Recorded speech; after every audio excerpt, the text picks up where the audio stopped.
Welcome to Storytime Haven. Today we embark on a thrilling journey into the world of Clouds of Witness by Dorothy L. Sayers. Join Lord Peter Wimsey, a detective with wit and charm, as he navigates a complex web of murder, mystery and intrigue. With his keen intellect and sharp eye for detail, Lord Peter must unravel the secrets surrounding the arrest of his own brother, the Duke of Denver, on charges of murder. Can he uncover the truth before it's too late? Stay with us as we dive into this classic tale of crime and justice. Chapter 1. Of his malice aforethought. Oh, who hath done this deed? Othello. Lord Peter Wimsey stretched himself luxuriously between the sheets provided by the Hotel Meurice. After his exertions in the unravelling of the Battersea mystery, he had followed Sir Julian Freke's advice and taken a holiday. He had felt suddenly weary of breakfasting every morning before his view over the Green Park. He had realized that the picking up of first editions at sales afforded insufficient exercise for a man of 33. The very crimes of London were over-sophisticated. He had abandoned his flat and his friends and fled to the wilds of Corsica. For the last 3 months he had forsworn letters, newspapers and telegrams. He had tramped about the mountains, admiring from a cautious distance the wild beauty of Corsican peasant women, and studying the vendetta in its natural haunt.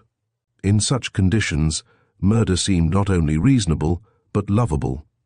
Bunter, his confidential man and assistant sleuth, had nobly sacrificed his civilized habits, had let his master go dirty and even unshaven, and had turned his faithful camera from the recording of fingerprints to that of craggy scenery. It had been very refreshing. Now, however, the call of the blood was upon Lord Peter. They had returned late last night in a vile train to Paris, and had picked up their luggage. The autumn light, filtering through the curtains, touched caressingly the silver-topped bottles on the dressing table, outlined an electric lampshade and the shape of the telephone. A noise of running water nearby proclaimed that Bunter had turned on the bath H&C, and was laying out scented soap, bath salts, the huge bath sponge, for which there had been no scope in Corsica, and the delightful flesh brush with the long handle, which rasped you so agreeably all down the spine. Contrast, philosophized Lord Peter sleepily, is life. Corsica, Paris, then London. Good morning, Bunter. Good morning, my lord. Fine morning, my lord. Your lordship's bath water is ready. Thanks, said Lord Peter. He blinked at the sunlight. It was a glorious bath. He wondered, as he soaked in it, how he could have existed in Corsica. He wallowed happily and sang a few bars of a song. In a soporific interval he heard the valet de chambre bringing in coffee and rolls. Coffee and rolls!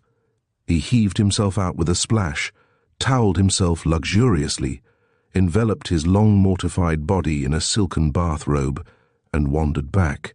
To his immense surprise, he perceived Mr. Bunter calmly replacing all the fittings in his dressing case. Another astonished glance showed him the bags, scarcely opened the previous night, repacked, relabelled, and standing ready for a journey.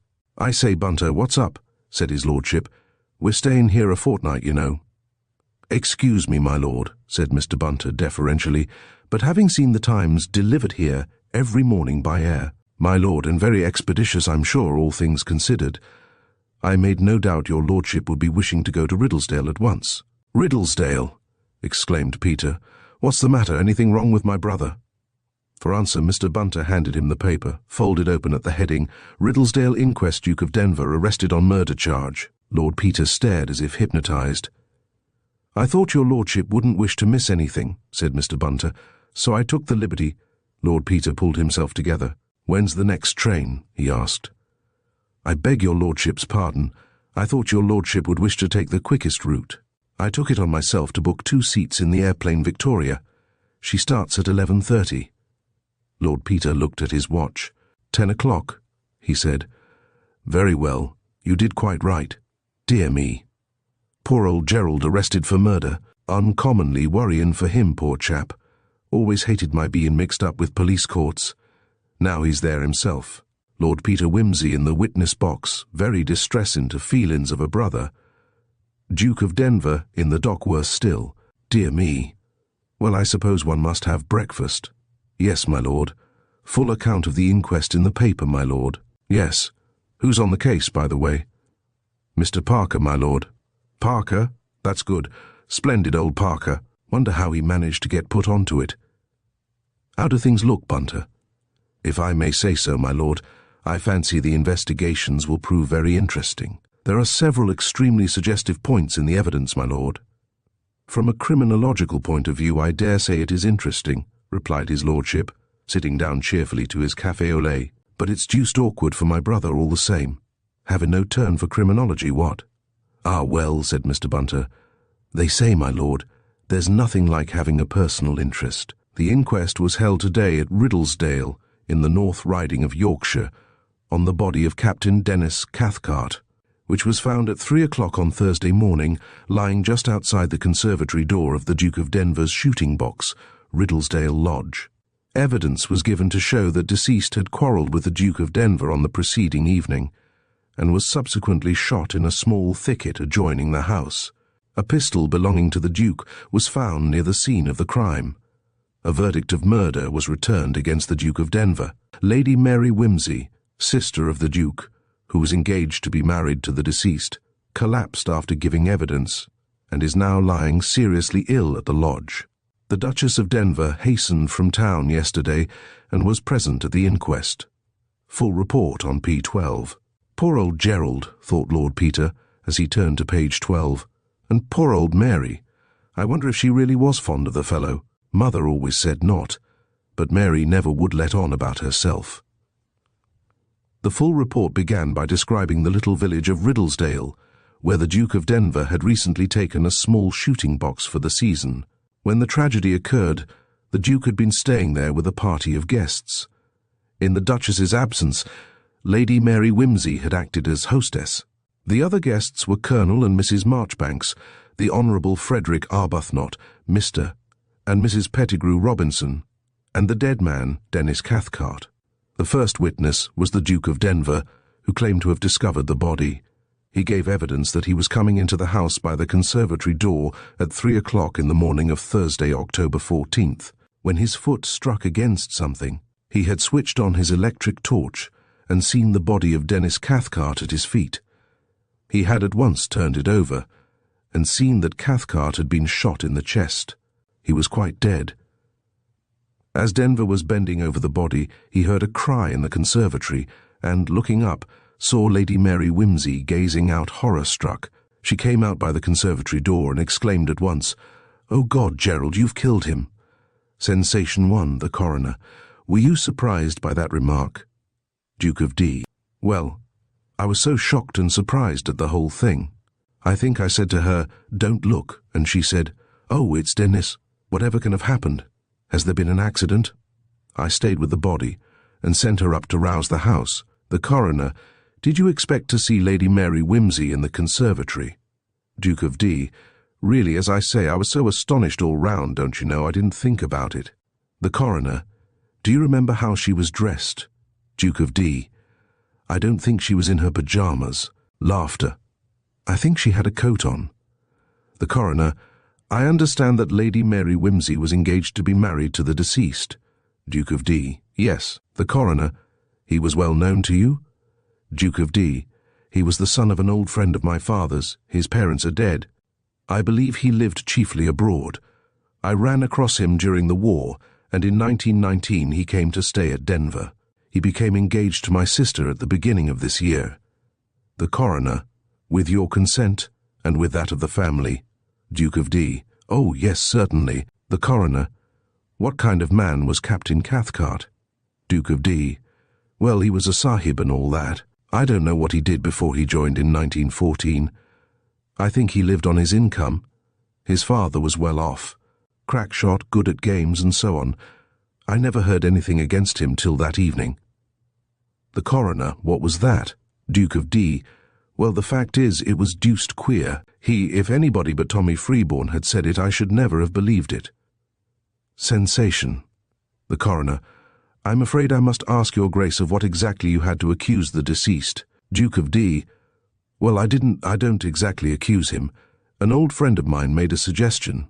Of course I thought it must be all a mistake, so I went to Cathcart and to my amazement he practically admitted it. Then we both got angry, and he told me to go to the devil, and rushed out of the house. Renewed sensation.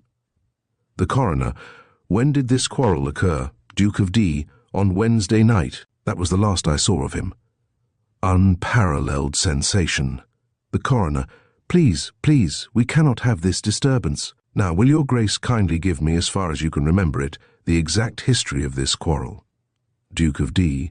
Well, it was like this. We'd had a long day on the moors and had dinner early, and about 9:30 we began to feel like turning in. My sister and Mrs. Pettigrew Robinson toddled on up, and we were having a last peg in the billiard room when Fleming, that's my man, came in with the letters. They come rather any old time in the evening, you know, we being 2.5 miles from the village. No, I wasn't in the billiard room at the time. I was locking up the gun room. The letter was from an old friend of mine I hadn't seen for years. Tom Freeborn used to know him at the house. The coroner: whose house? Duke of D. Oh, Christ Church, Oxford. He wrote to say he'd seen the announcement of my sister's engagement in Egypt. The coroner: in Egypt. Duke of D. I mean, he was in Egypt, Tom Freeborn, you see, that's why he hadn't written before. He engineers. He went out there after the war was over, you see, and being somewhere up near the sources of the Nile, he doesn't get the papers regularly. He said, would I excuse him for interfering in a very delicate matter and all that? But did I know who Cathcart was? Said he'd met him in Paris during the war, and he lived by cheating at cards. Said he could swear to it, with details of a row there'd been in some French place or other. Said he knew I'd want to chaw his head off Freeborn's, for button in, but he'd seen the man's photo in the paper, and he thought I ought to know. The coroner: did this letter surprise you? Duke of D. Couldn't believe it at first. If it hadn't been old Tom Freeborn, I'd have put the thing in the fire straight off, and even as it was, I didn't quite know what to think. It wasn't as if it had happened in England, you know. To say, Frenchmen get so excited about nothing. Only there was Freeborn, and he isn't the kind of man that makes mistakes. The coroner: what did you do? Duke of D. Well, the more I looked at it, the less I liked it, you know. Still, I couldn't quite leave it like that. So I thought the best way was to go straight to Cathcart. They'd all gone up while I was sitting thinking about it, so I went up and knocked at Cathcart's door. He said, what's that? Or, who the devil's that? Or something of the sort. And I went in. Look here, I said. Can I just have a word with you? Well, cut it short then, he said. I was surprised. He wasn't usually rude. Well, I said, fact is, I've had a letter I don't much like the look of, and I thought the best thing to do was to bring it straight away to you and have the whole thing cleared up. It's from a man, a very decent sort old college friend, who says he's met you in Paris. Paris, he said, in a most uncommonly unpleasant way. Paris? What the hell do you want to come talking to me about Paris for? Well, I said, don't talk like that, because it's misleading under the circumstances. What are you driving at? Says Cathcart. Spit it out and go to bed, for God's sake. I said, right-o, I will. It's a man called Freeborn who says he knew you in Paris and that you made money cheating at cards. I thought he'd break out at that, but all he said was, what about it? What about it? I said. Well, of course, it's not the sort of thing I'm going to believe like that, right bang slap off, without any proofs. Then he said a funny thing. He said, beliefs don't matter. It's what one knows about people. Do you mean to say you don't deny it? I said. It's no good my denying it, he said. You must make up your own mind. Nobody could disprove it. And then he suddenly jumped up, nearly knocking the table over, and said, I don't care what you think or what you do, if you'll only get out. For God's sake, leave me alone. Look here, I said. You needn't take it that way. I don't say I do believe it. In fact, I said, I'm sure there must be some mistake. Only you being engaged to Mary, I said. I couldn't just let it go at that without looking into it, could I? Oh, says Cathcart, if that's what's worrying you, it needn't. That's off. I said, what? He said, our engagement. Off, I said, but I was talking to Mary about it only yesterday. I haven't told her yet, he said. Well, I said, I think that's damned cool. Who the hell do you think you are, to come here and jilt my sister? Well, I said quite a lot, first and last. You can get out, I said. I've no use for swine like you." "I will," he said, and he pushed past me and slammed downstairs and out of the front door and banged it after him. The coroner, "What did you do?" Duke of D, "I ran into my bedroom, which has a window over the conservatory, and shouted out to him not to be a silly fool. It was pouring with rain and beastly cold. He didn't come back, so I told Fleming to leave the conservatory door open, in case he thought better of it, and went to bed." The coroner, "What explanation can you suggest for Cathcart's behaviour?" Duke of D, "None. I was simply staggered. But I think he must somehow have got wind of the letter, and knew the game was up." The coroner, "Did you mention the matter to anybody else?" Duke of D, "No, it wasn't pleasant, and I thought I'd better leave it till the morning." The coroner, "So you did nothing further in the matter?" Duke of D, "No, I didn't want to go out hunting for the fellow. I was too angry. Besides, I thought he'd change his mind before long. It was a brute of a night and he'd only a dinner jacket." The coroner, "Then you just went quietly to bed and never saw deceased again?" Duke of D, "Not till I fell over him outside the conservatory at 3 in the morning." The coroner, "Ah, yes. Now can you tell us how you came to be out of doors at that time?" Duke of D, hesitating, "I didn't sleep well. I went out for a stroll." The coroner, "At 3 o'clock in the morning?" Duke of D, "Yes." With sudden inspiration, "You see, my wife's away." Laughter and some remarks from the back of the room. The coroner, "Silence, please. You mean to say that you got up at that hour of an October night to take a walk in the garden in the pouring rain?" Duke of D, "Yes, just a stroll." Laughter. The coroner, "At what time did you leave your bedroom?" Duke of D, Oh, about 2:30, I should think." The coroner, "Which way did you go out?" Duke of D, "By the conservatory door." The coroner, "The body was not there when you went out." Duke of D, "Oh, no." The coroner, "Or you would have seen it." Duke of D, "Lord, yes. I'd have had to walk over it." The coroner, "Exactly where did you go?" Duke of D, vaguely, "Oh, just round about." The coroner, "You heard no shot?" Duke of D, "No." The coroner, "Did you go far away from the conservatory door and the shrubbery?" Duke of D, "Well, I was some way away. Perhaps that's why I didn't hear anything. It must have been." The coroner, "Were you as much as 1/4 of a mile away?" Duke of D, "I should think I was, oh yes, quite." The coroner, "More than 1/4 of a mile away?" Duke of D, "Possibly. I walked about briskly because it was cold." The coroner, "In which direction?" Duke of D, with visible hesitation, "Round at the back of the house, towards the bowling green." The coroner, "The bowling green?" Duke of D, more confidently, "Yes." The coroner, "But if you were more than 1/4 of a mile away, you must have left the grounds." Duke of D, Oh yes, I think I did. Yes, I walked about on the moor a bit, you know." The coroner, "Can you show us the letter you had from Mr. Freeborn?"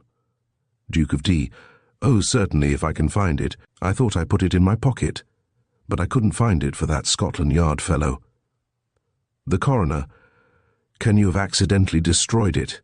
Duke of D, "No, I'm sure I remember putting it—" Oh, here, witness paused in very patent confusion and grew red. "I remember now. I destroyed it." The coroner, "That is unfortunate. How was that?" Duke of D, "I had forgotten. It has come back to me now. I'm afraid it has gone for good." The coroner, "Perhaps you kept the envelope?" Witness shook his head. The coroner, "Then you can show the jury no proof of having received it." Duke of D, "Not unless Fleming remembers it." The coroner, "Ah, yes, no doubt we can check it that way. Thank you, Your Grace. Call Lady Mary Wimsey, the noble lady who was, until the tragic morning of October 14th, the fiancée of the deceased, aroused a murmur of sympathy on her appearance. Fair and slender, her naturally rose-pink cheeks ashy pale, she seemed overwhelmed with grief.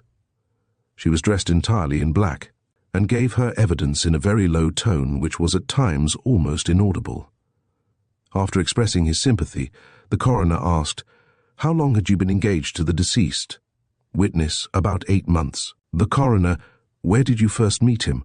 Witness, at my sister-in-law's house in London. The coroner, when was that? Witness, I think it was June last year. The coroner, you were quite happy in your engagement? Witness, quite. The coroner, you naturally saw a good deal of Captain Cathcart. Did he tell you much about his previous life? Witness, not very much. We were not given to mutual confidences. We usually discussed subjects of common interest. The coroner, you had many such subjects. Witness, oh yes. The coroner, you never gathered at any time that Captain Cathcart had anything on his mind. Witness, not particularly. He had seemed a little anxious the last few days. The coroner, did he speak of his life in Paris? Witness, he spoke of theatres and amusements there. He knew Paris very well. I was staying in Paris with some friends last February when he was there, and he took us about. That was shortly after our engagement. The coroner, did he ever speak of playing cards in Paris? Witness, I don't remember. The coroner, with regard to your marriage, had any money settlements been gone into? Witness, I don't think so. The date of the marriage was not in any way fixed. The coroner, he always appeared to have plenty of money?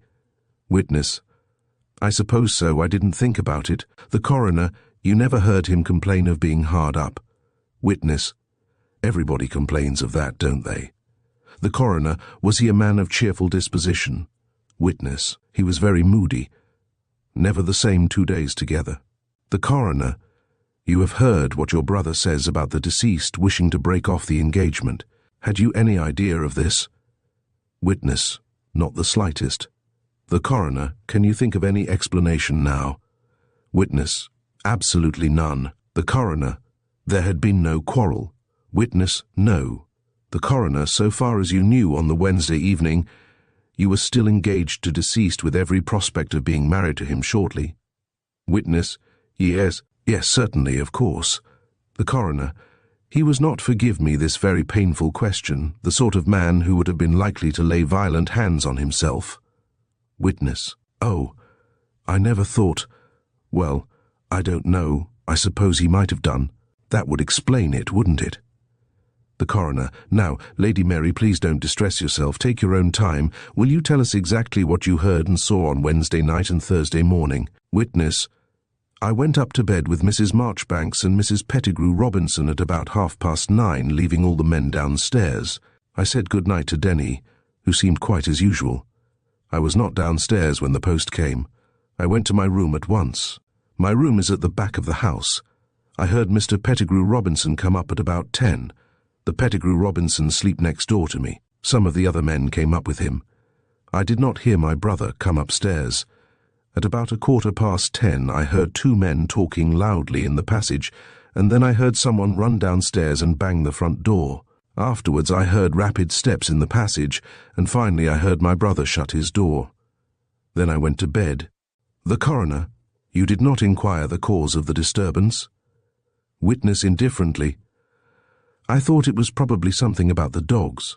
The coroner, what happened next? Witness, I woke up at 3 o'clock.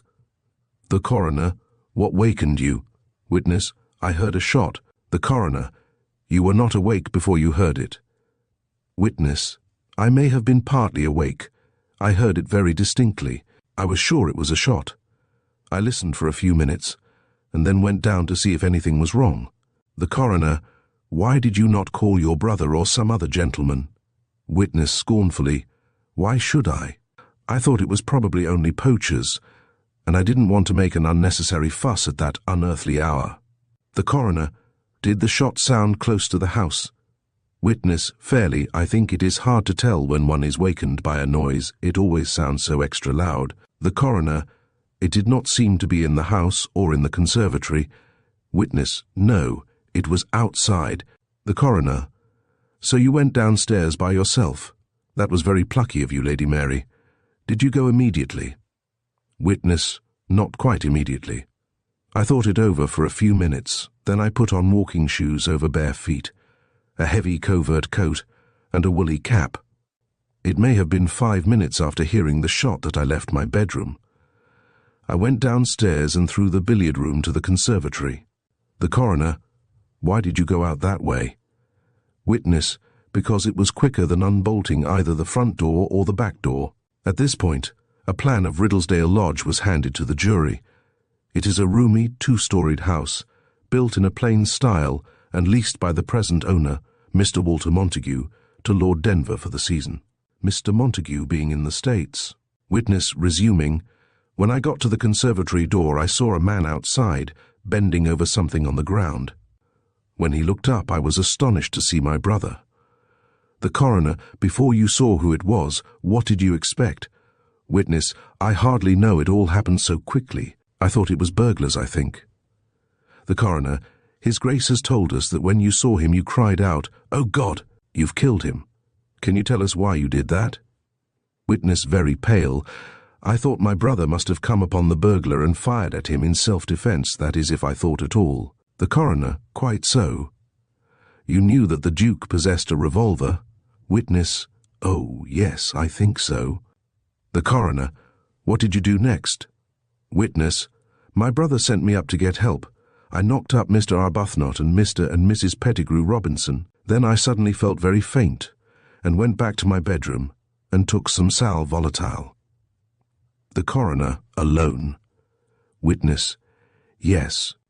Everybody was running about and calling out. I couldn't bear it. Here the witness, who up till this moment had given her evidence very collectedly, though in a low voice, collapsed suddenly, and had to be assisted from the room. The next witness called was James Fleming, the manservant. He remembered having brought the letters from Riddlesdale at 9:45 on Wednesday evening. He had taken 3 or 4 letters to the Duke in the gun-room. He could not remember at all whether one of them had had an Egyptian stamp. He did not collect stamps. His hobby was autographs. The Honourable Frederick Arbuthnot then gave evidence. He had gone up to bed with the rest at a little before 10. He had heard Denver come up by himself some time later. Couldn't say how much later. He was brushing his teeth at the time. Laughter. Had certainly heard loud voices and a row going on next door and in the passage. Had heard somebody go for the stairs hell for leather. Had stuck his head out and seen Denver in the passage. Had said, "Hello, Denver, what's the row?" The Duke's reply had been inaudible. Denver had bolted into his bedroom and shouted out of the window, "Don't be an ass, man!" He had seemed very angry indeed, but the Honourable Freddie attached no importance to that. One was always getting across Denver, but it never came to anything. More dust than kick, in his opinion. Hadn't known Cathcart long, always found him all right. No, he didn't like Cathcart, but he was all right, you know. Nothing wrong about him that he knew of. Good Lord, no. He'd never heard it suggested he cheated at cards. Well, no, of course, he didn't go about looking out for people cheating at cards. It wasn't a thing one expected. He'd been had that way in a club at Monty once. He'd had no hand in bringing it to light. Hadn't noticed anything till the fun began. Had not noticed anything particular in Cathcart's manner to Lady Mary, or hers to him. Didn't suppose he ever would notice anything. Did not consider himself an observing sort of man. Was not interfering by nature. Had thought Wednesday evening's dust-up none of his business. Had gone to bed and to sleep. The coroner: Did you hear anything further that night? Honourable Frederick: Not till poor little Mary knocked me up. Then I toddled down and found Denver in the conservatory, bathing Cathcart's head. We thought we ought to clean the gravel and mud off his face, you know. The coroner: You heard no shot? Honourable Frederick: Not a sound, but I sleep pretty heavily.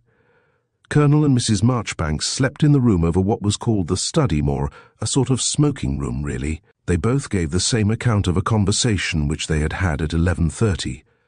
Mrs. Marchbanks had sat up to write some letters after the Colonel was in bed. They had heard voices and someone running about, but had paid no attention.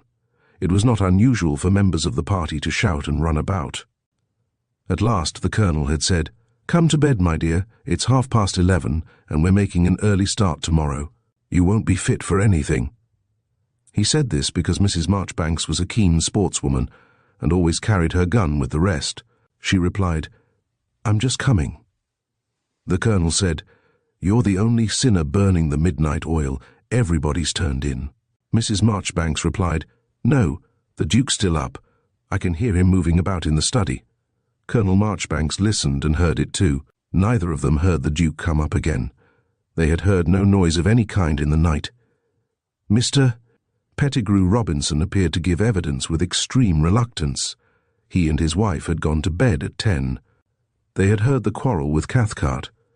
Mr. Pettigrew Robinson, fearing that something might be going to happen, opened his door in time to hear the Duke say, "If you dare to speak to my sister again, I'll break every bone in your body," or words to that effect. Cathcart had rushed downstairs. The Duke was scarlet in the face.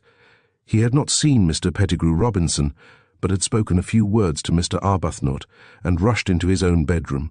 Mr. Pettigrew Robinson had run out and said to Mr. Arbuthnot, "I say, Arbuthnot," and Mr. Arbuthnot had very rudely slammed the door in his face. He had then gone to the Duke's door and said, "I say, Denver." The Duke had come out, pushing past him, without even noticing him, and gone to the head of the stairs. He had heard him tell Fleming to leave the conservatory door open, as Mr. Cathcart had gone out.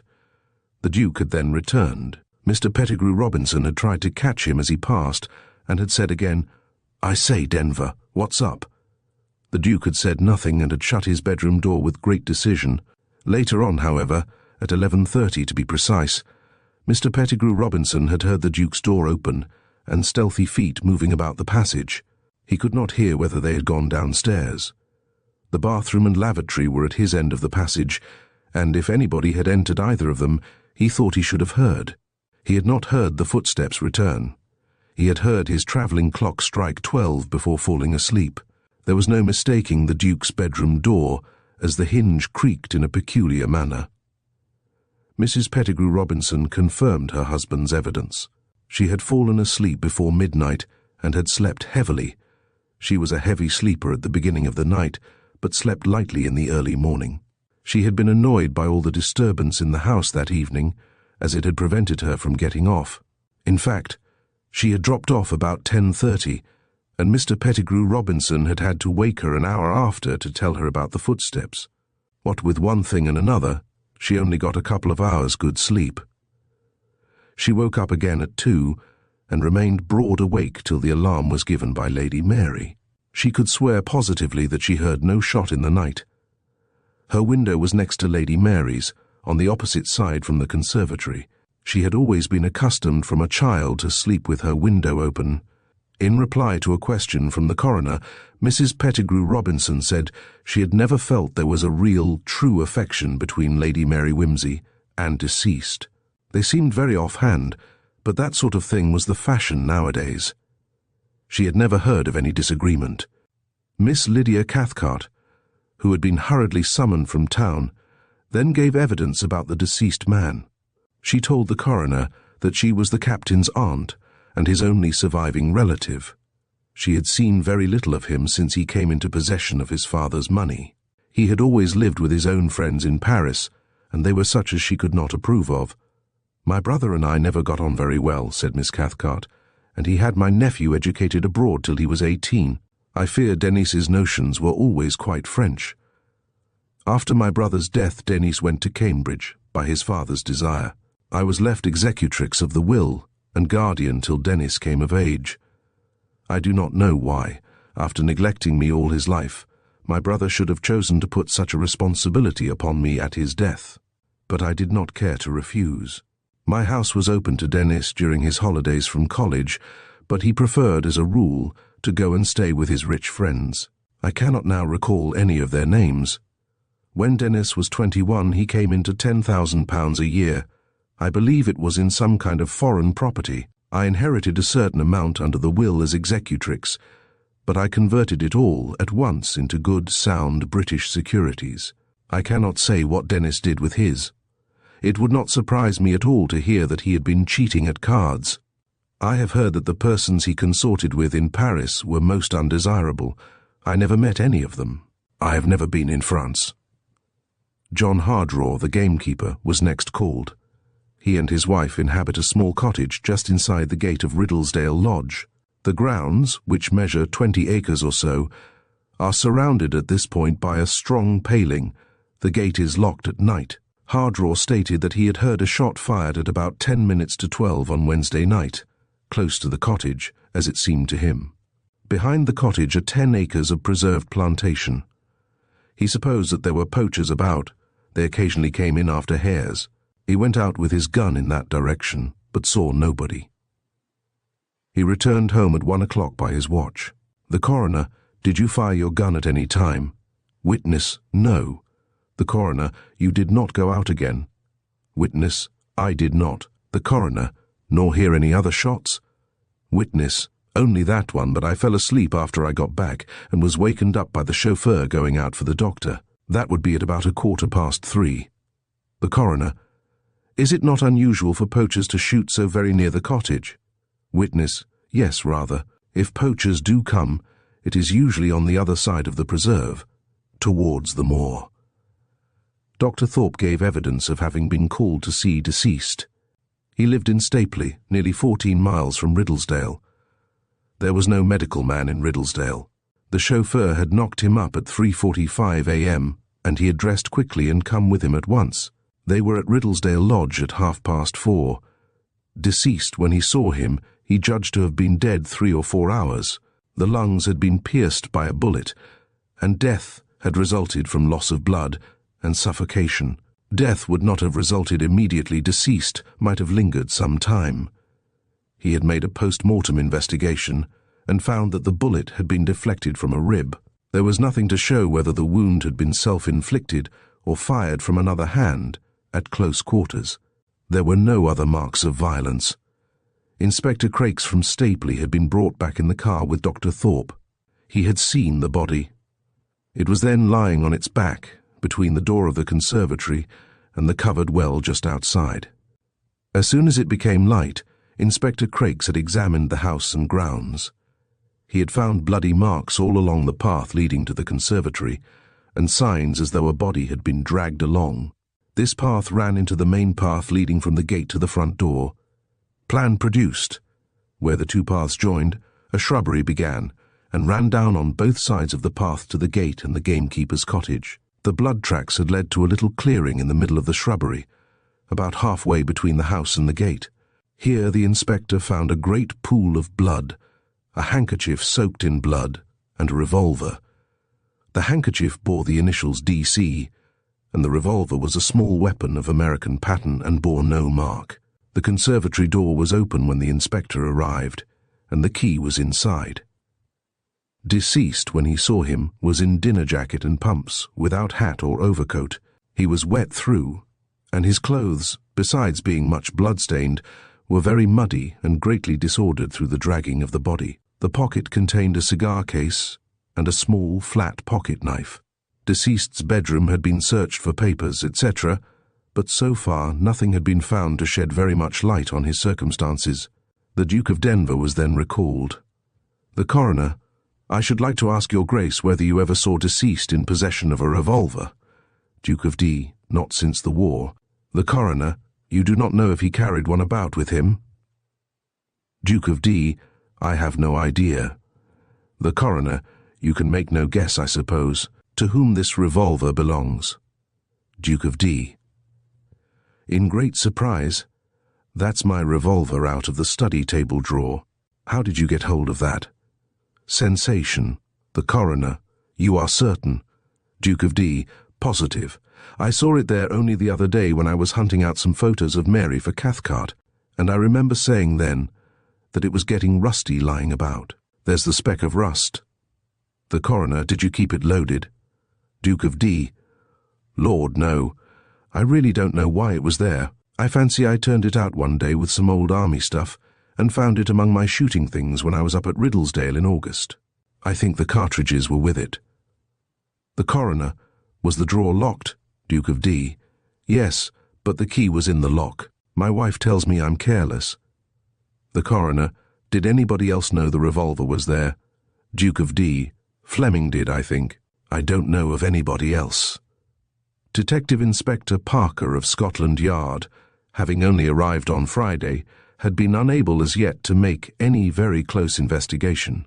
Certain indications led him to think that some person or persons had been on the scene of the tragedy in addition to those who had taken part in the discovery. He preferred to say nothing more at present. The coroner then reconstructed the evidence in chronological order. At, or a little after, 10 o'clock, there had been a quarrel between deceased and the Duke of Denver, after which deceased had left the house never to be seen alive again. They had the evidence of Mr. Pettigrew Robinson that the Duke had gone downstairs at 11:30, and that of Colonel Marchbanks that he had been heard immediately afterwards moving about in the study. The room in which the revolver produced in evidence was usually kept. Against this they had the Duke's own sworn statement that he had not left his bedroom till 2:30 in the morning. The jury would have to consider what weight was to be attached to those conflicting statements.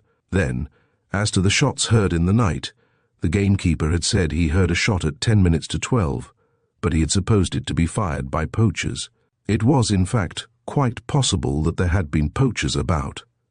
On the other hand, Lady Mary's statement that she had heard the shot at about 3 a.m. did not fit in very well with the doctor's evidence that when he arrived at Riddlesdale at 4:30 deceased had been already 3 or 4 hours dead. They would remember also that, in Dr. Thorpe's opinion, death had not immediately followed the wound. If they believed this evidence, therefore, they would have to put back the moment of death to between 11 p.m. and midnight, and this might very well have been the shot which the gamekeeper heard. In that case they had still to ask themselves about the shot which had awakened Lady Mary Wimsey.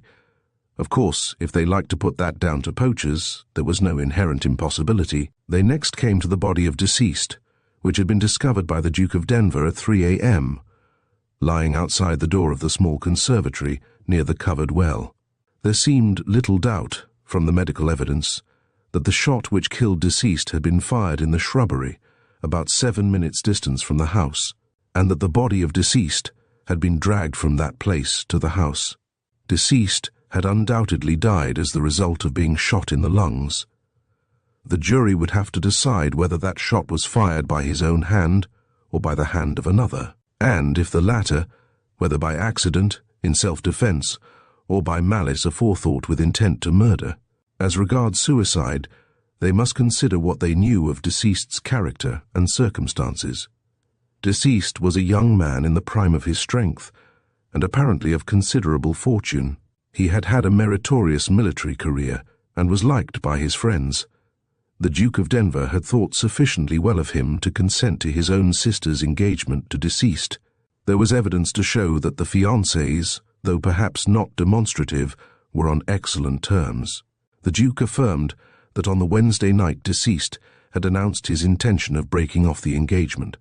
Did they believe that deceased, without even communicating with the lady or writing a word of explanation or farewell, would thereupon rush out and shoot himself? Again, the jury must consider the accusation which the Duke of Denver said he had brought against deceased.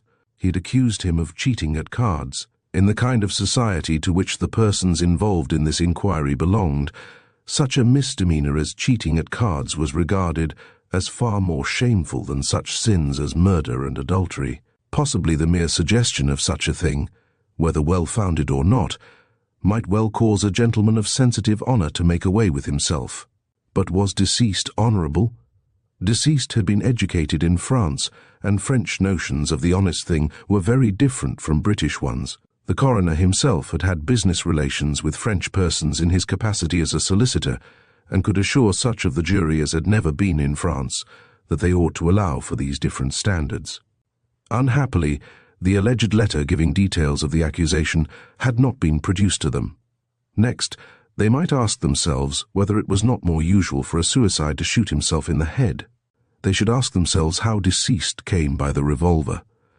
And finally, they must consider in that case who had dragged the body towards the house and why the person had chosen to do so.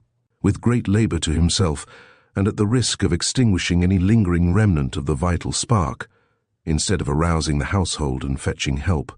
If they excluded suicide, there remained accident, manslaughter, or murder.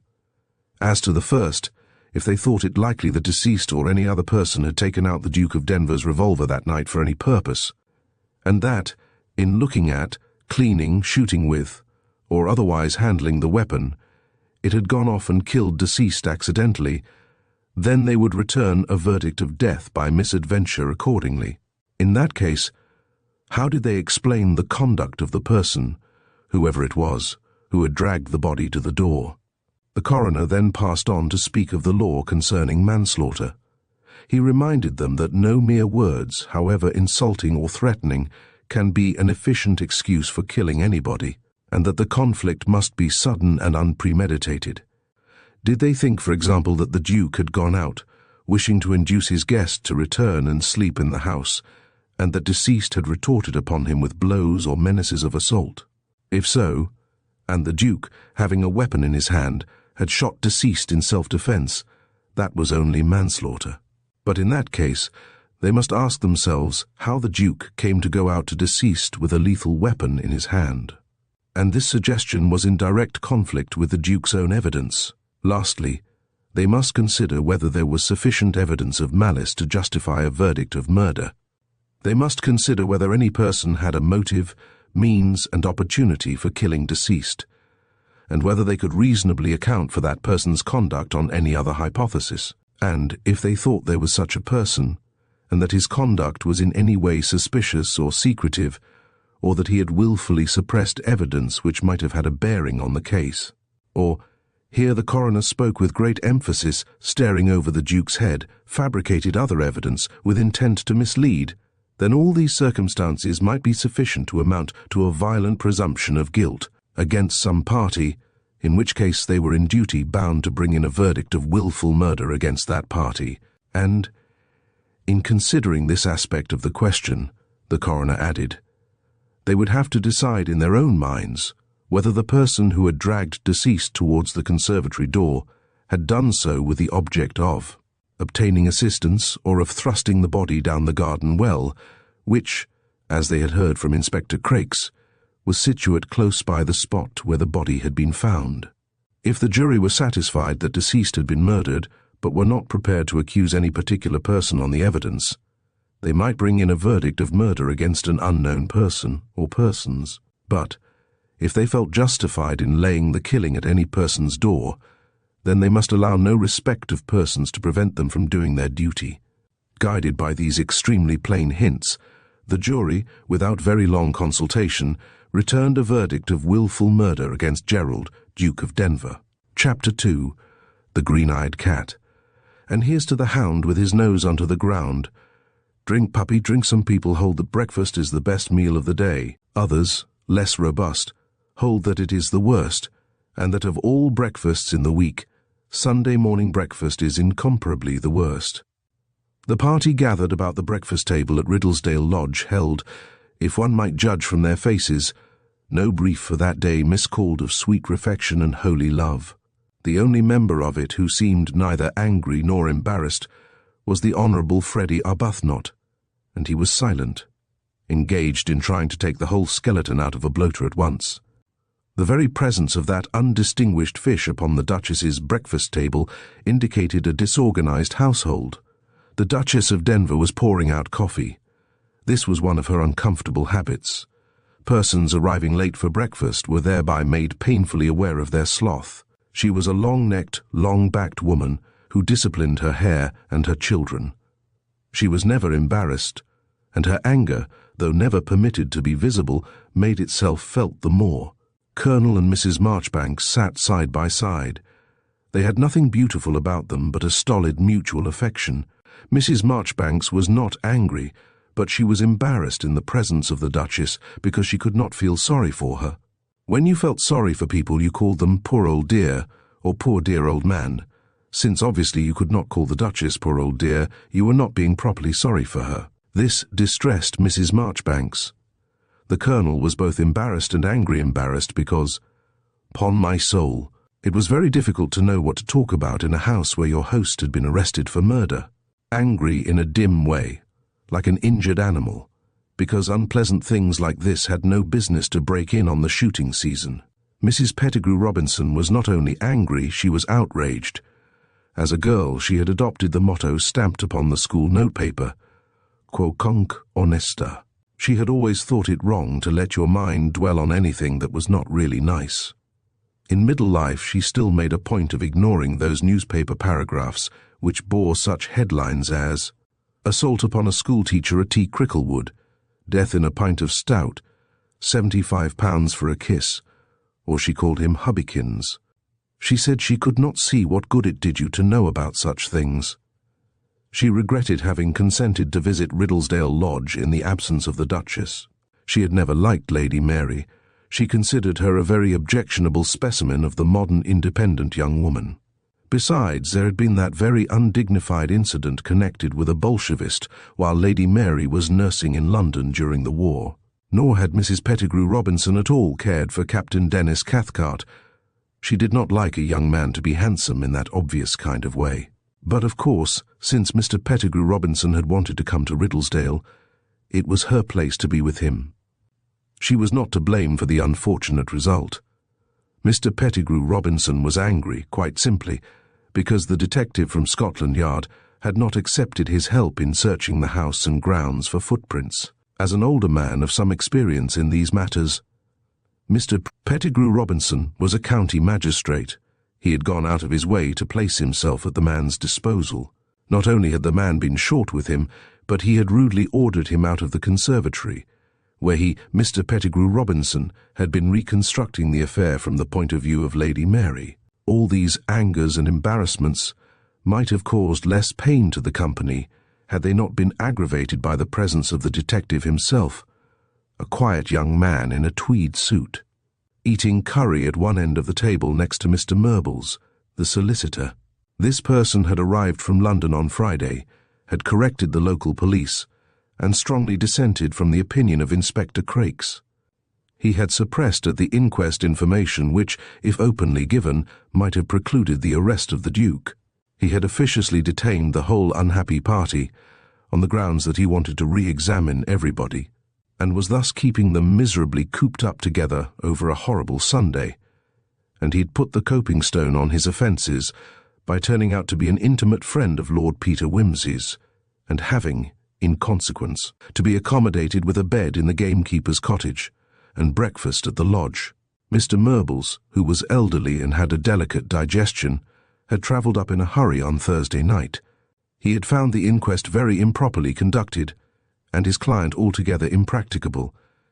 He had spent all his time trying to get hold of Sir Impey Biggs, K.C., who had vanished for the weekend, leaving no address. He was eating a little dry toast, and was inclined to like the detective, who called him Sir, and passed him the butter. "Is anybody thinking of going to church?" asked the Duchess. "Theodore and I should like to go," said Mrs. Pettigrew Robinson, "if it is not too much trouble, or we could walk. It is not so very far." "It's 2.5 miles good," said Colonel Marchbanks. Mr. Pettigrew Robinson looked at him gratefully. "Of course you will come in the car," said the Duchess. "I am going myself." "Are you, though?" said the Honourable Freddie. "I say, won't you get a bit stared at, what?" "Really, Freddie," said the Duchess, "does that matter?" "Well," said the Honourable Freddie, "I mean to say, these bounders about here are all Socialists and Methodists." "If they are Methodists," said Mrs. Pettigrew Robinson, "they will not be at church." "Won't they?" retorted the Honourable Freddie. "You bet they will if there's anything to see. Why, it'll be better than a funeral to 'em." "Surely," said Mrs. Pettigrew Robinson. "One has a duty in the matter, whatever our private feelings may be, especially at the present day, when people are so terribly—" She glanced at the Honourable Freddie. "Oh, don't you mind me, Mrs. P.," said that youth amiably. "All I say is, if these blighters make things unpleasant, don't blame me." "Whoever thought of blaming you, Freddie?" said the Duchess. "Manner of speaking," said the Honourable Freddie. "What do you think, Mr. Murbles?" inquired her ladyship. "I feel," said the lawyer, carefully stirring his coffee, "that while your intention is a very admirable one, and does you very great credit, my dear lady, yet Mr. Arbuthnot is right in saying it may involve you in some unpleasant publicity. I have always been a sincere Christian myself, but I cannot feel that our religion demands that we should make ourselves conspicuous in such very painful circumstances." Mr. Parker reminded himself of a dictum of Lord Melbourne. "Well, after all," said Mrs. Marchbanks, "as Helen so rightly says, does it matter? Nobody's really got anything to be ashamed of. There has been a stupid mistake, of course, but I don't see why anybody who wants to shouldn't go to church. Certainly not, my dear, said the Colonel heartily. We might look in ourselves, dear? Take a walk that way, I mean, and come out before the sermon. I think it's a good thing. Shows we don't believe old Denver's done anything wrong anyhow. You forget, dear, said his wife. I've promised to stay at home with Mary, poor girl. Of course, stupid of me, said the Colonel. How is she? She was very restless last night, poor child, said the Duchess. Perhaps she will get a little sleep this morning. It has been a shock to her. One which may prove a blessing in disguise, said Mrs. Pettigrew Robinson. My dear, said her husband. Wonder when we shall hear from Sir Impey, said Colonel Marchbanks hurriedly. Yes, indeed, moaned Mr. Murbles. I am counting on his influence with the Duke. Of course, said Mrs. Pettigrew Robinson, he must speak out for everybody's sake. He must say what he was doing out of doors at that time. Or if he does not, it must be discovered. Dear me, that's what these detectives are for, aren't they? That is their ungrateful task, said Mr. Parker suddenly. He had said nothing for a long time, and everybody jumped. There, said Mrs. Marchbanks. I expect you'll clear it all up in no time, Mr. Parker. Perhaps you've got the real the culprit up your sleeve all the time. Not quite, said Mr. Parker, but I'll do my best to get him. Besides, he added with a grin, I'll probably have some help on the job. From whom? Inquired Mr. Pettigrew Robinson. Her Grace's brother-in-law. Peter, said the Duchess, Mr. Parker must be amused at the family amateur, she added. Not at all, said Parker. Whimsy would be one of the finest detectives in England if he wasn't lazy. Only we can't get hold of him. I've wired to Ajaccio Post Restante, said Mr. Murbles, but I don't know when he's likely to call there. He said nothing about when he was coming back to England. He's a rummy old bird, said the Honourable Freddie tactlessly, but he ought to be here, what? What I mean to say is, if anything happens to old Denver, don't you see, he's the head of the family. Ain't he till little pickled gherkins comes of age? In the frightful silence which followed this remark, the sound of a walking stick being clattered into an umbrella stand was distinctly audible. Who's that, I wonder? Said the Duchess. The door waltzed open. Morning, dear old things, said the newcomer cheerfully. How are you all? Hullo, Helen. Colonel, you owe me £50 since last September year. Morning, Mrs. Marchbanks. Morning, Mrs. P. Well, Mr. Murbles, how'd you like this billy beastly weather? Don't trouble to get up, Freddie. I'd simply hate to inconvenience you. Parker, old man, what a damned reliable old bird you are. Always on the spot, like that patent ointment thing. I say, have you all finished? I meant to get up earlier, but I was snoring so Bunter hadn't the heart to wake me. I nearly blew in last night, only we didn't arrive till 2 a.m., and I thought you wouldn't half bless me if I did. What, Colonel? Airplane Victoria from Paris to London Northeastern to Northallerton, damn bad roads the rest of the way, and a puncture just below Riddlesdale. Damn bad bed at the Lord in Glory. Thought I'd blow in for the last sausage here, if I was lucky. What? Sunday morning in an English family and no sausages? God bless my soul, what's the world coming to, Colonel? I say, Helen, old Gerald's been and gone and done it this time, what? You've no business to leave him on his own, you know, he always gets into mischief. What's that? Curry. Thanks, old man. Here, I say, you needn't be so stingy about it. I've been travelling for 3 days on end. Freddie, pass the toast. Beg pardon, Mrs. Marchbanks? Oh, rather, yes, Corsica was perfectly amazing, all black-eyed fellows with knives in their belts and jolly fine-looking girls. Old Bunter had a regular affair with the innkeeper's daughter in one place. Do you know, he's an awfully susceptible old beggar. You'd never think it, would you? Jove, I am hungry. I say, Helen, I meant to get you some fetching crêpe de chine undies from Paris, but I saw that old Parker was getting ahead of me over the Bloodstains. So we packed up our things and buzzed off. Mrs. Pettigrew Robinson rose. Theodore, she said, I think we ought to be getting ready for church. I will order the car, said the Duchess.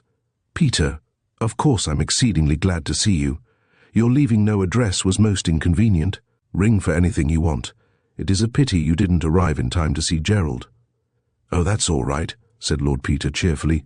"I'll look him up in quad. You know, it's rather a good idea to keep one's crimes in the family.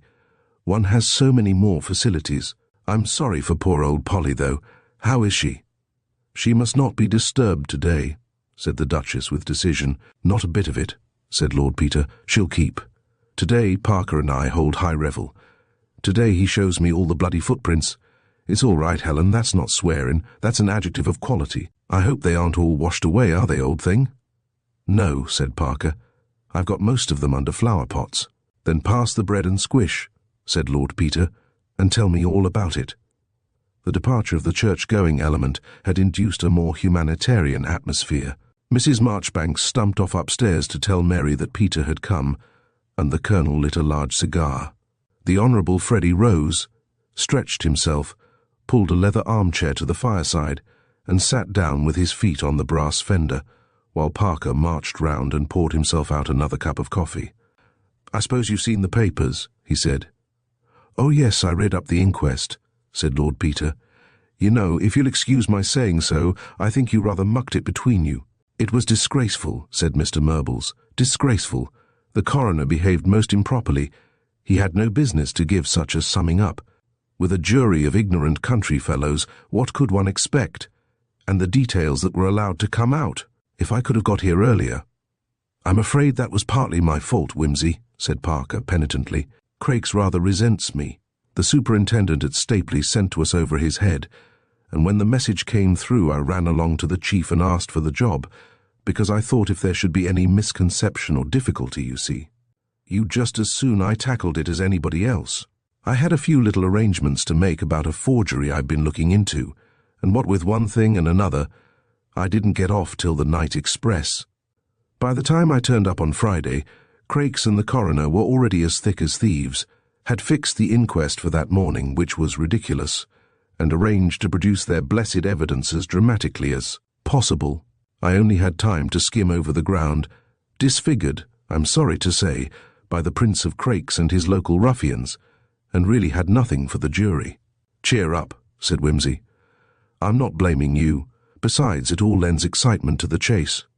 "Fact is," said the Honourable Freddie, "that we ain't popular with respectable coroners, giddy aristocrats and immoral Frenchmen. I say, Peter, sorry you've missed Miss Lydia Cathcart. You'd have loved her. She's gone back to Golders Green and taken the body with her." "Oh, well," said Whimsy, "I don't suppose there was anything abstruse about the body." "No," said Parker. "The medical evidence was all right as far as it went. He was shot through the lungs, and that's all. Though, mind you," said the Honourable Freddie, "he didn't shoot himself. I didn't say anything, not wishing to upset old Denver's story, but you know, all that stuff about his being so upset and go to blazes in his manner was all my whiskers." "How do you know?" said Peter. "Why, my dear man, Cathcart and I toddled up to bed together. I was rather fed up, having dropped a lot on some shares, besides missing everything I shot at in the morning, and lost a bet I made with the Colonel about the number of toes on the kitchen cat. And I said to Cathcart it was a hell of a damn fool world, or words to that effect. 'Not a bit of it,' he said. 'It's a damn good world. I'm going to ask Mary for a date tomorrow, and then we'll go and live in Paris where they understand sex.' I said something or other vague, and he went off whistling." Parker looked grave. Colonel Marchbanks cleared his throat. "Well, well," he said, "there's no accounting for a man like Cathcart, no accounting at all. Brought up in France, you know. Not at all like a straightforward Englishman. Always up and down, up and down. Very sad, poor fellow." "Well, well, Peter, hope you and Mr. Parker will find out something about it. We mustn't have poor old Denver cooped up in jail like this, you know. Awfully unpleasant for him, poor chap, and with the birds so good this year. Well, I expect you'll be making a tour of inspection, eh, Mr. Parker? What do you say to shoving the balls about a bit, Freddie?" "Right you are," said the Honourable. "Freddie, you'll have to give me 100, though, Colonel." "Nonsense, nonsense," said that veteran in high good humour. "You play an excellent game." Mr. Murbles having withdrawn, Whimsy and Parker faced each other over the remains of the breakfast. "Peter," said the detective, "I don't know if I've done the right thing by coming. If you feel—" "Look here, old man," said his friend earnestly, Let's cut out the considerations of delicacy. We're going to work this case like any other. If anything unpleasant turns up, I'd rather you saw it than anybody else. It's an uncommonly pretty little case, on its merits, and I'm going to put some damn good work into it, if you're sure it's all right. My dear man, if you hadn't been here, I'd have sent for you. Now let's get to business. Of course, I'm setting off with the assumption that old Gerald didn't do it." "I'm sure he didn't," agreed Parker. No, said Whimsy. "That isn't your line. Nothing rash about you, nothing trustful. You are expected to throw cold water on my hopes and doubt all my conclusions." "Right-ho," said Parker. "Where would you like to begin?" Peter considered. "I think we'll start from Cathcart's bedroom," he said. The bedroom was of moderate size, with a single window overlooking the front door. The bed was on the right-hand side, the dressing table before the window. On the left was the fireplace, with an armchair before it, and a small writing table. "Everything's as it was," said Parker. Craik's had that much sense. "Yes," said Lord Peter, "very well. Gerald says that when he charged Cathcart with being a scamp, Cathcart jumped up, nearly knocking the table over. That's the writing table then, so Cathcart was sitting in the armchair." "Yes, he was, and he pushed it back violently and rumpled up the carpet." "See? So far so good. Now what was he doing there?" "He wasn't reading, because there's no book about, and we know that he rushed straight out of the room and never came back." "Very good. Was he writing?" "No, virgin sheet of blotting paper." "He might have been writing in pencil," suggested Parker. "That's true, old Killjoy, so he might." "Well, if he was, he shoved the paper into his pocket when Gerald came in, because it isn't here, but he didn't, because it wasn't found on his body, so he wasn't writing, unless he threw the paper away somewhere else," said Parker. "I haven't been all over the grounds, you know, and at the smallest computation, if we accept the shot heard by Hardraw at 11:50 as the shot, there's an hour and a half unaccounted for. Very well. Let's say there is nothing to show he was writing. Will that do? Well then." Lord Peter drew out a lens and scrutinized the surface of the armchair carefully before sitting down in it. "Nothing helpful there," he said. "To proceed, Cathcart sat where I am sitting. He wasn't writing. You're sure this room hasn't been touched?" "Certain. Then he wasn't smoking." "Why not? He might have chucked the stub of a cigar or cigarette into the fire when Denver came in." "Not a cigarette," said Peter. "Or we should find traces somewhere on the floor or in the grate. That light ash blows about so. But a cigar, well, he might have smoked a cigar without leaving a sign, I suppose. But I hope he didn't." "Why?" "Because, old son, I'd rather Gerald's account had some element of truth in it. A nervy man doesn't sit down to the delicate enjoyment of a cigar before bed and cherish the ash with such scrupulous care. On the other hand, if Freddie's right, and Cathcart was feeling unusually sleek and pleased with life, that's just the sort of thing he would do." "Do you think Mr. Arbuthnot would have invented all that, as a matter of fact?" said Parker thoughtfully. "He doesn't strike me that way. He'd have to be imaginative and spiteful to make it up, and I really don't think he's either." "I know," said Lord Peter. "I've known old Freddie all my life, and he wouldn't hurt a fly. Besides, he simply hasn't the wits to make up any sort of a story. But what bothers me is that Gerald most certainly hasn't the wits either to invent that Adelphi drama between him and Cathcart. On the other hand," said Parker, "if we allow for a moment that he shot Cathcart, he had an incentive to invent it. He would be trying to get his head out of the... when anything important is at stake, it's wonderful how it sharpens one's wits, and the story being so far-fetched does rather suggest an unpracticed storyteller." "True, O King. Well, you've sat on all my discoveries so far. Never mind. My head is bloody but unbowed. Cathcart was sitting here. Oh, so your brother said, curse you. I say he was. At least, somebody was. He's left the impression of his sit-me-down-upon on the cushion. That might have been earlier in the day." "Rot. They were out all day. You needn't overdo this Sadducee attitude, Charles.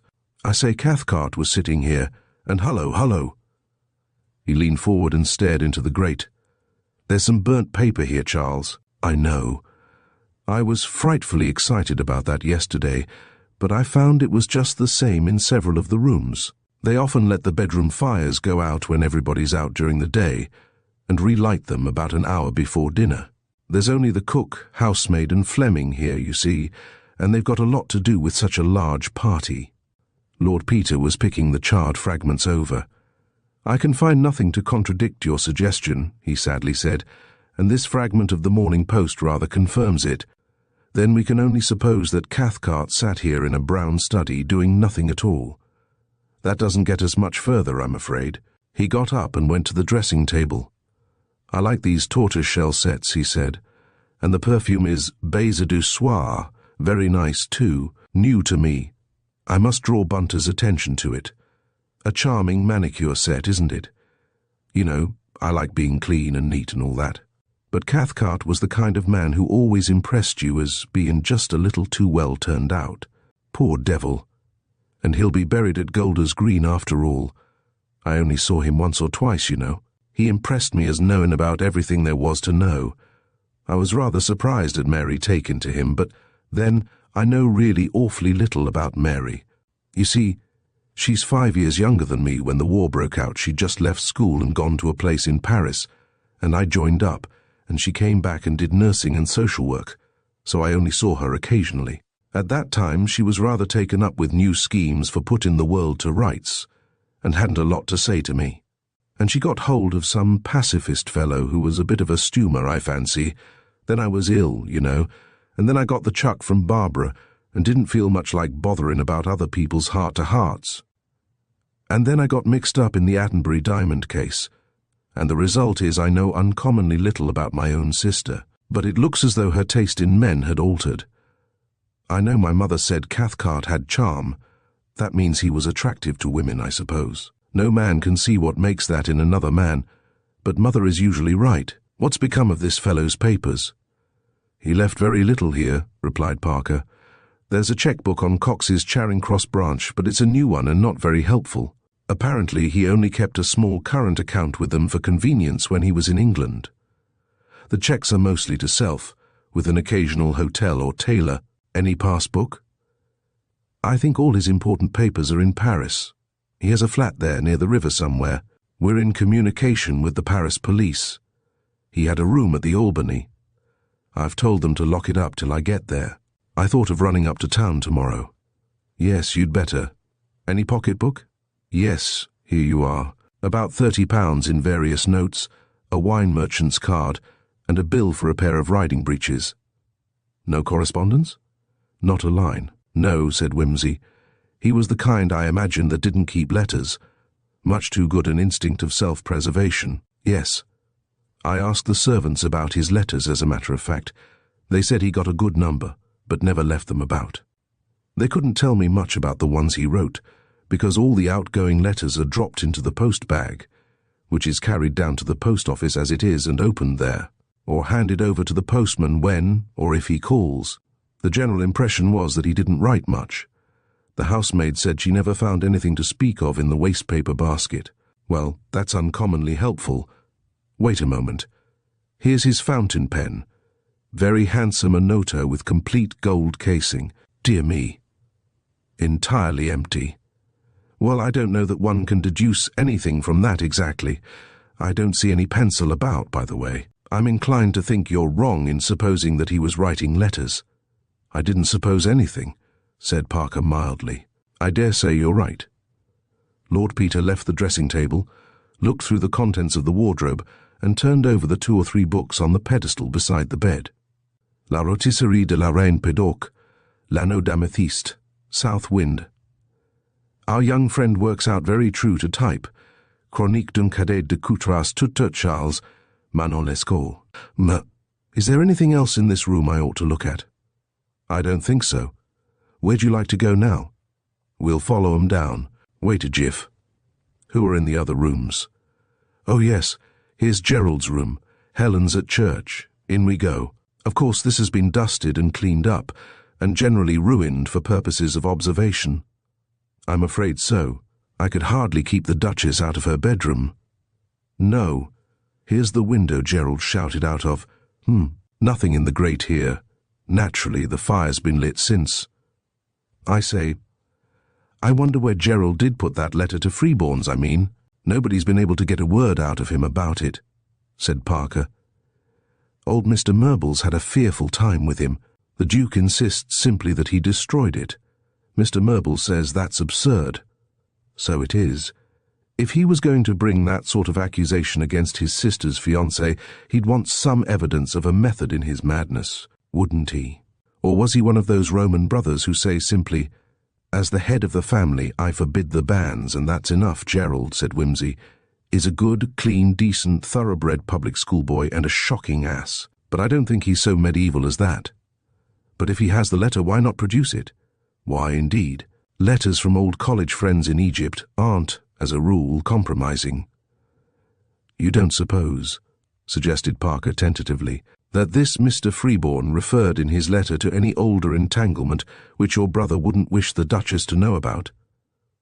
Lord Peter paused, while absently examining a row of boots. That's an idea, he said. There were occasions, mild ones, but Helen would make the most of them. He whistled thoughtfully. Still, when it comes to the gallows— Do you suppose, Whimsy, that your brother really contemplates the gallows? Asked Parker. I think Murbles put it to him pretty straight, said Lord Peter. Quite so. But does he actually realize imaginatively that it is possible to hang an English peer for murder on circumstantial evidence? Lord Peter considered this. Imagination isn't Gerald's strong point, he admitted. I suppose they do hang peers. They can't be beheaded on Tower Hill or anything. I'll look it up, said Parker. But they certainly hanged Earl Ferrers in 1760. Did they, though? Said Lord Peter. Ah, well, as the old pagan said of the Gospels, after all, it was a long time ago, and we'll hope it wasn't true. It's true enough, said Parker, and he was dissected and anatomized afterwards. But that part of the treatment is obsolete. We'll tell Gerald about it, said Lord Peter, and persuade him to take the matter seriously. Which are the boots he wore Wednesday night? These, said Parker, but the fools cleaned them. Yes, said Lord Peter bitterly. No. A good heavy lace-up boot, the sort that sends the blood to the head. He wore leggings too, said Parker. These. Rather elaborate preparations for a stroll in the garden, but, as you were just going to say, the night was wet. I must ask Helen if Gerald ever suffered from insomnia. I did. She said she thought not as a rule, but that he occasionally had toothache, which made him restless. It wouldn't send one out of doors on a cold night, though. Well, let's get downstairs. They passed through the billiard room, where the Colonel was making a sensational break, and into the small conservatory which led from it. Lord Peter looked gloomily round at the chrysanthemums and boxes of bulbs. These damned flowers look jolly healthy, he said. Do you mean you've been letting the gardeners swarm in here every day to water 'em? Yes, said Parker apologetically. I did, but he's had strict orders only to walk on these mats. Good, said Lord Peter. Take him up then, and let's get to work. With his lens to his eye, he crawled cautiously over the floor. They all came through this way, I suppose, he said. Yes, said Parker. I've identified most of the marks. People went in and out. Here's the Duke. He comes in from outside. He trips over the body. Parker had opened the outer door and lifted some matting to show a trampled patch of gravel discoloured with blood. He kneels by the body. Here are his knees and toes. Afterwards he goes into the house, through the conservatory, leaving a good impression in black mud and gravel just inside the door. Lord Peter squatted carefully over the marks. It's lucky the gravel's so soft here, he said. Yes, it's just a patch. The gardener tells me it gets very trampled and messy just here owing to his coming to fill cans from the water trough. They fill the trough up from the well every so often and then carry the water away in cans. It got extra bad this year, and they put down fresh gravel a few weeks ago. Pity they didn't extend their labours all down the path while they were about it, grunted Lord Peter, who was balancing himself precariously on a small piece of sacking. Well, that bears out old Gerald so far. Here's an elephant been over this bit of box border. Who's that? Oh, that's a constable. I put him at 18 stone. He's nothing. And this rubber sole with a patch on it is Crake's. He's all over the place. This squelchy-looking thing is Mr. Arbuthnot in bedroom slippers, and the galoshes are Mr. Pettigrew Robinson. We can dismiss all those.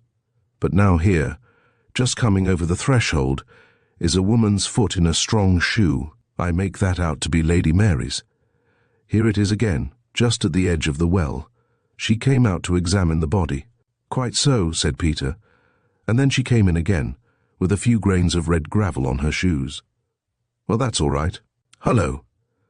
On the outer side of the conservatory were some shelves for small plants, and beneath these a damp and dismal bed of earth, occupied in a sprawling and lackadaisical fashion by stringy cactus plants and a sporadic growth of maidenhair fern, and masked by a row of large chrysanthemums in pots. "What have you got?" inquired Parker, seeing his friend peering into this green retreat.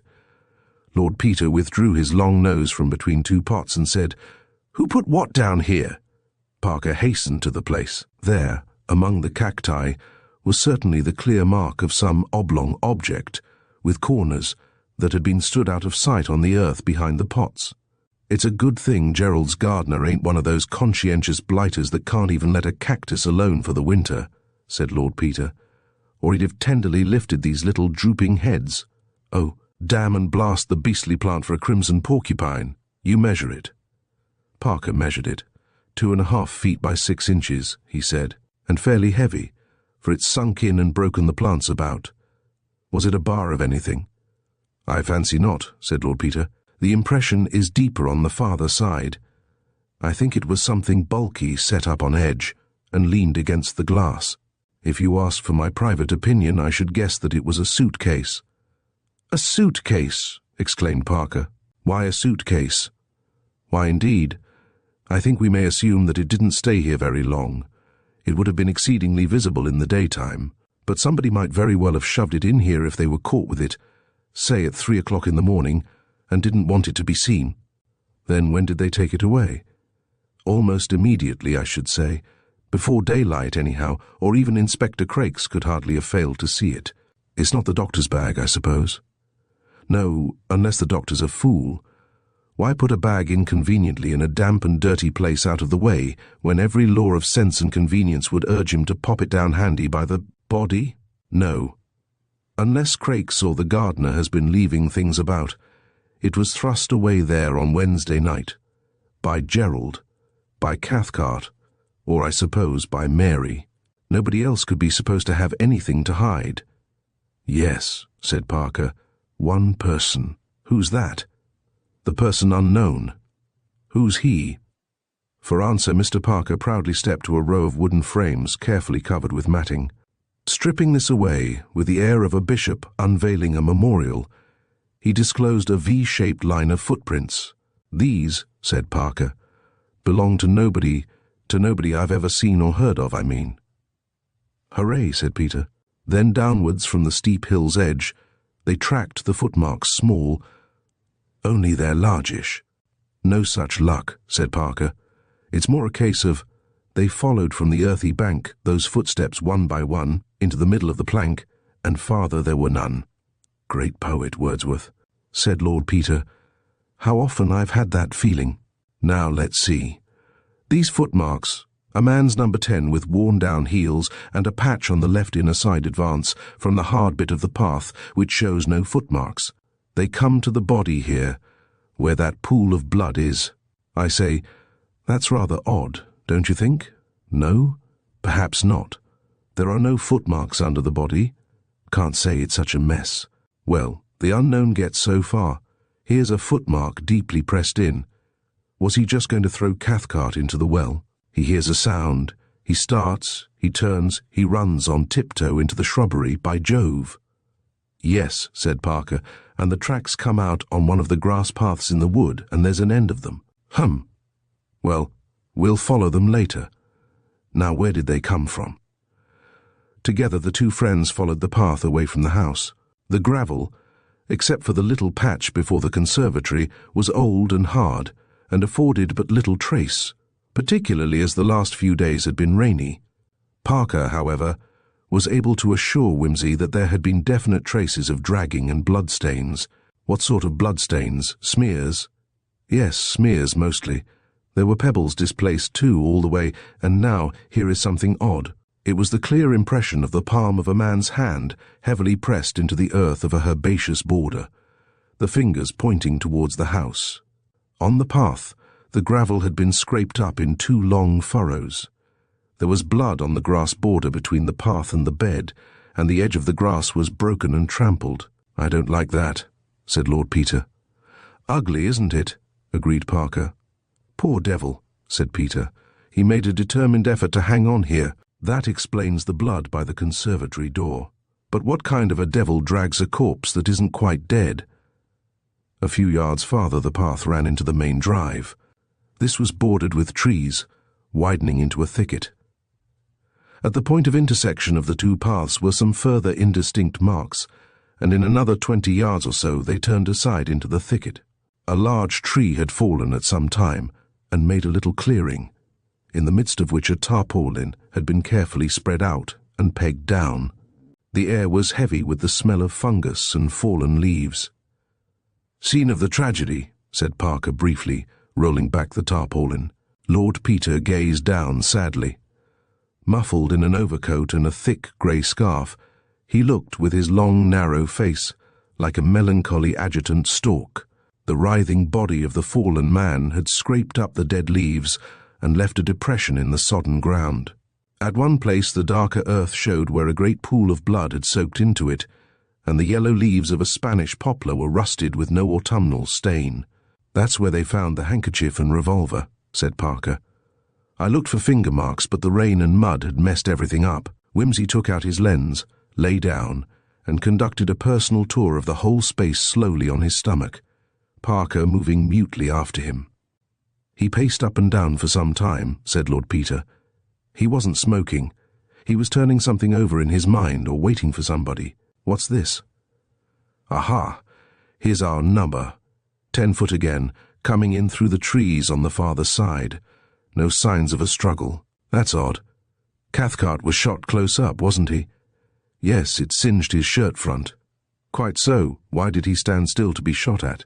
"I imagine," said Parker, "that if he had an appointment with number 10 Boots, it was somebody he knew, who could get close to him without arousing suspicion.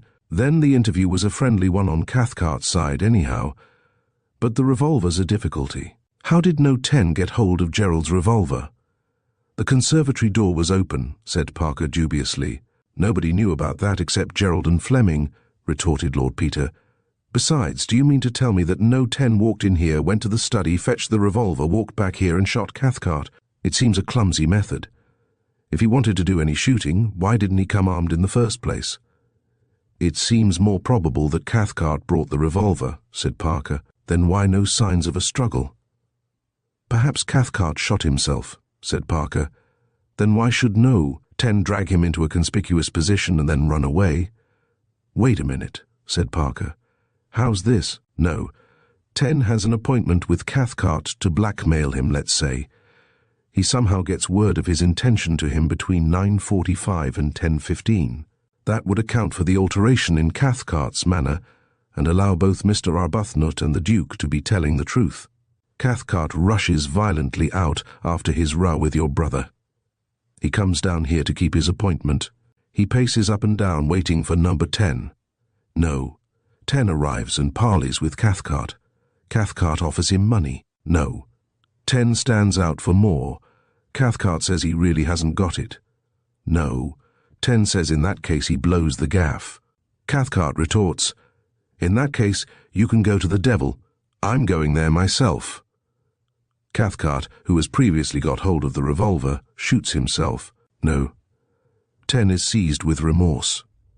He sees that Cathcart isn't quite dead. He picks him up and part drags, part carries him to the house. He is smaller than Cathcart and not very strong, and finds it a hard job. They have just got to the conservatory door when Cathcart has a final hemorrhage and gives up the ghost. Number 10 suddenly becomes aware that his position in somebody else's grounds, alone with a corpse at 3 a.m., wants some explaining. He drops Cathcart and bolts. Enter the Duke of Denver and falls over the body. Tableau. "That's good," said Lord Peter. "That's very good. But when do you suppose it happened?" "Gerald found the body at 3 a.m., The doctor was here at 4:30 and said Cathcart had been dead several hours. Very well. Now, how about that shot my sister heard at 3 o'clock? Look here, old man, said Parker. I don't want to appear rude to your sister. May I put it like this? I suggest that shot at 3 a.m. was poachers. Poachers, by all means, said Lord Peter. Well, really, Parker, I think that hangs together. Let's adopt that explanation provisionally. The first thing to do is now to find No. 10, since he can bear witness that Cathcart committed suicide, and that, as far as my brother is concerned, is the only thing that matters a rap. But for the satisfaction of my own curiosity, I'd like to know, what was No. 10 blackmailing Cathcart about? Who hid a suitcase in the conservatory? And what was Gerald doing in the garden at 3 a.m.? Well, said Parker, suppose we begin by tracing where number 10 came from. Hi, cried Whimsy, as they returned to the trail. Here's real treasure trove, Parker. From amid the mud and the fallen leaves he retrieved a tiny glittering object, a flash of white and green between his fingertips. It was a little charm such as women hang upon a bracelet, a diminutive diamond cat with eyes of bright emerald. Chapter 3. Mudstains and Bloodstains. Other things are all very well in their way, but give me blood. We say, there it is, that's blood. It is an actual matter of fact. We point it out. It admits of no doubt. We must have blood, you know. David Copperfield. Hitherto, said Lord Peter, as they picked their painful way through the little wood on the trail of gents number 10s, I have always maintained that those obliging criminals who strew their tracks with little articles of personal adornment, here he is, on a squashed fungus were an invention of detective fiction for the benefit of the author. I see that I have still something to learn about my job. Well, you haven't been at it very long, have you? Said Parker. Besides, we don't know that the diamond cat is the criminal's. It may belong to a member of your own family, and have been lying here for days. It may belong to Mr. What's-his-name in the States, or to the last tenant but one, and have been lying here for years. This broken branch may be our friend. I think it is. I'll ask the family, said Lord Peter, and we could find out in the village if anyone's ever inquired for a lost cat. They're puka stones. It ain't the sort of thing one would drop without making a fuss about. I've lost him altogether. It's all right. I've got him. He's tripped over a root. Serve him glad, said Lord Peter viciously, straightening his back. I say, I don't think the human frame is very thoughtfully constructed for this sleuth-hound business. If one could go on all fours or had eyes in one's knees, it would be a lot more practical. There are many difficulties inherent in a teleological view of creation, said Parker placidly. Ah, here we are at the park palings. And here's where he got over, said Lord Peter, pointing to a place where the chevaux de frise on the top was broken away. Here's the dent where his heels came down, and here's where he fell forward on hands and knees. Hum! Give us a back, old man, would you? Thanks. An old break, I see. Mr. Montague, now in the States, should keep his palings in better order. No. 10 tore his coat on the spikes all the same. He left a fragment of Burberry behind him. What luck! Here's a deep, damp ditch on the other side, which I shall now proceed to fall into. A slithering crash proclaimed that he had carried out his intention. Parker, thus callously abandoned, looked round, and seeing that they were only 100 yards or so from the gate, ran along and was let out decorously by Hardraw, the gamekeeper, who happened to be coming out of the lodge. By the way, said Parker to him, did you ever find any signs of any poachers on Wednesday night after all? Nay, said the man, not so much as a dead rabbit. I reckon t'lady were mistaken, and 'twere the shot I heard as killed the captain. Possibly, said Parker. Do you know how long the spikes have been broken off the palings over there? A month or two, happen. They should have been put right. But the man's sick. The gate's locked at night, I suppose? Aye. Anybody wishing to get in would have to waken you. Aye, that he would. You didn't see any suspicious character loitering about outside these palings last Wednesday, I suppose? Nay, sir, but my wife may have done. Hey, lass! Mrs. Hardraw, thus summoned, appeared at the door with a small boy clinging to her skirts. Wednesday, said she. Nay, I saw no loitering folks. I keep a lookout for tramps and such, as it be such a lonely place. Wednesday. Now, John, that wad be today to young Mon called we to motorbike. Young man with a motorbike? I reckon 'twas. He said he'd had a puncture and asked for a bucket of water. Was that all the asking he did? He asked what were to name at a place and whose house it were. Did you tell him the Duke of Denver was living here? Aye, sir. And he said he supposed a many gentlemen came up for to shooting. Did he say where he was going? He said he'd come up fra Weardale and were making a trip into Cumberland. How long was he here? Happen half an hour, and then he tried to get his machine started, and I see him hop it in away towards King's Fenton. She pointed away to the right, where Lord Peter might be seen gesticulating in the middle of the road. What sort of a man was he? Like most people, Mrs. Hardraw was poor at definition. She thought he was youngish and tallish, neither dark nor fair, in such a long coat as motor bicyclists use, with a belt round it. Was he a gentleman? Mrs. Hardraw hesitated, and Mr. Parker mentally classed the stranger as not quite. You didn't happen to notice the number of the bicycle? Mrs. Hardraw had not. But it had a sidecar, she added. Lord Peter's gesticulations were becoming quite violent, and Mr. Parker hastened to rejoin him. Come on, gossiping old thing, said Lord Peter unreasonably. This is a beautiful ditch. From such a ditch as this, when the soft wind did gently kiss the trees and they did make no noise, from such a ditch our friend, methinks, mounted the Trojan walls, and wiped his soles upon the greasy mud. Look at my trousers. It's a bit of a climb from this side, said Parker. It is. He stood here in the ditch and put one foot into this place where the paling's broken away and one hand on the top, and hauled himself up. No, 10 must have been a man of exceptional height, strength, and agility. I couldn't get my foot up, let alone reaching the top with my hand. I'm 5'9". Could you? Parker was 6 foot, and could just touch the top of the wall with his hand. I might do it on one of my best days, he said, for an adequate object, or after adequate stimulant. Just so, said Lord Peter. Hence we deduce number 10's exceptional height and strength. Yes, said Parker. It's a bit unfortunate that we had to deduce his exceptional shortness and weakness just now, isn't it? Oh, said Peter. Well, as you so rightly say, that is a bit unfortunate. Well, it may clear up presently. He didn't have a confederate to give him a back or a leg, I suppose. Not unless the confederate was a being without feet or any visible means of support, said Lord Peter, indicating the solitary print of a pair of patched 10s. By the way, how did he make straight in the dark for the place where the spikes were missing? Looks as though he belonged to the neighborhood, or had reconnoitered previously. Arising out of that reply, said Parker, I will now relate to you the entertaining gossip I have had with Mrs. Hardraw. Humph, said Whimsy at the end of it. That's interesting. We better make inquiries at Riddlesdale and King's Fenton. Meanwhile, we know where number 10 came from. Now where did he go after leaving Cathcart's body by the well? The footsteps went into the preserve, said Parker. I lost them there. There is a regular carpet of dead leaves and bracken. Well, but we needn't go through all that sleuth grind again, objected his friend. The fellow went in, and as he presumably is not there still, he came out again.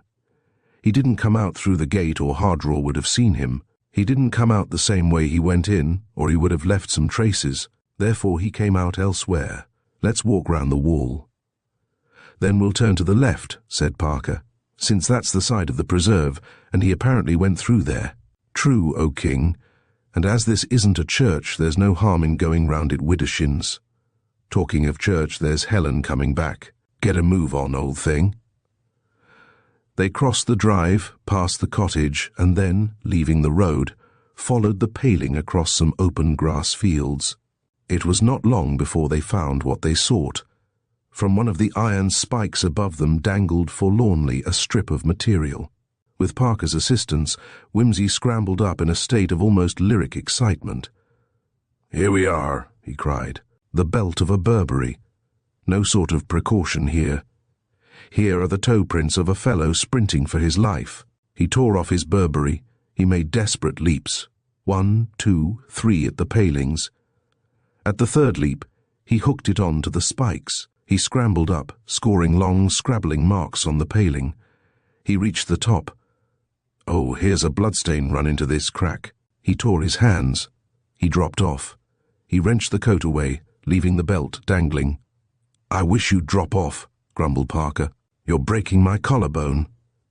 Lord Peter dropped off obediently and stood there holding the belt between his fingers. His narrow grey eyes wandered restlessly over the field. Suddenly he seized Parker's arm and marched briskly in the direction of the wall on the farther side, a low erection of unmortared stone in the fashion of the country. Here he hunted along like a terrier, nose foremost, the tip of his tongue caught absurdly between his teeth, then jumped over and, turning to Parker, said, "Did you ever read The Lay of the Last Minstrel?" "I learnt a good deal of it at school," said Parker. "Why?" "Because there was a goblin page boy in it," said Lord Peter, "who was always yelling 'Found, found, found,' at the most unnecessary moments. I always thought him a terrible nuisance, but now I know how he felt. See here." Close under the wall, and sunk heavily into the narrow and muddy lane which ran up here at right angles to the main road, was the track of a sidecar combination. "Very nice, too," said Mr. Parker approvingly. "New Dunlop tyre on the front wheel, old tyre on the back, gaiter on the side car tyre. Nothing could be better. Tracks come in from the road and go back to the road. Fellow shoved the machine in here in case anybody of an inquisitive turn of mind should pass on the road and make off with it, or take its number. Then he went round on Shank's mare to the gap he'd spotted in the daytime, and got over. After the Cathcart affair he took fright, bolted into the preserve, and took the shortest way to his bus regardless. Well now." He sat down on the wall, and drawing out his notebook, began to jot down a description of the man from the data already known. "Things begin to look a bit more comfortable for old Jerry," said Lord Peter. He leaned on the wall and began whistling softly, but with great accuracy, that elaborate passage of Bach which begins "Let Zion's Children." "I wonder," said the Honourable Freddie Arbuthnot, "what damn silly fool invented Sunday afternoon." He shovelled coals onto the library fire with a vicious clatter, waking Colonel Marchbanks, who said, "Eh? Yes, quite right," and fell asleep again instantly. "Don't you grumble, Freddie," said Lord Peter, who had been occupied for some time in opening and shutting all the drawers of the writing table in a thoroughly irritating manner, and idly snapping to and fro the catch of the French window. "Think how dull old Jerry must feel. Suppose I'd better write him a line." He returned to the table and took a sheet of paper. "Do people use this room much to write letters in, do you know?" "No idea," said the Honourable Freddie. "Never write 'em myself. Where's the point of writing when you can wire?" "Encourages people to write back, that's all. I think Denver writes here when he writes anywhere, and I saw the Colonel wrestling with pen and ink a day or two ago, didn't you?" "Colonel?" The Colonel grunted, answering to his name like a dog that wags its tail in its sleep. "What's the matter? Ain't there any ink?" "I only wondered," replied Peter placidly. He slipped a paper knife under the top sheet of the blotting pad and held it up to the light. "Quite right, old man. Give you full marks for observation. Here's Jerry's signature, and the Colonel's, and a big sprawly hand, which I should judge to be feminine." He looked at the sheet again, shook his head, folded it up, and placed it in his pocketbook. "Doesn't seem to be anything there," he commented, "but you never know. 5. Something of fine, something grouse, probably. Oye's foo's found, I suppose. Well, it can't do any harm to keep it." He spread out his paper and began, "Dear Jerry, here I am, the family sleuth on the trail, and it's damned exciting." The Colonel snored. Sunday afternoon. Parker had gone with the car to King's Fenton, with orders to look in at Riddlesdale on the way and inquire for a green-eyed cat, also for a young man with a sidecar. The Duchess was lying down. Mrs. Pettigrew Robinson had taken her husband for a brisk walk. Upstairs somewhere, Mrs. Marchbanks enjoyed a perfect communion of thought with her husband. Lord Peter's pen gritted gently over the paper, stopped, moved on again, stopped altogether. He leaned his long chin on his hands and stared out of the window, against which there came sudden little swishes of rain, and from time to time a soft, dead leaf. The colonel snored. The fire tinkled. The Honourable Freddie began to hum and tap his fingers on the arms of his chair. The clock moved slothfully on to 5 o'clock, which brought tea-time and the Duchess. "How's Mary?" asked Lord Peter, coming suddenly into the firelight. "I'm really worried about her," said the Duchess. "She is giving way to her nerves in the strangest manner. It is so unlike her. She will hardly let anybody come near her. I have sent for Dr. Thorpe again." "Don't you think she'd be better if she got up and came downstairs a bit?" suggested Whimsy. "Gets brooding about things all by herself, I shouldn't wonder. Wants a bit of Freddie's intellectual conversation to cheer her up." "You forget, poor girl," said the Duchess. "She was engaged to Captain Cathcart. Everybody isn't as callous as you are." "Any more letters, Your Grace?" asked the footman, appearing with the post-bag. "Oh, are you going down now?" said Whimsy. "Yes, here you are, and there's one other, if you don't mind waiting a minute while I write it. Wish I could write at the rate people do on the cinema," he added, scribbling rapidly as he spoke. "Dear Lillian, your father has killed Mr. William Snooks, and unless you send me £1,000 by bearer, I shall disclose all to your husband. Sincerely, Earl of Digglesbrake."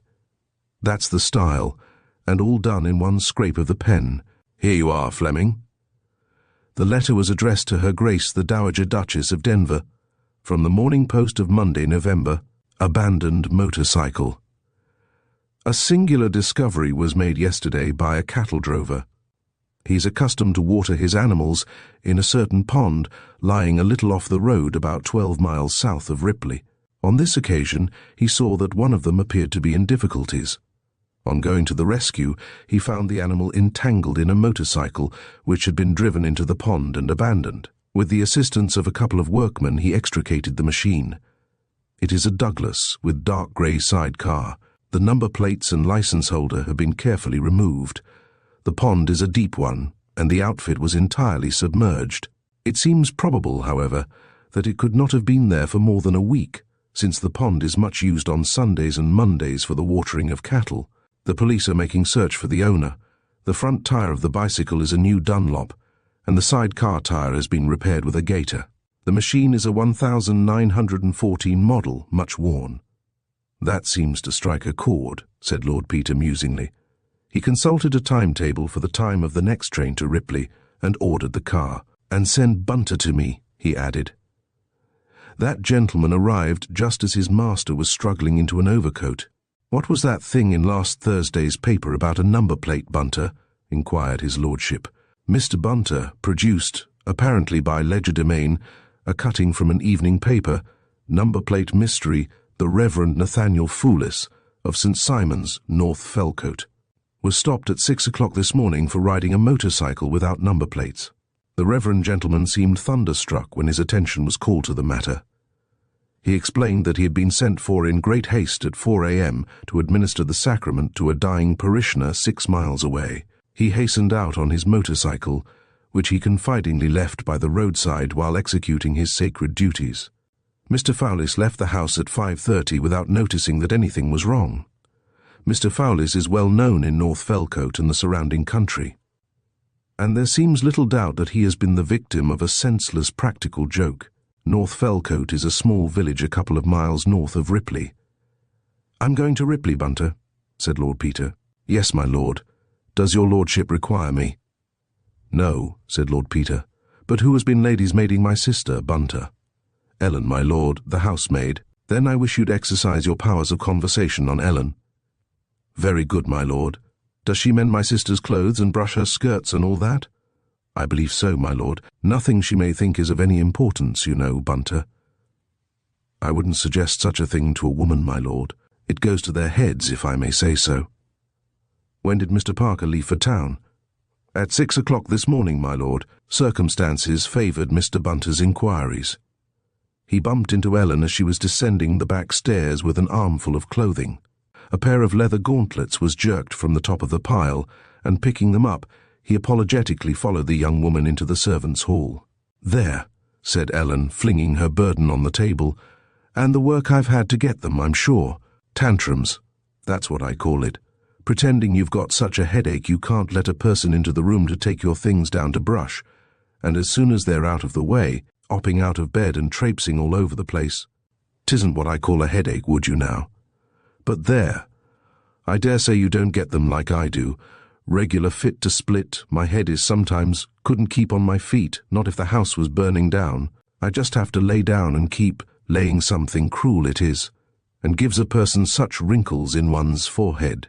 I'm sure I don't see any wrinkles, said Mr. Bunter, but perhaps I haven't looked hard enough.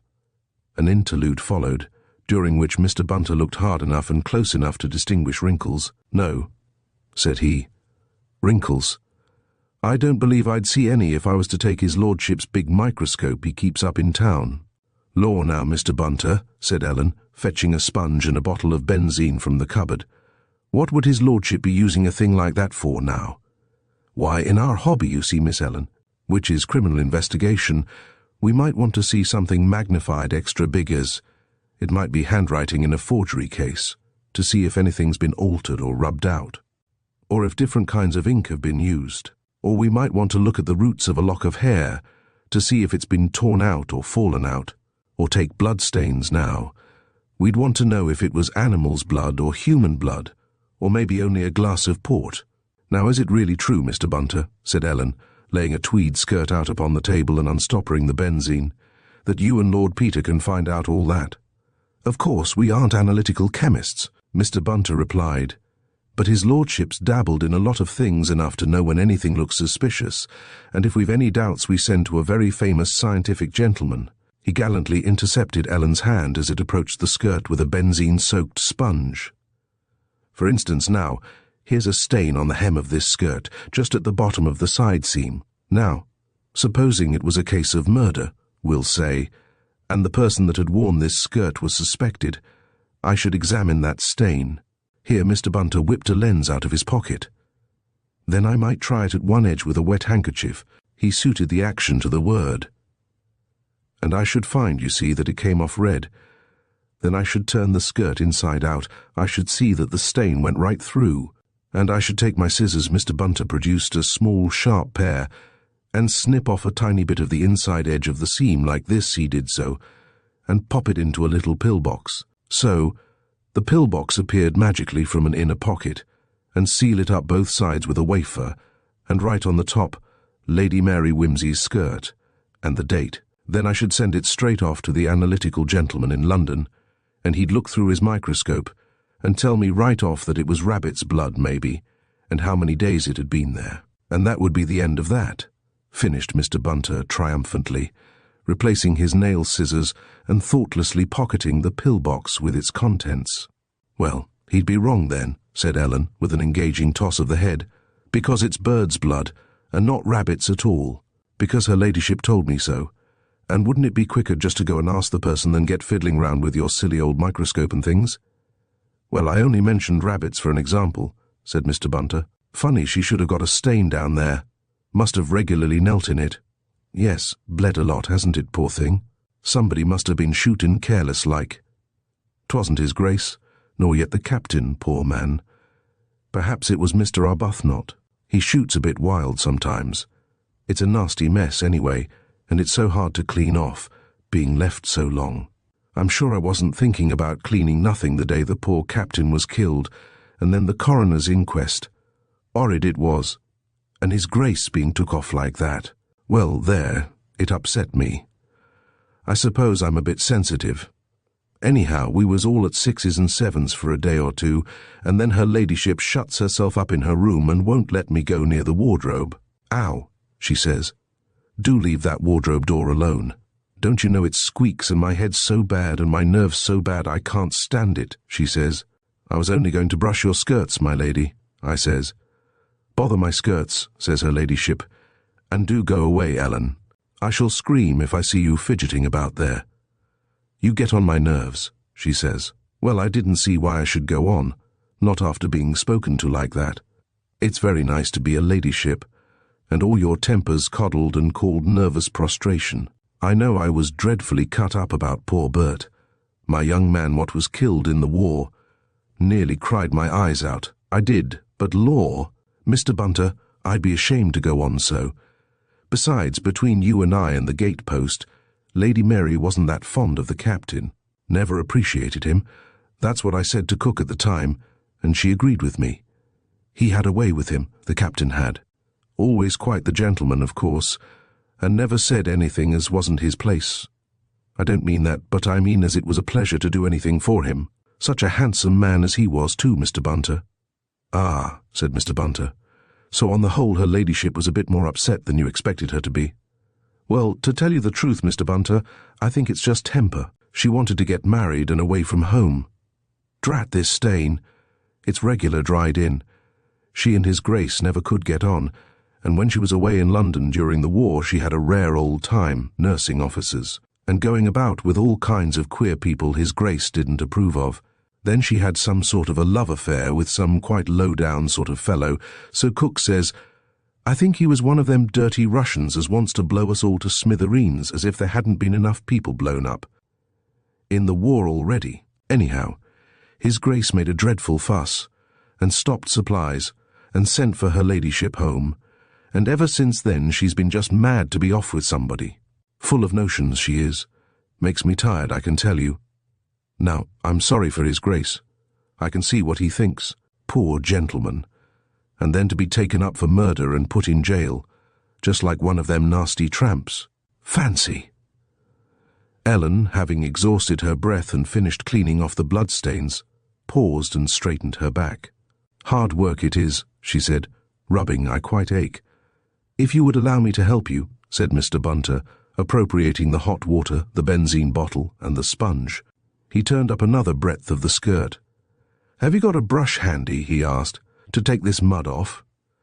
You're as blind as a bat, Mr. Bunter, said Ellen, giggling. Can't you see it just in front of you? Ah, yes, said the valet. But that's not as hard a one as I'd like. Just you run and get me a real hard one. There's a dear good girl, and I'll fix this for you. Cheek, said Ellen. But, she added, relenting before the admiring gleam in Mr. Bunter's eye, I'll get the clothes brush out of the hall for you. That's as hard as a brick bat, that is. No sooner was she out of the room than Mr. Bunter produced a pocket knife and 2 more pill boxes. In a twinkling of an eye he had scraped the surface of the skirt in 2 places, and written 2 fresh labels. Gravel from Lady Mary's skirt, about 6 in. From hem. Silver sand from hem of Lady Mary's skirt. He added the date, and had hardly pocketed the boxes when Ellen returned with the clothes brush. The cleaning process continued for some time, to the accompaniment of desultory conversation.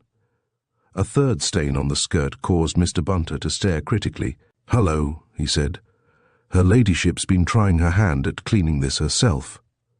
What? Cried Ellen. She peered closely at the mark, which at one edge was smeared and whitened, and had a slightly greasy appearance. Well, I never, she exclaimed. So she has. Whatever's that for, I wonder?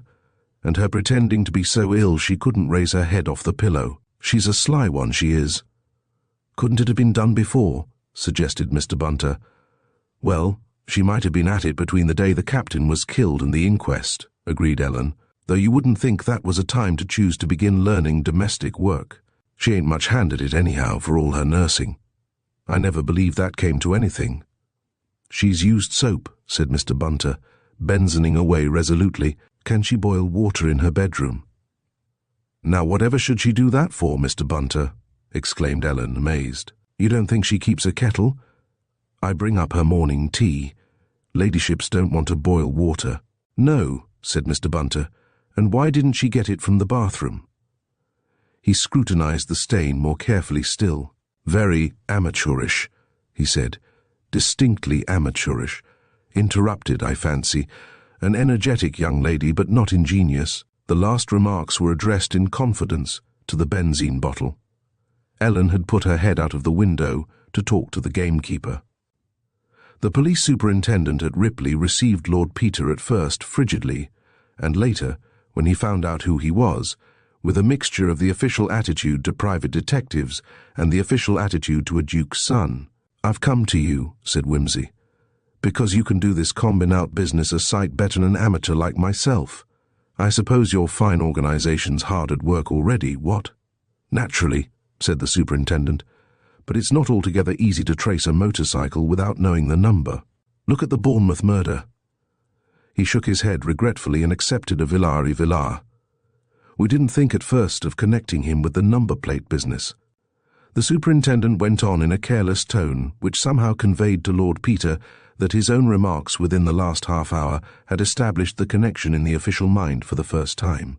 Of course, if he'd been seen going through Ripley without a number plate, he'd have been noticed and stopped, whereas with Mr. Fowlis's he was as safe as the Bank of England, he concluded in a burst of originality. Obviously, said Whimsy. Very agitating for the parson, poor chap. So early in the morning, too. I suppose it was just taken to be a practical joke. Just that, agreed the superintendent, but after hearing what you have to tell us, we shall use our best efforts to get the man. I expect His Grace won't be any too sorry to hear he's found.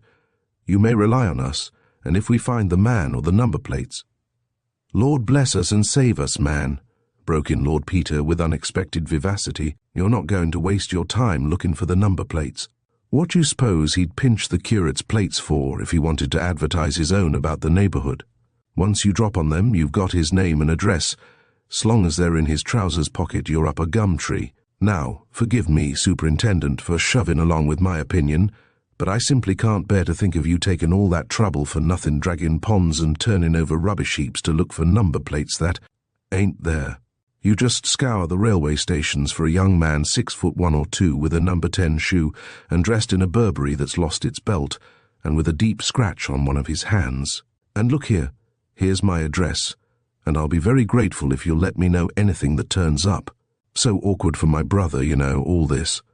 Sensitive man, feels it keenly. By the way, I'm a very uncertain bird always hopping about. You might wire me any news in duplicate, to Riddlesdale and to Town 110 Piccadilly. Always delighted to see you, by the way, if ever you're in town. You'll forgive me sloping off now, won't you? I've got a lot to do. Returning to Riddlesdale, Lord Peter found a new visitor seated at the tea table. At Peter's entry he rose into towering height and extended a shapely, expressive hand that would have made an actor's fortune. He was not an actor, but he found this hand useful, nevertheless, in the exploitation of dramatic moments. His magnificent build and the nobility of his head and mask were impressive. His features were flawless, his eyes ruthless. The Dowager Duchess had once remarked, "Sir Impey Biggs is the handsomest man in England, and no woman will ever care twopence for him." He was, in fact, 38 and a bachelor, and was celebrated for his rhetoric and his suave but pitiless dissection of hostile witnesses. The breeding of canaries was his unexpected hobby, and besides their song he could appreciate no music but review airs. He answered Whimsy's greeting in his beautiful, resonant, and exquisitely controlled voice. Tragic irony, cutting contempt, or a savage indignation were the emotions by which Sir Impey Biggs swayed court and jury. He prosecuted murderers of the innocent, defended inactions for criminal libel, and moving others was himself a stone. Whimsy expressed himself delighted to see him in a voice, by contrast, more husky and hesitant even than usual. "You just come from Jerry?" he asked. "Fresh toast, please, Fleming. How is he, enjoying it? I never knew a fellow like Jerry for getting the least possible out of any situation. I'd rather like the experience myself, you know. Only I'd hate being shut up and watching the other idiots bungling my case. No reflection on Murbles and you, Biggs. I mean myself. I mean the man who'd be me if I was Jerry. You follow me?" "I was just saying to Sir Impey," said the Duchess, "that he really must make Gerald say what he was doing in the garden at 3 in the morning. If only I'd been at Riddlesdale, none of this would have happened. Of course, we all know that he wasn't doing any harm, but we can't expect the jurymen to understand that. The lower orders are so prejudiced.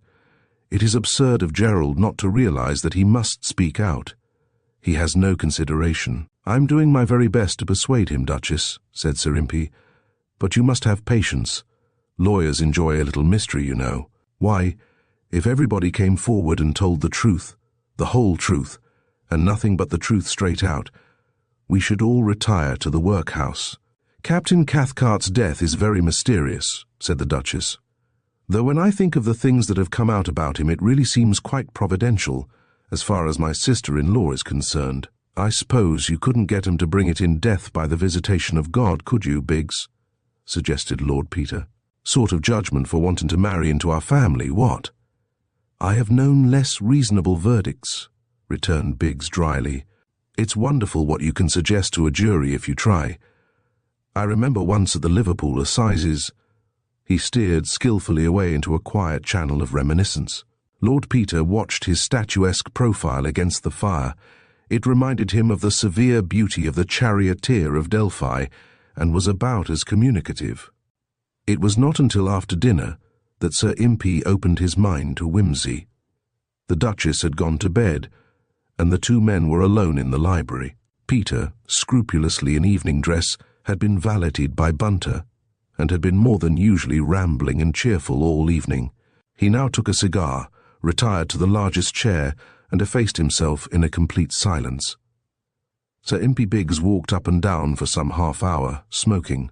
Then he came across with determination, brutally switched on a reading lamp right into Peter's face, sat down opposite to him, and said, "Now, Whimsy, I want to know all you know." "Do you, though?" said Peter. He got up, disconnected the reading lamp, and carried it away to a side table. "No bullying of the witness, though," he added, and grinned. "I don't care so long as you wake up," said Biggs, unperturbed. "Now then."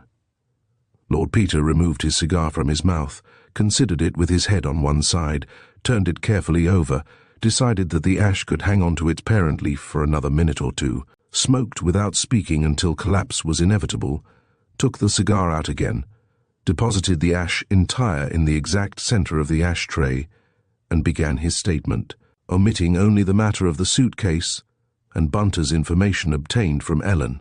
Sir Impey Biggs listened with what Peter irritably described as a cross-examining countenance, putting a sharp question every now and again. He made a few notes, and when Whimsy had finished, sat tapping his notebook thoughtfully. "I think we can make a case out of this," he said, "even if the police don't find your mysterious man. Denver's silence is an awkward complication, of course." He hooded his eyes for a moment. "Did you say you'd put the police on to find the fellow?" "Yes. Have you a very poor opinion of the police?" "Not for that kind of thing. That's in their line. They have all the facilities and do it well." "Ah. You expect to find the man, do you?" "I hope to." "Ah. What do you think is going to happen to my case if you do find him, Whimsy?" "What do I— See here, Whimsy," said the barrister. "You are not a fool, and it's no use trying to look like a country policeman. You are really trying to find this man?" "Certainly." "Just as you like, of course, but my hands are rather tied already. Has it ever occurred to you that perhaps he'd better not be found?" Whimsy stared at the lawyer with such honest astonishment as actually to disarm him. "Remember this," said the latter earnestly, "that if once the police get hold of a thing or a person, it's no use relying on my or Merble's or anybody's professional discretion. Everything's raked out into the light of common day, and very common it is. Here's Denver accused of murder, and he refuses in the most categorical way to give me the smallest assistance. Jerry's an ass. He doesn't realize." "Do you suppose," broke in Biggs, "I have not made it my business to make him realize? All he says is, 'They can't hang me. I didn't kill the man, though I think it's a jolly good thing he's dead. It's no business of theirs what I was doing in the garden.' Now I ask you, Whimsy, is that a reasonable attitude for a man in Denver's position to take up?" Peter muttered something about never had any sense. Had anybody told Denver about this other man? Something vague was said about footsteps at the inquest, I believe. "That Scotland Yard man is your personal friend, I'm told." "Yes." "So much the better. He can hold his tongue. Look here, Biggs, this is all damned impressive and mysterious, but what are you getting at? Why shouldn't I lay hold of the beggar if I can?" "I'll answer that question by another." Sir Impey leaned forward a little. "Why is Denver screening him?" Sir Impey Biggs was accustomed to boast that no witness could perjure himself in his presence undetected. As he put the question, he released the other's eyes from his, and glanced down with finest cunning at Whimsy's long, flexible mouth and nervous hands. When he glanced up again a second later, he met the eyes passing, guarded and inscrutable, through all the changes expressive of surprised enlightenment. But by that time it was too late. He had seen a little line at the corner of the mouth fade out, and the fingers relax ever so slightly. The first movement had been one of relief. "By Jove," said Peter. "I never thought of that. What sleuths you lawyers are. If that's so, I'd better be careful, hadn't I? Always was a bit rash. My mother says—" "You're a clever devil, Whimsy," said the barrister. "I may be wrong, then. Find your man by all means. There's just one other thing I'd like to ask. Whom are you screening?" "Look here, Biggs," said Whimsy. "You're not paid to ask that kind of question here, you know. You can jolly well wait till you get into court. It's your job to make the best of the stuff we serve up to you, not to give us the third degree. Suppose I murdered Cathcart myself. You didn't. I know I didn't, but if I did, I'm not going to have you asking questions and looking at me in that tone of voice. However, just to oblige you, I don't mind saying plainly that I don't know who did away with the fellow. When I do, I'll tell you." "You will?" "Yes, I will, but not till I'm sure. You people can make such a little circumstantial evidence go such a damn long way. You might hang me while I was only in the early stages of suspecting myself." Said Biggs. "Meanwhile, I tell you candidly, I am taking the line that they can't make out a case, not proven, eh?" "Well, anyhow, Biggs, I swear my brother shan't hang for lack of my evidence." "Of course not," said Biggs, adding inwardly, "but you hope it won't come to that." A spurt of rain plashed down the wide chimney and sizzled on the logs. "Craven Hotel, Strand, W.C., Tuesday. My dear Whimsy, a line as I promised, to report progress, but it's precious little. On the journey up, I sat next to Mrs. Pettigrew Robinson and opened and shut the window for her and looked after her parcels. She mentioned that when your sister roused the household on Thursday morning, she went first to Mr. Arbuthnot's room, a circumstance which the lady seemed to think odd, but which is natural enough when you come to think of it, the room being directly opposite the head of the staircase. It was Mr. Arbuthnot who knocked up the Pettigrew Robinsons, and Mr. P. ran downstairs immediately. Mrs. P. then saw that Lady Mary was looking very faint and tried to support her. Your sister threw her off rudely, Mrs. P. says declined, in a most savage manner all offers of assistance, rushed to her own room, and locked herself in. Mrs. Pettigrew Robinson listened at the door to make sure, as she says, that everything was all right, but, hearing her moving about and slamming cupboards, she concluded that she would have more chance of poking her finger into the pie downstairs, and departed. If Mrs. Marchbanks had told me this, I admit I should have thought the episode worth looking into, but I feel strongly that if I were dying I should still lock the door between myself and Mrs. Pettigrew Robinson. Mrs. P. was quite sure that at no time had Lady Mary anything in her hand. She was dressed as described at the inquest, a long coat over her pyjamas. Sleeping suit was Mrs. P.'s expression, stout shoes and a woolly cap, and she kept these garments on throughout the subsequent visit of the doctor. Another odd little circumstance is that Mrs. Pettigrew Robinson, who was awake, you remember, from 2 a.m. onwards, is certain that just before Lady Mary knocked on Mr. Arbuthnot's door, she heard a door slam somewhere in the passage. I don't know what to make of this. Perhaps there's nothing in it, but I just mention it. I've had a rotten time in town. Your brother-in-law-elect was a model of discretion. His room at the Albany is a desert from a detecting point of view, no papers except a few English bills and receipts, and invitations. I looked up a few of his inviters, but they were mostly men who had met him at the club, or knew him in the army, and could tell me nothing about his private life. He is known at several nightclubs.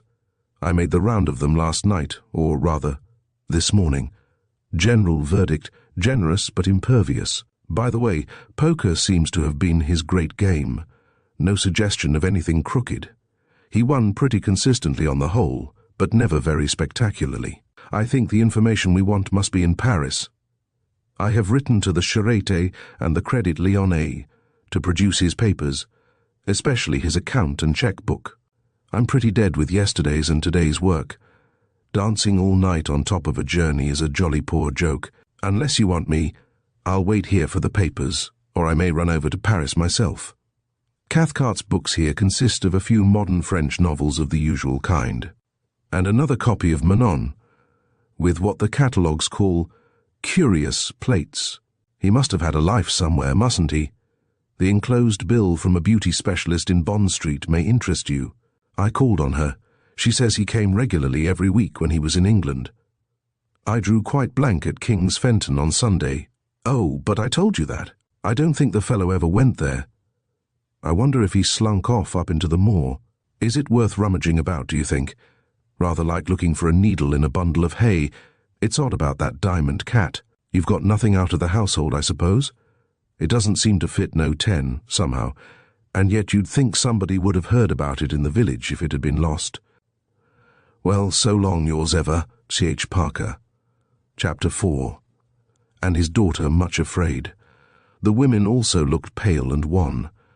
The Pilgrim's Progress, Mr. Bunter brought Parker's letter up to Lord Peter in bed on the Wednesday morning.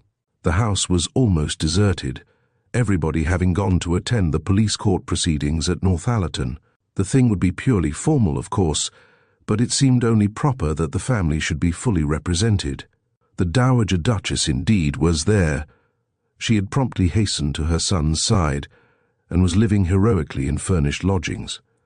But the younger Duchess thought her mother-in-law more energetic than dignified. There was no knowing what she might do if left to herself. She might even give an interview to a newspaper reporter. Besides, at these moments of crisis, a wife's right place is at her husband's side. Lady Mary was ill, and nothing could be said about that. And if Peter chose to stay smoking cigarettes in his pyjamas, while his only brother was undergoing public humiliation, that was only what might be expected. Peter took after his mother. How that eccentric strain had got into the family her Grace could not imagine, for the Dowager came of a good Hampshire family. There must have been some foreign blood somewhere. Her own duty was clear, and she would do it. Lord Peter was awake, and looked rather fagged, as though he had been sleuthing in his sleep. Mr. Bunter wrapped him solicitously in a brilliant oriental robe, and placed the tray on his knees. "Bunter," said Lord Peter rather fretfully, "your café au lait is the one tolerable incident in this beastly place." "Thank you, my lord. Very chilly again this morning, my lord, but not actually raining." Lord Peter frowned over his letter. "Anything in the paper, Bunter?" "Nothing urgent, my lord. A sale next week at Northbury Hall, Mr. Fleetwhite's library. My lord a Caxton Confessio Amantis. What's the good of telling me that when we're stuck up here for God knows how long? I wish to heaven I'd stuck to books and never touched crime. Did you send those specimens up to Lubbock?" "Yes, my lord," said Bunter gently. "Dr. Lubbock was the analytical gentleman." "Must have facts," said Lord Peter. "Facts. When I was a small boy I always hated facts. Thought of 'em as nasty hard things, all knobs, uncompromising." "Yes, my lord. My old mother." "Your mother, Bunter?" "I didn't know you had one. I always imagined you were turned out ready-made, so to speak. Excuse me. Infernally rude of me. Beg your pardon, I'm sure." "Not at all, my lord. My mother lives in Kent, my lord, near Maidstone. 75, my lord, and an extremely active woman for her years, if you'll excuse my mentioning it. I was one of 7. "That is an invention, Bunter. I know better. You are unique, but I interrupted you. You were going to tell me about your mother." "She always says, my lord, that facts are like cows. If you look them in the face hard enough, they generally run away. She is a very courageous woman, my lord." Lord Peter stretched out his hand impulsively, but Mr. Bunter was too well trained to see it. He had, indeed, already begun to strop a razor. Lord Peter suddenly bundled out of bed with a violent jerk and sped across the landing to the bathroom. Here he revived sufficiently to lift up his voice in "Come unto these yellow sands." Thence, feeling in a Purcellish mood, he passed to "I attempt from love's fever to fly," with such improvement of spirits that, against all custom, he ran several gallons of cold water into the bath and sponged himself vigorously. Wherefore, after a rough toweling, he burst explosively from the bathroom and caught his shin somewhat violently against the lid of a large oak chest which stood at the head of the staircase, so violently, indeed, that the lid lifted with a shock and shut down with a protesting bang. Lord Peter stopped to say something expressive and to caress his leg softly with the palm of his hand. Then a thought struck him. He set down his towels, soap, sponge, loofah, bath brush, and other belongings, and quietly lifted the lid of the chest. Whether, like the heroine of Northanger Abbey, he expected to find anything gruesome inside was not apparent. It is certain that, like her, he beheld nothing more startling than certain sheets and counterpanes neatly folded at the bottom. Unsatisfied, he lifted the top one of these gingerly and inspected it for a few moments in the light of the staircase window. He was just returning it to its place, whistling softly the while, when a little hiss of indrawn breath caused him to look up with a start. His sister was at his elbow. He had not heard her come, but she stood there in her dressing gown, her hands clutched together on her breast.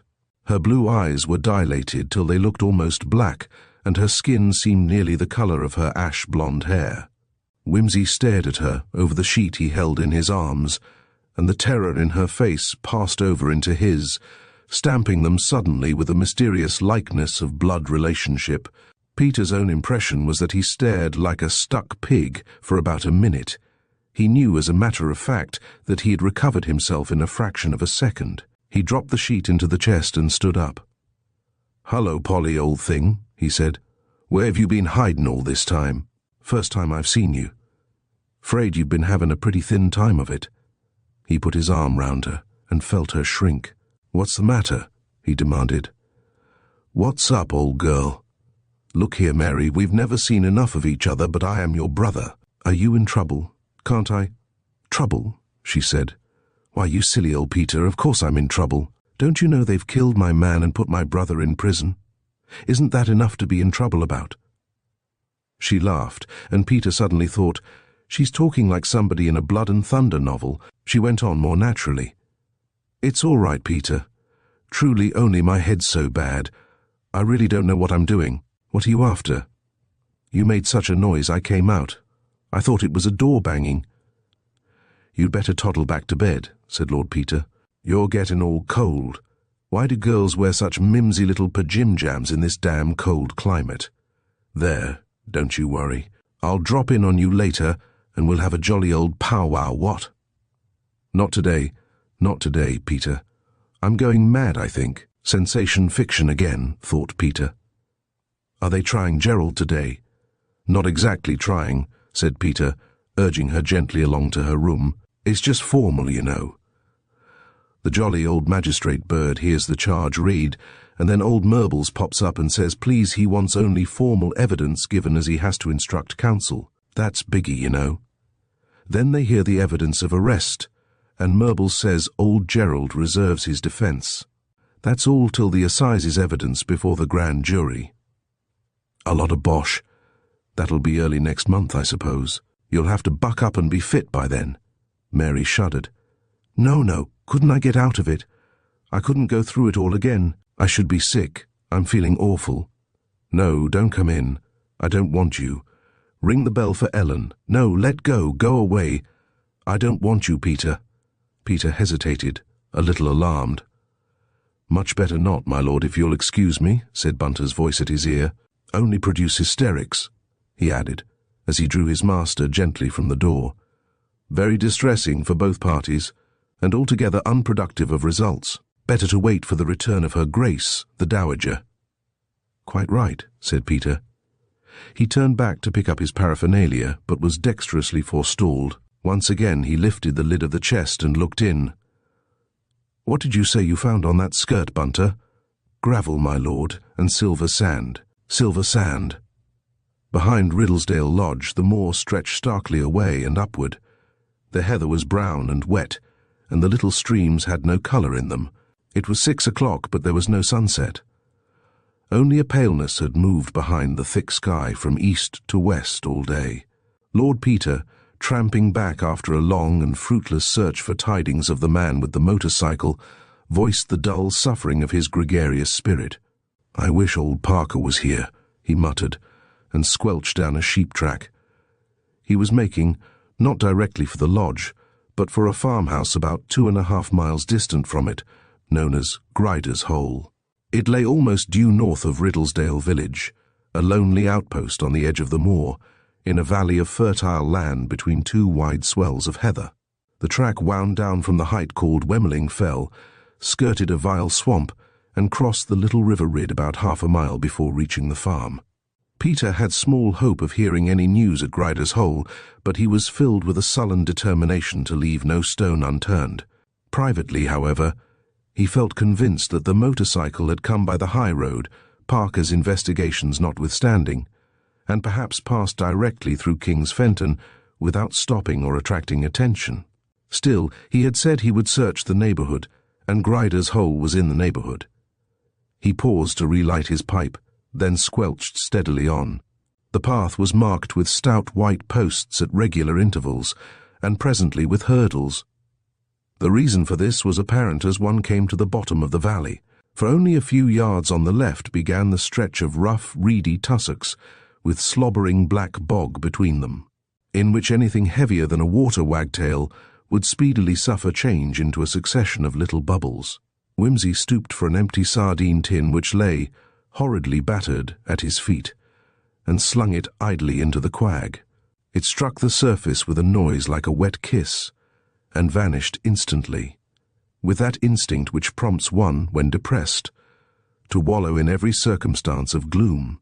Peter leaned sadly upon the hurdles and abandoned himself to a variety of shallow considerations upon 1, the vanity of human wishes, 2, mutability, 3, first love, 4, the decay of idealism, 5, the aftermath of the Great War, 6, birth control, and 7, the fallacy of free will. This was his nadir, however. Realizing that his feet were cold and his stomach empty, and that he had still some miles to go, he crossed the stream on a row of slippery stepping stones and approached the gate of the farm, which was not an ordinary 5-barred one, but solid and uncompromising. A man was leaning over it, sucking a straw. He made no attempt to move at Whimsy's approach. "Good evening," said that nobleman in a sprightly manner, laying his hand on the catch. "Chilly, ain't it?" The man made no reply, but leaned more heavily and breathed. He wore a rough coat and breeches, and his leggings were covered with manure. "Seasonable, of course, what?" said Peter. "Good for the sheep, I dare say. Makes their wool curl and so on." The man removed the straw and spat in the direction of Peter's right boot. "Do you lose many animals in the bog?" went on Peter, carelessly unlatching the gate and leaning upon it in the opposite direction. "I see you have a good wall all round the house. Must be a bit dangerous in the dark, what, if you're thinking of taking a little evening stroll with a friend?" The man spat again, pulled his hat over his forehead, and said briefly, "What deuce to want?" "Well," said Peter, "I thought of paying a little friendly call on the owner of this farm, that is to say. Country neighbours and all that. Lonely kind of country, don't you see?" "Is he in, do you think?" The man grunted. "I'm glad to hear it," said Peter. "It's so uncommonly jolly finding all you Yorkshire people so kind and hospitable, what? Never mind who you are. Always a seat at the fireside and that kind of thing. Excuse me, but do you know you're leaning on the gate so as I can't open it? I'm sure it's a pure oversight, only you mayn't realize that just where you're standing you get the maximum of leverage. What an awfully charming house this is, isn't it? All so jolly stark and grim, and all the rest of it. No creepers or little rose-grown porches or anything suburban of that sort. Who lives in it?" The man surveyed him up and down for some moments and replied, "Mr. Grimethorpe." "No, does he now?" said Lord Peter. "To think of that. Just the fellow I want to see. Model farmer, what? Wherever I go throughout the length and breadth of the North Riding I hear of Mr. Grimethorpe. Grimethorpe's butter is the best. Grimethorpe's fleeces never go to pieces. Grimethorpe's pork melts on the fork. For Irish stews take Grimethorpe's ewes. A tummy lined with Grimethorpe's beef never comes to grief. It has been my life's ambition to see Mr. Grimethorpe in the flesh, and you no doubt are his sturdy henchman and right-hand man. You leap from bed before the breaking day, to milk the kine amid the scented hay. You, when the shades of evening gather deep, home from the mountain lead the mild-eyed sheep. You, by the ingle's red and welcoming blaze, tell your sweet infants tales of olden days. A wonderful life, though a trifle monotonous perhaps in the winter.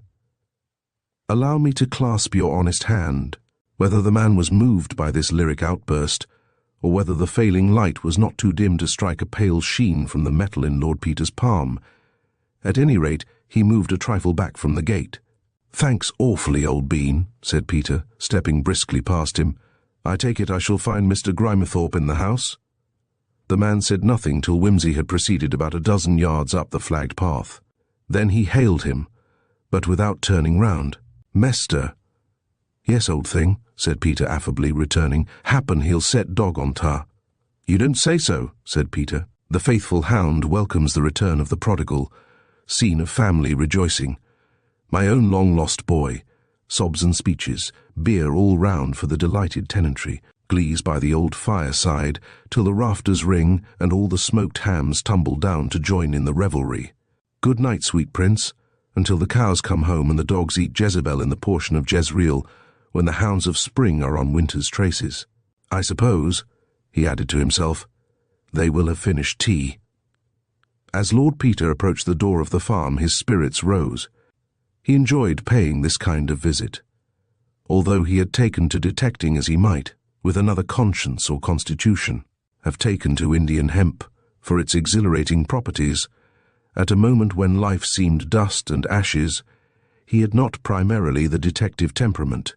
He expected next to nothing from inquiries at Grider's Hole, and if he had, he might probably have extracted all the information he wanted by a judicious display of treasury notes to the glum man at the gate.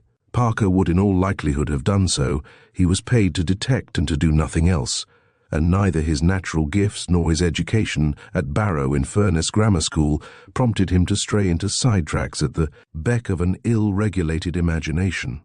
But to Lord Peter the world presented itself as an entertaining labyrinth of side issues.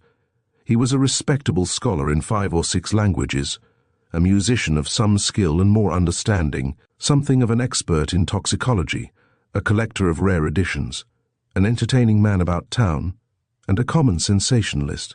He had been seen at 12:30 on a Sunday morning, walking in Hyde Park in a top hat and frock coat, reading the news of the world.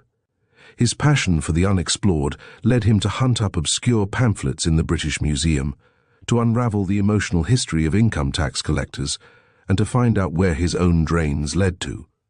In this case, the fascinating problem of a Yorkshire farmer who habitually set the dogs on casual visitors imperatively demanded investigation in a personal interview. The result was unexpected. His first summons was unheeded, and he knocked again. This time there was a movement, and a surly male voice called out, "Well, let 'un in then, dang 'un and dang," emphasized by the sound of something falling or thrown across the room. The door was opened unexpectedly by a little girl of about 7, very dark and pretty, and rubbing her arm as though the missile had caught her there.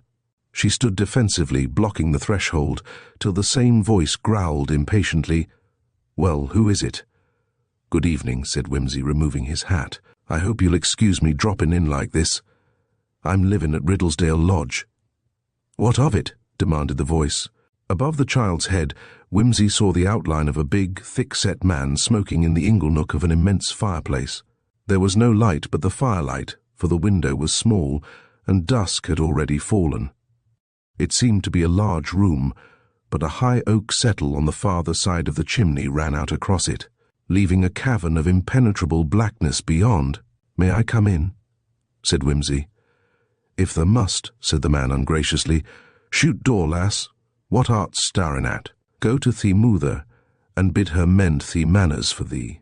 This seemed a case of the pot lecturing the kettle on cleanliness, but the child vanished hurriedly into the blackness behind the settle, and Peter walked in. "Are you Mr. Grimethorpe?" he asked politely. "What if I am?" retorted the farmer. "I've no call to be ashamed of my name." "Rather not," said Lord Peter, "nor of your farm. Delightful place, what? My name's Whimsy, by the way, Lord Peter Whimsy, in fact, the Duke of Denver's brother, you know. I'm sure I hate interrupting you.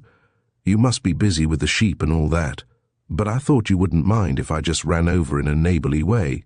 Lonely sort of country, ain't it? I like to know the people next door and all that sort of thing. I'm used to London, you see, where people live pretty thick on the ground. I suppose very few strangers ever pass this way." "None," said Mr. Grimethorpe with decision. "Well, perhaps it's as well," pursued Lord Peter. "Makes one appreciate one's home circle more. What? Often think one sees too many strangers in town.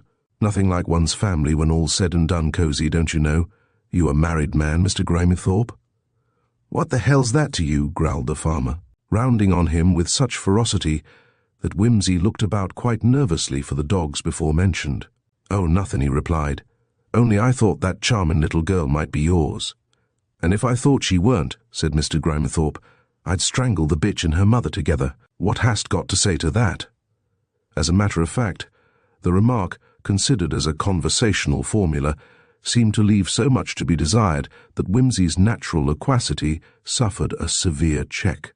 He fell back, however, on the usual resource of the male, and offered Mr. Grimethorpe a cigar, thinking to himself as he did so, "What a hell of a life the woman must lead." The farmer declined the cigar with a single word, and was silent. Whimsy lit a cigarette for himself and became meditative, watching his companion. He was a man of about 45, apparently, rough, harsh, and weather-beaten, with great ridgy shoulders and short, thick thighs, a bull terrier with a bad temper. Deciding that delicate hints would be wasted on such an organism, Whimsy adopted a franker method. "To tell the truth, Mr. Grimethorpe," he said, "I didn't blow in without any excuse at all. Always best to provide oneself with an excuse for a call." "What?" "Though it's so perfectly delightful to see you. I mean, no excuse might appear necessary. But fact is, I'm looking for a young man, an acquaintance of mine, who said he'd be roaming about this neighborhood some time or other about now. Only I'm afraid I may have missed him. You see, I've only just got over from Corsica, interesting country and all that, Mr. Grimethorpe, but a trifle out of the way, and from what my friend said, I think he must have turned up here about a week ago and found me out. Just my luck. But he didn't leave his card, so I can't be quite sure, you see.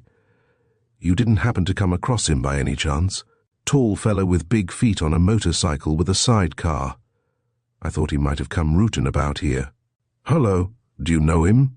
The farmer's face had become swollen and almost black with rage. "What day say'st thou?" he demanded thickly. "I should think last Wednesday night or Thursday morning," said Peter, with a hand on his heavy Malacca cane. "I knew it," growled Mr. Grimethorpe. "The slut and all these dommed women with their dirty ways. Look here, Mester, the tyke were a friend of thine? Well, I were at Stapley Wednesday and Thursday, tha knew that, didn't tha? And so did te friend, didn't un? And if I hadn't, it'd have been the worse for un. He'd have been in Peter's pot if I'd a caught un, and that's where thou'll be thiecing in a minute, blast tha. And if I find un sneaking here again, I'll blast every bone in his body and send un to look for thee there." And with these surprising words he made for Peter's throat like a bulldog. "That won't do," said Peter, disengaging himself with an ease which astonished his opponent, and catching his wrist in a grip of mysterious and excruciating agony. "'Tisn't wise. You know might murder a fellow like that. Nasty business, murder.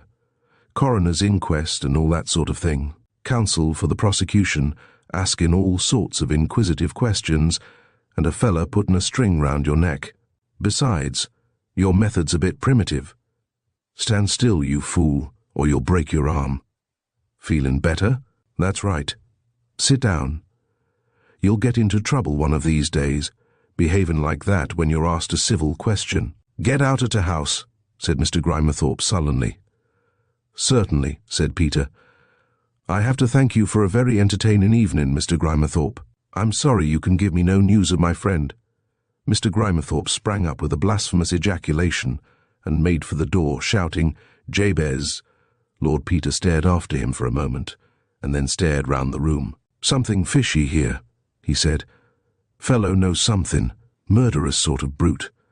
I wonder—" He peered round the settle and came face to face with a woman, a dim patch of whiteness in the thick shadow. "You?" she said, in a low, hoarse gasp. You are mad to come here. Quick, quick. He has gone for the dogs." She placed her 2 hands on his breast, thrusting him urgently back. Then, as the firelight fell upon his face, she uttered a stifled shriek and stood petrified, a Medusa head of terror. Medusa was beautiful, says the tale, and so was this woman. A broad white forehead under massed dusky hair, black eyes glowing under straight brows, a wide, passionate mouth.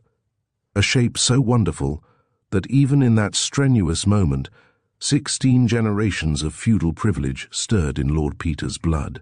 His hands closed over hers instinctively, but she pulled herself hurriedly away and shrank back. "Madam," said Whimsy, recovering himself, "I don't quite—" 1,000 questions surged up in his mind. But before he could frame them, a long yell, and then another came from the back of the house. "Run, run," she said. "The dogs. My God, what will become of me? Go if you don't want to see me killed. Go, go, have pity." "Look here," said Peter, "can't I stay and protect—" "You can stay and murder me," said the woman. "Go." Peter cast public school tradition to the winds, caught up his stick and went. The brutes were at his heels as he fled. He struck the foremost with his stick, and it dropped back, snarling. The man was still leaning on the gate, and Grimethorpe's hoarse voice was heard shouting to him to seize the fugitive. Peter closed with him. There was a scuffle of dogs and men, and suddenly Peter found himself thrown bodily over the gate. As he picked himself up and ran, he heard the farmer cursing the man, and the man retorting that he couldn't help it. Then the woman's voice, uplifted in a frightened wail. He glanced over his shoulder. The man and the woman and a second man who had now joined the party were beating the dogs back, and seemed to be persuading Grimethorpe not to let them through. Apparently their remonstrances had some effect, for the farmer turned moodily away, and the second man called the dogs off, with much whip-cracking and noise. The woman said something, and her husband turned furiously upon her, and struck her to the ground. Peter made a movement to go back, but a strong conviction that he could only make matters worse for her arrested him. He stood still, and waited till she had picked herself up and gone in, wiping the blood and dirt from her face with her shawl. The farmer looked round, shook his fist at him, and followed her into the house. Jabez collected the dogs and drove them back, and Peter's friend returned to lean over the gate. Peter waited till the door had closed upon Mr. and Mrs. Grimethorpe. Then he pulled out his handkerchief and, in the half-darkness, signalled cautiously to the man, who slipped through the gate and came slowly down to him. "Thanks very much," said Whimsy, putting money into his hand. "I'm afraid I've done unintentional mischief." The man looked at the money and at him. "'Tes to master's way with em as cooms to look at to missus," he said. "Thar's best keep away, if so be the whatna have her blood on the hide." "See here," said Peter, "did you by any chance meet a young man with a motorcycle wandering round here last Wednesday or thereabouts?" "Nay, Wednesday. Toward be day to mester went to Stapley, I reckon, after machines." "Nay, I seed nowt." "All right. If you find anybody who did, let me know. Here's my name, and I'm staying at Riddlesdale Lodge. Good night.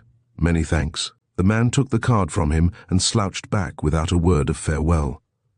Lord Peter walked slowly, his coat collar turned up and his hat pulled over his eyes. This cinematographic episode had troubled his logical faculty. With an effort he sorted out his ideas and arranged them in some kind of order. "First item," said he, "Mr. Grimethorpe, a gentleman who will stick at nothing, hefty, unamiable, inhospitable, dominant characteristic jealousy of his very astonishing wife. Was at Stapley last Wednesday and Thursday buying machinery.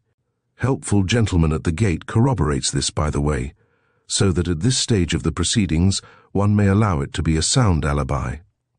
Did not therefore see our mysterious friend with the sidecar, if he was there, but is disposed to think he was there, and has very little doubt about what he came for, which raises an interesting point. Why the sidecar? Awkward thing to tour about with. Very good. But if our friend came after Mrs. G, he obviously didn't take her. Good again. Second item, Mrs. Grimethorpe, very singular item, by Jove. He paused meditatively to reconstruct a thrilling moment. Let us at once admit that if no, 10 came for the purpose suspected, he had every excuse for it. Well, Mrs. G goes in terror of her husband, who thinks nothing of knocking her down on suspicion. I wish to God, but I'd only have made things worse. Only thing you can do for the wife of a brute like that is to keep away from her. Hope there won't be murder done. One's enough at a time. Where was I? Yes, well, Mrs. Grimethorpe knows something and she knows somebody. She took me for somebody who had every reason for not coming to Grider's Hole. Where was she, I wonder, while I was talking to Grimethorpe? She wasn't in the room. Perhaps the child warned her. No, that won't wash. I told the child who I was. Aha, wait a minute. Do I see light? She looked out of the window and saw a bloke in an aged Burberry. No. 10 is a bloke in an aged Burberry. Now, let's suppose for a moment she takes me for no. 10. What does she do? She sensibly keeps out of the way, can't think why I'm such a fool as to turn up. Then, when Grimethorpe runs out shouting for the kennel man, she nips down with her life in her hands to warn her, shall we say boldly her lover, to get away. She finds it isn't her lover, but only a gaping arse of I fear a very coming-on disposition. New compromise in position. She tells the ass to save himself and herself by clearing out. Ass clears not too gracefully. The next instalment of this enthralling drama will be shown in this theatre when, I'd jolly well like to know. He tramped on for some time. All the same, he retorted upon himself, all this throws no light on what number 10 was doing at Riddlesdale Lodge. At the end of his walk he had reached no conclusion. Whatever happens, he said to himself, and if it can be done without danger to her life, I must see Mrs. Grimethorpe again. Chapter 5. The Rue Saint-Honoré and the Rue de la Paix. I think it was the cat. HMS Pinafore Mr. Parker sat disconsolate in a small appartement in the Rue Saint-Honoré. It was 3 o'clock in the afternoon. Paris was full of a subdued but cheerful autumn sunlight, but the room faced north and was depressing, with its plain dark furniture and its deserted air. It was a man's room, well appointed after the manner of a discreet club, a room that kept its dead owner's counsel imperturbably. 2 large saddlebag chairs in crimson leather stood by the cold hearth. On the mantelpiece was a bronze clock, flanked by 2 polished German shells, a stone tobacco jar, and an oriental brass bowl containing a long cold pipe. There were several excellent engravings in narrow pearwood frames, and the portrait in oils of a rather florid lady of the period of Charles II. The window curtains were crimson, and the floor covered with a solid Turkey carpet. Opposite the fireplace stood a tall mahogany bookcase with glass doors, containing a number of English and French classics, a large collection of books on history and international politics, various French novels, a number of works on military and sporting subjects, and a famous French edition of the Decameron with the additional plates. Under the window stood a large bureau. Parker shook his head, took out a sheet of paper, and began to write a report. He had breakfasted on coffee and rolls at 7. He had made an exhaustive search of the flat. He had interviewed the concierge, the manager of the Credit Lyonnais, and the prefect of police for the Quartier, and the result was very poor indeed. Information obtained from Captain Cathcart's papers. Before the war, Denis Cathcart had undoubtedly been a rich man. He had considerable investments in Russia and Germany, and a large share in a prosperous vineyard in Champagne. After coming into his property at the age of 21, he had concluded his 3 years' residence at Cambridge, and had then travelled a good deal, visiting persons of importance in various countries, and apparently studying with a view to a diplomatic career. During the period from 1913 to 1918, the story told by the books became intensely interesting, baffling, and depressing. At the outbreak of war, he had taken a commission in the 15th Shires. With the help of the checkbook, Parker reconstructed the whole economic life of a young British officer: clothes, horses, equipment, travelling, wine and dinners when on leave, bridge debts, rent of the flat in the Rue Saint-Honoré, club subscriptions, and what not. This outlay was strictly moderate and proportioned to his income. Receipted bills, neatly docketed, occupied one drawer of the bureau, and a careful comparison of these with the checkbook and the returned checks revealed no discrepancy. But beyond these, there appeared to have been another heavy drain upon Cathcart's resources.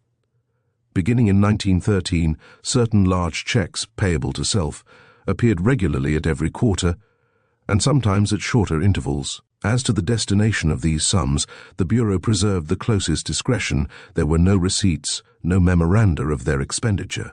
The great crash which in 1914 shook the credits of the world was mirrored in little in the passbook. The credits from Russian and German sources stopped dead. Those from the French shares slumped to a quarter of the original amount, as the tide of war washed over the vineyards and carried the workers away. For the first year or so there were substantial dividends from capital invested in French rent. Then came an ominous entry of 20,000 francs on the credit side of the account. And, 6 months after, another of 30,000 francs. After that, the landslide followed fast. Parker could picture those curt notes from the front, directing the sale of government securities. As the savings of the past 6 years whirled away in the maelstrom of rising prices and collapsing currencies, the dividends grew less and less and ceased. Then, more ominous still, came a series of debits representing the charges on renewal of promissory notes. About 1918 the situation had become acute, and several entries showed a desperate attempt to put matters straight by gambling in foreign exchanges. There were purchases, through the bank, of German marks, Russian rubles, and Romanian lei. Mr. Parker sighed sympathetically when he saw this, thinking of £12 worth of these delusive specimens of the engraver's art laid up in his own desk at home. He knew them to be waste paper, yet his tidy mind could not bear the thought of destroying them. Evidently Cathcart had found marks and rubles very broken reeds. It was about this time that Cathcart's passbook began to reveal the paying in of various sums in cash, some large, some small, at irregular dates and with no particular consistency. In December 1919, there had been one of these amounting to as much as 35,000 francs. Parker at first supposed that these sums might represent dividends from some separate securities which Cathcart was handling for himself, without passing them through the bank. He made a careful search of the room in the hope of finding either the bonds themselves or at least some memorandum concerning them, but the search was in vain, and he was forced to conclude either that Cathcart had deposited them in some secret place, or that the credits in question represented some different source of income. Cathcart had apparently contrived to be demobilized almost at once, owing, no doubt, to his previous frequentation of distinguished governmental personages, and to have taken a prolonged holiday upon the Riviera. Subsequently, a visit to London coincided with the acquisition of £700, which, converted into francs at the then rate of exchange, made a very respectable item in the account. From that time on, the outgoings and receipts presented a similar aspect, and were more or less evenly balanced, the cheques to self becoming rather larger and more frequent as time went on, while during 1921 the income from the vineyard began to show signs of recovery. Mr. Parker noted down all this information in detail, and leaning back in his chair, looked round the flat. He felt, not for the first time, a distaste for his profession, which cut him off from the great masculine community whose members take each other for granted and respect their privacy. He relighted his pipe, which had gone out, and proceeded with his report. Information obtained from Monsieur Turgot, the manager of the Crédit Lyonnais, confirmed the evidence of the passbook in every particular. Monsieur Cathcart had recently made all his payments in notes, usually in notes of small denominations. Once or twice he had had an overdraft, never very large, and always made up within a few months. He had, of course, suffered a diminution of income like everybody else, but the account had never given the bank any uneasiness. At the moment it was some 14,000 francs on the right side. Monsieur Cathcart was always very agreeable but not communicative, correct. Information obtained from the concierge, one did not see much of Monsieur Cathcart, but he was très gentil. He never failed to say, "Bonjour, bourgeois," when he came in or out. He received visitors, sometimes gentlemen in evening dress. One made card parties. Monsieur Bourgeois had never directed any ladies to his rooms, except once last February, when he had given a lunch party to some ladies très comme il faut, who brought with them his fiancée, une jolie blonde. Monsieur Cathcart used the flat as a pied à terre, and often he would shut it up and go away for several weeks or months. He was un jeune homme très range. He had never kept a valet. Madame Leblanc, the cousin of one's late wife, kept his appartement clean. Madame Leblanc was very respectable, but certainly Monsieur might have Madame Leblanc's address. Information obtained from Madame Leblanc, Monsieur Cathcart was a charming young man and very pleasant to work for, very generous, and took a great interest in the family. Madame Leblanc was desolated to hear that he was dead, and on the eve of his marriage to the daughter of the English milady. Madame Leblanc had seen Mademoiselle last year when she visited Monsieur Cathcart in Paris, She considered the young lady very fortunate. Very few young men were as serious as Monsieur Cathcart, especially when they were so good-looking. Madame Leblanc had had experience of young men, and she could relate many histories if she were disposed, but none of Monsieur Cathcart. He would not always be using his rooms. He had the habit of letting her know when he would be at home, and she then went round to put the flat in order. He kept his things very tidy. He was not like English gentlemen in that respect. Madame Leblanc had known many of them, who kept their affairs sans dessus. Monsieur Cathcart was always very well dressed. He was particular about his bath. He was like a woman for his toilet, the poor gentleman. And so he was dead. Le pauvre garçon. Really, it had taken away Madame Leblanc's appetite. Information obtained from Monsieur, the prefect of police, absolutely nothing. Monsieur Cathcart had never caught the eye of the police in any way. With regard to the sums of money mentioned by Monsieur Parker, if Monsieur would give him the numbers of some of the notes, efforts would be made to trace them. Where had the money gone? Parker could think only of two destinations, an irregular establishment or a blackmailer.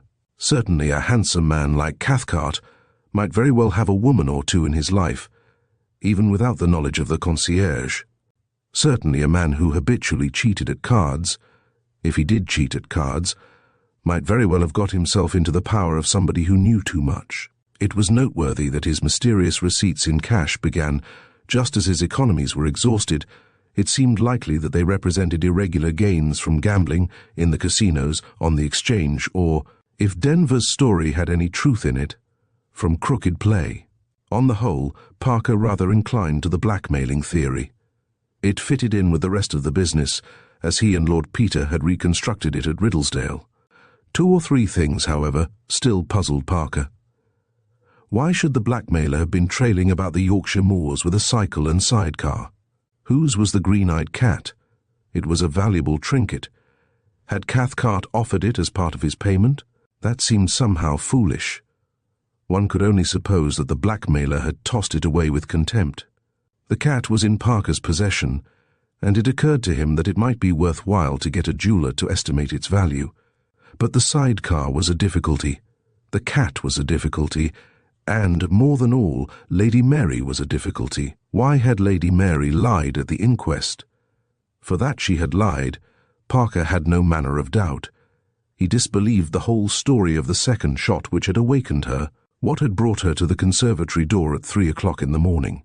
Whose was the suitcase, if it was a suitcase that had lain concealed among the cactus plants? Why this prolonged nervous breakdown, with no particular symptoms, which prevented Lady Mary from giving evidence before the magistrate or answering her brother's inquiries? Could Lady Mary have been present at the interview in the shrubbery? If so, surely Whimsy and he would have found her footprints. Was she in league with the blackmailer? That was an unpleasant thought. Was she endeavouring to help her fiancé? She had an allowance of her own, a generous one, as Parker knew from the Duchess. Could she have tried to assist Cathcart with money? But in that case, why not tell all she knew? The worst about Cathcart, always supposing that card sharping were the worst, was now matter of public knowledge, and the man himself was dead. If she knew the truth, why did she not come forward and save her brother? And at this point he was visited by a thought even more unpleasant.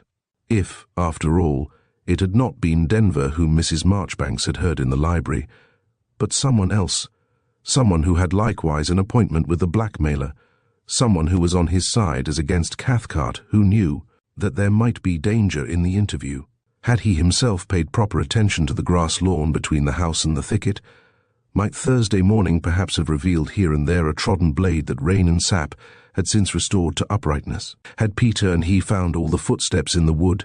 Had some more trusted hand fired that shot at close quarters? Once again, whose was the green-eyed cat? Surmises and surmises, each uglier than the last, thronged into Parker's mind. He took up a photograph of Cathcart with which Whimsy had supplied him, and looked at it long and curiously. It was a dark, handsome face. The hair was black, with a slight wave, the nose large and well-shaped, the big, dark eyes at once pleasing and arrogant. The mouth was good, though a little thick, With a hint of sensuality in its close curves, the chin showed a cleft. Frankly, Parker confessed to himself, it did not attract him. He would have been inclined to dismiss the man as a Byronic blighter. But experience told him that this kind of face might be powerful with a woman, either for love or hatred. Coincidences usually have the air of being practical jokes on the part of Providence.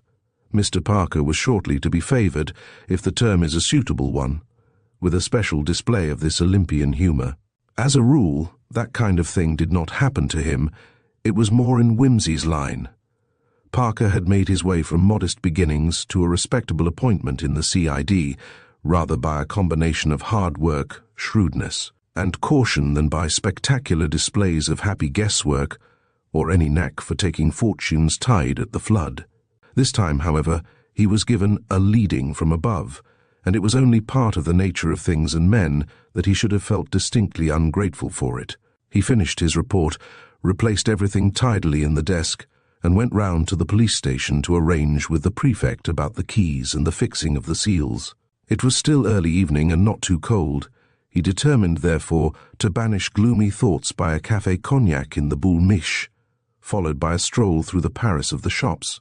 Being of a kindly domestic nature, indeed, he turned over in his mind the idea of buying something Parisian for his elder sister, who was unmarried and lived a rather depressing life in Barrow-in-Furness.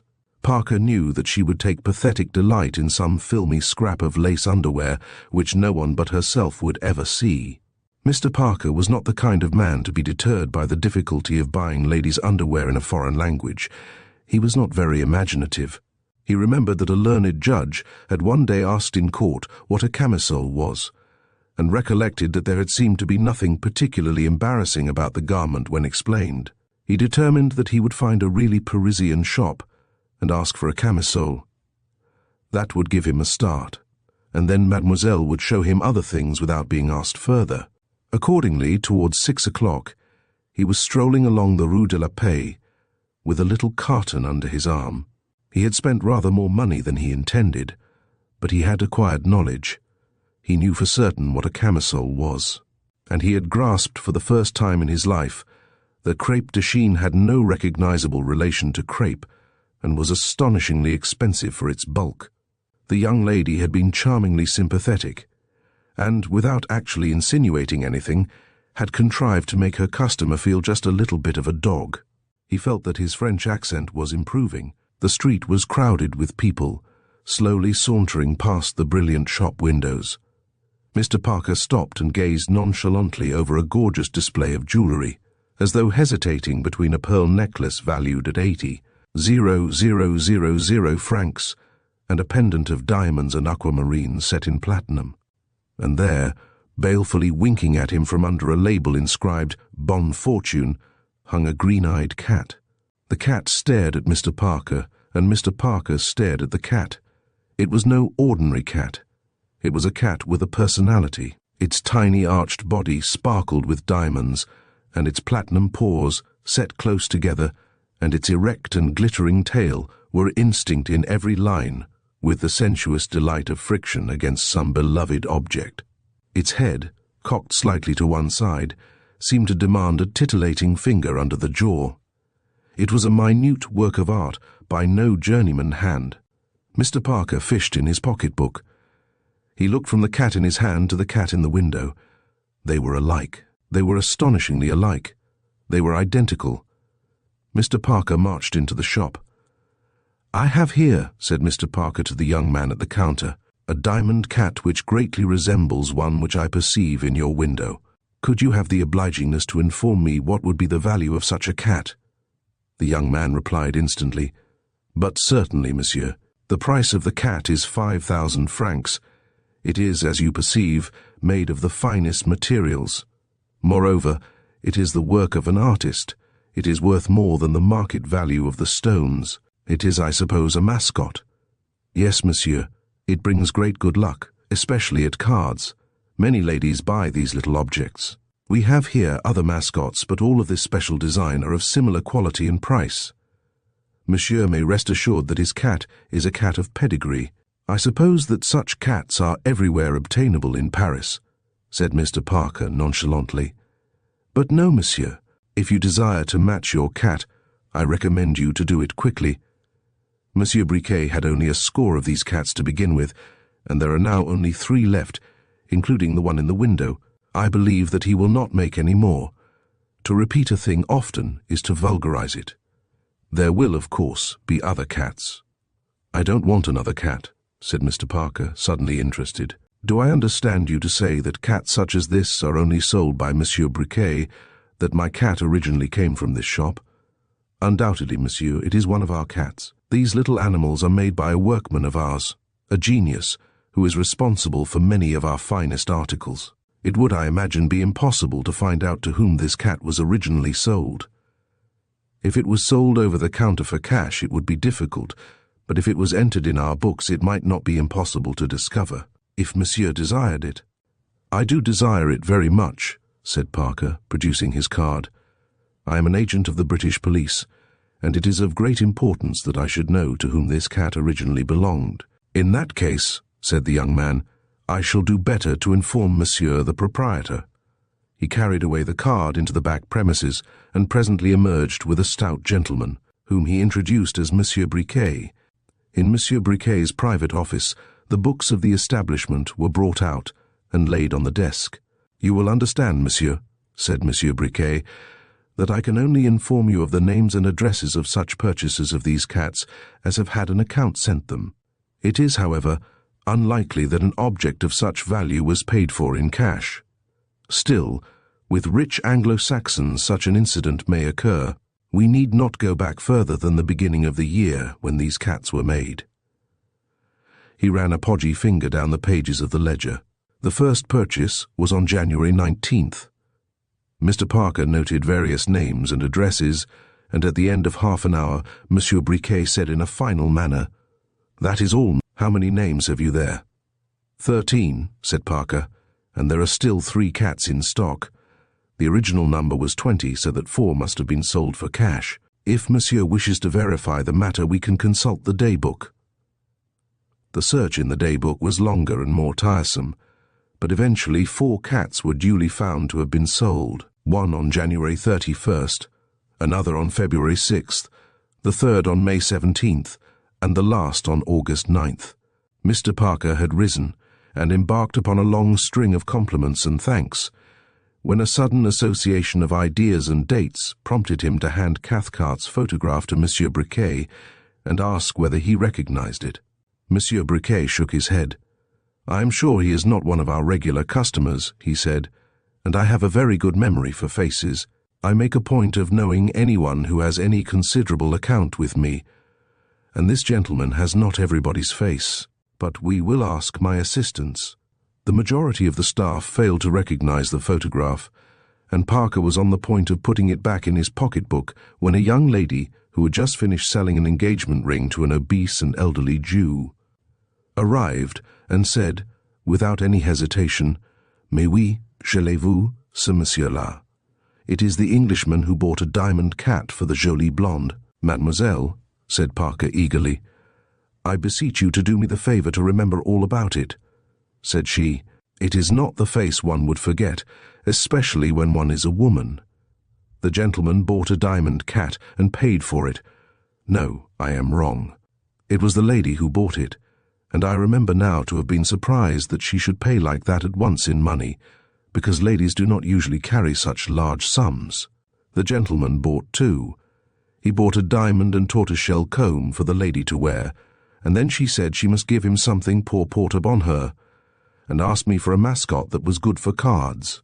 I showed her some jewels more suitable for a gentleman, but she saw these cats and fell in love with them, and said he should have a cat and nothing else. She was sure it would bring him good hands. She asked me if it was not so, and I said, undoubtedly, and monsieur must be sure never to play without it. And he laughed very much, and promised always to have it upon him when he was playing. And how was she, this lady?" "Blonde, monsieur, and very pretty, rather tall and svelte, and very well dressed.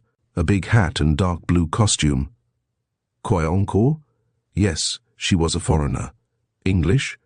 "I do not know. She spoke French very, very well, almost like a French person, but she had just the little suspicion of accent.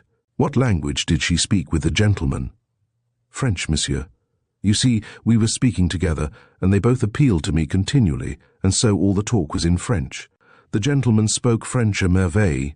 It was only by his clothes, and a je ne sais quoi in his appearance that I guessed he was English. The lady spoke equally fluently, but one remarked just the accent from time to time. Of course, I went away from them once or twice to get goods from the window, and they talked then. I do not know in what language. Now, mademoiselle, can you tell me how long ago this was? Ah, mon Dieu, c'est plus difficile. Monsieur sait que les jours se suivent et se ressemblent. Voyons. We can see by the day book, put in Monsieur Briquet, on what occasion a diamond comb was sold with a diamond cat. Of course, said Parker hastily. Let us go back. They went back and turned to the January volume, where they found no help. But on February 6th they read, Peigne en écaille et diamants F7 500, chat en diamants, dessin C 5F 5000. That settles it, said Parker gloomily. Monsieur does not appear content, suggested the jeweller. Monsieur, said Parker, I am more grateful than I can say for your very great kindness, but I will frankly confess that of all the 12 months in the year, I had rather it had been any other. Parker found this whole episode so annoying to his feelings that he bought 2 comic papers and, carrying them away to Boudet's at the corner of the Rue Auguste Leopold, read them solemnly through over his dinner, by way of settling his mind. Then, returning to his modest hotel, he ordered a drink, and sat down to compose a letter to Lord Peter. It was a slow job, and he did not appear to relish it very much. His concluding paragraph was as follows: I have put all these things down for you without any comment. You will be able to draw your own inferences as well as I can better. I hope, for my own, are perplexing and worrying me no end. They may be all rubbish. I hope they are. I dare say something will turn up at your end to put quite a different interpretation upon the facts. But I do feel that they must be cleared up. I would offer to hand over the job, but another man might jump at conclusions even faster than I do, and make a mess of it. But of course, if you say so, I will be taken suddenly ill at any moment. Let me know. If you think I'd better go on grubbing about over here, can you get hold of a photograph of Lady Mary Wimsey, and find out, if possible, about the diamond comb, and the green-eyed cat also, at exactly what date Lady Mary was in Paris in February. Does she speak French as well as you do? Let me know how you are getting on. Yours ever, Charles Parker. He reread the letter and report carefully and sealed them up. Then he wrote to his sister, did up his parcel neatly, and rang for the valet de chambre. I want this letter sent off at once, registered, he said, and the parcel is to go tomorrow as a Colis postal, after which he went to bed and read himself to sleep with a commentary on the Epistle to the Hebrews. Lord Peter's reply arrived by return, dear Charles. Don't worry. I don't like the look of things myself frightfully, but I'd rather you tackled the business than anyone else.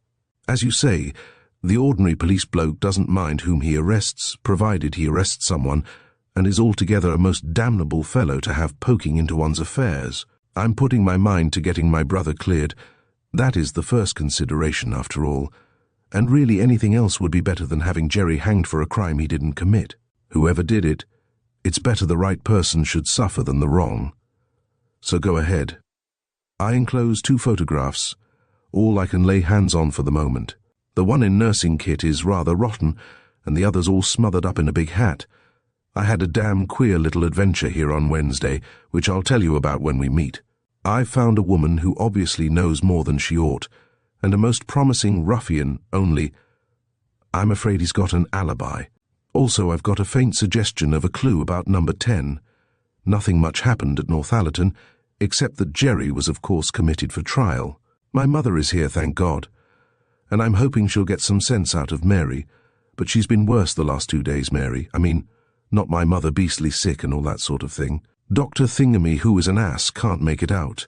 Mother says it's as clear as noonday, and she'll stop it if I have patience a day or 2. I made her ask about the comb and the cat. M denies the cat altogether, but admits to a diamond comb bought in Paris, says she bought it herself. It's in town. I'll get it and send it on. She says she can't remember where she bought it, has lost the bill, but it didn't cost anything like 7,500 francs. She was in Paris from February 2nd to February 20th. My chief business now is to see Lubbock and clear up a little matter concerning Silver Sand. The assizes will be the first week in November. In fact, the end of next week. This rushes things a bit, but it doesn't matter, because they can't try him there. Nothing will matter but the grand jury, who are bound to find a true bill on the face of it. After that, we can hang matters up as long as we like. It's going to be a deuce of a business, Parliament sitting and all. Old Biggs is fearfully perturbed under that marble outside of his. I hadn't really grasped what a fuss it was to try peers. It's only happened about once in every 60 years, and the procedure's about as old as Queen Elizabeth. They have to appoint a Lord High Steward for the occasion, and God knows what. They have to make it frightfully clear in the commission that it is only for the occasion, because somewhere about Richard III's time, the LHS was such a terrifically big pot that he got to ruling the roost. So when Henry IV came to the throne, and the office came into the hands of the Crown, he jolly well kept it there, and now they only appoint a man pro tem. For the coronation and shows like Jerry's, the king always pretends not to know there isn't a LHS, till the time comes and is no end surprised at having to think of somebody to take on the job. Did you know all this? I didn't. I got it out of Biggie. Cheer up. Pretend you don't know that any of these people are relations of mine. My mother sends you her kindest regards and what not, and hopes she'll see you again soon. Bunter sends something correct and respectful, I forget what. Yours in the Brotherhood of Detection, P.W. It may as well be said at once that the evidence from the photographs was wholly inconclusive. Chapter 6. Mary quite contrary. I am striving to take into public life what any man gets from his mother. Lady Astor, on the opening day of the York Assizes, the grand jury brought in a true bill against Gerald, Duke of Denver, for murder.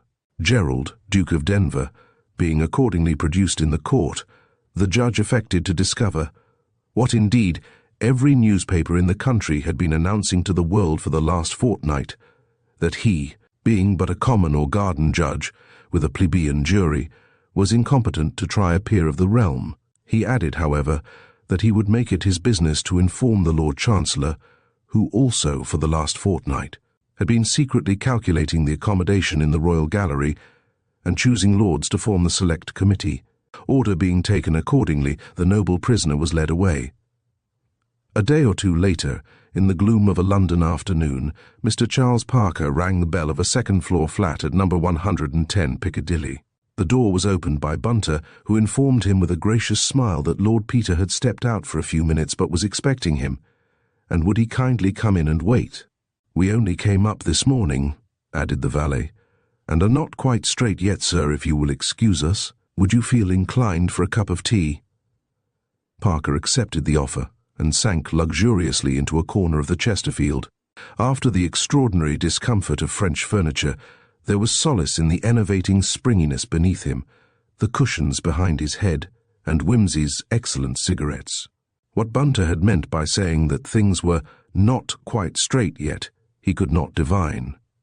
A leaping wood fire was merrily reflected in the spotless surface of the Black Baby Grand.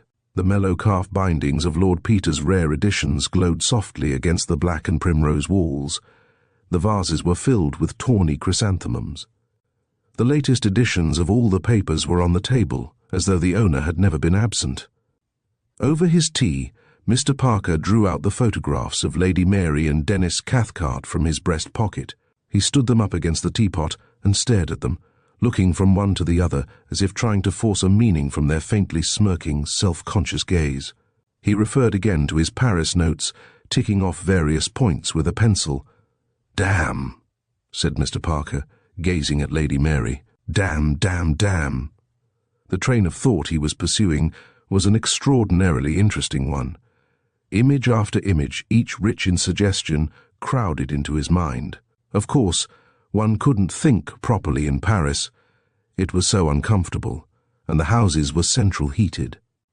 Here, where so many problems had been unravelled, there was a good fire. Cathcart had been sitting before the fire. Of course, he wanted to think out a problem. When Cat sat staring into the fire, they were thinking out problems. It was odd he should not have thought of that before.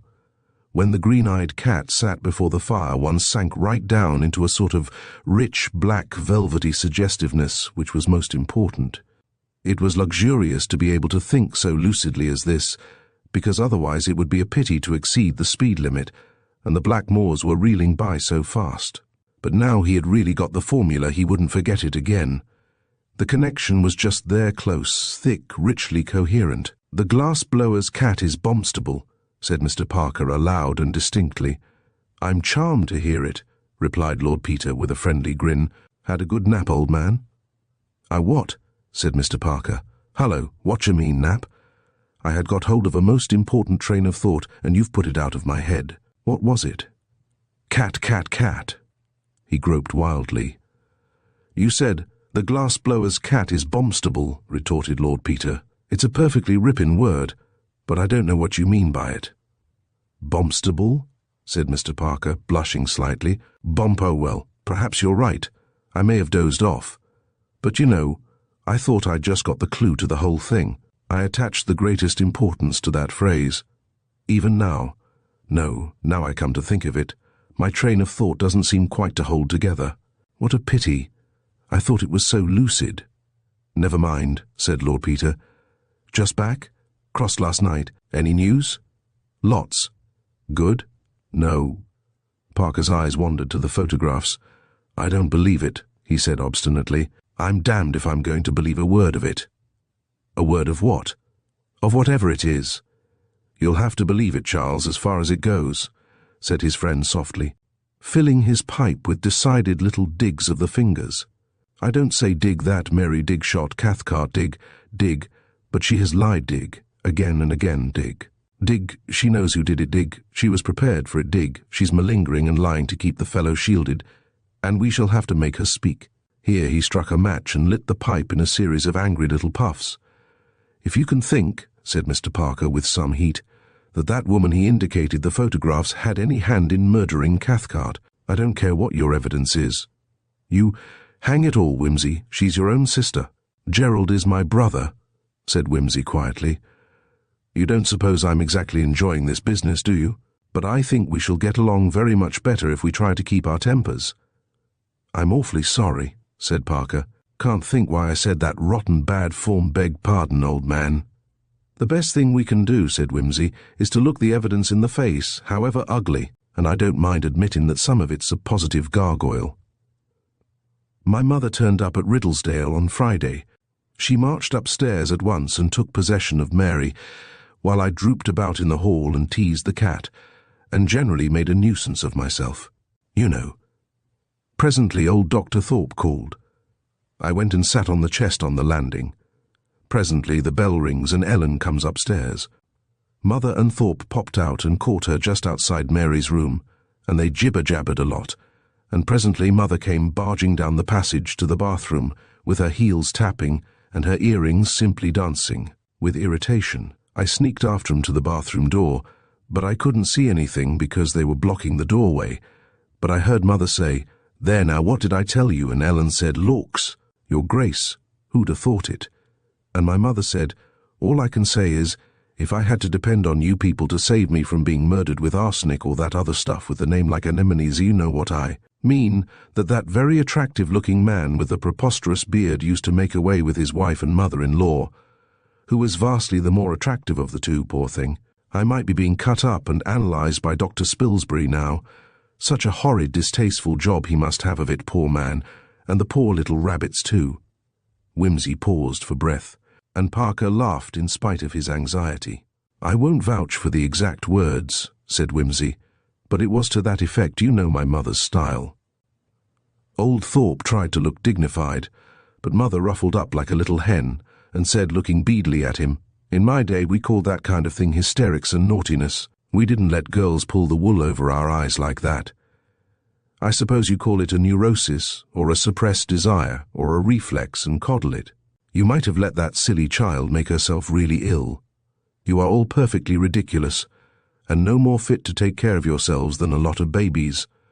Not but what there are plenty of poor little things in the slums that look after whole families and show more sense than the lot of you put together.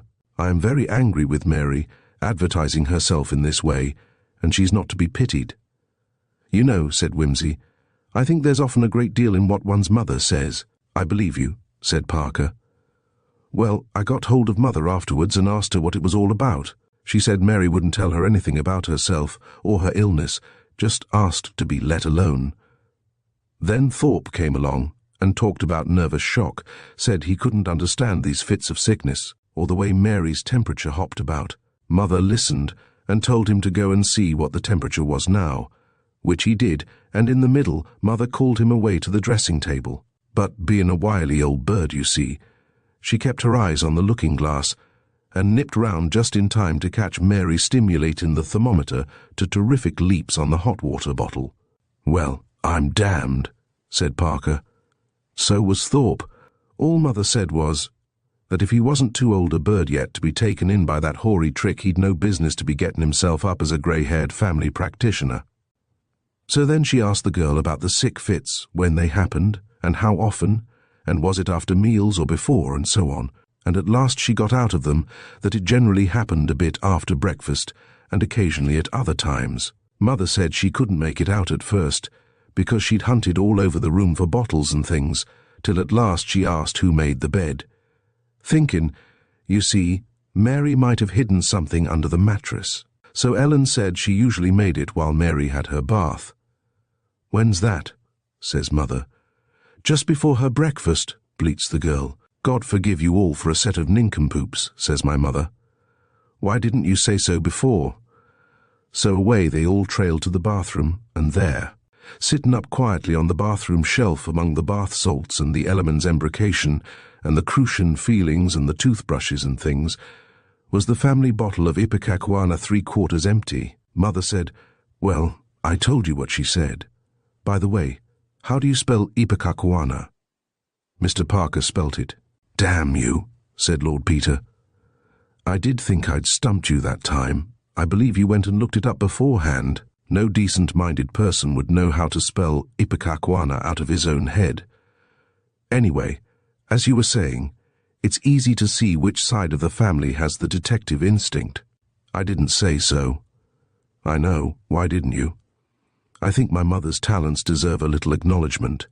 I said so to her as a matter of fact, and she replied in these memorable words, 'My dear child, you can give it a long name if you like, but I'm an old-fashioned woman, and I call it Mother Wit, and it's so rare for a man to have it that if he does you write a book about him and call him Sherlock Holmes.'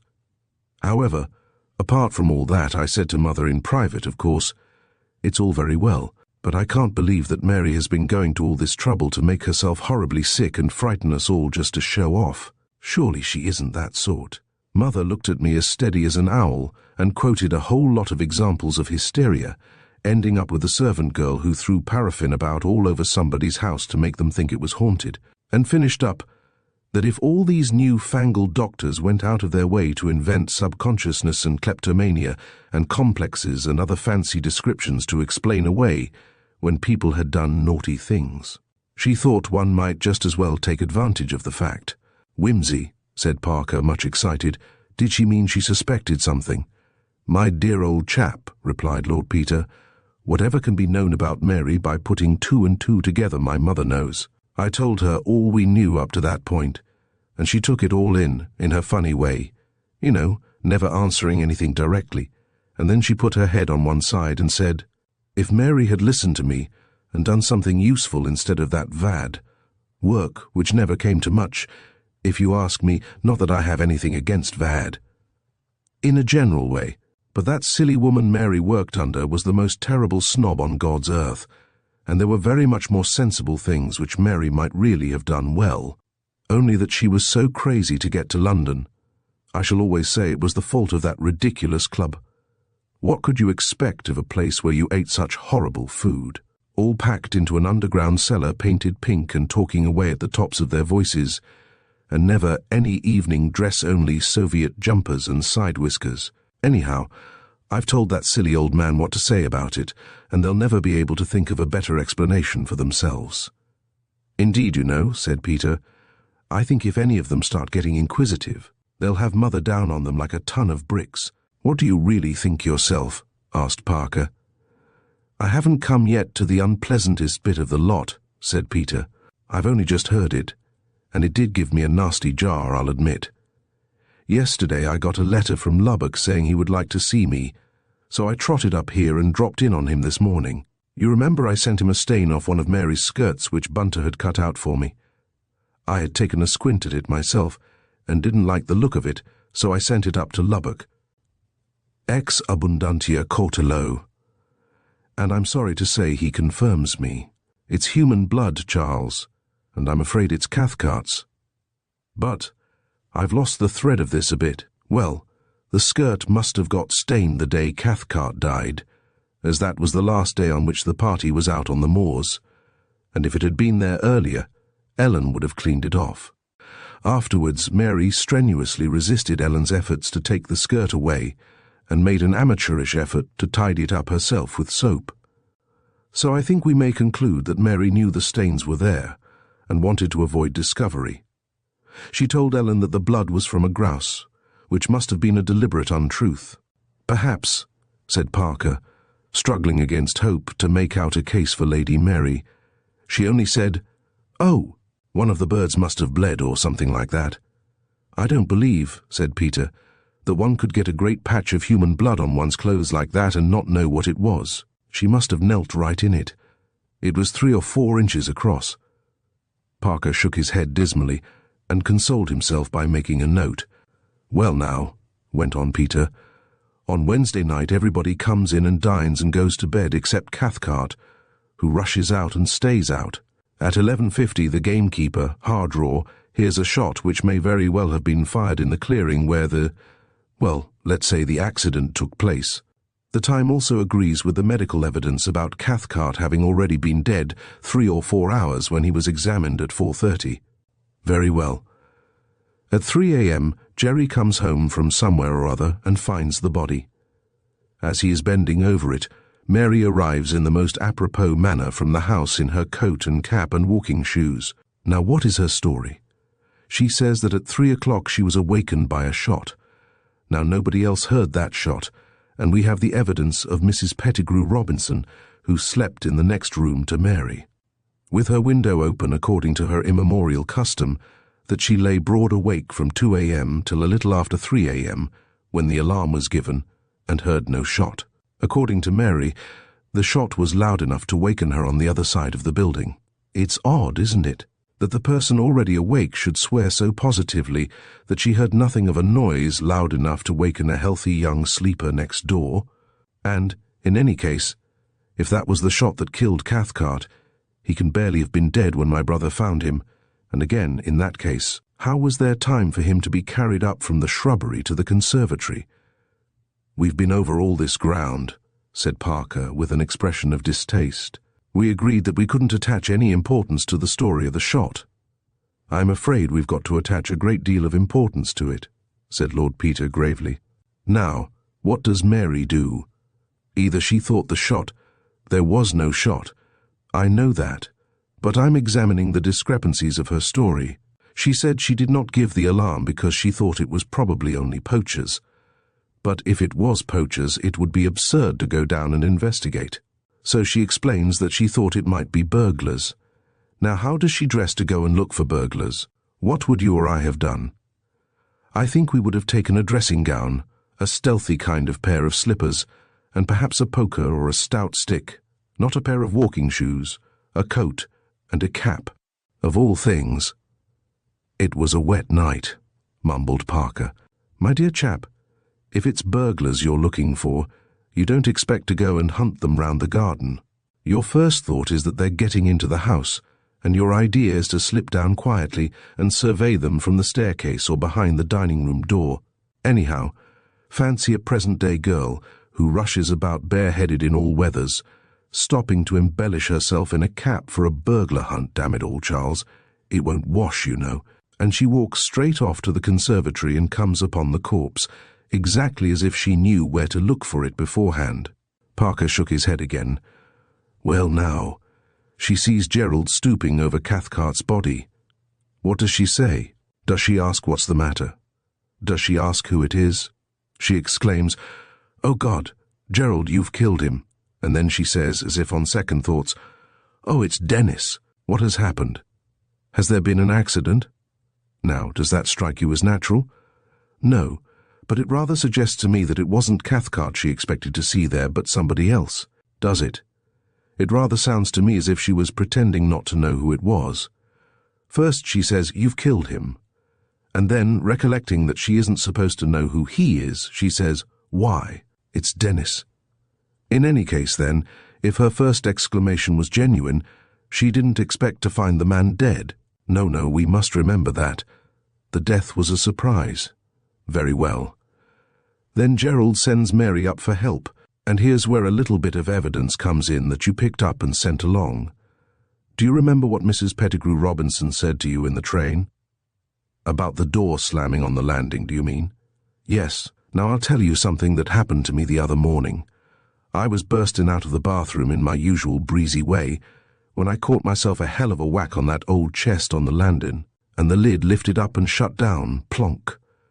That gave me an idea, and I thought I'd have a squint inside. I'd got the lid up and was looking at some sheets and stuff that were folded up at the bottom when I heard a sort of gasp, and there was Mary staring at me, as white as a ghost. She gave me a turn, by Jove, but nothing like the turn I'd given her. Well, she wouldn't say anything to me and got hysterical, and I hauled her back to her room. But I'd seen something on those sheets. What? Silver sand. Silver. Do you remember those cacti in the greenhouse and the place where somebody'd put a suitcase or something down? Yes. Well, there was a lot of silver sand scattered about, the sort people stick round some kinds of bulbs and things, and that was inside the chest too. Yes, wait a moment. After the noise Mrs. Pettigrew Robinson heard, Mary woke up Freddie and then the Pettigrew Robinsons, and then what? She locked herself into her room. Yes. And shortly afterwards she came down and joined the others in the conservatory. And it was at this point everybody remembered noticing that she was wearing a cap and coat and walking shoes over pyjamas and bare feet. "You are suggesting," said Parker, "that Lady Mary was already awake and dressed at 3 o'clock, that she went out by the conservatory door with her suitcase, expecting to meet the murderer of her, damn it, whimsy." "We needn't go so far as that," said Peter. "We decided that she didn't expect to find Cathcart dead." "No." "Well, she went, presumably to meet somebody. Shall we say pro tem? She went to meet No. 10, suggested Whimsy softly. "I suppose we may as well say so." When she turned on the torch and saw the Duke stooping over Cathcart, she thought, by Jove, "Whimsy, I was right after all." When she said, "You've killed him," she meant no. 10, she thought it was no, 10's body. "Of course," cried Whimsy. "I'm a fool." "Yes." Then she said, "It's Denis, what has happened? That's quite clear. And meanwhile, what did she do with the suitcase?" "I see it all now," cried Parker. When she saw that the body wasn't the body of number 10, she realized that No. 10 must be the murderer, so her game was to prevent anybody knowing that number 10 had been there. So she shoved the suitcase behind the cacti. Then, when she went upstairs, she pulled it out again and hid it in the oak chest on the landing. She couldn't take it to her room, of course, because if anybody'd heard her come upstairs, it would seem odd that she should run to her room before calling the others. Then she knocked up Arbuthnot and the Pettigrew Robinsons. She'd be in the dark, and they'd be flustered and wouldn't see exactly what she had on. Then she escaped from Mrs. P, ran into her room, took off the skirt in which she had knelt by Cathcart's side, and the rest of her clothes, and put on her pyjamas and the cap, which someone might have noticed, and the coat, which they must have noticed, and the shoes, which had probably left footmarks already. Then she could go down and show herself. Meantime, she'd concocted the burglar story for the coroner's benefit. "That's about it," said Peter. "I suppose she was so desperately anxious to throw us off the scent of number 10 that it never occurred to her that her story was going to help implicate her brother." "She realized it at the inquest," said Parker eagerly. "Don't you remember how hastily she grasped at the suicide theory? And when she found that she was simply saving her, well, no, 10, in order to hang her brother, she lost her head, took to her bed, and refused to give any evidence at all. "Seems to me there's an extra allowance of fools in my family," said Peter gloomily. "Well, what could she have done, poor girl?" asked Parker. He had been growing almost cheerful again. "Anyway, she's cleared." "After a fashion," said Peter, "but we're not out of the wood yet by a long way. Why is she hand in glove with No. 10, who is at least a blackmailer if not a murderer? How did Gerald's revolver come on the scene?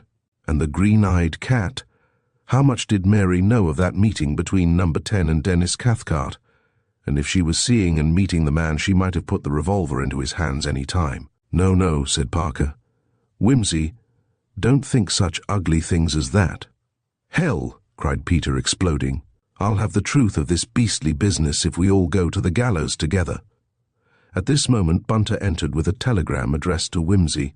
Lord Peter read as follows: "Party traced London, seen Marylebone Friday. Further information from Scotland Yard. Police Superintendent Gosling Ripley." "Good egg," cried Whimsy. "Now we're getting down to it. Stay here, there's a good man, in case anything turns up. I'll run round to the yard now.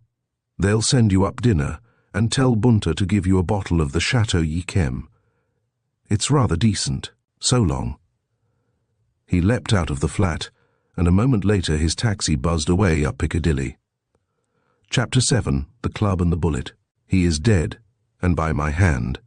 It were better that I were dead myself, for the guilty wretch I am." Adventures of Sexton Blake. Hour after hour, Mr. Parker sat waiting for his friend's return. Again and again he went over the Riddlesdale case, checking his notes here, amplifying them there, involving his tired brain in speculations of the most fantastic kind.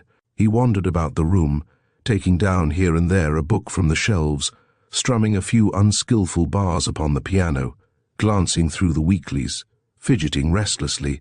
At length he selected a volume from the criminological section of the bookshelves and forced himself to read with attention that most fascinating and dramatic of poison trials, the Seddon case. Gradually the mystery gripped him, as it invariably did, and it was with a start of astonishment that he looked up at a long and vigorous whirring of the doorbell, to find that it was already long past midnight. His first thought was that Whimsy must have left his latchkey behind, and he was preparing a facetious greeting when the door opened, exactly as in the beginning of a Sherlock Holmes story, to admit a tall and beautiful young woman in an extreme state of nervous agitation, with a halo of golden hair, violet blue eyes, and disordered apparel all complete. For as she threw back her heavy travelling coat, he observed that she wore evening dress, with light green silk stockings and heavy brogue shoes thickly covered with mud.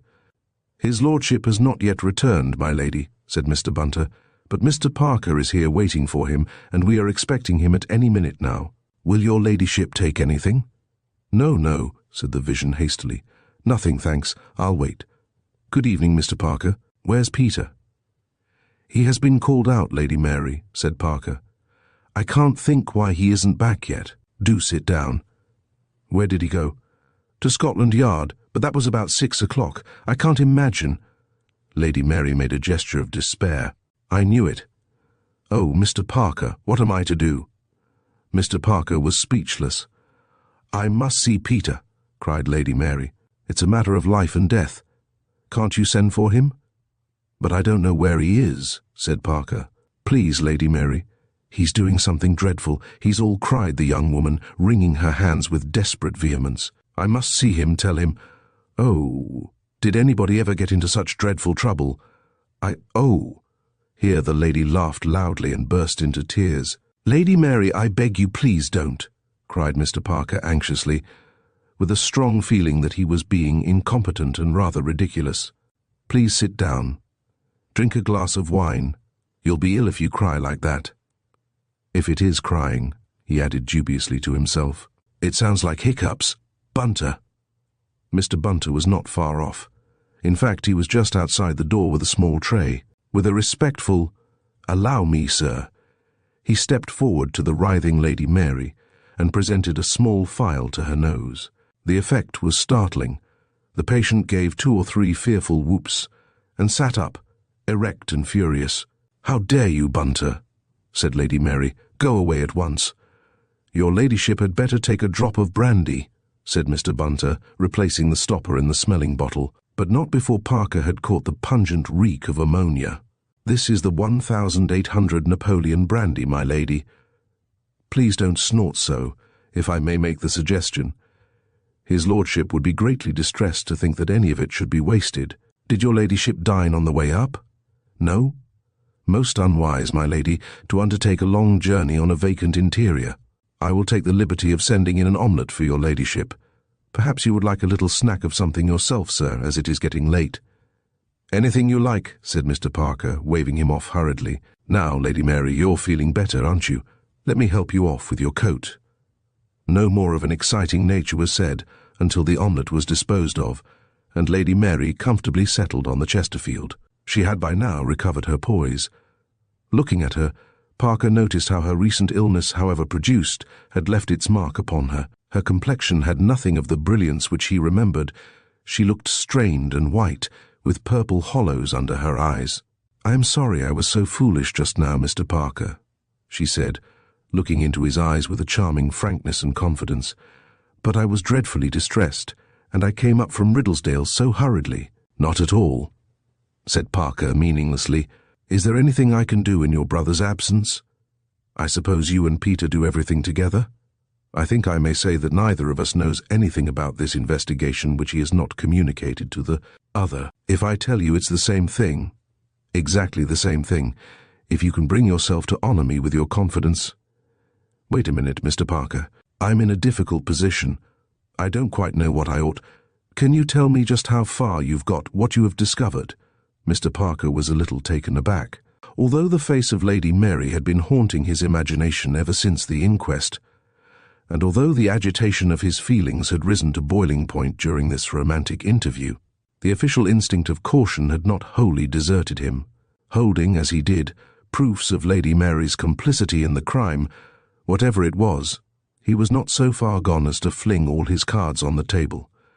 "I'm afraid," he said, "that I can't quite tell you that. You see, so much of what we've got is only suspicion as yet. I might accidentally do great mischief to an innocent person." "Ah, you definitely suspect somebody then?" "Indefinitely would be a better word for it," said Mr. Parker with a smile. "But if you have anything to tell us which may throw light on the matter, I beg you to speak. We may be suspecting a totally wrong person." "I shouldn't be surprised," said Lady Mary, with a sharp, nervous little laugh. Her hand strayed to the table and began pleating the orange envelope into folds. "What do you want to know?" she asked suddenly, with a change of tone. Parker was conscious of a new hardness in her manner, a something braced and rigid. He opened his notebook, and as he began his questioning his nervousness left him, the official reasserted himself. "You were in Paris last February," Lady Mary assented. "Do you recollect going with Captain Cathcart? Oh, by the way, you speak French, I presume?" "Yes, very fluently." "As well as your brother, practically without accent?" "Quite as well. We always had French governesses as children, and Mother was very particular about it."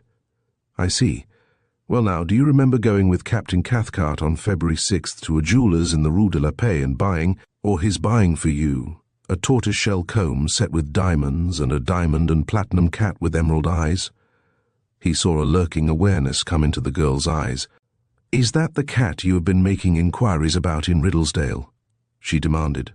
It being never worthwhile to deny the obvious, Parker replied, "Yes. It was found in the shrubbery, wasn't it? Had you lost it, or was it Cathcart's?" "If I said it was his, I should be ready to believe you. Was it his?" "No," a long breath, "it was mine." "When did you lose it?" "That night." "Where?" "I suppose in the shrubbery, wherever you found it." "I didn't miss it till later." "Is it the one you bought in Paris?" "Yes." "Why did you say before that it was not yours?" "I was afraid." "And now?" "I am going to speak the truth." Parker looked at her again. She met his eye frankly, but there was a tenseness in her manner which showed that it had cost her something to make her mind up. "Very well," said Parker. "We shall all be glad of that, for I think there were 1 or 2 points at the inquest on which you didn't tell the truth, weren't there?" "Yes, do believe," said Parker, "that I am sorry to have to ask these questions. The terrible position in which your brother is placed, in which I helped to place him. I don't say that. I do. I helped to put him in jail. Don't say I didn't, because I did. Well, said Parker, don't worry. There's plenty of time to put it all right again. Shall I go on? Yes. Well now, Lady Mary, it wasn't true about hearing that shot at 3 o'clock, was it? No. Did you hear the shot at all? Yes. When? At 11:50. What was it then, Lady Mary? You hid behind the plants in the conservatory. I hid nothing there. And in the oak chest on the landing? My skirt. You went out. Why? To meet Cathcart? Yes. Who was the other man? What other man? The other man who was in the shrubbery, a tall, fair man dressed in a Burberry. There was no other man. Oh, pardon me, Lady Mary. We saw his footmarks all the way up from the shrubbery to the conservatory. It must have been some tramp. I know nothing about him. But we have proof that he was there, of what he did, and how he escaped. For heaven's sake, and your brother's sake, Lady Mary, tell us the truth, for that man in the Burberry was the man who shot Cathcart.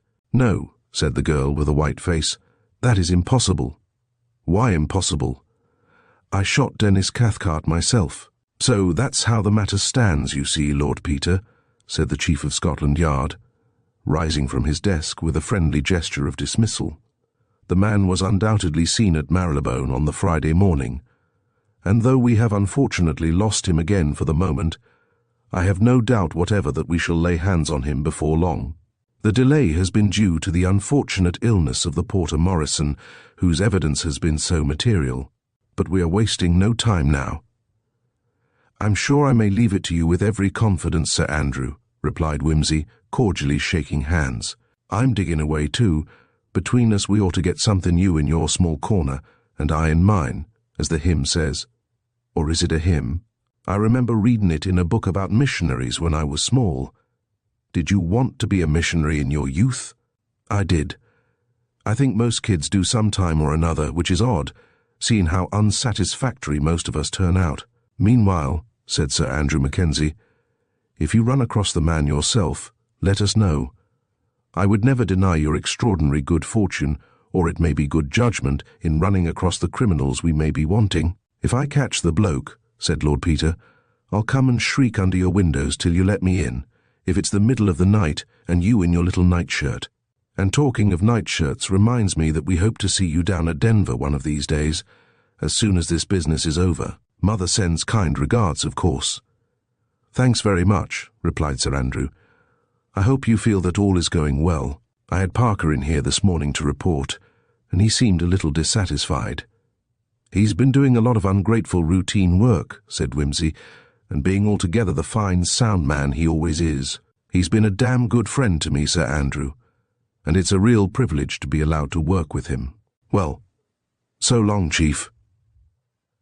He found that his interview with Sir Andrew Mackenzie had taken up a couple of hours, and that it was nearly 8 o'clock. He was just trying to make up his mind where to dine, when he was accosted by a cheerful young woman with bobbed red hair, dressed in a short checked skirt, brilliant jumper, corduroy jacket, and a rakish green velvet tam o' shanter. Surely, said the young woman, extending a shapely ungloved hand. It's Lord Peter Wimsey. How are you? And how's Mary? But Jove, said Wimsey gallantly, it's Miss Tarrant. How perfectly ripping to see you again. Absolutely delightful. Thanks. Mary ain't as fit as she might be worrying about this murder business, you know. You've heard that we're what the poor so kindly and tactfully call in trouble, I expect, what? Yes, of course, replied Miss Tarrant eagerly, and of course as a good socialist. I can't help rejoicing rather when a peer gets taken up, because it does make him look so silly, you know, and the House of Lords is silly, isn't it? But really, I'd rather it was anybody else's brother. Mary and I were such great friends, you know, and of course you do investigate things, don't you? Not just live on your estates in the country and shoot birds. So I suppose that makes a difference. That's very kind of you, said Peter. If you can prevail upon yourself to overlook the misfortune of my birth and my other deficiencies, perhaps you would honour me by coming along and having a bit of dinner somewhere, what? Oh, I'd have loved to, cried Miss Tarrant with enormous energy. But I've promised to be at the club tonight. There's a meeting at 9. Mr. Coke, the Labour leader, you know, is going to make a speech about converting the army and navy to communism. We expect to be raided, and there's going to be a grand hunt for spies before we begin.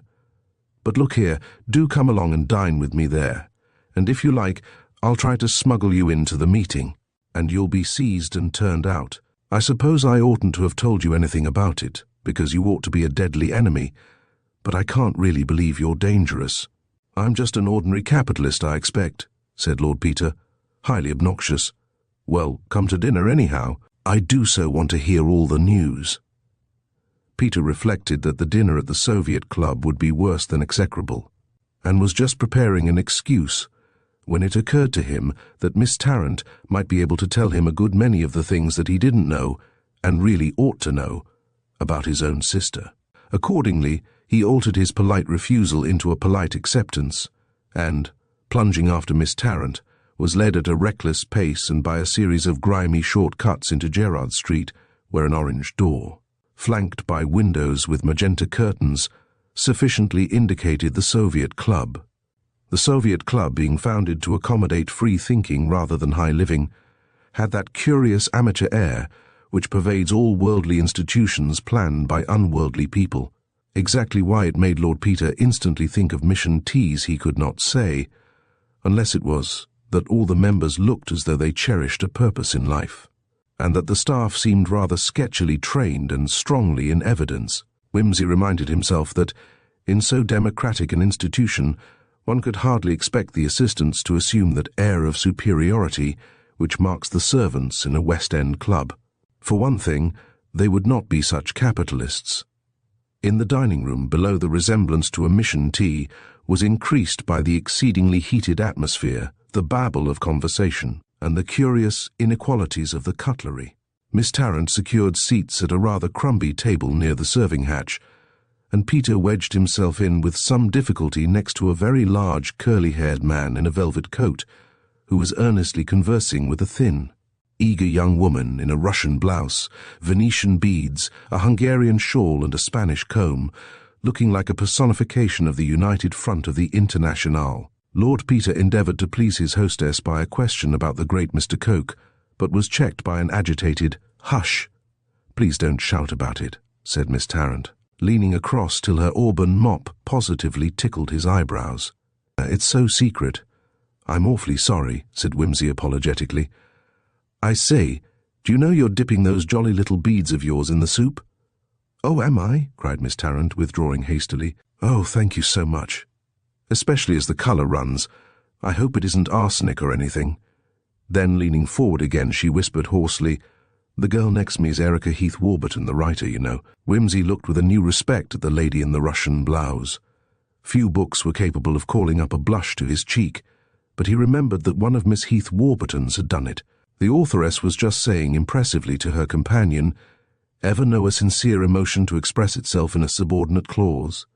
"Joyce has freed us from the superstition of syntax," agreed the curly man. "Scenes which make emotional history," said Miss Heath Warburton, "should ideally be expressed in a series of animal squeals."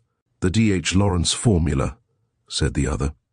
"Or even Dada," said the authoress.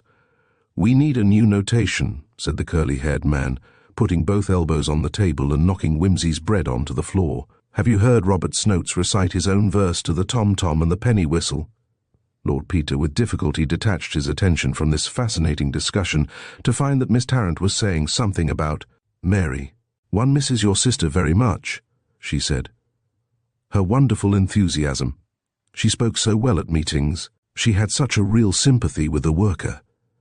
"It seems astonishing to me," said Whimsy, "seeing Mary's never had to do a stroke of work in her life." "Oh," cried Miss Tarrant, "but she did work. She worked for us. Wonderfully. She was secretary to our propaganda society for nearly 6 months, and then she worked so hard for Mr. Goyles, to say nothing of her nursing in the war. Of course, I don't approve of England's attitude in the war, but nobody would say the work wasn't hard." "Who is Mr. Goyles?" "Oh, one of our leading speakers, quite young, but the government are really afraid of him. I expect he'll be here tonight. He has been lecturing in the north, but I believe he's back now." "I say, do look out," said Peter. "Your beads are in your plate again." "Are they? Well, perhaps they'll flavour the mutton. I'm afraid the cooking isn't very good here, but the subscription's so small, you see. I wonder Mary never told you about Mr. Goyles. They were so very friendly, you know, some time ago. Everybody thought she was going to marry him, but it seemed to fall through. And then your sister left town. Do you know about it? That was the fellow, was it? Yes, well, my people didn't altogether see it, you know. Thought Mr. Goyles wasn't quite the son-in-law they'd take to. Family row and so on. Wasn't there myself, besides. Mary'd never listened to me. Still, that's what I gathered. Another instance of the absurd old-fashioned tyranny of parents, said Miss Tarrant warmly. You wouldn't think it could still be possible in post-war times. I don't know, said Whimsy, that you could exactly call it that. Not parents exactly. My mother's a remarkable woman. I don't think she interfered. Fact, I fancy she wanted to ask Mr. Goyles to Denver, but my brother put his foot down. Oh, well, what can you expect, said Miss Tarrant scornfully, but I don't see what business it was of his. Oh, none, agreed Whimsy. Only owing to my late father's circumscribed ideas of what was owing to women. My brother has the handling of Mary's money till she marries with his consent. I don't say it's a good plan. I think it's a rotten plan. But there it is. Monstrous, said Miss Tarrant, shaking her head so angrily that she looked like shock-headed Peter. Barbarous. Simply feudal, you know. But after all, what's money? Nothing, of course, said Peter, but if you've been brought up to having it, it's a bit awkward to drop it suddenly. Like baths, you know. I can't understand how it could have made any difference to Mary, persisted Miss Tarrant mournfully. She liked being a worker. We once tried living in a workman's cottage for 8 weeks, 5 of us, on 18 shillings a week. It was a marvellous experience on the very edge of the New Forest. In the winter? Well, no, we thought we'd better not begin with winter, but we had 9 wet days, and the kitchen chimney smoked all the time. You see, the wood came out of the forest, so it was all damp. I see. It must have been uncommonly interesting. It was an experience I shall never forget, said Miss Tarrant. One felt so close to the earth and the primitive things. If only we could abolish industrialism. I'm afraid, though, we shall never get it put right without a bloody revolution, you know. It's very terrible, of course, but salutary and inevitable. Shall we have coffee? We shall have to carry it upstairs ourselves, if you don't mind. The maids don't bring it up after dinner. Miss Tarrant settled her bill and returned, thrusting a cup of coffee into his hand. It had already overflowed into the saucer. And as he groped his way round a screen and up a steep and twisted staircase, it overflowed quite an amount more. Emerging from the basement, they almost ran into a young man with fair hair who was hunting for letters in a dark little row of pigeonholes. Finding nothing, he retreated into the lounge. Miss Tarrant uttered an exclamation of pleasure. "Why, there is Mr. Goyles!" she cried. Whimsy glanced across, and at the sight of the tall, slightly stooping figure with the untidy fair hair and the gloved right hand, he gave an irrepressible little gasp. "Won't you introduce me?" he said. "I'll fetch him," said Miss Tarrant. She made off across the lounge and addressed the young agitator, who started, looked across at Whimsy, shook his head, appeared to apologize, gave a hurried glance at his watch, and darted out by the entrance. Whimsy sprang forward in pursuit. "Extraordinary," cried Miss Tarrant with a blank face.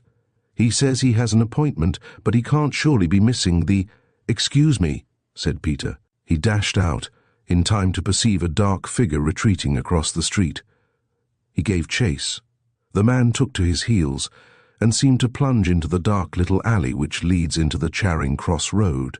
Hurrying in pursuit, Whimsy was almost blinded by a sudden flash and smoke nearly in his face. A crashing blow on the left shoulder and a deafening report whirled his surroundings away. He staggered violently and collapsed onto a second-hand brass bedstead. Chapter 8. Mr. Parker takes notes. A man was taken to the zoo and shown the giraffe. After gazing at it a little in silence, "I don't believe it," he said. Parker's first impulse was to doubt his own sanity, his next to doubt Lady Mary's. Then, as the clouds rolled away from his brain, he decided that she was merely not speaking the truth. "Come, Lady Mary," he said encouragingly, but with an accent of reprimand as to an over-imaginative child. You can't expect us to believe that, you know. But you must, said the girl gravely. It's a fact. I shot him. I did, really. I didn't exactly mean to do it. It was a sort of accident. Mr. Parker got up and paced about the room. You have put me in a terrible position, Lady Mary, he said. You see, I'm a police officer. I never imagined— It doesn't matter, said Lady Mary. Of course you'll have to arrest me or detain me or whatever you call it. That's what I came for. I'm quite ready to go quietly. That's the right expression, isn't it? I'd like to explain about it, though, first. Of course I ought to have done it long ago, but I'm afraid I lost my head. I didn't realize that Gerald would get blamed. I hoped they'd bring it in suicide. Do I make a statement to you now, or do I do it at the police station? Parker groaned. They won't punish me so badly if it was an accident, will they? There was a quiver in the voice. No, of course not, of course not. But if only you had spoken earlier. No, said Parker, stopping suddenly short in his distracted pacing and sitting down beside her. It's impossible, absurd. He caught the girl's hand suddenly in his own. Nothing will convince me, he said. It's absurd. It's not like you. But an accident— I don't mean that— you know I don't mean that, but that you should keep silence. I was afraid, I'm telling you now. No, no, no, cried the detective. You're lying to me. Nobly, I know, but it's not worth it. No man could be worth it. Let him go, I implore you. Tell the truth. Don't shield this man. If he murdered Denis Cathcart— The girl sprang to her feet, wrenching her hand away. There was no other man. How dare you say it or think it? I killed Denis Cathcart, I tell you, and you shall believe it. I swear to you that there was no other man. Parker pulled himself together. Sit down, please. Lady Mary, you are determined to make this statement. Yes, knowing that I have no choice but to act upon it. If you will not hear it, I shall go straight to the police. Parker pulled out his notebook. Go on, he said. With no other sign of emotion than a nervous fidgeting with her gloves, Lady Mary began her confession in a clear, hard voice, as though she were reciting it by heart. On the evening of Wednesday, October 13th, I went upstairs at 9:30. I sat up writing a letter. At 10:15, I heard my brother and Denis quarrelling in the passage. I heard my brother call Denis a cheat and tell him that he was never to speak to me again. I heard Denis run out. I listened for some time but did not hear him return. At 11:30, I became alarmed. I changed my dress and went out to try and find Denis and bring him in. I feared he might do something desperate. After some time I found him in the shrubbery. I begged him to come in. He refused, and he told me about my brother's accusation and the quarrel. I was very much horrified, of course. He said where was the good of denying anything, as Gerald was determined to ruin him, and asked me to go away and marry him and live abroad. I said I was surprised that he should suggest such a thing in the circumstances. We both became very angry. I said, come in now. Tomorrow you can leave by the first train. He seemed almost crazy. He pulled out a pistol and said that he'd come to the end of things, that his life was ruined, that we were a lot of hypocrites, and that I had never cared for him, or I shouldn't have minded what he'd done. Anyway, he said, if I wouldn't come with him it was all over, and he might as well be hanged for a sheep as a lamb. He'd shoot me and himself. I think he was quite out of his mind. He pulled out a revolver. I caught his hand. We struggled. I got the muzzle right up against his chest, and either I pulled the trigger or it went off of itself. I'm not clear which. It was all in such a whirl. She paused. Parker's pen took down the words, and his face showed growing concern. Lady Mary went on, he wasn't quite dead. I helped him up. We struggled back nearly to the house. He fell once. Why? Asked Parker. Did you not leave him and run into the house to fetch help? Lady Mary hesitated. It didn't occur to me. It was a nightmare. I could only think of getting him along. I think I wanted him to die. There was a dreadful pause. He did die. He died at the door. I went into the conservatory and sat down. I sat for hours and tried to think. I hated him for being a cheat and a scoundrel. I'd been taken in. you see, made a fool of by a common sharper. I was glad he was dead. I must have sat there for hours without a coherent thought. It wasn't till my brother came along that I realized what I'd done, and that I might be suspected of murdering him. I was simply terrified. I made up my mind all in a moment that I'd pretend I knew nothing, that I'd heard a shot and come down. You know what I did. "Why, Lady Mary," said Parker in a perfectly toneless voice, "why did you say to your brother, 'Good God, Gerald, you've killed him'?"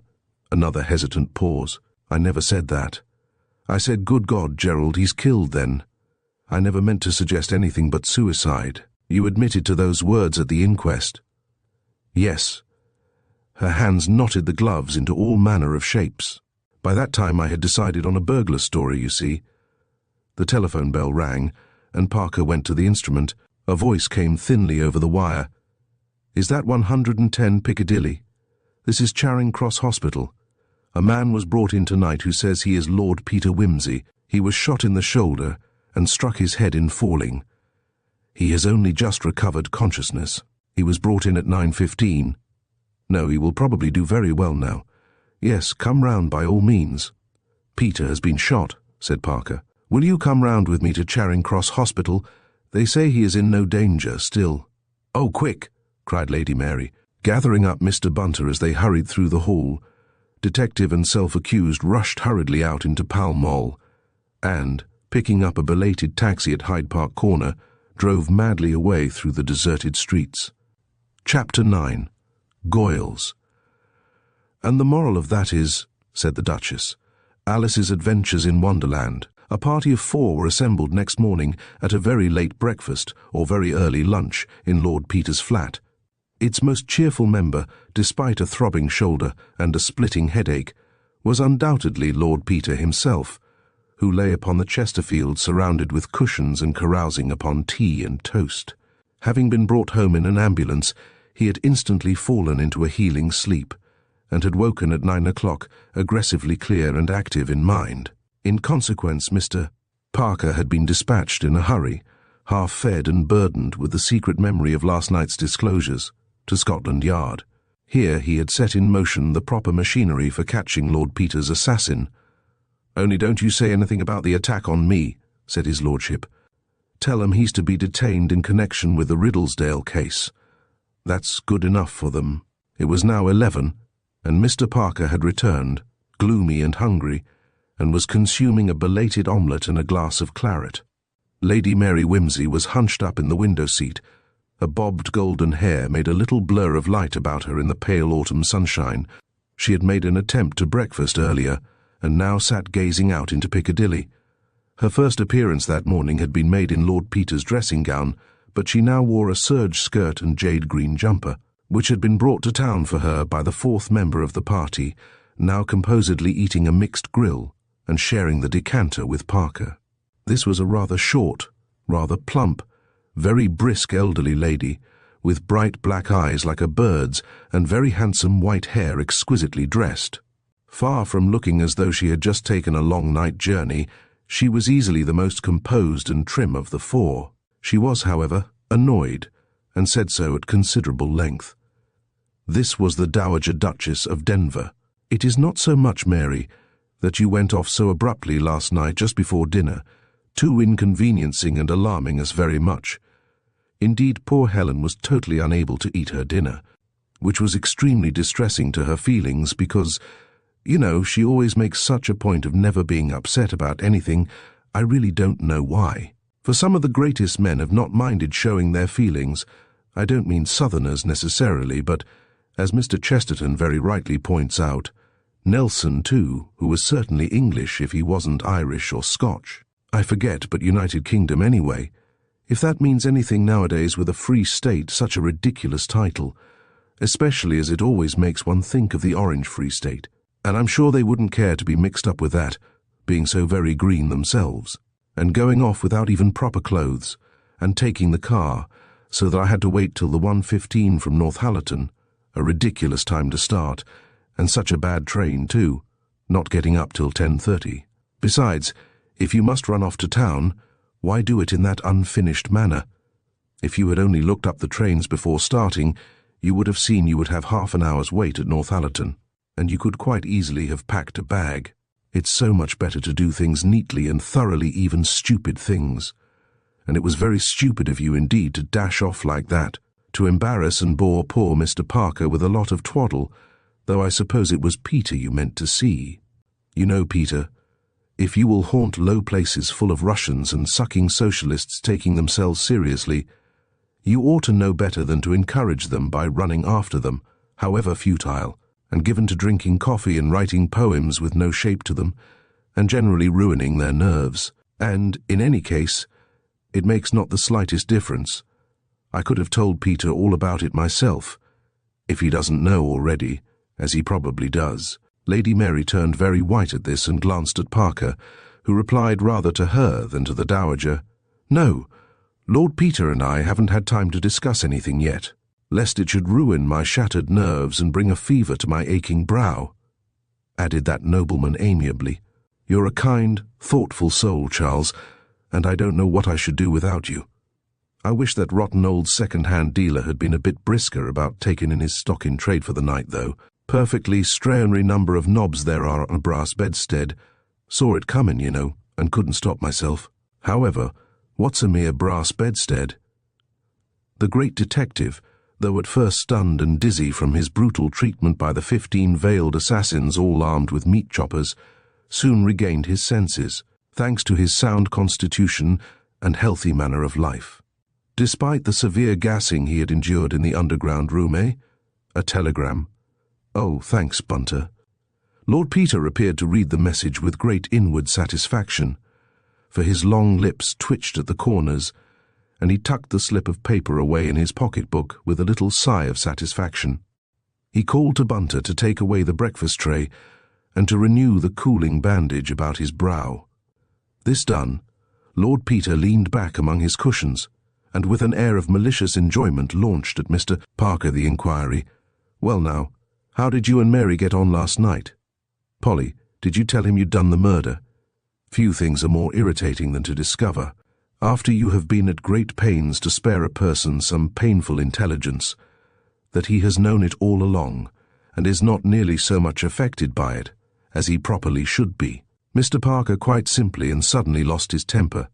He bounded to his feet and exclaimed, without the least reason, "Oh, it's perfectly hopeless trying to do anything." Lady Mary sprang from the window seat. "Yes, I did," she said. "It's quite true. Your precious case is finished, Peter." The Dowager said without the least discomposure, "You must allow your brother to be the best judge of his own affairs, my dear." "As a matter of fact," replied his lordship, "I rather fancy Polly's right. Hope so, I'm sure. Anyway, we've got the fellow, so now we shall know." Lady Mary gave a sort of gasp and stepped forward with her chin up and her hands tightly clenched. It caught at Parker's heart to see overwhelming catastrophe so bravely faced.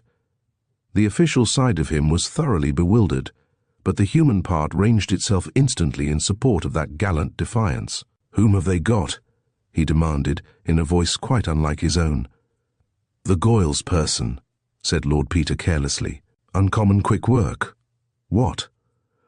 But since he'd no more original idea than to take the boat train to Folkestone, they didn't have much difficulty. "It isn't true," said Lady Mary. She stamped. "It's a lie. He wasn't there. He's innocent. I killed Denis." "Fine," thought Parker. "Fine. Damn Goyles anyway. What's he done to deserve it?" Lord Peter said, "Mary, don't be an ass." "Yes," said the Dowager placidly.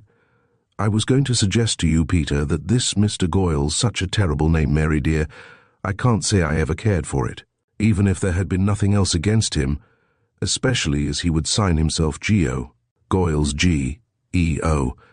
You know, Mr. Parker, for George, and I never could help reading it as Gargoyles. I very nearly wrote to you, my dear, mentioning Mr. Goyles and asking if you could see him in town, because there was something, when I came to think of it, about that Ipecacuana business that made me feel he might have something to do with it." "Yes," said Peter with a grin. "You always did find him a bit sickening, didn't you?" "How can you, Whimsy?" growled Parker reproachfully, with his eyes on Mary's face. "Never mind him," said the girl. "If you can't be a gentleman, Peter, damn it all." cried the invalid explosively.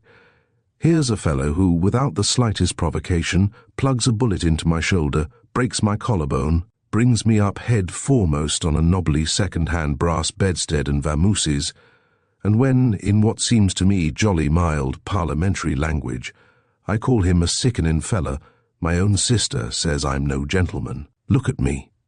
In my own house, forced to sit here with a perfectly beastly headache and lap up toast and tea, while you people distend and bloat yourselves on mixed grills and omelettes and a damn good vintage claret."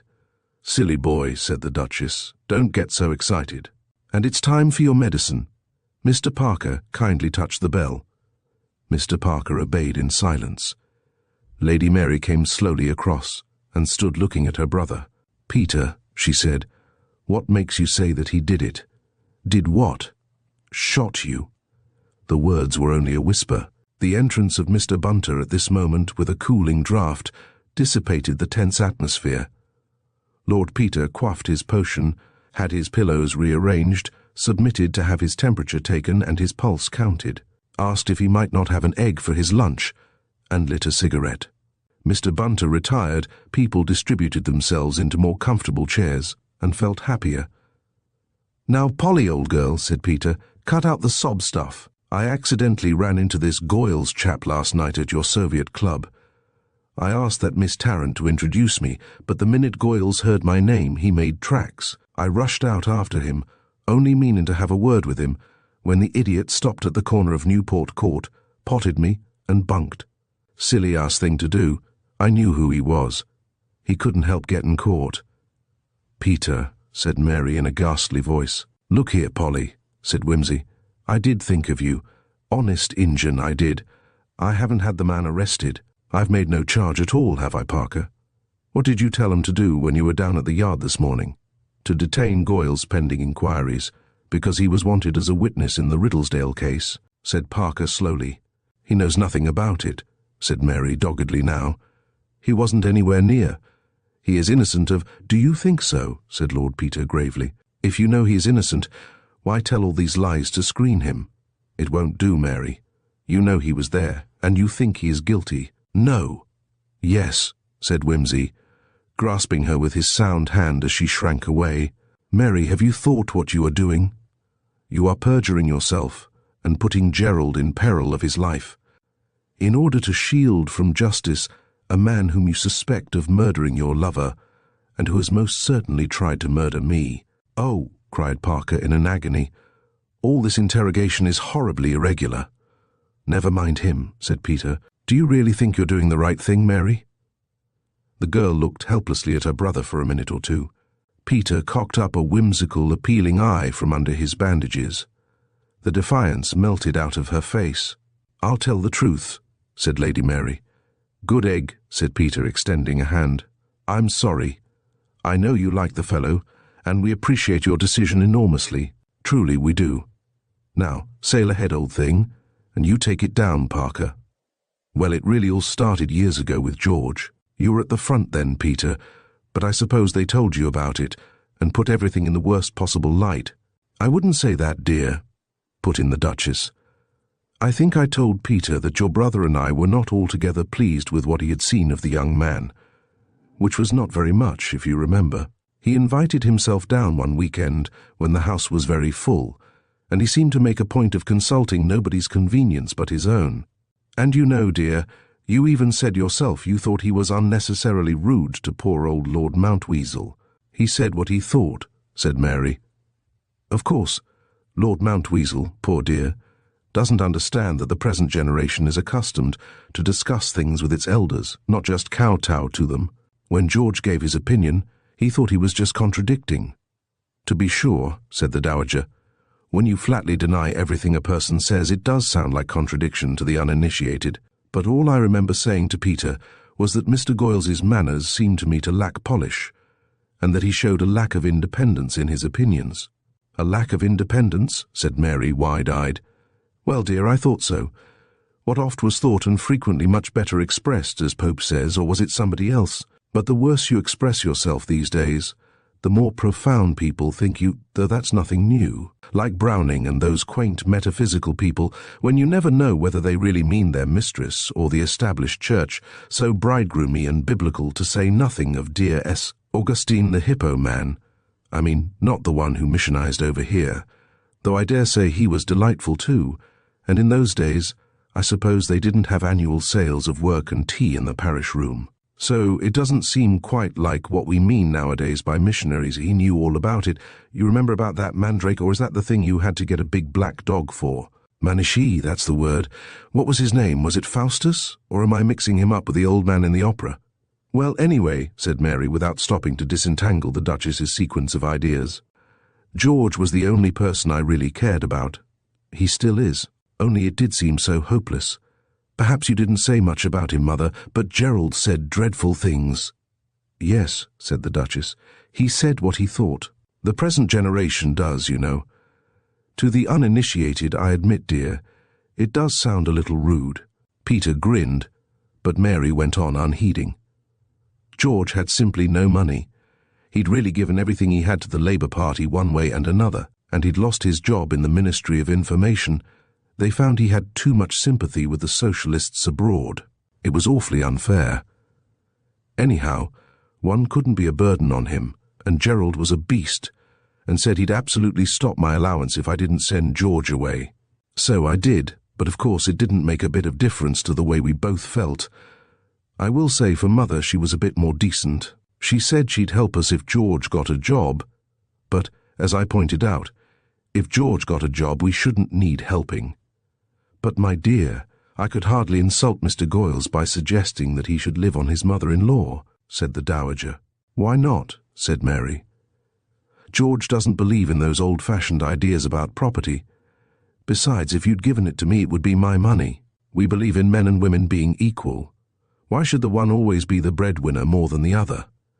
I can't imagine, dear, said the Dowager. Still, I could hardly expect poor Mr. Goyles to live on unearned increment when he didn't believe in inherited property. That's a fallacy, said Mary rather vaguely. Anyhow, she added hastily, that's what happened. Then after the war, George went to Germany to study socialism and labour questions there, and nothing seemed any good. So when Denis Cathcart turned up, I said I'd marry him. Why? Asked Peter. He never sounded to me a bit the kind of bloke for you. I mean, as far as I could make out, he was Tory and diplomatic and, well, quite crusted old tawny, so to speak. I shouldn't have thought you had an idea in common. No, but then he didn't care twopence whether I had any ideas or not. I made him promise he wouldn't bother me with diplomats and people, and he said no, I could do as I liked, provided I didn't compromise him, and we were to live in Paris and go our own ways and not bother, and anything was better than staying here and marrying somebody in one's own set, and opening bazaars and watching polo and meeting the Prince of Wales. So I said I'd marry Denis because I didn't care about him, and I'm pretty sure he didn't care a halfpenny about me, and we should have left each other alone. I did so want to be left alone. Was Jerry all right about your money? Inquired Peter. Oh, yes. He said Denis was no great catch.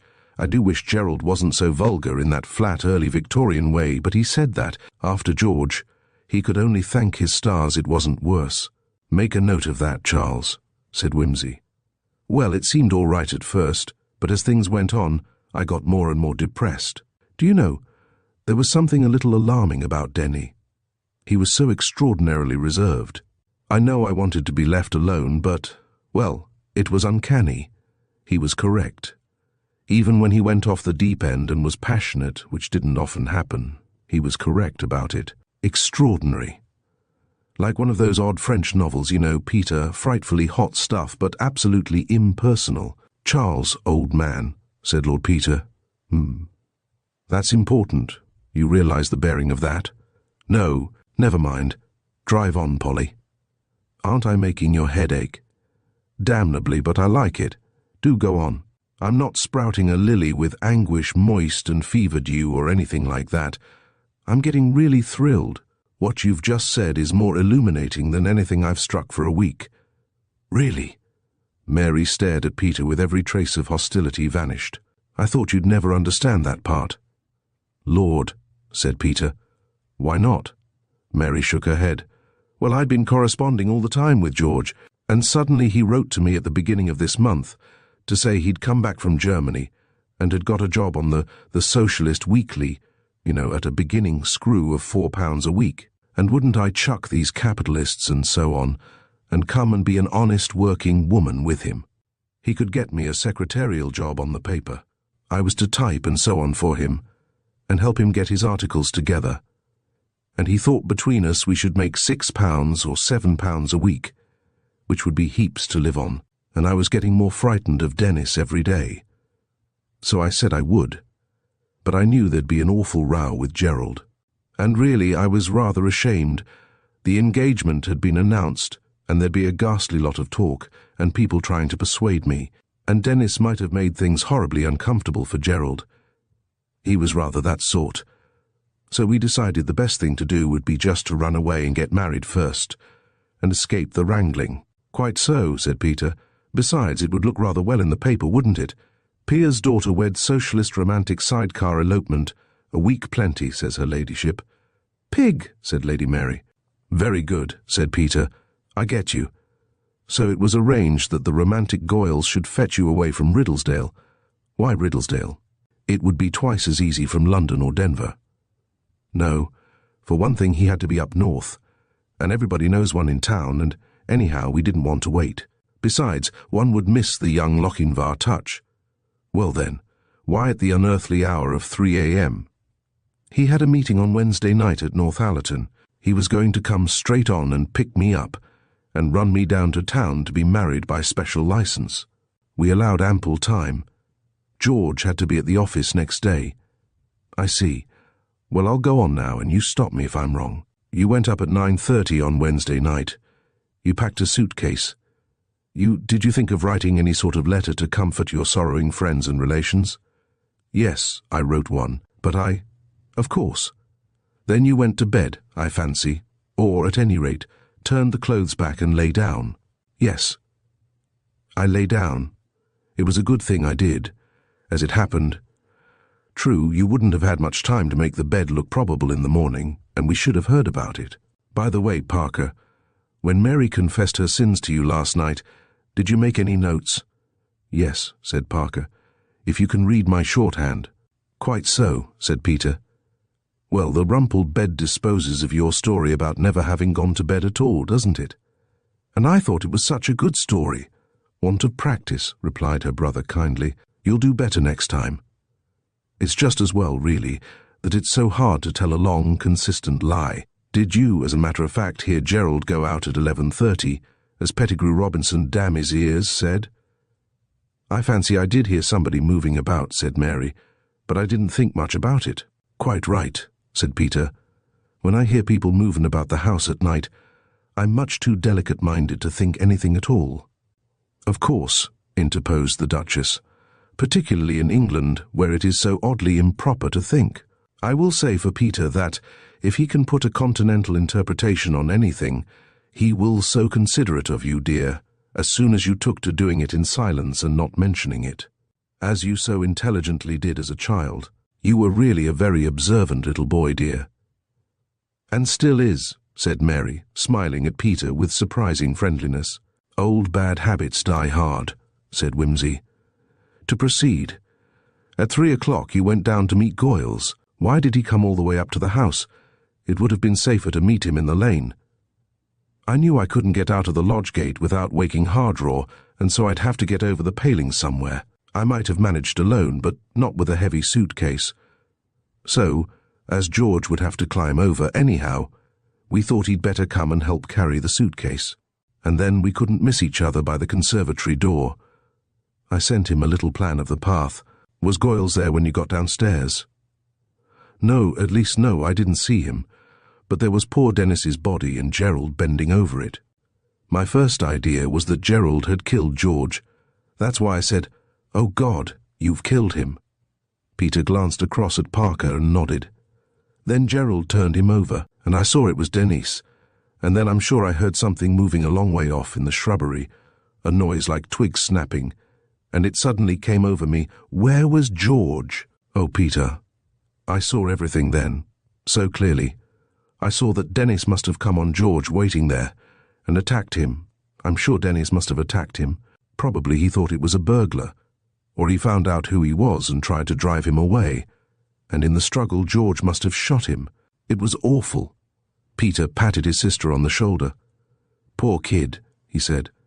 I didn't know what to do, went on the girl. I'd so awfully little time, you see. My one idea was that nobody must suspect anybody had been there. So I had quickly to invent an excuse for being there myself. I shoved my suitcase behind the cactus plants to start with. Jerry was taken up with the body and didn't notice.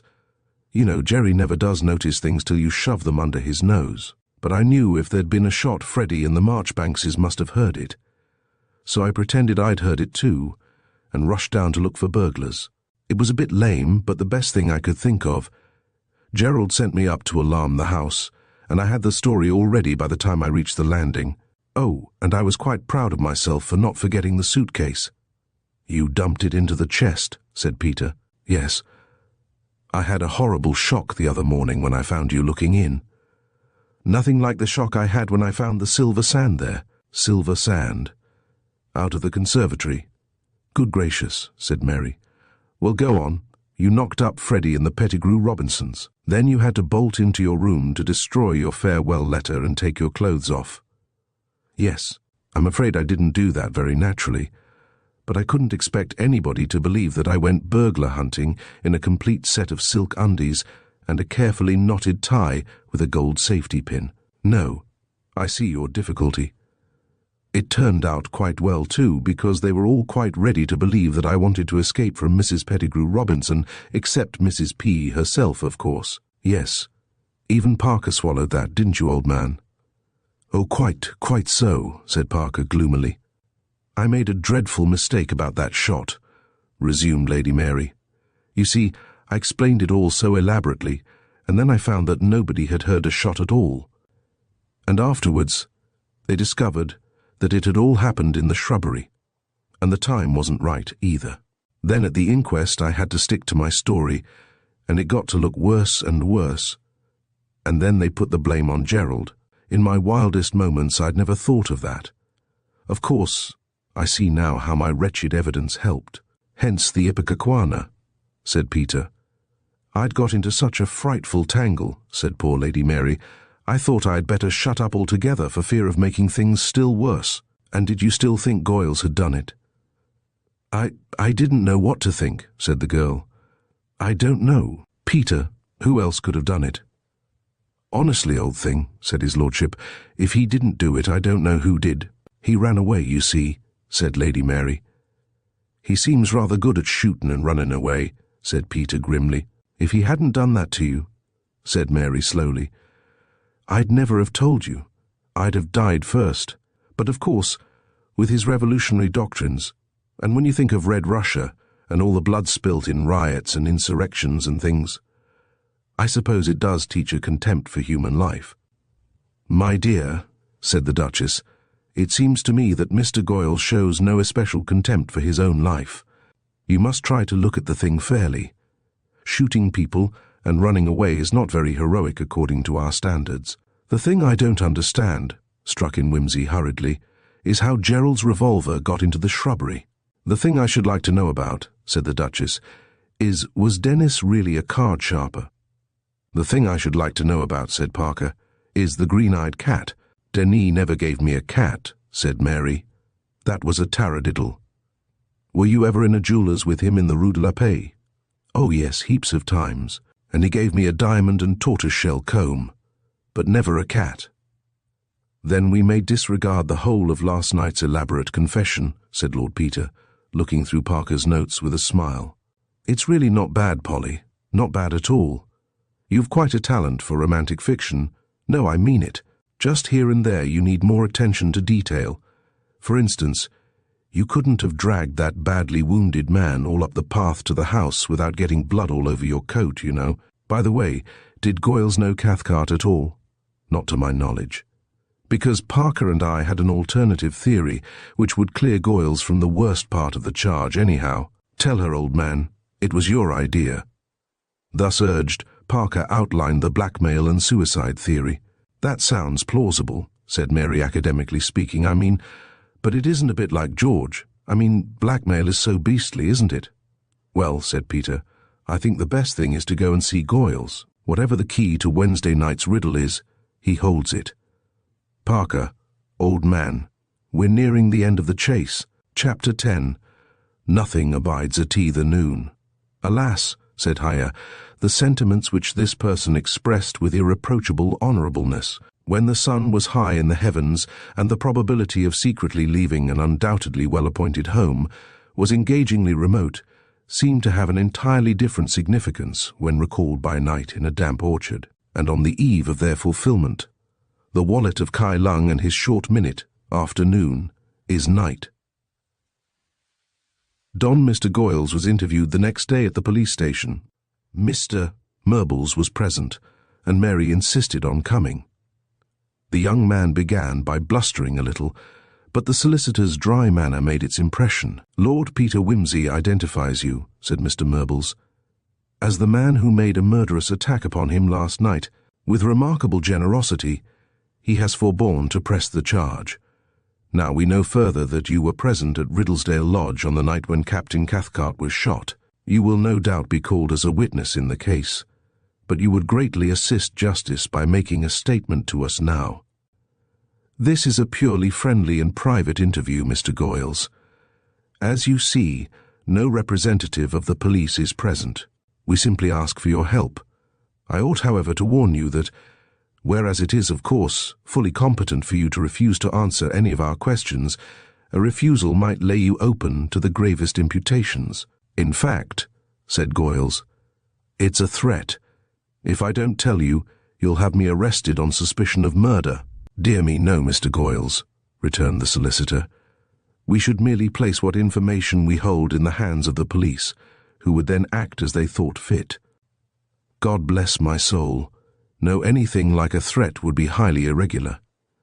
In the matter of the assault upon Lord Peter, his lordship will, of course, use his own discretion." "Well," said Goyles sullenly, "it's a threat. Call it what you like. However, I don't mind speaking, especially as you'll be jolly well disappointed. I suppose you gave me away, Mary." Mary flushed indignantly. "My sister has been extraordinarily loyal to you, Mr. Goyles," said Lord Peter.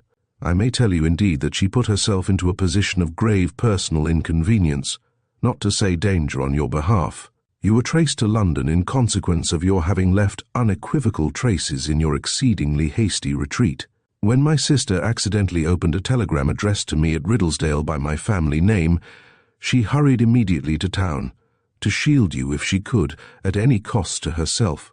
Fortunately, I had already received a duplicate wire at my flat. Even then, I was not certain of your identity when I accidentally ran across you at the Soviet Club. Your own energetic efforts, however, to avoid an interview gave me complete certainty, together with an excellent excuse for detaining you. In fact, I'm uncommonly obliged to you for your assistance."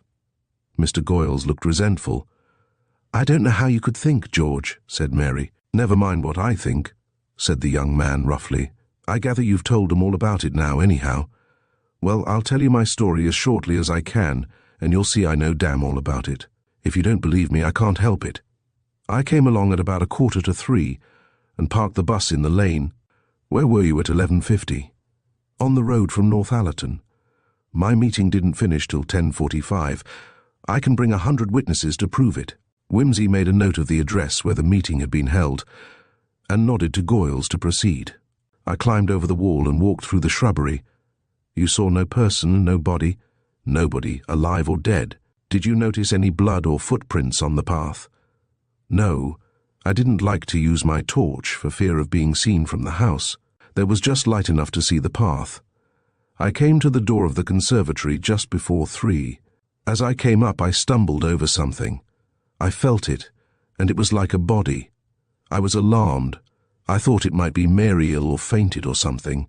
I ventured to turn on my light. Then I saw it was Cathcart, dead." "You are sure he was dead?" "Stone dead." "One moment," interposed the solicitor. "You say you saw that it was Cathcart. Had you known Cathcart previously?" "No, never. I meant that I saw it was a dead man, and learnt afterwards that it was Cathcart." In fact, you do not now know of your own knowledge that it was Cathcart. Yes, at least. I recognized the photographs in the papers afterwards. It is very necessary to be accurate in making a statement, Mr. Goyles. A remark such as you made just now might give a most unfortunate impression to the police or to a jury. So saying, Mr. Murbles blew his nose and resettled his pince-nez. "What next?" inquired Peter. "I fancied I heard somebody coming up the path. I did not think it wise to be found there with the corpse, so I cleared out."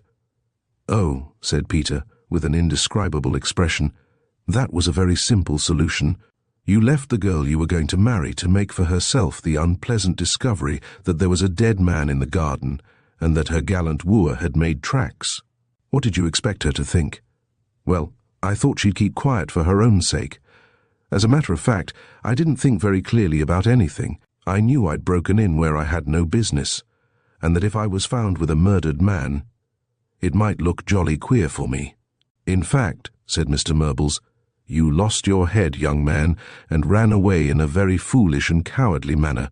"You needn't put it that way," retorted Mr. Goyles. "I was in a very awkward and stupid situation to start with." "Yes," said Lord Peter ironically, "and 3 a.m. is a nasty, chilly time of day. Next time you arrange an elopement, make it for 6 o'clock in the evening, or 12 o'clock at night. You seem better at framing conspiracies than carrying them out. A little thing upsets your nerves, Mr. Goyles. I don't really think, you know, that a person of your temperament should carry firearms. What in the world, you blithering young ass, made you loose off that popgun at me last night? You would have been in a damned awkward situation then, if you'd accidentally hit me in the head or the heart or anywhere that mattered. If you're so frightened of a dead body, why go about shooting at people? Why? That's what beats me. If you're telling the truth now, you never stood in the slightest danger.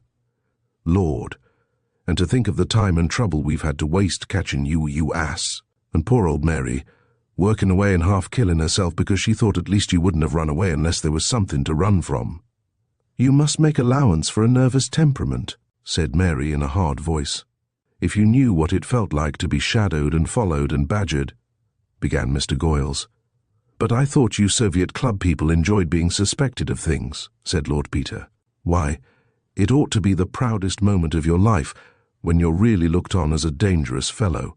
It's the sneering of men like you," said Goyles passionately, "that does more to breed hatred between class and class."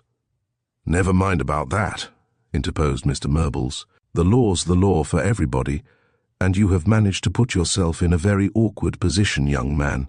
He touched a bell on the table, and Parker entered with a constable. "We shall be obliged to you," said Mr. Murbles, "if you will kindly have this young man kept under observation. We make no charge against him so long as he behaves himself, but he must not attempt to abscond before the Riddlesdale case comes up for trial." "Certainly not, sir," said Mr. Parker. "One moment," said Mary. "Mr. Goyles, here is the ring you gave me. Goodbye. When next you make a public speech calling for decisive action, I will come and applaud it. You speak so well about that sort of thing, but otherwise I think we had better not meet again." "Of course," said the young man bitterly, "your people have forced me into this position, and you turn round and sneer at me too." "I didn't mind thinking you were a murderer," said Lady Mary spitefully, "but I do mind your being such an ass." Before Mr. Goyles could reply, Mr. Parker, bewildered but not wholly displeased, manoeuvred his charge out of the room. Mary walked over to the window and stood biting her lips. Presently Lord Peter came across to her. "I say, Polly, old Murbles has asked us to lunch. Would you like to come? Sir Impey Biggs will be there. I don't want to meet him today. It's very kind of Mr. Murbles. Oh, come along, old thing. Biggs is some celebrity, you know, and perfectly topping to look at in a marbly kind of way. He'll tell you all about his canaries." Mary giggled through her obstinate tears. "It's perfectly sweet of you, Peter, to try and amuse the baby, but I can't. I'd make a fool of myself. I've been made enough of a fool of for one day." "Bosh," said Peter. "Of course, Goyles didn't show up very well this morning, but then he was in an awfully difficult position. Do come." "I hope Lady Mary consents to adorn my bachelor establishment," said the solicitor, coming up. "I shall esteem it a very great honour. I really do not think I have entertained a lady in my chambers for 20 years. Dear me, 20 years indeed it must be. In that case, said Lady Mary, I simply can't refuse. Mr. Murbles inhabited a delightful old set of rooms in Staple Inn, with windows looking out upon the formal garden, with its odd little flower beds and tinkling fountain. The chambers kept up to a miracle the old-fashioned law atmosphere which hung about his own prim person. His dining room was furnished in mahogany, with a turkey carpet and crimson curtains. On his sideboard stood some pieces of handsome Sheffield plate and a number of decanters with engraved silver labels round their necks. There was a bookcase full of large volumes bound in law calf, and an oil painting of a harsh-featured judge over the mantelpiece. Lady Mary felt a sudden gratitude for this discreet and solid Victorianism. I fear we may have to wait a few moments for Sir Impey, said Mr. Murbles, consulting his watch. He's engaged in Quangle and Hamper v. Truth, but they expect to be through this morning. In fact, Sir Impey fancied that midday would see the end of it. Brilliant man, Sir Impey. He is defending astonishing position for a lawyer, what? Said Peter. The newspaper, said Mr. Murbles, acknowledging the pleasantry with a slight unbending of the lips. Against these people who profess to cure 59 different diseases with the same pill. Quangle and Hamper produced some of their patients in court to testify to the benefits they'd enjoyed from the cure. To hear Sir Impey handling them was an intellectual treat. His kindly manner goes a long way with old ladies. When he suggested that one of them should show her leg to the bench, the sensation in court was really phenomenal. And did she show it? Inquired Lord Peter. Panting for the opportunity, my dear Lord Peter, panting for the opportunity. I wonder they had the nerve to call her. Nerve? Said Mr. Murbles.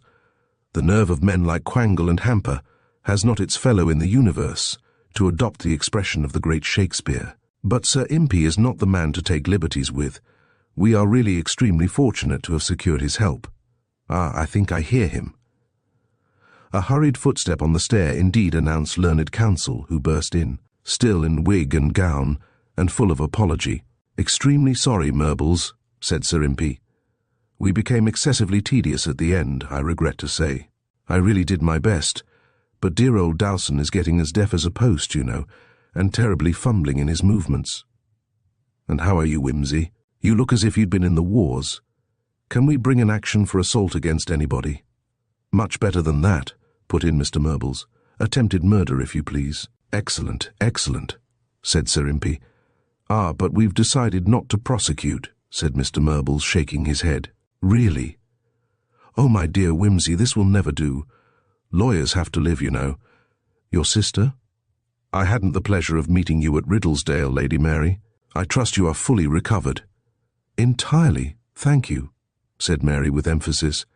Mr. Parker, of course your name is very familiar. Whimsy here. Can't do a thing without you, I know. Murbles, are these gentlemen full of valuable information? I am immensely interested in this case. Not just this moment, though, put in the solicitor. Indeed, no. Nothing but that excellent saddle of mutton has the slightest attraction for me just now. Forgive my greed. Well, well, said Mr. Murbles, beaming mildly.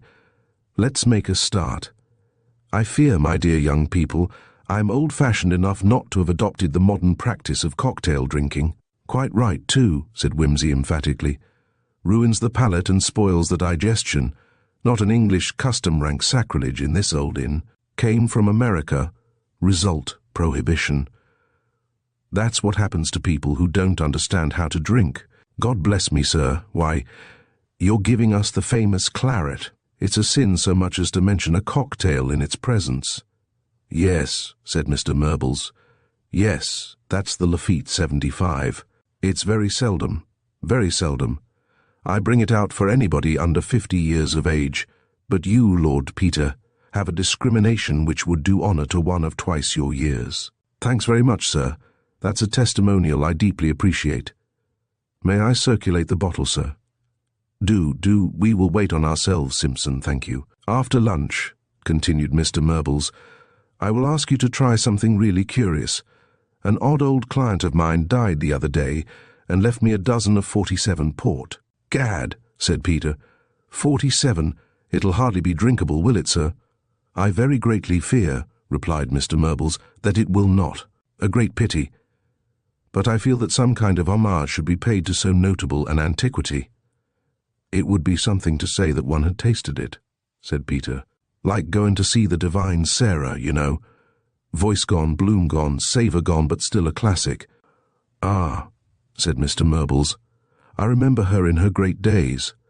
We old fellows have the compensation of some very wonderful memories." "Quite right, sir," said Peter, "and you'll pile up plenty more yet. But what was this old gentleman doing to let a vintage like that get past its prime?" "Mr. Featherstone was a very singular man," said Mr. Murbles, "and yet, I don't know, he may have been profoundly wise. He had the reputation for extreme avarice, never bought a new suit, never took a holiday, never married, lived all his life in the same dark, narrow chambers he occupied as a briefless barrister, yet he inherited a huge income from his father, all of which he left to accumulate. The port was laid down by the old man, who died in 1860, when my client was 34. The son, was 96 when he deceased. He said no pleasure ever came up to the anticipation, and so he lived like a hermit, doing nothing, but planning all the things he might have done. He wrote an elaborate diary, containing, day by day, the record of this visionary existence, which he had never dared put to the test of actuality. The diary described minutely a blissful wedded life with the woman of his dreams. Every Christmas and Easter day, a bottle of the 47 was solemnly set upon his table and solemnly removed, unopened, at the close of his frugal meal. An earnest Christian, he anticipated great happiness after death, but, as you see, he put the pleasure off as long as possible. He died with the words, "He is faithful that promised feeling to the end the need of assurance." A very singular man. Very singular indeed. Far removed from the adventurous spirit of the present generation. "How curious and pathetic," said Mary. "Perhaps he had at some time set his heart on something unattainable," said Parker. "Well, I don't know," said Mr. Murbles. "People used to say that the dream lady had not always been a dream, but that he never could bring himself to propose." "Ah," said Sir Impey briskly, "the more I see and hear in the courts, the more I am inclined to feel that Mr. Featherstone chose the better part, and are determined to follow his example in that respect at any rate." "Eh, Sir Impey," replied Mr. Murbles with a mild chuckle. Mr. Parker glanced towards the window. It was beginning to rain. Truly enough, the 47 port was a dead thing. The merest ghost of its old flame and flavour hung about it. Lord Peter held his glass poised a moment. "It is like the taste of a passion that has passed its noon and turned to weariness," he said, with sudden gravity. "The only thing to do is to recognize bravely that it is dead, and put it away." With a determined movement, he flung the remainder of the wine into the fire. The mocking smile came back to his face. "What I like about Clive is that he is no longer alive. There is a great deal to be said for being dead. What classic pith and brevity in those 4 lines. However, in the matter of this case, we've a good deal to tell you, sir."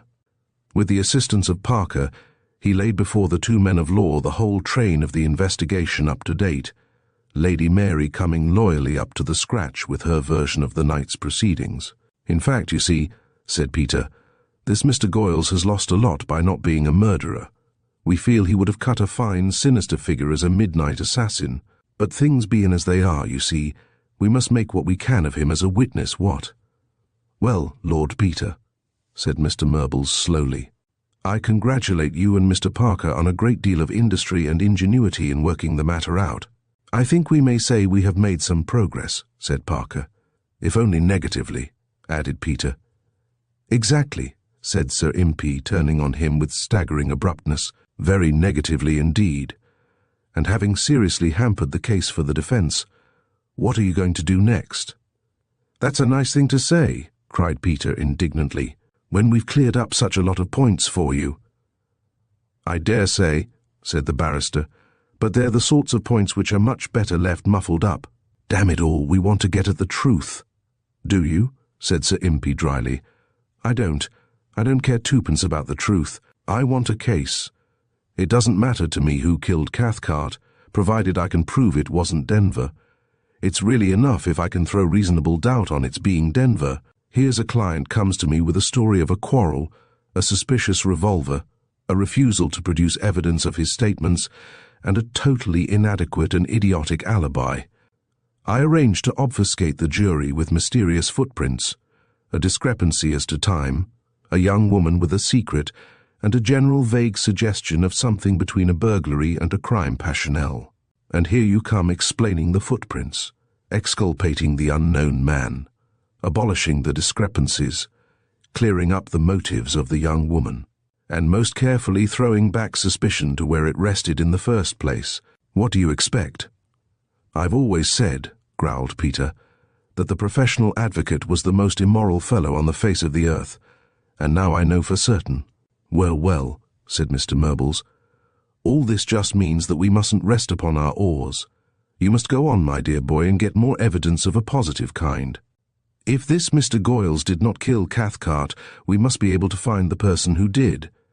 Anyhow, said Biggs, there's one thing to be thankful for, and that is that you were still too unwell to go before the grand jury last Thursday. Lady Mary blushed, and the prosecution will be building their case on a shot fired at 3 a.m. Don't answer any questions if you can help it, and we'll spring it on 'em. But will they believe anything she says at the trial after that? Asked Peter dubiously. All the better if they don't. She'll be their witness. You'll get a nasty heckling, Lady Mary, but you mustn't mind that. It's all in the game. Just stick to your story, and we'll deliver the goods. See? Sir Impey wagged a menacing finger. I see, said Mary, and I'll be heckled like anything. Just go on stubbornly saying I am telling the truth now. That's the idea, isn't it? Exactly so, said Biggs. By the way, Denver still refuses to explain his movements, I suppose. Categorically, replied the solicitor. The Whimsies are a very determined family, he added, and I fear that for the present it is useless to pursue that line of investigation. If we could discover the truth in some other way and confront the Duke with it, he might then be persuaded to add his confirmation. Well now, said Parker, we have, as it seems to me, still 3 lines to go upon. First, we must try to establish the Duke's alibi from external sources. Secondly, we can examine the evidence afresh, with a view to finding the real murderer. And thirdly, the Paris police may give us some light upon Cathcart's past history, and I fancy I know where to go next for information on the second point, said Whimsy suddenly. Grider's Hole. Bah! Parker whistled. I was forgetting that. That's where that bloodthirsty farmer fellow lives, isn't it, who set the dogs on you? With the remarkable wife, yes. See here, how does this strike you? This fellow is ferociously jealous of his wife, and inclined to suspect every man who comes near her. When I went up there that day, and mentioned that a friend of mine might have been hanging about there the previous week, he got frightfully excited and threatened to have the fellow's blood, seemed to know who I was referring to. Now, of course, with my mind full of No 10 Goyles, you know, I never thought but what he was the man, but supposing it was Cathcart? You see, we know now Goyles hadn't even been in the neighbourhood till the Wednesday, so you wouldn't expect what's-his-name Grimethorpe to know about him. But Cathcart might have wandered over to Grider's Hole any day and been seen. And look here. Here's another thing that fits in. When I went up there, Mrs. Grimethorpe evidently mistook me for somebody she knew and hurried down to warn me off. Well, of course, I've been thinking all the time she must have seen my old cap and Burberry from the window and mistaken me for Goyles. But now I come to think of it, I told the kid who came to the door that I was from Riddlesdale Lodge.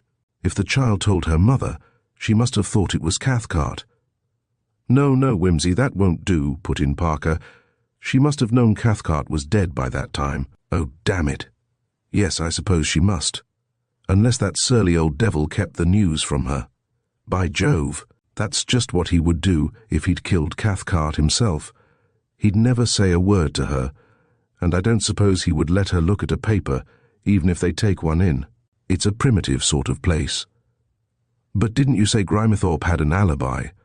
Yes, but we didn't really test it. And how do you suppose he knew Cathcart was going to be in the thicket that night? Peter considered. Perhaps he sent for him, suggested Mary. That's right, cried Peter eagerly. You remember we thought Cathcart must somehow or other have heard from Goyles, making an appointment, but suppose the message was from Grimethorpe, threatening to split on Cathcart to Jerry. You are suggesting, Lord Peter, said Mr. Murbles in a tone calculated to chill Peter's blithe impetuosity, that at the very time Mr. Cathcart was betrothed to your sister, he was carrying on a disgraceful intrigue with a married woman very much his social inferior. I beg your pardon, Polly, said Whimsy. It's all right, said Mary. As a matter of fact, it wouldn't surprise me frightfully. Denis was always, he had rather continental ideas about marriage and that sort of thing. I don't think he'd have thought that mattered very much. He'd probably have said there was a time and place for everything. One of those watertight compartment minds, said Whimsy thoughtfully. Mr. Parker, despite his long acquaintance with the seamy side of things in London, had his brows set in a gloomy frown of as fierce a provincial disapproval as ever came from Barrow-in-Furness. If you can upset this Grimethorpe's alibi, said Sir Impey, fitting his right-hand fingertips neatly between the fingers of his left hand, we might make some sort of a case of it. What do you think, Murbles? After all, said the solicitor, Grimethorpe and the servant both admit that he, Grimethorpe, was not at Grider's Hole on Wednesday night. If he can't prove he was at Stapley, he may have been at Riddlesdale. By Jove, cried Whimsy. Driven off alone, stopped somewhere, left the G, sneaked back, met Cathcart, done him in, and toddled home next day with a tale about machinery. Or he may even have been to Stapley, put in Parker, left early or gone late, and put in the murder on the way. We shall have to check the precise times very carefully. Hooray! cried Whimsy. I think I'll be getting back to Riddlesdale. I'd better stay here, said Parker. There may be something from Paris. Right you are. Let me know the minute anything comes through. I say, old thing. Yes? Does it occur to you that what's the matter with this case is that there are too many clues? Dozens of people with secrets and elopements barging about all over the place. I hate you, Peter, said Lady Mary. Chapter 11. Meribah. Oh ho, my friend, you are gotten into Lob's Pond, Jack the Giant Killer. Lord Peter broke his journey north at York, whither the Duke of Denver had been transferred after the assizes, owing to the imminent closing down of Northallerton Gaol. By dint of judicious persuasion, Peter contrived to obtain an interview with his brother. He found him looking ill at ease and pulled down by the prison atmosphere, but still unquenchably defiant. Bad luck, old man, said Peter, but you're keeping your tail up fine. Beastly slow business, all this legal stuff, what? But it gives us time, and that's all to the good. It's a confounded nuisance, said his Grace, and I'd like to know what Murbles means. Comes down and tries to bully me damned impudence. Anybody'd think he suspected me. Look here, Jerry, said his brother earnestly, why can't you let up on that alibi of yours? It'd help no end, you know. After all, if a fellow won't say what he's been doing, it ain't my business to prove anything, retorted his Grace with dignity. They've got to show I was there, murdering the fellow. I'm not bound to say where I was. I'm presumed innocent, aren't I, till they prove me guilty? I call it a disgrace. Here's a murder committed, and they aren't taking the slightest trouble to find the real criminal. I give 'em my word of honour, to say nothing of an oath, that I didn't kill Cathcart, though, mind you, the swine deserved it, but they pay no attention. Meanwhile, the real man's escaping at his confounded leisure. If I were only free, I'd make a fuss about it. Well, why the devil don't you cut it short, then? Urged Peter. I don't mean here and now to me with a glance at the warder within earshot, but to Murbles. Then we could get to work. I wish you'd jolly well keep out of it, grunted the Duke. Isn't it all damnable enough for Helen, poor girl, and Mother, and everyone? Without you making it an opportunity to play Sherlock Holmes, I'd have thought you'd have had the decency to keep quiet for the family's sake. I may be in a damned rotten position, but I ain't making a public spectacle of myself, by Jove. Hell, said Lord Peter, with such vehemence that the wooden-faced warder actually jumped. It's you that's making the spectacle. It need never have started but for you. Do you think I like having my brother and sister dragged through the courts, and reporters swarming over the place, and paragraphs and news bills with your name starring at me from every corner, and all this ghastly business, ending up in a great show in the House of Lords, with a lot of people togged up in scarlet and ermine, and all the rest of the damn fool jiggery pokery. People are beginning to look oddly at me in the club, and I can jolly well hear 'em whispering that Denver's attitude looks jolly fishy, begad. Cut it out, Jerry. Well, we're in for it now, said his brother, and thank heaven there are still a few decent fellows left in the peerage who'll know how to take a gentleman's word, even if my own brother can't see beyond his rotten legal evidence. As they stared angrily at one another, that mysterious sympathy of the flesh which we call family likeness sprang out from its hiding place, stamping their totally dissimilar features with an elfish effect of mutual caricature. It was as though each saw himself in a distorting mirror, while the voices might have been one voice with its echo. "Look here, old chap," said Peter, recovering himself. "I'm frightfully sorry. I didn't mean to let myself go like that. If you won't say anything, you won't. Anyhow, we're all working like blazes, and we're sure to find the right man before very long." "You'd better leave it to the police," said Denver. "I know you like playing at detectives, but I do think you might draw the line somewhere." "That's a nasty one," said Whimsy. "But I don't look on this as a game, and I can't say I'll keep out of it, because I know I'm doing valuable work. Still, I can see your point of view. I'm jolly sorry you find me such an irritating sort of person. I suppose it's hard for you to believe I feel anything. But I do, and I'm going to get you out of this, if Bunter and I both perish in the attempt. Well, so long that warder's just waking up to say, 'Time, gentlemen. Cheero, old thing, good luck,'" he rejoined Bunter outside. "Bunter," he said, as they walked through the streets of the old city, "is my manner really offensive when I don't mean it to be? It is possible, my lord, if your lordship will excuse my saying so, that the liveliness of your lordship's manner may be misleading to persons of limited—" "Be careful, Bunter. Limited imagination, my lord. Well-bred English people never have imagination, Bunter." "Certainly not, my lord. I meant nothing disparaging. Well, Bunter, oh lord, there's a reporter. Hide me, quick." "In here, my lord." Mr. Bunter whisked his master into the cool emptiness of the cathedral. "I venture to suggest, my lord," he urged in a hurried whisper, "that we adopt the attitude and external appearance of prayer, if your lordship will excuse me." Peeping through his fingers, Lord Peter saw a verger hastening towards them, rebuke depicted on his face. At that moment, however, the reporter entered in headlong pursuit, tugging a notebook from his pocket. The verger leapt swiftly on this new prey. "The wender under which we stand," he began in a reverential monotone, "is called the Seven Sisters of York. They say—" Master and man stole quietly out. For his visit to the market town of Stapley, Lord Peter attired himself in an aged Norfolk suit, stockings with sober tops, an ancient hat turned down, all-round stout shoes, and carried a heavy ash plant. It was with regret that he abandoned his favourite stick, a handsome malacca, marked off in inches for detective convenience, and concealing a sword in its belly and a compass in its head. He decided, however, that it would prejudice the natives against him, as having a town-bred, not to say supercilious, air about it. The sequel to this commendable devotion to his art forcibly illustrated the truth of Gertrude Redd's observation. All this self-sacrifice is a sad mistake. The little town was sleepy enough as he drove into it in one of the Riddlesdale dog-carts, Bunter beside him and the under-gardener on the back seat. For choice, he would have come on a market day, in the hope of meeting Grimethorpe himself, but things were moving fast now, and he dared not lose a day. It was a raw, cold morning, inclined to rain. "Which is the best inn to put up at, Wilkes?"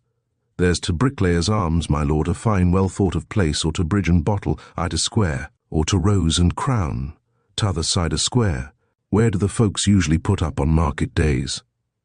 "Mebbe Rose and Crown is most popular, so to say Tim Watchett, to landlord, is a rare gossip. Now Greg Smith hour away at Bridge and Bottle, he's nobbut a grimly surly man, but he keeps good drink. My fancy, Bunter, our man will be more attracted by surliness and good drink than by a genial host. The Bridge and Bottle for us, I fancy, and if we draw blank there, we'll toddle over to the Rose and Crown and pump the garrulous Watchett." Accordingly, they turned into the yard of a large, stony-faced house, whose long unpainted sign bore the dim outline of a bridge embattled, which local etymology had by a natural association of ideas transmogrified into the bridge and bottle. To the grumpy ostler who took the horse Peter, with his most companionable manner, addressed himself, "Nasty raw morning, isn't it?" "Yea, give him a good feed. I may be here some time." "Ugh, not many people about today, what?" "Ugh, but I expect you're busy enough market days." "EA. People come in from a long way round, I suppose." "Co-oop," said the ostler. The horse walked 3 steps forward. "Whoa," said the ostler. The horse stopped, with the shafts free of the tugs. The man lowered the shafts to grate viciously on the gravel. "Coom on oop," said the ostler, and walked calmly off into the stable, leaving the affable Lord Peter as thoroughly snubbed as that young sprig of the nobility had ever found himself. "I am more and more convinced," said his lordship, "that this is Farmer Grimethorpe's usual house of call. Let's try the bar. Wilkes, I shan't want you for a bit. Get yourself lunch if necessary. I don't know how long we shall be." "Very good, my lord." In the bar of the Bridge and Bottle, they found Mr. Greg Smith gloomily checking a long invoice. Lord Peter ordered drinks for Bunter and himself. The landlord appeared to resent this as a liberty, and jerked his head towards the barmaid. It was only right and proper that Bunter, after respectfully returning thanks to his master for his half-pint, should fall into conversation with the girl, while Lord Peter paid his respects to Mr. Smith. "Ah," said his lordship, "good stuff that, Mr. Smith. I was told to come here for real good beer, and by Jove, I've been sent to the right place." "Ugh," said Mr. Smith, "'tisn't what it was. Nowt's good these times. Well, I don't want better. By the way, is Mr. Grimethorpe here today?" "Eh? Is Mr. Grimethorpe in Stapley this morning, do you know?" "How'd I know?" "I thought he always put up here." "Ah, perhaps I mistook the name, but I fancied he'd be the man to go where the best beer is." "Eh? Oh, well, if you haven't seen him, I don't suppose he's come over today." "Coom where?" "Into Stapley. Doesn't he live here? He can go and coom without my knowing." "Oh, of course." Whimsy staggered under the shock, and then grasped the misunderstanding. "I don't mean Mr. Grimethorpe of Stapley, but Mr. Grimethorpe of Gryder's Hole." "Why didn't they say so?" "Oh, him I. He's here today?" "Nay, I know nought about He comes in on market days, I expect." "Sometimes. It's a longish way. One can put up for the night, I suppose." "Dost want to stay tonight?" "Well, no, I don't think so. I was thinking about my friend Mr. Grimethorpe. I dare say he often has to stay the night." "Happen a does. Doesn't he stay here, then?" "Nay." "Oh," said Whimsy, and thought impatiently, "if all these natives are as oyster-like, I shall have to stay the night. Well, well," he added aloud, "next time he drops in, say I asked after him." "And who mought the be?" inquired Mr. Smith in a hostile manner. "Oh, only Brooks of Sheffield," said Lord Peter with a happy grin. "Good morning. I won't forget to recommend your beer." Mr. Smith grunted. Lord Peter strolled slowly out, and before long Mr. Bunter joined him, coming out with a brisk step and the lingering remains of what in anyone else might have been taken for a smirk. "Well?" inquired his lordship. "I hope the young lady was more communicative than that fellow." "I found the young person snubbed again," muttered Lord Peter. "Perfectly amiable, my lord, but unhappily ill-informed. Mr. Grimethorpe is not unknown to her, but he does not stay here. She has sometimes seen him in company with a man called Zedekiah Bone." "Well," said his lordship, "suppose you look for Bone and come and report progress to me in a couple of hours' time. I'll try the Rose and Crown. We'll meet at noon under that thing." That thing was a tall erection in pink granite, neatly tooled to represent a craggy rock, and guarded by 2 petrified infantrymen in trench helmets. A thin stream of water gushed from a bronze knob halfway up. A roll of honour was engraved on the octagonal base, and 4 gas lamps on cast-iron standards put the finishing touch to a very monument of incongruity. Mr. Bunter looked carefully at it, to be sure of recognizing it again, and moved respectfully away. Lord Peter walked 10 brisk steps in the direction of the Rose and Crown. Then a thought struck him. "Bunter!" Mr. Bunter hurried back to his side. "Oh, nothing," said his lordship. "Only I've just thought of a name for it. For that memorial," said Lord Peter. "I choose to call it Meribah." "Yes, my lord, the waters of strife. Exceedingly apt, my lord. Nothing harmonious about it, if I may say so. Will there be anything further, my lord?" "No, that's all. Mr. Timothy Watchett of the Rose and Crown was certainly a contrast to Mr. Greg Smith. He was a small, spare, sharp-eyed man of about 55, with so twinkling and humorous an eye, and so alert a cock of the head, that Lord Peter summed up his origin the moment he set eyes on him. "Morning, landlord," said he genially. "And when did you last see Piccadilly Circus?" "Hard to say, sir. Getting on for 35 year, I reckon. Many's the time I said to my wife, 'Liz, I'll take you to see the Alban Empire afore I die.' But with one thing and another, time slips o'er. One day's so like another blowed, if I ever remember. How old I'm getting, sir." "Oh, well, you've lots of time yet," said Lord Peter. "I hope so, sir. I ain't never what you may call got used to these northerners. That slow they are, sir, it fair give me the ump when I first come, and the why they speak, that took some getting used to. 'Call that English,' I used to say. 'Give me the Frenchies in the Chanticleer restaurant,' I says. But there, sir, customs, everything. Blowed if I didn't catch myself a sighin' yon side the square the other day. Me." "I don't think there's much fear of your turning into a Yorkshire man," said Lord Peter. "Didn't I know you the minute I set eyes on you? In Mr. Watchett's bar I said to myself, 'My foot is on my native paving stones.' That's right, sir. And being there, sir, what can I have the pleasure of offering you? Excuse me, sir, but haven't I seen your face somewhere?" "I don't think so," said Peter, "but that reminds me. Do you know one Mr. Grimerthorpe?" "I know 5 Mr. Grimerthorpes. Which of 'em was you meaning, sir?" "Mr. Grimerthorpe of Grider's Hole." The landlord's cheerful face darkened. "Friend of yours, sir?" "Not exactly. An acquaintance." "There now," cried Mr. Watchett, smacking his hand down upon the counter. "I knowed as I knowed your face. Don't you live over at Riddlesdale, sir?" "I'm staying there." "I knowed it," retorted Mr. Watchett triumphantly. He dived behind the counter and brought up a bundle of newspapers, turning over the sheets excitedly with a well-licked thumb. "There, Riddlesdale. That's it, of course." He smacked open a Daily Mirror of a fortnight or so ago. The front page bore a heavy block headline, "The Riddlesdale Mystery," and beneath was a lifelike snapshot entitled, "Lord Peter Wimsey, the Sherlock Holmes of the West End, who is devoting all his time and energies to proving the innocence of his brother, the Duke of Denver." Mr. Watchett gloated. "You won't mind my sighing.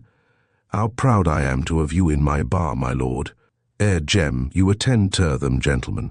Don't you see they're white-in followed all your cases I have, my lord, in the Piper's Jest like a book they are? And to think—" "Look here, old thing," said Lord Peter.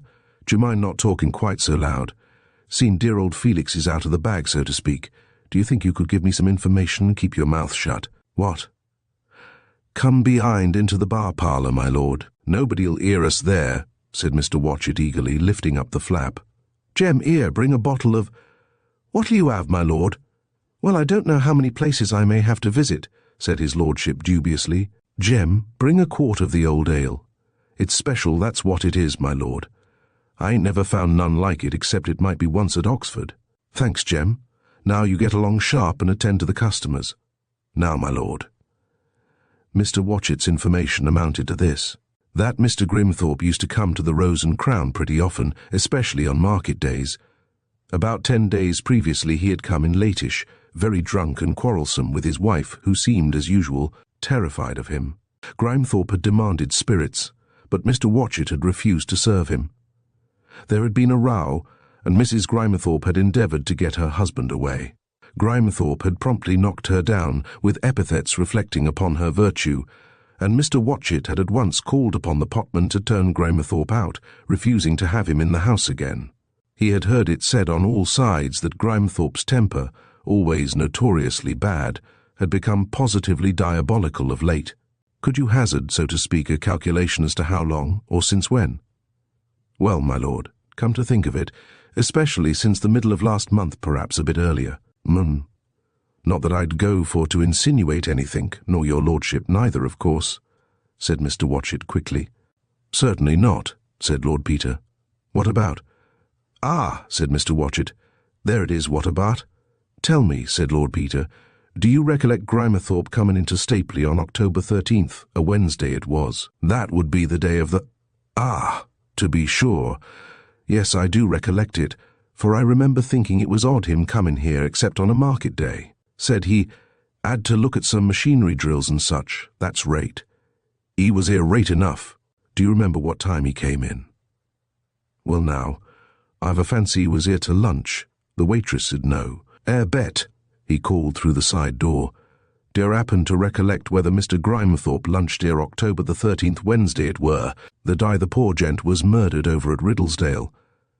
"Grimethorpe a Grider's Hole," said the girl, a well-grown young Yorkshire woman. "Yes. He took lunch and coom back to sleep. I'm not mistook, for I waited on and took up his water ite morning, and he only guyed me tuppence." "Monstrous," said Lord Peter. "Look here, Miss Elizabeth, you're sure it was the 13th? Because I've got a bet on it with a friend, and I don't want to lose the money if I can help it. You're positive it was Wednesday night he slept here? I could have sworn it was Thursday." "Nay, sir, 'twere Wednesday, for I remember hearing the men talking at a murderite bar, and telling Mr. Grimethorpe next day." "Sounds conclusive. What did Mr. Grimethorpe say about it?" "There now," cried the young woman. "'Tis queer you should ask that. Everyone noticed how strange he acted. He turned all white like a sheet, and looked at both his hands, one after the other. And then he pushes his hair off's forehead dazed like. We reckoned he hadn't got over the drink. He's more often drunk than not. Wouldn't be his wife for £500. "I should think not," said Peter. "You can do a lot better than that." "Well, I suppose I've lost my money then. By the way, what time did Mr. Grimethorpe come in to bed?" "Close on 2 ite morning," said the girl, tossing her head. "He were locked oot, and Jem had to go down and let un in." "That's so," said Peter.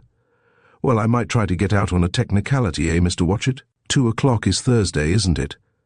I'll work that for all it's worth." "Thanks frightfully. That's all I want to know."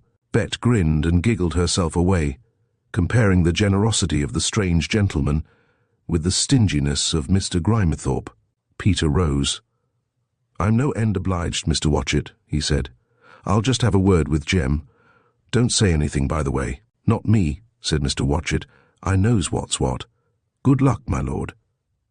Jem corroborated Bate Grimethorpe had returned at about 1:50 a.m. on October 14th, drunk and plastered with mud. He had muttered something about having run up against a man called Watson. The ostler was next interrogated. He did not think that anybody could get a horse and trap out of the stable at night without his knowing it. He knew Watson. He was a carrier by trade, and lived in Wyndon Street.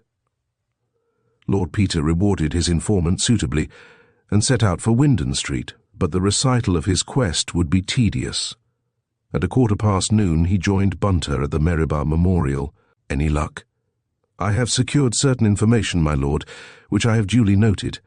Total expenditure on beer for self and witnesses 7s, my lord."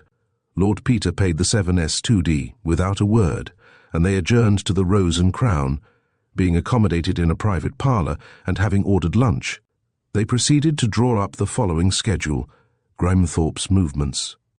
Wednesday, October 13th to Thursday, October 14th. October 13th, 12:30 p.m. arrives Rose and Crown. 1 p.m. lunches.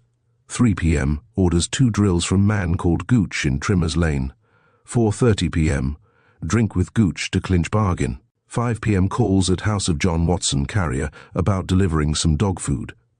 Watson absent. Mrs. Watson says W expected back that night. G says will call again. 5:30 p.m. calls on Mark Dolby, grocer, to complain about some tinned salmon. 5:45 p.m. calls on Mr. Hewitt, optician, to pay bill for spectacles and dispute the amount. 6 p.m. drinks with Zedekiah Bone at Bridge and Bottle. 6:45 p.m. calls again on Mrs. Watson. Watson not yet home. 7 p.m. seen by Constable Z, 15, drinking with several men at Pig and Whistle. Heard to use threatening language with regard to some person unknown. 20 p.m. Seen to leave Pig and Whistle with 2 men, not yet identified. October 14th, 1:15 a.m. Picked up by Watson carrier about a mile out on road to Riddlesdale, very dirty and ill-tempered, and not quite sober. 1:45 a.m. Let into Rose and Crown by James Johnson, potman. 9 a.m. called by Elizabeth Dobbin. 9:30 a.m. in bar of Rose and Crown. Hears of man murdered at Riddlesdale. Behaves suspiciously. 10:15 a.m. Cashes cheque £129.17. 8d at Lloyd's Bank. 10:30 a.m. pays Gooch for drills. 11:50 a.m. leaves Rose and Crown for Gryders. Lord Peter looked at this for a few minutes and put his finger on the great gap of 6 hours after 7:20. How far to Riddlesdale, Bunter? About 13 3/4 miles, my lord. And the shot was heard at 10:55. It couldn't be done on foot. Did Watson explain why he didn't get back from his round till 2 in the morning? Yes, my lord. He says he reckons to be back about 11, but his horse cast a shoe between King's Fenton and Riddlesdale. He had to walk him quietly into Riddlesdale about 3.5 miles, getting there about 10, and knock up the blacksmith. He turned into the Lord in Glory till closing time, and then went home with a friend, and had a few more. At 12:40 he started off home, and picked Grymerthorpe up a mile or so out, near the crossroads. Sounds circumstantial. The blacksmith and the friend ought to be able to substantiate it, but we simply must find those men at the Pig and Whistle. Yes, my lord. I will try again after lunch. It was a good lunch, but that seemed to exhaust their luck for the day, for by 3 o'clock the men had not been identified, and the scent seemed cold. Wilkes, the groom, however, had his own contribution to the inquiry. He had met a man from King's Fenton at lunch, and they had, naturally, got to talking over the mysterious murder at the lodge, and the man had said that he knew an old man living in a hut on the fell, who said that on the night of the murder he'd seen a man walking over Wemmeling Fell in the middle of the night. And it comed to me, all of a sudden, it mought be his grace, said Wilkes brightly. Further inquiries elicited that the old man's name was Groot, and that Wilkes could easily drop Lord Peter and Bunter at the beginning of the sheep path which led up to his hut. Now, had Lord Peter taken his brother's advice and paid more attention to English country sports than to incunabula and criminals in London, or had Bunter been brought up on the moors, rather than in a Kentish village, or had Wilkes, who was a Yorkshire man bred and born, and ought to have known better, not been so outrageously puffed up with a sense of his own importance in suggesting a clue, and with impatience to have that clue followed up without delay, or had any one of the three exercised common sense, this preposterous suggestion would never have been made, much less carried out, on a November day in the North Riding. As it was, however, Lord Peter and Bunter left the trap at the foot of the moor path at 10 minutes to 4, and dismissing Wilkes, climbed steadily up to the wee hut on the edge of the fell. The old man was extremely deaf, and after half an hour of interrogation, his story did not amount to much. On a night in October, which he thought might be the night of the murder, he had been sitting by his peat fire when about midnight, as he guessed, a tall man had loomed up out of the darkness. He spoke like a southerner, and said he had got lost on the moor. Old Groot had come to his door and pointed out the track down towards Riddlesdale. The stranger had then vanished, leaving a shilling in his hand. He could not describe the stranger's dress, more particularly than that he wore a soft hat and an overcoat, and, he thought, leggings. He was pretty near sure it was the night of the murder, because afterwards he had turned it over in his mind and made out that it might have been one of yon folk at the lodge, possibly the Duke. He had only arrived at this result by a slow process of thought, and had not come forward, not knowing whom or where to come to. With this the inquirers had to be content, and presenting Groot with half a crown, they emerged upon the moor at something after 5 o'clock. "Bunter," said Lord Peter through the dusk, "I am abso-bally-lutely positive that the answer to all this business is at Gryders Hole." "Very possibly, my lord." Lord Peter extended his finger in a southeasterly direction. "That is Gryders Hole," he said. "Let's go." "Very good, my lord." So, like two Cockney innocents, Lord Peter and Bunter set forth at a brisk pace down the narrow moor track towards Grider's Hole, with never a glance behind them for the great white menace rolling silently down through the November dusk from the wide loneliness of Wemmerling Fell. "Bunter." "Here, my lord." The voice was close at his ear. "Thank God. I thought you'd disappeared for good. I say, we ought to have known." "Yes, my lord." It had come on them from behind in a single stride, thick, cold, choking blotting each from the other, though they were only a yard or two apart. "I'm a fool, Bunter," said Lord Peter. "Not at all, my lord." "Don't move, go on speaking." "Yes, my lord." Peter groped to the right and clutched the other's sleeve. "Ah, now what are we to do?" "I couldn't say, my lord, having no experience. Has the phenomenon any habits, my lord?" "No regular habits, I believe. Sometimes it moves, other times it stays in one place for days. We can wait all night and see if it lifts at daybreak." "Yes, my lord. It is unhappily somewhat damp." "Somewhat as you say," agreed his lordship with a short laugh. Bunter sneezed and begged pardon politely. "If we go on going southeast," said his lordship, "we shall get to Grider's Hole all right, and they'll jolly well have to put us up for the night or give us an escort. I've got my torch in my pocket, and we can go by compass." "Oh, hell." "My lord, I've got the wrong stick. This beastly ash, no compass, Bunter, we're done in." "Couldn't we keep on going downhill, my lord?" Lord Peter hesitated. Recollections of what he had heard and read surged up in his mind to tell him that uphill or downhill seems much the same thing in a fog. But man walks in a vain shadow. It is hard to believe that one is really helpless. The cold was icy. "We might try," he said weakly. "I have heard it said, my lord, that in a fog one always walked round in a circle," said Mr. Bunter, seized with a tardy diffidence. "Not on a slope, surely," said Lord Peter, beginning to feel bold out of sheer contrariness. Bunter, being out of his element, had, for once, no good counsel to offer. "Well, we can't be much worse off than we are," said Lord Peter. "We'll try it, and keep on shouting." He grasped Bunter's hand, and they strode gingerly forward into the thick coldness of the fog. How long that nightmare lasted neither could have said. The world might have died about them. Their own shouts terrified them. When they stopped shouting, the dead silence was more terrifying still. They stumbled over tufts of thick heather. It was amazing how, deprived of sight, they exaggerated the inequalities of the ground. It was with very little confidence that they could distinguish uphill from downhill.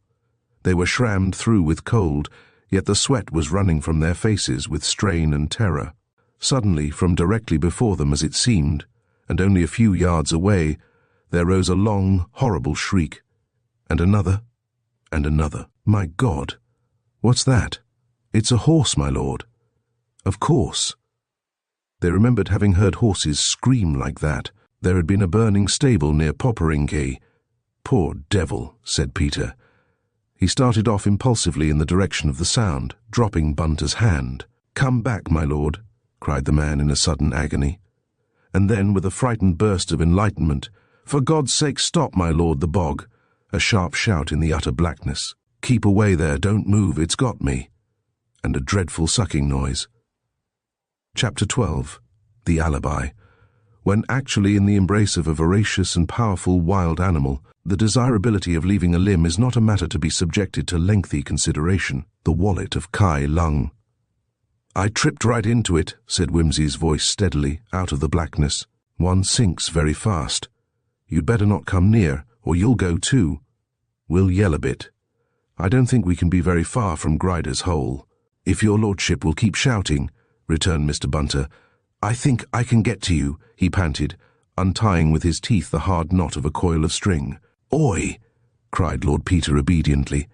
"Help! Oi! Oi!" Mr. Bunter groped towards the voice, feeling cautiously before him with his walking stick. "Wish you'd keep away, Bunter," said Lord Peter peevishly. "Where's the sense of both of us?" He squelched and floundered again. "Don't do that, my lord," cried the man entreatingly. "You'll sink farther in."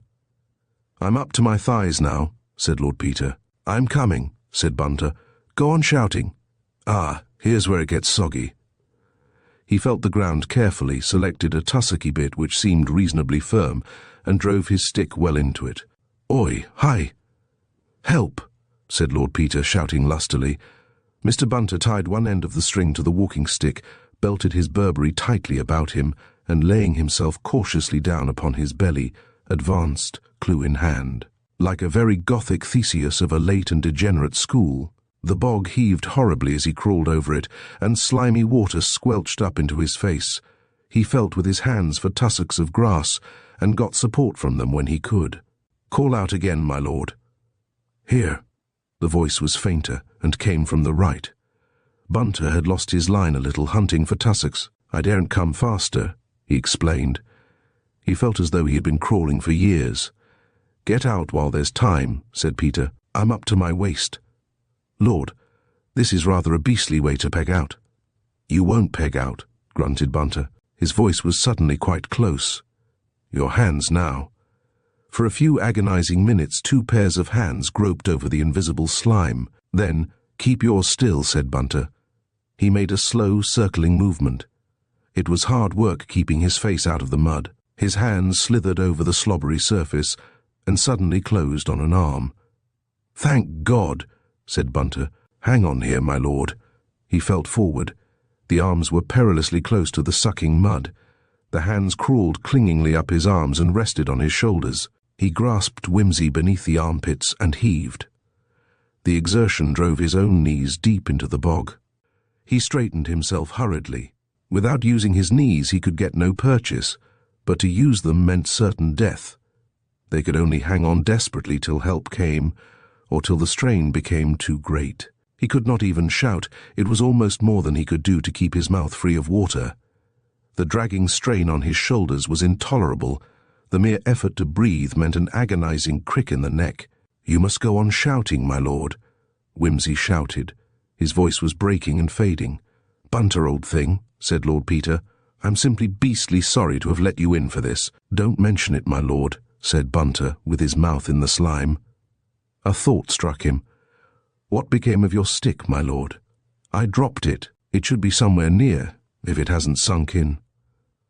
Bunter cautiously released his left hand and felt about. "Hi! Hi! Help!" Bunter's hand closed over the stick, which, by a happy accident, had fallen across a stable tuft of grass. He pulled it over to him and laid it across his arms so that he could just rest his chin upon it.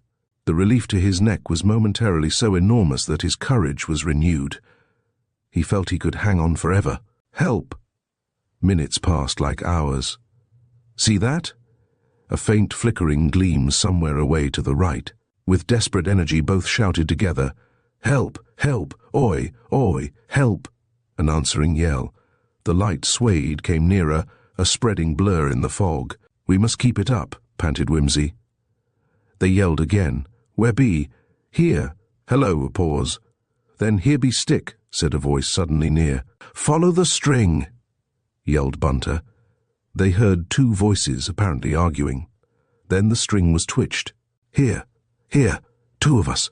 Make haste." More consultation. "Hang on, can stay."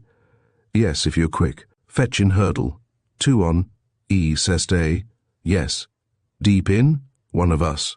Or reet." Gem's come, and a splattering noise marked the arrival of Gem with a hurdle. Then came an endless wait. Then another hurdle, the string twitching, and the blur of the lantern bobbing violently about. Then a 3rd hurdle was flung down, and the light came suddenly out of the mist. A hand caught Bunter by the ankle. "Where's other?" "Here, nearly up to his neck." "Have you a rope?" "Aye, sure. Gem, to rope." The rope came snaking out of the fog. Bunter grasped it and passed it round his master's body. "Now coom the back and heave." Bunter crawled cautiously backwards upon the hurdle. All 3 set hands upon the rope. It was like trying to heave the earth out of her course. "'Fraid I'm rooted to Australia," panted Peter apologetically. Bunter sweated and sobbed. "It's all reet, he's coomin." With slow heavings the rope began to come towards them. Their muscles cracked. Suddenly, with a great plop, the bog let go its hold. The 3 at the rope were hurled head over heels upon the hurdles. Something unrecognizable in slime lay flat, heaving helplessly. They dragged at him in a kind of frenzy, as though he might be snatched back from them again. The evil bog stench rose thickly round them. They crossed the first hurdle, the second, the third, and rose staggeringly to their feet on firm ground. "What a beastly place," said Lord Peter faintly. "'Pologize, stupid of me to have forgotten what's-he-name." "Well, tha's Lukey," said one of their rescuers. "We thought we heard someone a-shouting." "There be few folks as cooms out of Peter's pot, dead or alive, I reckon." "Well, it was nearly potted Peter that time," said his lordship, and fainted.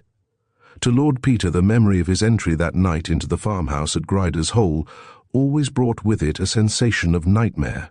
The coils of fog rolled in with them as the door opened, and through them the firelight leapt steamily.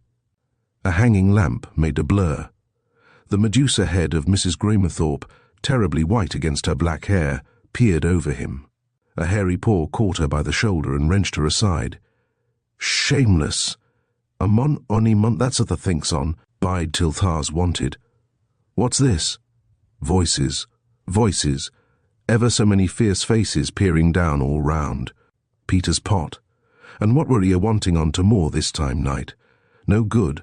Nobody but a fool or a thief had coom uper out of fog. One of the men, a farm labourer with wry shoulders and a thin, malicious face, suddenly burst into tuneless song. "I been a-courtin' Mary Jane on Ilkla Morbar Tat." "Howd toon!"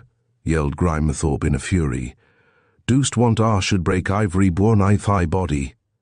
He turned on Bunter. "Tak theeson off, I tell tha. Thou'rt here for no good."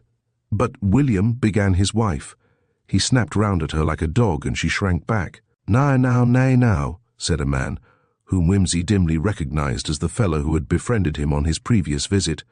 "The mun take them in for tonight, racken, or there'll be trouble wi' the folk down yonder at the lodge. Lat alone what police I'll say. Efter fellow, coom to do harm. He's doon it already to unself.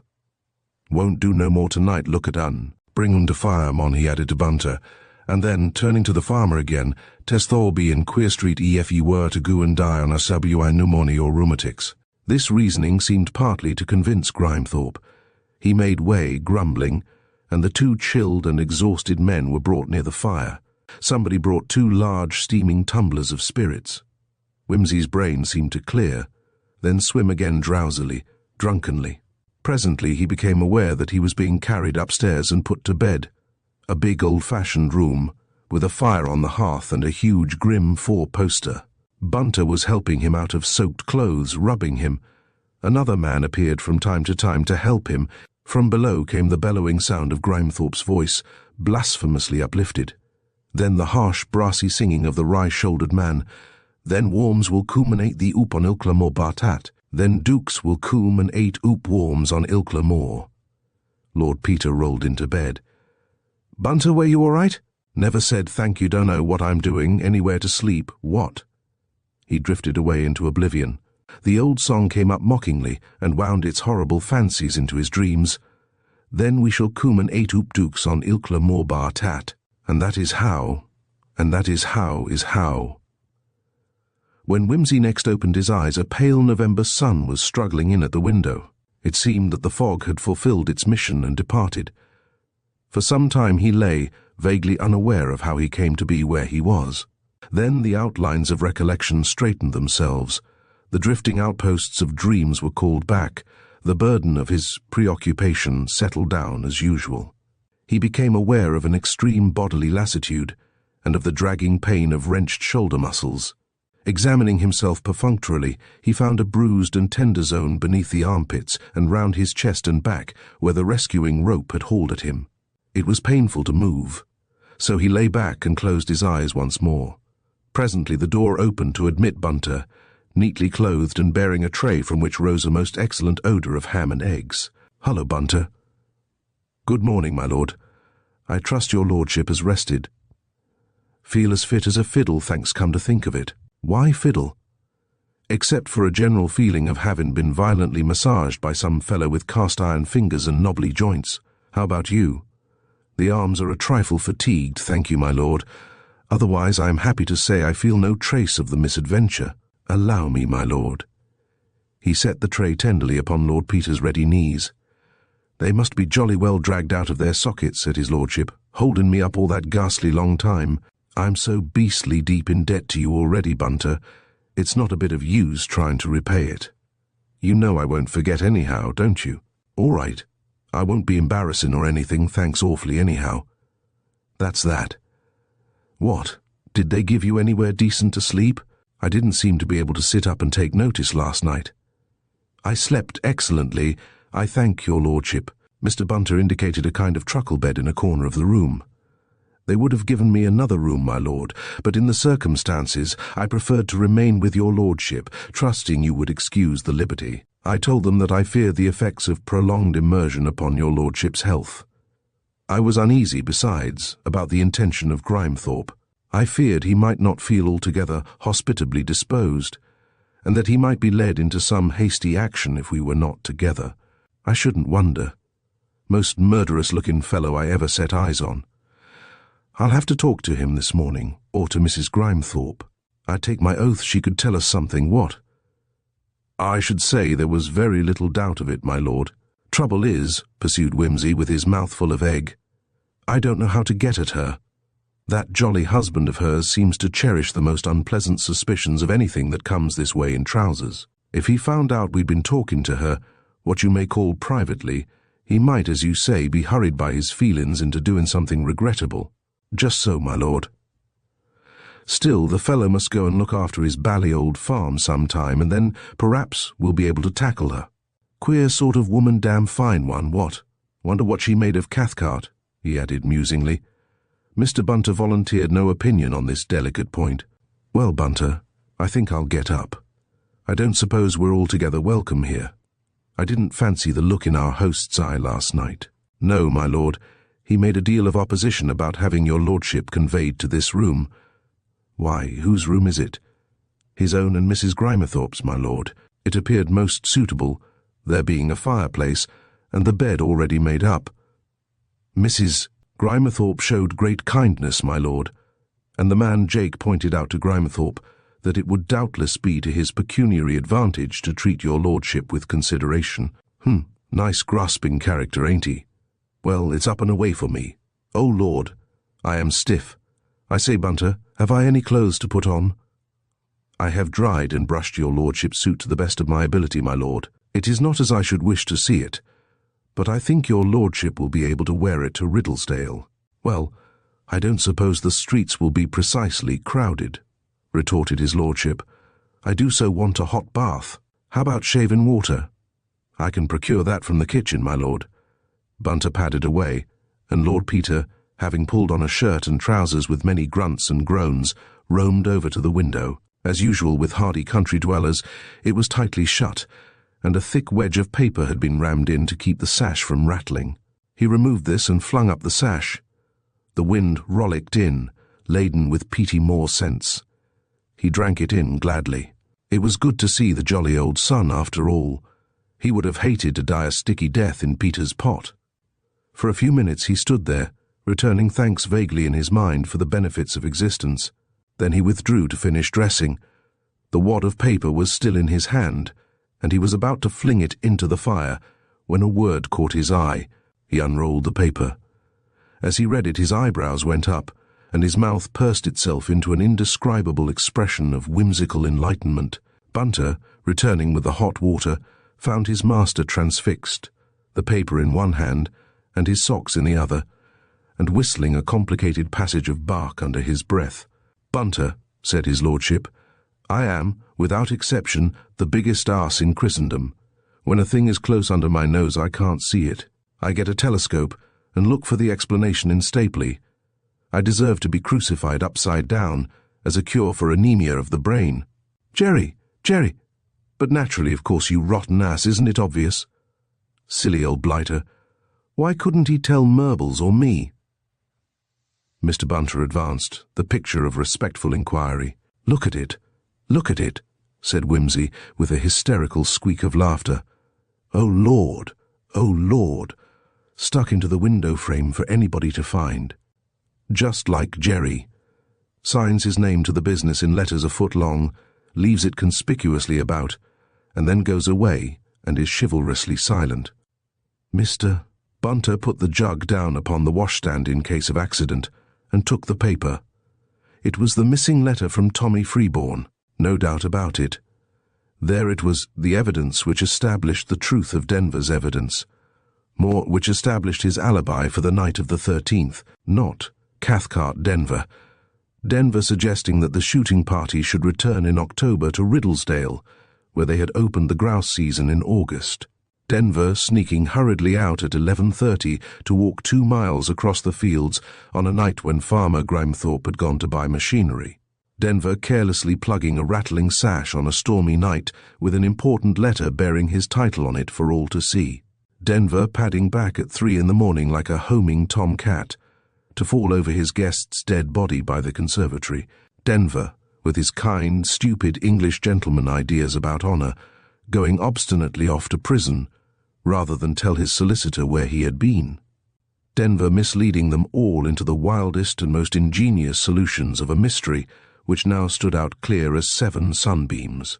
Denver, whose voice the woman had thought she recognized on the memorable day when she flung herself into the arms of his brother. Denver calmly setting in motion the enormous creaking machinery of a trial by his noble peers in order to safeguard a woman's reputation.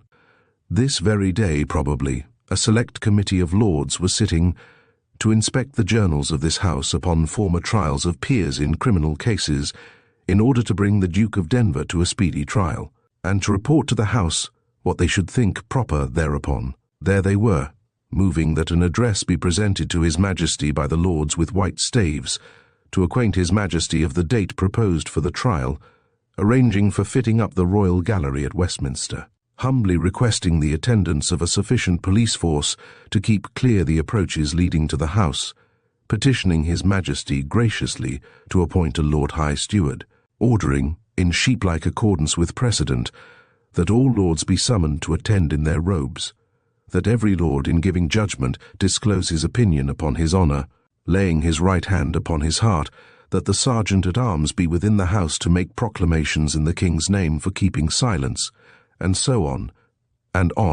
unendingly. And there, jammed in the window sash, was the dirty little bit of paper which, discovered earlier, would have made the whole monstrous ceremonial unnecessary. Whimsy's adventure in the bog had unsettled his nerves. He sat down on the bed and laughed, with the tears streaming down his face. Mr. Bunter was speechless. Speechlessly he produced a razor, and to the end of his days Whimsy never knew how or from whom he had so adequately procured it, and began to strop it thoughtfully upon the palm of his hand.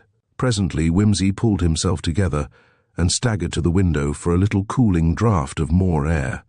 As he did so, a loud hullabaloo smote his ear, and he perceived, in the courtyard below, Farmer Grimethorpe striding among his dogs. When they howled, he struck at them with a whip, and they howled again.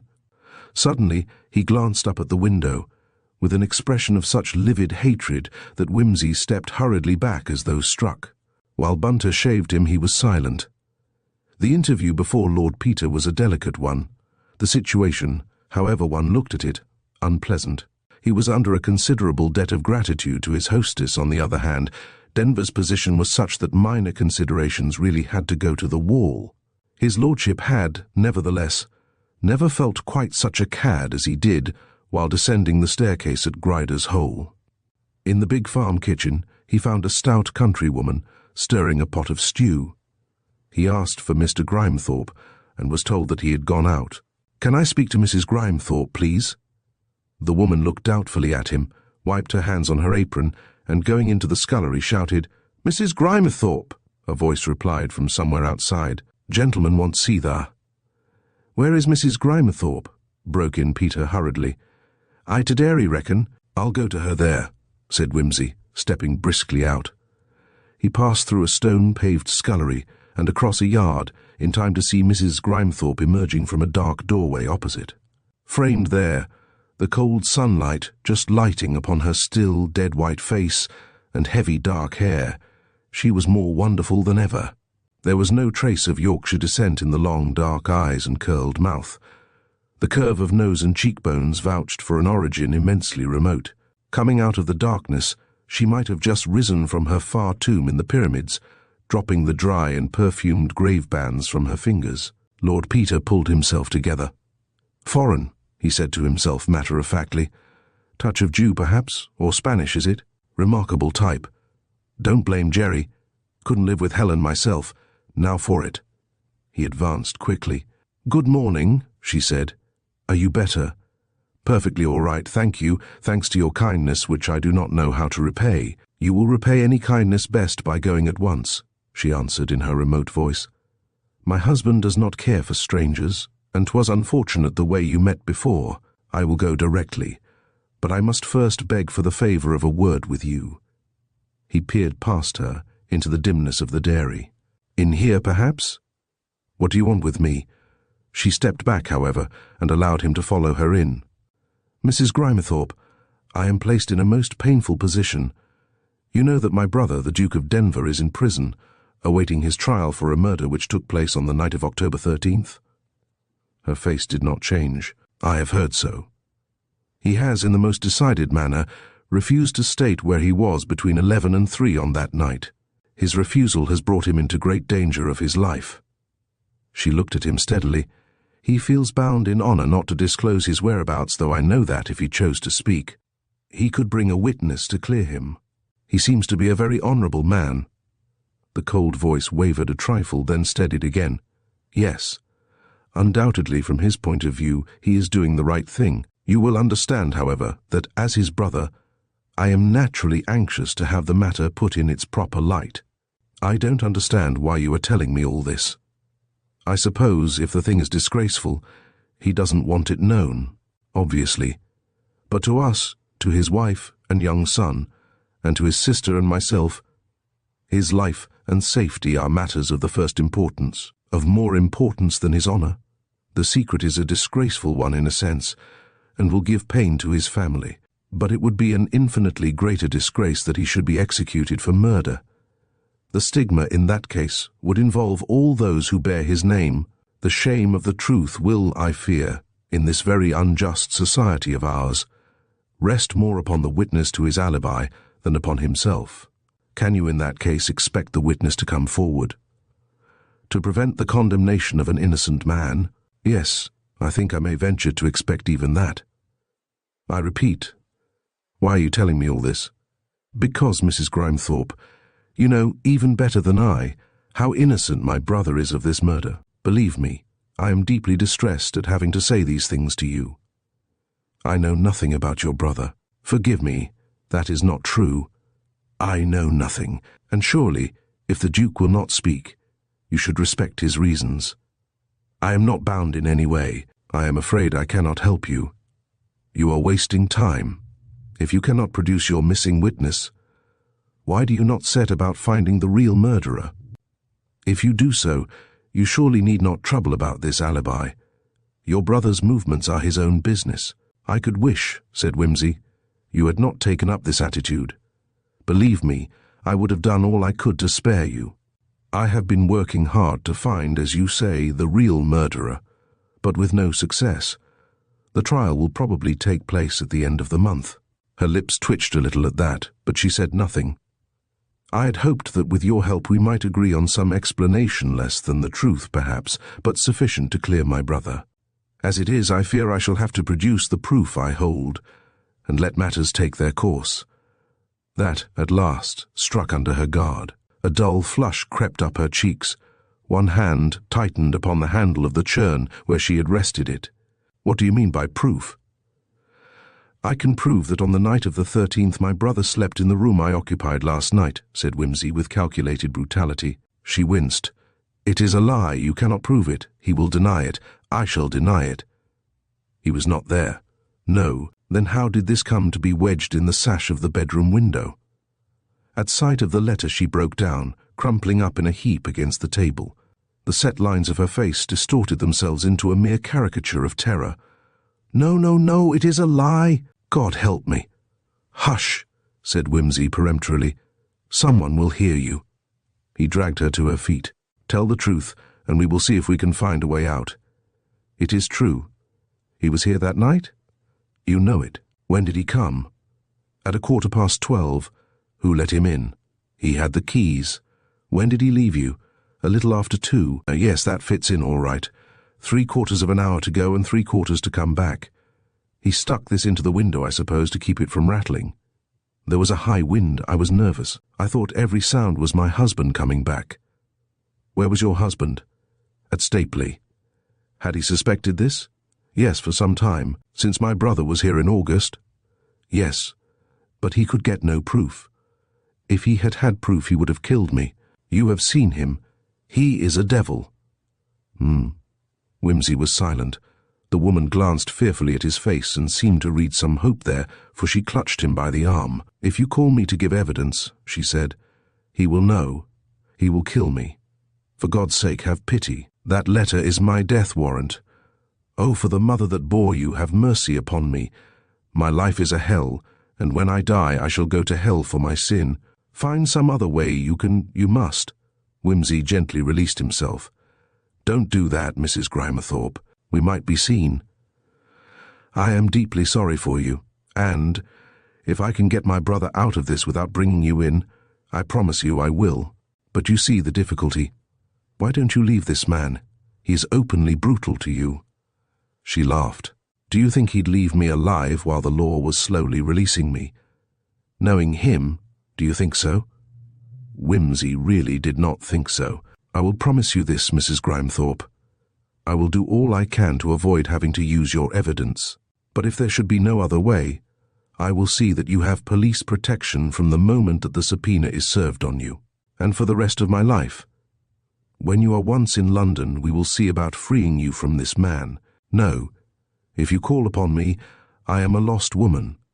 But you will find another way. I will try, but I can promise nothing. I will do everything that is possible to protect you, if you care at all for my brother. I don't know. I am so horribly afraid.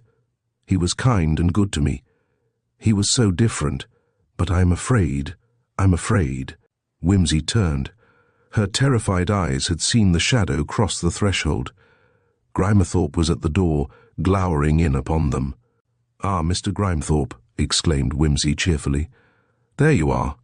Awfully pleased to see you, and thank you, don't you know, for putting me up. I was just saying so to Mrs. Grimethorpe, and asking her to say goodbye to you for me. Must be off now, I'm afraid.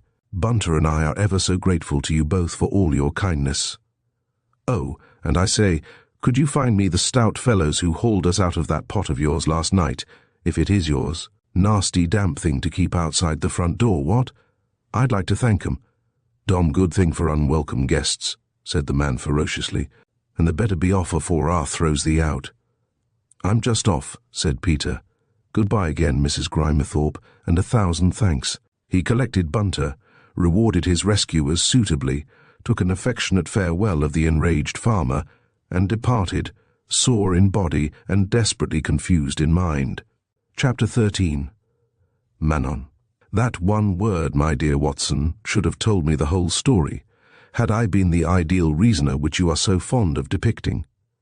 Memoirs of Sherlock Holmes. Thank God, said Parker. Well, that settles it. It does, and yet again it doesn't, retorted Lord Peter. He leaned back against the fat silk cushion in the sofa corner meditatively. Of course it's disagreeable having to give this woman away, said Parker sensibly and pleasantly, but these things have to be done. I know. It's all simply awfully nice and all that, and Jerry, who's got the poor woman into this mess, has to be considered first. I know. And if we don't restrain Grimethorpe quite successfully, and he cuts her throat for her, it'll be simply rippin' for Jerry to think of all his life. Jerry, I say, you know, what frightful idiots we were not to see the truth right off. I mean, of course, my sister-in-law is an awfully good woman, and all that, but Mrs. Grimethorpe... Ooh. I told you about the time she mistook me for Jerry. One crowded, split second of glorious all-overishness. I ought to have known then. Our voices are alike, of course, and she couldn't see in that dark kitchen. I don't believe there's an ounce of any feeling left in the woman except sheer terror. But, ye gods, what eyes and skin! Well, never mind. Some undeserving fellows have all the luck. Have you got any really good stories? No? Well, I'll tell you some enlarge your mind and all that. Do you know the rhyme about the young man at the War Office? Mr. Parker endured 5 stories with commendable patience, and then suddenly broke down. "Hooray," said Whimsy. "Splendid man. I love to see you melt into a refined snigger from time to time. I'll spare you the really outrageous one about the young housewife and the traveller in bicycle pumps. You know, Charles, I really should like to know who did Cathcart in. Legally, it's enough to prove Jerry innocent, but Mrs. Grimethorpe or no Mrs. Grimethorpe, it doesn't do us credit in a professional capacity. The father weakens, but the governor is firm. That is, as a brother I am satisfied, I may say light-hearted, but as a sleuth I am cast down, humiliated, thrown back upon myself, a lodge in a garden of cucumbers. Besides, of all defences an alibi is the most awkward to establish, unless a number of independent and disinterested witnesses combine to make it thoroughly airtight. If Jerry sticks to his denial, the most they can be sure of is that either he or Mrs. Grimethorpe is being chivalrous. But you've got the letter. Yes, but how are we going to prove that it came that evening? The envelope is destroyed. Fleming remembers nothing about it. Jerry might have received it days earlier. Or it might be a complete fake. Who is to say that I didn't put it in the window myself and pretend to find it? After all, I'm hardly what you would call disinterested. Bunter saw you find it. He didn't, Charles. At that precise moment he was out of the room fetching shaving water. Oh, was he? Moreover, only Mrs. Grimethorpe can swear to what is really the important point, the moment of Jerry's arrival and departure. Unless he was at Grider's Hole before 12:30 at least, it's immaterial whether he was there or not. Well, said Parker, can't we keep Mrs. Grimethorpe up our sleeve, so to speak? Sounds a bit abandoned, said Lord Peter, but we will keep her with pleasure if you like. And meanwhile, pursued Mr. Parker, unheeding, do our best to find the actual criminal. Oh yes, said Lord Peter, and that reminds me. I made a discovery at the lodge, at least I think so. Did you notice that somebody had been forcing one of the study windows? No, really. Yes, I found distinct marks. Of course, it was a long time after the murder, but there were scratches on the catch all right, the sort of thing a penknife would leave. What fools we were not to make an examination at the time. Come to think of it, why should you have? Anyhow, I asked Fleming about it, and he said he did remember, now he came to think of it, that on the Thursday morning he'd found the window open and couldn't account for it. And here's another thing. I've had a letter from my friend Tim Watchett. Here it is. My lord, about our conversation. I have found a man who was with the party in question at the Pig and Whistle on the night of the 13th ult, and he tells me that the party borrowed his bicycle, and same was found afterwards in the ditch where party was picked up, with the handlebars bent and wheels buckled. Trusting to the continuance of your esteemed favour, Timothy Watchett. What do you think of that? Good enough to go on, said Parker. At least, we are no longer hampered with horrible doubts. No, and though she's my sister, I must say that of all the blithering she-asses, Mary is the blitheringest, taking up with that awful bounder to start with. She was jolly fine about it, said Mr. Parker, getting rather red in the face. It's just because she's your sister that you can't appreciate what a fine thing she did. How should a big, chivalrous nature like hers see through a man like that? She's so sincere and thorough herself, she judges everyone by the same standard. She wouldn't believe anybody could be so thin and wobbly-minded as Goyles, till it was proved to her. And even then, she couldn't bring herself to think ill of him till he'd given himself away out of his own mouth. It was wonderful, the way she fought for him. Think what it must have meant to such a splendid, straightforward woman to— All right, cried Peter, who had been staring at his friend, transfixed with astonishment. Don't get worked up. I believe you. Spare me. I'm only a brother. All brothers are fools. All lovers are lunatics, Shakespeare says so. Do you want Mary, old man? You surprise me, but I believe brothers always are surprised. Bless you, dear children. Damn it all, Whimsy, said Parker, very angry. You've no right to talk like that. I only said how greatly I admired your sister. Everyone must admire such pluck and staunchness. You needn't be insulting. I know she's Lady Mary Whimsy and damnably rich, and I'm only a common police official with nothing a year and a pension to look forward to, but there's no need to sneer about it. "I'm not sneering," retorted Peter indignantly. "I can't imagine why anybody should want to marry my sister, but you're a friend of mine and a damn good sort, and you've my good word for what it's worth. Besides, dash it all, man, to put it on the lowest grounds, do look what it might have been. A socialist conscious of neither bowels nor breeding, or a card-sharping dark horse with a mysterious past. Mother and Jerry must have got to the point when they'd welcome a decent, God-fearing plumber, let alone a policeman. Only thing I'm afraid of is that Mary, having such beastly bad taste in blokes, won't know how to appreciate a really decent fellow like you, old son." Mr. Parker begged his friend's pardon for his unworthy suspicions, and they sat a little time in silence. Parker sipped his port and saw unimaginable visions warmly glowing in its rosy depths.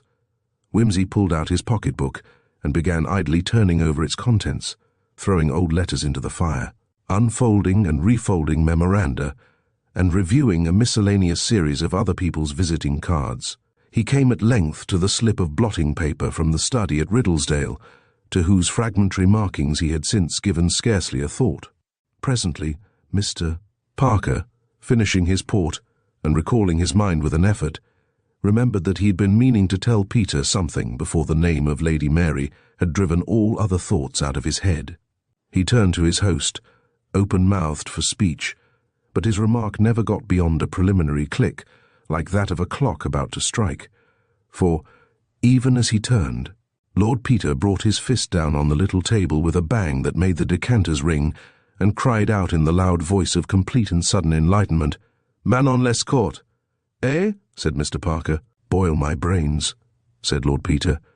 "Boil 'em and mash 'em and serve 'em up with butter as a dish of turnips, for it's damn well all they're fit for. Look at me." Mr. Parker scarcely needed this exhortation. "Here we've been worrying over Jerry, and worrying over Mary, and hunting for Goyleses and Grimethorpes, and God knows who, and all the time I'd got this little bit of paper tucked away in my pocket." The blot upon the paper's rim, a blotted paper, was to him, and it was nothing more. "But Manon! Charles, if I'd had the grey matter of a woodlouse, that book ought to have told me the whole story. And think what we'd have been saved." "I wish you wouldn't be so excited," said Parker.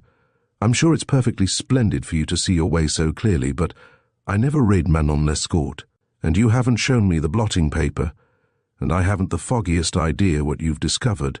Lord Peter passed the relic over without comment.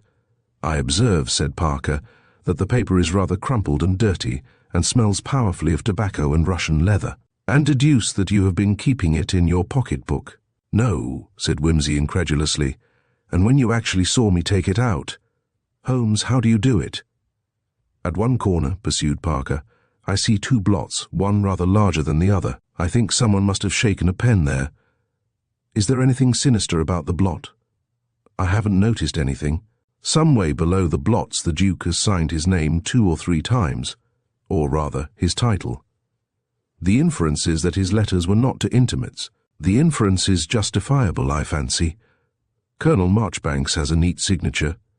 "He can hardly mean mischief," said Peter. "He signs his name like an honest man. Proceed." "There's a sprawly message about 5-something of fine something. Do you see anything occult there? The number 5 may have a Kabbalistic meaning, but I admit I don't know what it is. There are 5 senses, 5 fingers, 5 great Chinese precepts, 5 books of Moses, to say nothing of the mysterious entities hymned in the Dilly song 5 are the flamboys under the pole." "I must admit that I have always panted to know what the 5 flamboys were, but not knowing, I get no help from it in this case." "Well, that's all, except a fragment consisting of O on one line and is found below it. What do you make of that?" "Is found, I suppose." "Do you? That seems the simplest interpretation, or possibly his foul there seems to have been a sudden rush of ink to the pen just there." "Do you think it is his foul? Was the Duke writing about Cathcart's foul play? Is that what you mean?" "No, I don't make that of it. Besides, I don't think it's Jerry's writing." "Whose is it?" "I don't know, but I can guess. And it leads somewhere. It tells the whole story. Oh, cough it up, Whimsy. Even Dr. Watson would lose patience." "Tut, tut. Try the line above." "Well, there's only O, yes, well. Well, I don't know. Poet, poem, maneuver, Loeb edition, citron. It might be anything. Don't know about that. There aren't lashings of English words with OE in them, and it's written so close it almost looks like a diphthong at that. Perhaps it isn't an English word. Exactly, perhaps it isn't. Oh, I see, French. Ah, you're getting warm. Ouvre bouf, no. You were nearer the first time. Sir Cur. Hold on a moment. Look at the scratch in front of that. Wait a bit, Ursa. How about I believe you're right, percer le coeur? Yes, or perceras le coeur. That's better. It seems to need another letter or two, and now your is found line. Who? I didn't say who, I said I know you did. I said who. Who? Whose O is? By Jove, je suis fou. À la bonne heure. And I suggest that the next words are des douleurs or something like it. They might be. Cautious beast. I say they are. Well, and suppose they are. It tells us everything. Nothing.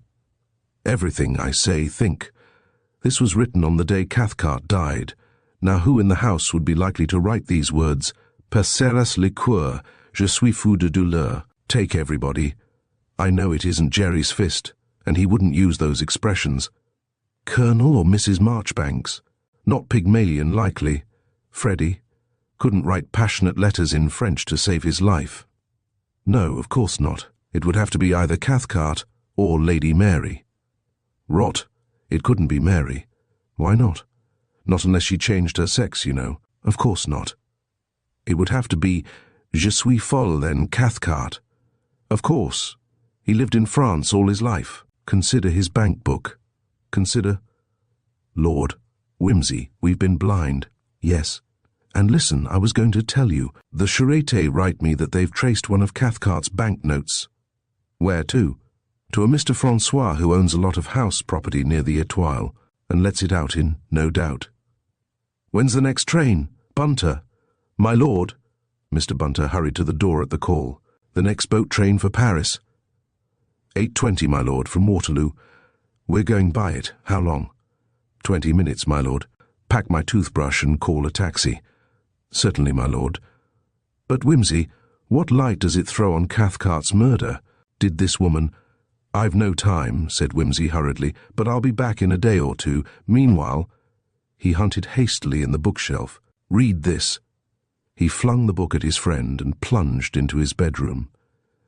At 11 o'clock, as a gap of dirty water disfigured with oil and bits of paper widened between the Normannia and the quay, while hardened passengers fortified their sea stomachs with cold ham and pickles, and the more nervous studied the body jackets in their cabins. While the harbour lights winked and swam right and left, and Lord Peter scraped acquaintance with a second-rate cinema actor in the bar, Charles Parker sat, with a puzzled frown, before the fire at 110 Piccadilly, making his first acquaintance with the delicate masterpiece of the Abbé Prévost. Chapter 14. The Edge of the Axe Towards Him. Scene 1. Westminster Hall.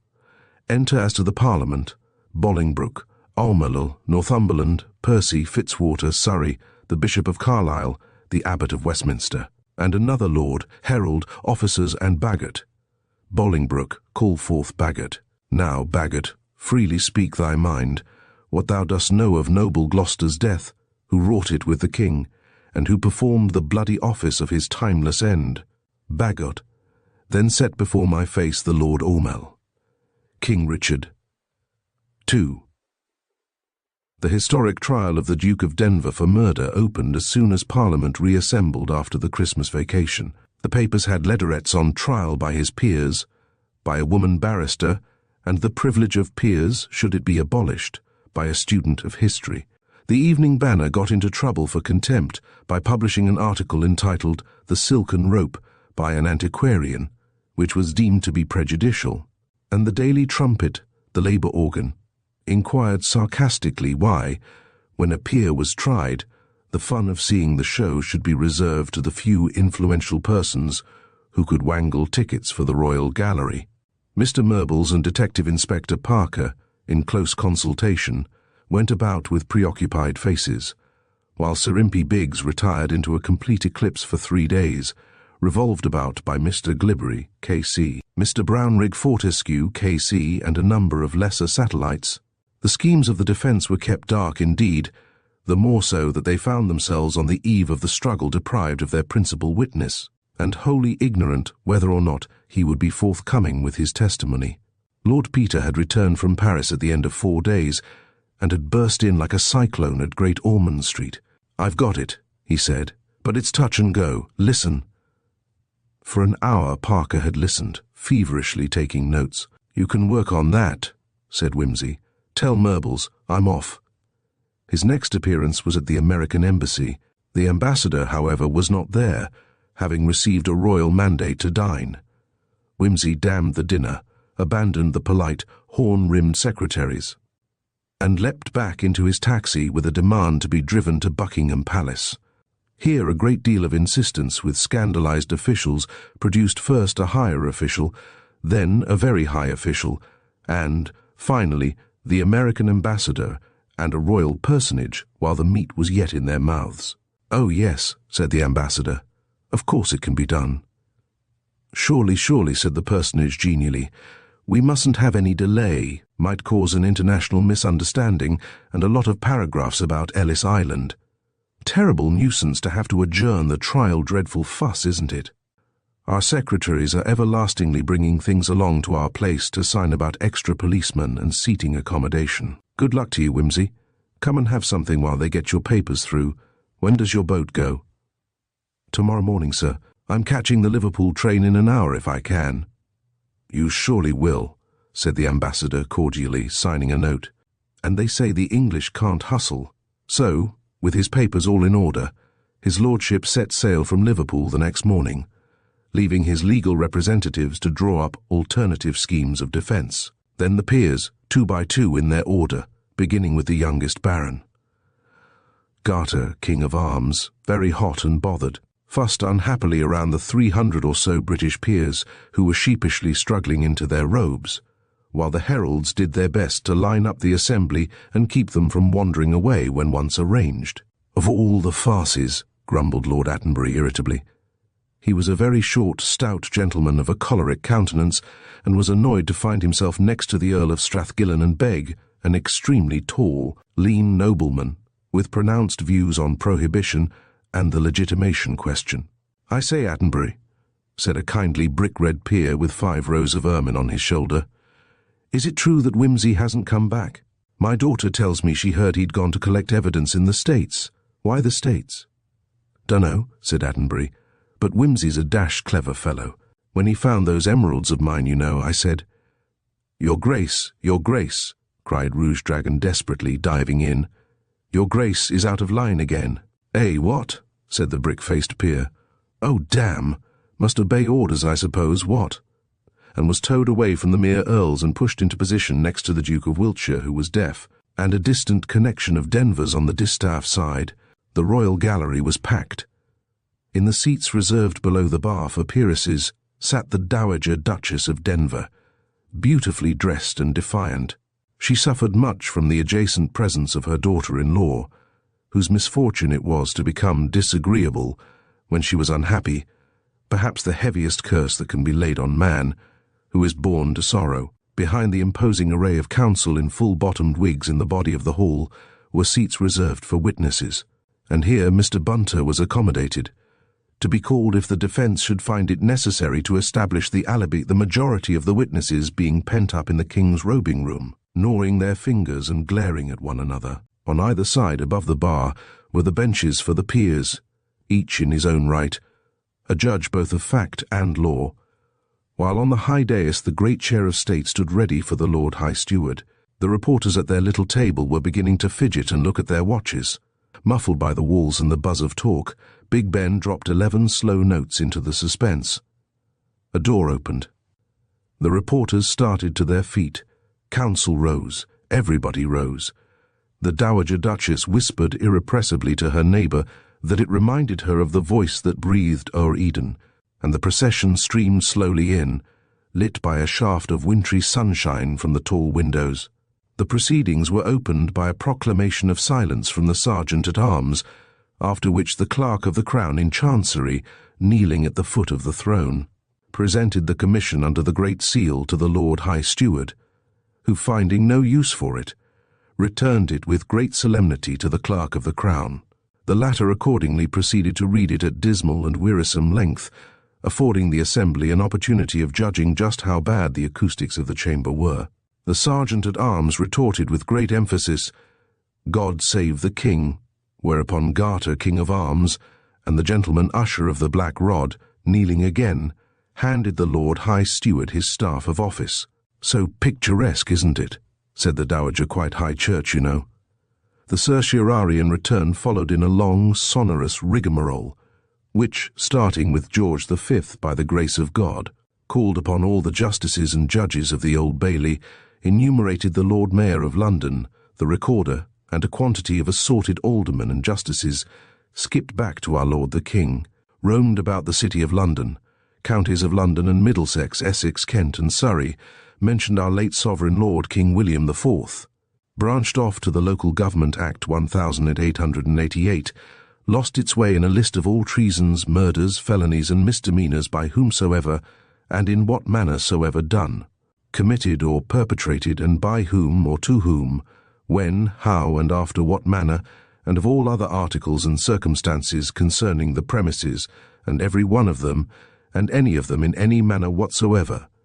And at last, triumphantly, after reciting the names of the whole grand jury, came to the presentation of the indictment with a sudden, brutal brevity. The jurors for our Lord the King upon their oaths present that the most noble and puissant Prince Gerald Christian Wimsey, Viscount St.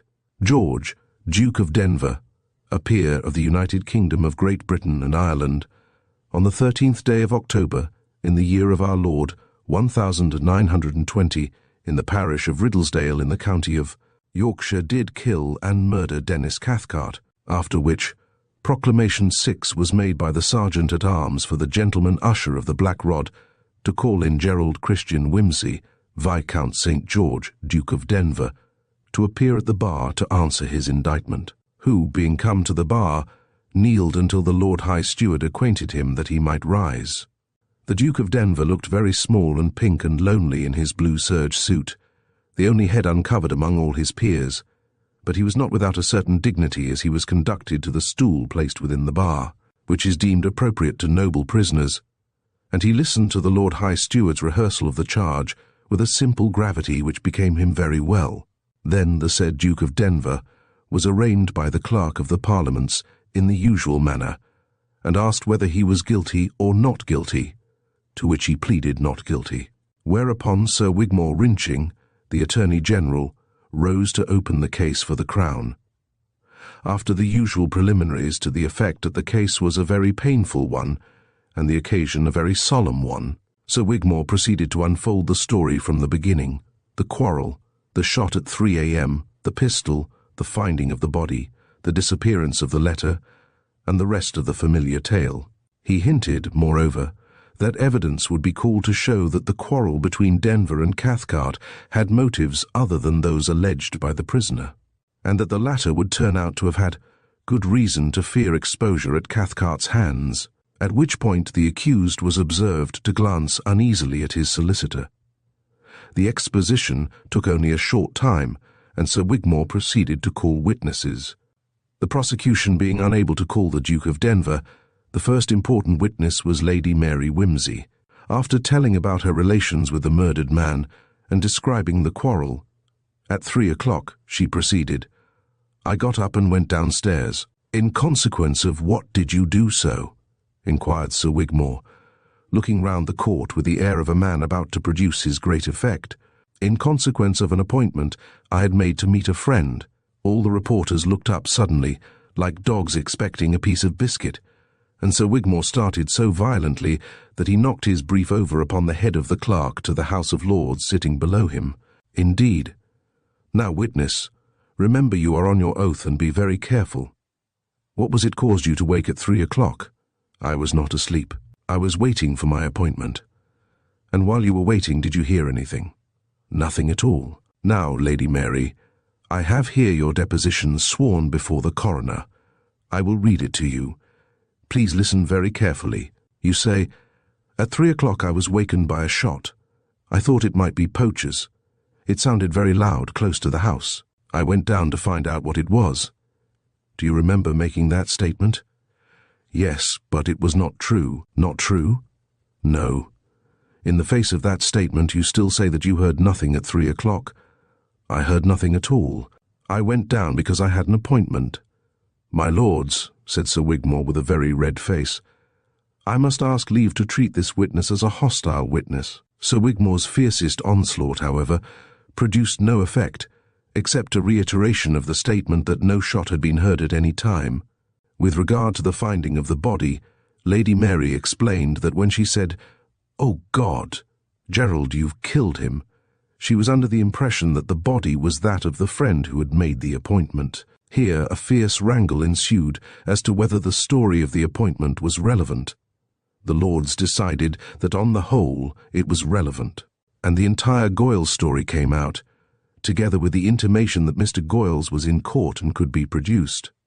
Eventually, with a loud snort, Sir Wigmore Wrinching gave up the witness to Sir Impey Biggs, who, rising suavely and looking extremely handsome, brought back the discussion to a point long previous. "Forgive the nature of the question," said Sir Impey, bowing blandly, "but will you tell us whether, in your opinion, the late Captain Cathcart was deeply in love with you?" "No, I am sure he was not. It was an arrangement for our mutual convenience. From your knowledge of his character, do you suppose he was capable of a very deep affection?" "I think he might have been for the right woman. I should say he had a very passionate nature." "Thank you. You have told us that you met Captain Cathcart several times when you were staying in Paris last February. Do you remember going with him to a jeweller's Monsieur Briquet's in the Rue de la Paix?" "I may have done, I cannot exactly remember. The date to which I should like to draw your attention is the 6th. "I could not say. Do you recognize this trinket?" Here the green-eyed cat was handed to witness. "No, I have never seen it before." "Did Captain Cathcart ever give you one like it?" "Never." "Did you ever possess such a jewel?" "I am quite positive I never did. My lords, I put in this diamond and platinum cat." "Thank you, Lady Mary." James Fleming, being questioned closely as to the delivery of the post, continued to be vague and forgetful, leaving the court on the whole, with the impression that no letter had ever been delivered to the Duke. Sir Wigmore, whose opening speech had contained sinister allusions to an attempt to blacken the character of the victim, smiled disagreeably and handed the witness over to Sir Impey. The latter contented himself with extracting an admission that witness could not swear positively one way or the other, and passed on immediately to another point. "Do you recollect whether any letters came by the same post for any of the other members of the party?" "Yes, I took 3 or 4 into the billiard room. Can you say to whom they were addressed?" "There were several for Colonel Marchbanks and one for Captain Cathcart." "Did Captain Cathcart open his letter there and then?" "I couldn't say, sir. I left the room immediately to take His Grace's letters to the study. Now, will you tell us how the letters are collected for the post in the morning at the lodge?" "They are put into the post bag, which is locked. His Grace keeps one key and the post office has the other. The letters are put in through a slit in the top." "On the morning after Captain Cathcart's death, were the letters taken to the post as usual?"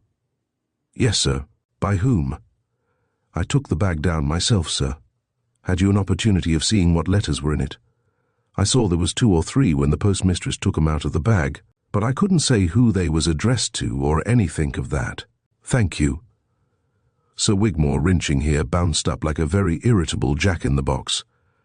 "Is this the first time you have mentioned this letter which you say you delivered to Captain Cathcart on the night of his murder?"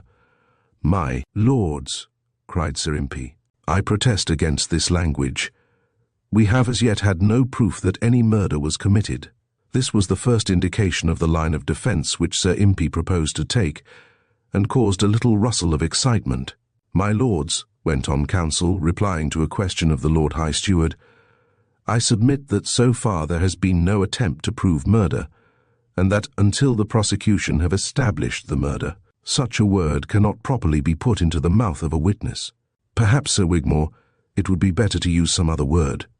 "It makes no difference to our case, my lord. I bow to your lordship's decision. Heaven knows that I would not seek, even by the lightest or most trivial word, to hamper the defence on so serious a charge. "My lords," interjected Sir Impey, "if the learned Attorney General considers the word murder to be a triviality, it would be interesting to know to what words he does attach importance." "The learned Attorney General has agreed to substitute another word," said the Lord High Steward soothingly, and nodding to Sir Wigmore to proceed. Sir Impey, having achieved his purpose of robbing the Attorney General's onslaught on the witness of some of its original impetus, sat down, and Sir Wigmore repeated his question. "I mentioned it first to Mr. Murbles about 3 weeks ago." "Mr. Murbles is the solicitor for the accused, I believe." "Yes, sir." "And how was it?" inquired Sir Wigmore ferociously, settling his pince-nez on his rather prominent nose and glowering at the witness. "That you did not mention this letter at the inquest or at the earlier proceedings in the case?" "I wasn't asked about it, sir." "What made you suddenly decide to go and tell Mr. Murbles about it?" "He asked me, sir." "Oh, he asked you, and you conveniently remembered it when it was suggested to you." "No, sir, I remembered it all the time. That is to say, I hadn't given any special thought to it, sir." "Oh, you remembered it all the time, though you hadn't given any thought to it.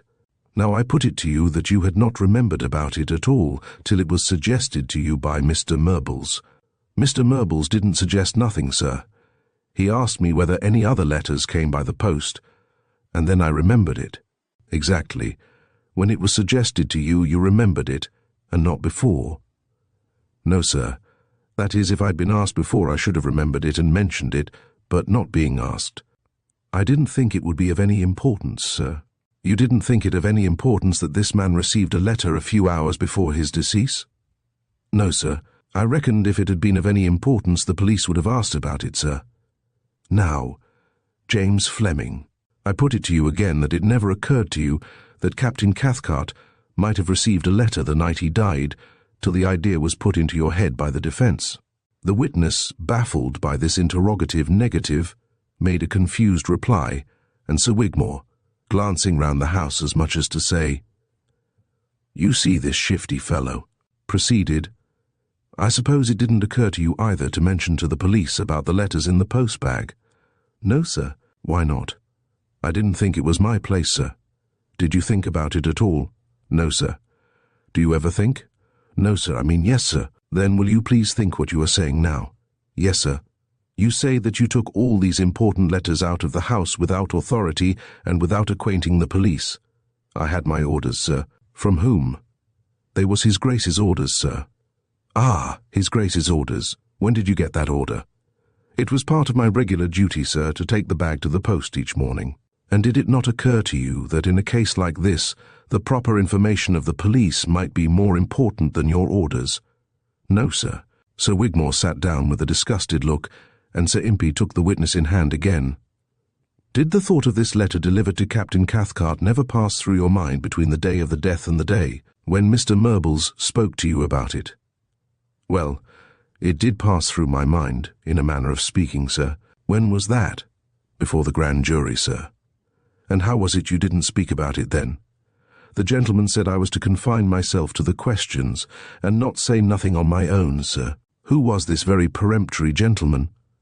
"The lawyer that came down to ask questions for the Crown, sir." "Thank you," said Sir Impey smoothly, sitting down and leaning over to say something apparently of an amusing nature to Mr. Glibbery.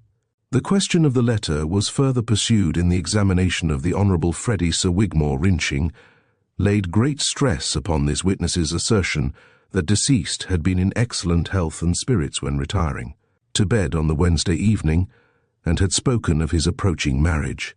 "He seemed particularly cheerio, you know," said the Honourable Freddie. "Particularly what?" inquired the Lord High Steward. "Cheerio, my lord," said Sir Wigmore, with a deprecatory bow. "I do not know whether that is a dictionary word," said his lordship, entering it upon his notes with meticulous exactness, "but I take it to be synonymous with cheerful."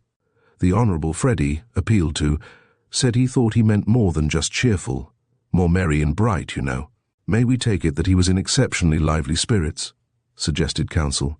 "Take it in any spirit you like," muttered the witness, adding more happily, "Take a peg of John Begg. The deceased was particularly lively and merry when he went to bed," said Sir Wigmore, frowning horribly, and looking forward to his marriage in the near future. Would that be a fair statement of his condition? The Honourable Freddie agreed to this. Sir Impey did not cross-examine as to witness's account of the quarrel, but went straight to his point. Do you recollect anything about the letters that were brought in the night of the death? Yes, I had one from my aunt. The Colonel had some, I fancy, and there was one for Cathcart. Did Captain Cathcart read his letter there and then?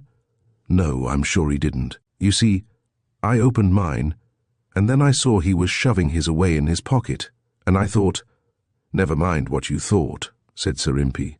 What did you do? I said, Excuse me, you don't mind, do you?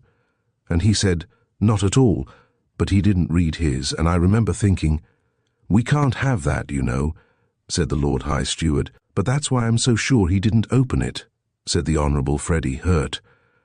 You see, I said to myself at the time what a secretive fellow he was, and that's how I know. Sir Wigmore, who had bounced up with his mouth open, sat down again. Thank you, Mr. Arbuthnot, said Sir Impey, smiling. Colonel and Mrs. Marchbanks testified to having heard movements in the Duke's study at 11:30. They had heard no shot or other noise. There was no cross-examination. Mr. Pettigrew Robinson gave a vivid account of the quarrel, and asserted very positively that there could be no mistaking the sound of the Duke's bedroom door. We were then called up by Mr. Arbuthnot at a little after 3 a.m., proceeded witness, and went down to the conservatory, where I saw the accused and Mr. Arbuthnot washing the face of the deceased. I pointed out to them what an unwise thing it was to do this, as they might be destroying valuable evidence for the police. They paid no attention to me. There were a number of footmarks round about the door which I wanted to examine, because it was my theory that— My lords, cried Sir Impey, we really cannot have this witness's theory. Certainly not, said the Lord High Steward. Answer the questions, please, and don't add anything on your own account.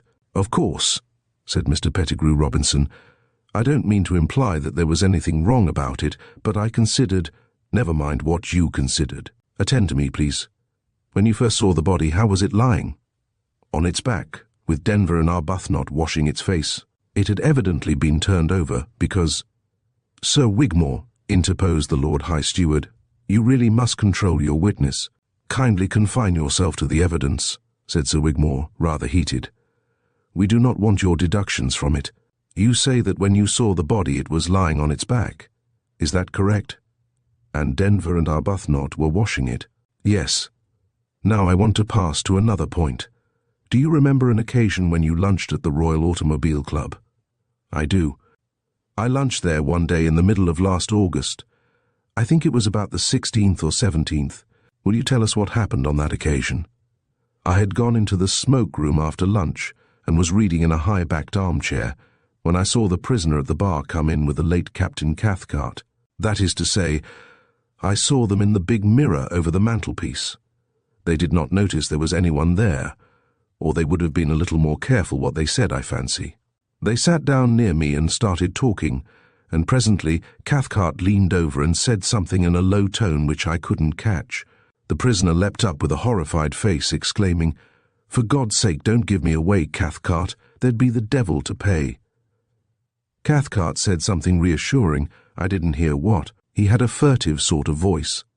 And the prisoner replied, Well, don't. That's all. I couldn't afford to let anybody get hold of it.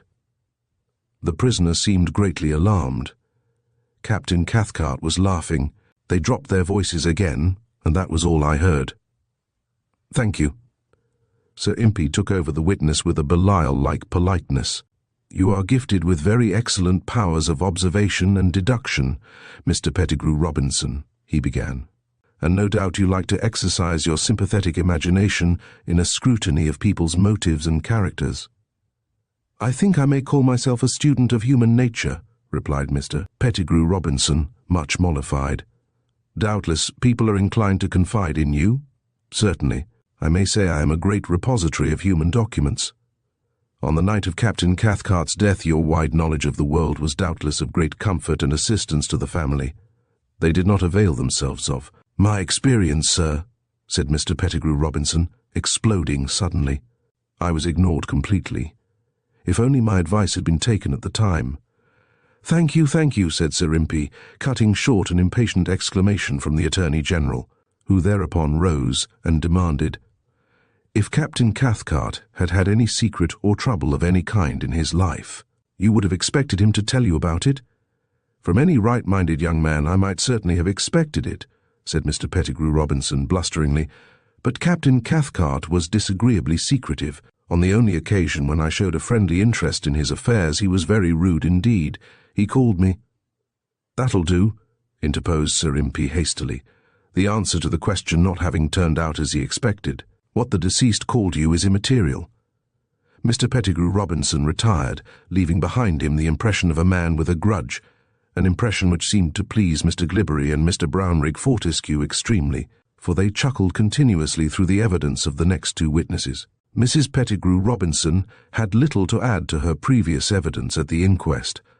Miss Cathcart was asked by Sir Impey about Cathcart's parentage, and explained, with deep disapproval in her voice, that her brother, when an all too experienced and middle-aged man of the world, had nevertheless been entangled by an Italian singer of 19 who had contrived to make him marry her.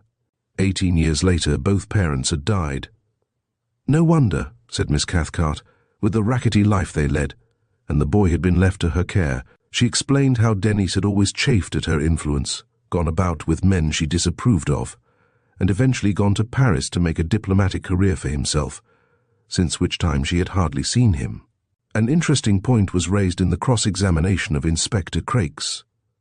A penknife being shown him, he identified it as the one found on Cathcart's body. By Mr. Glibbery, "Do you observe any marks on the blade?" "Yes, there is a slight notch near the handle. Might the mark have been caused by forcing back the catch of a window?" Inspector Crakes agreed that it might, but doubted whether so small a knife would have been adequate for such a purpose. The revolver was produced, and the question of ownership raised. "My lords," put in Sir Impey, "we do not dispute the Duke's ownership of the revolver." The court looked surprised, and after Hardraw, the gamekeeper, had given evidence of the shot heard at 11:30, the medical evidence was taken. Sir Impey Biggs, "Could the wound have been self-inflicted?" "It could, certainly." "Would it have been instantly fatal?" "No. From the amount of blood found upon the path, it was obviously not immediately fatal." "Are the marks found, in your opinion, consistent with deceased having crawled towards the house?" "Yes, quite. He might have had sufficient strength to do so." "Would such a wound cause fever?" "It is quite possible. He might have lost consciousness for some time, and contracted a chill and fever by lying in the wet. Are the appearances consistent with his having lived for some hours after being wounded?" "They strongly suggest it." Re-examining, Sir Wigmore Wrinching established that the wound and general appearance of the ground were equally consistent with the theory that deceased had been shot by another hand at very close quarters, and dragged to the house before life was extinct. "In your experience, is it more usual for a person committing suicide to shoot himself in the chest or in the head?" "In the head is perhaps more usual, so much as almost to create a presumption of murder when the wound is in the chest." "I would not go so far as that, but, other things being equal, you would say that a wound in the head is more suggestive of suicide than a body wound." "That is so, Sir Impey Biggs, but suicide by shooting in the heart is not by any means impossible." "Oh dear, no." "There have been such cases?" "Oh, certainly, many such. There is nothing in the medical evidence before you to exclude the idea of suicide." "Nothing whatever." This closed the case for the Crown. Chapter 15. Bar Falling. Copyright by Reuter, Press Association Exchange Telegraph, and Central News. When Sir Impey Biggs rose to make his opening speech for the defence on the second day, it was observed that he looked somewhat worried, a thing very unusual in him. His remarks were very brief, yet in those few words he sent a thrill through the great assembly. "My lords, in rising to open this defence I find myself in a more than usually anxious position. Not that I have any doubt of your lordship's verdict. Never perhaps has it been possible so clearly to prove the innocence of any accused person as in the case of my noble client. But I will explain to your lordships at once that I may be obliged to ask for an adjournment, since we are at present without an important witness and a decisive piece of evidence. My lords, I hold here in my hand a cablegram from this witness. I will tell you his name. It is Lord Peter Wimsey, the brother of the accused. It was handed in yesterday at New York. I will read it to you. He says, "Evidence secured, leaving tonight with Air Pilot Grant. Sworn copy and depositions follow by SS Lucania in case accident. Hope arrive Thursday." My lords, at this moment this all-important witness is cleaving the air high above the wide Atlantic. In this wintry weather, he is braving a peril which would appall any heart but his own, and that of the world-famous aviator whose help he has enlisted, so that no moment may be lost in freeing his noble brother from this terrible charge. My lords, the barometer is falling. An immense hush, like the stillness of a black frost, had fallen over the glittering benches. The lords in their scarlet and ermine, the peeresses in their rich furs, counsel in their full-bottomed wigs and billowing gowns, the Lord High Steward upon his high seat, the ushers and the heralds and the gaudy kings of arms, rested rigid in their places. Only the prisoner looked across at his counsel and back to the Lord High Steward in a kind of bewilderment, and the reporters scribbled wildly and desperately stop press announcements, lurid headlines, picturesque epithets, and alarming weather predictions to halt hurrying London on its way. Peer's son flies Atlantic, brother's devotion, will Wimsey be in time? Riddlesdale murder charge, amazing development. This was news. A million tape machines ticked it out in offices and clubs, where clerks and messenger boys gloated over it and laid wagers on the result. The thousands of monster printing presses sucked it in, boiled it into lead, champed it into slugs, engulfed it in their huge maws, digested it to paper, and flapped it forth again with clutching talons. And a blue-nosed, ragged veteran of Vimy Ridge, who had once assisted to dig Major Wimsey out of a shell hole, muttered, "Gord, help him, he's a real decent little blighter," as he tucked his newspapers into the iron grill of a tree in Kingsway and displayed his placard to the best advantage. After a brief statement that he intended, not merely to prove his noble client's innocence, but, as a work of supererogation, to make clear every detail of the tragedy, Sir Impey Biggs proceeded without further delay to call his witnesses.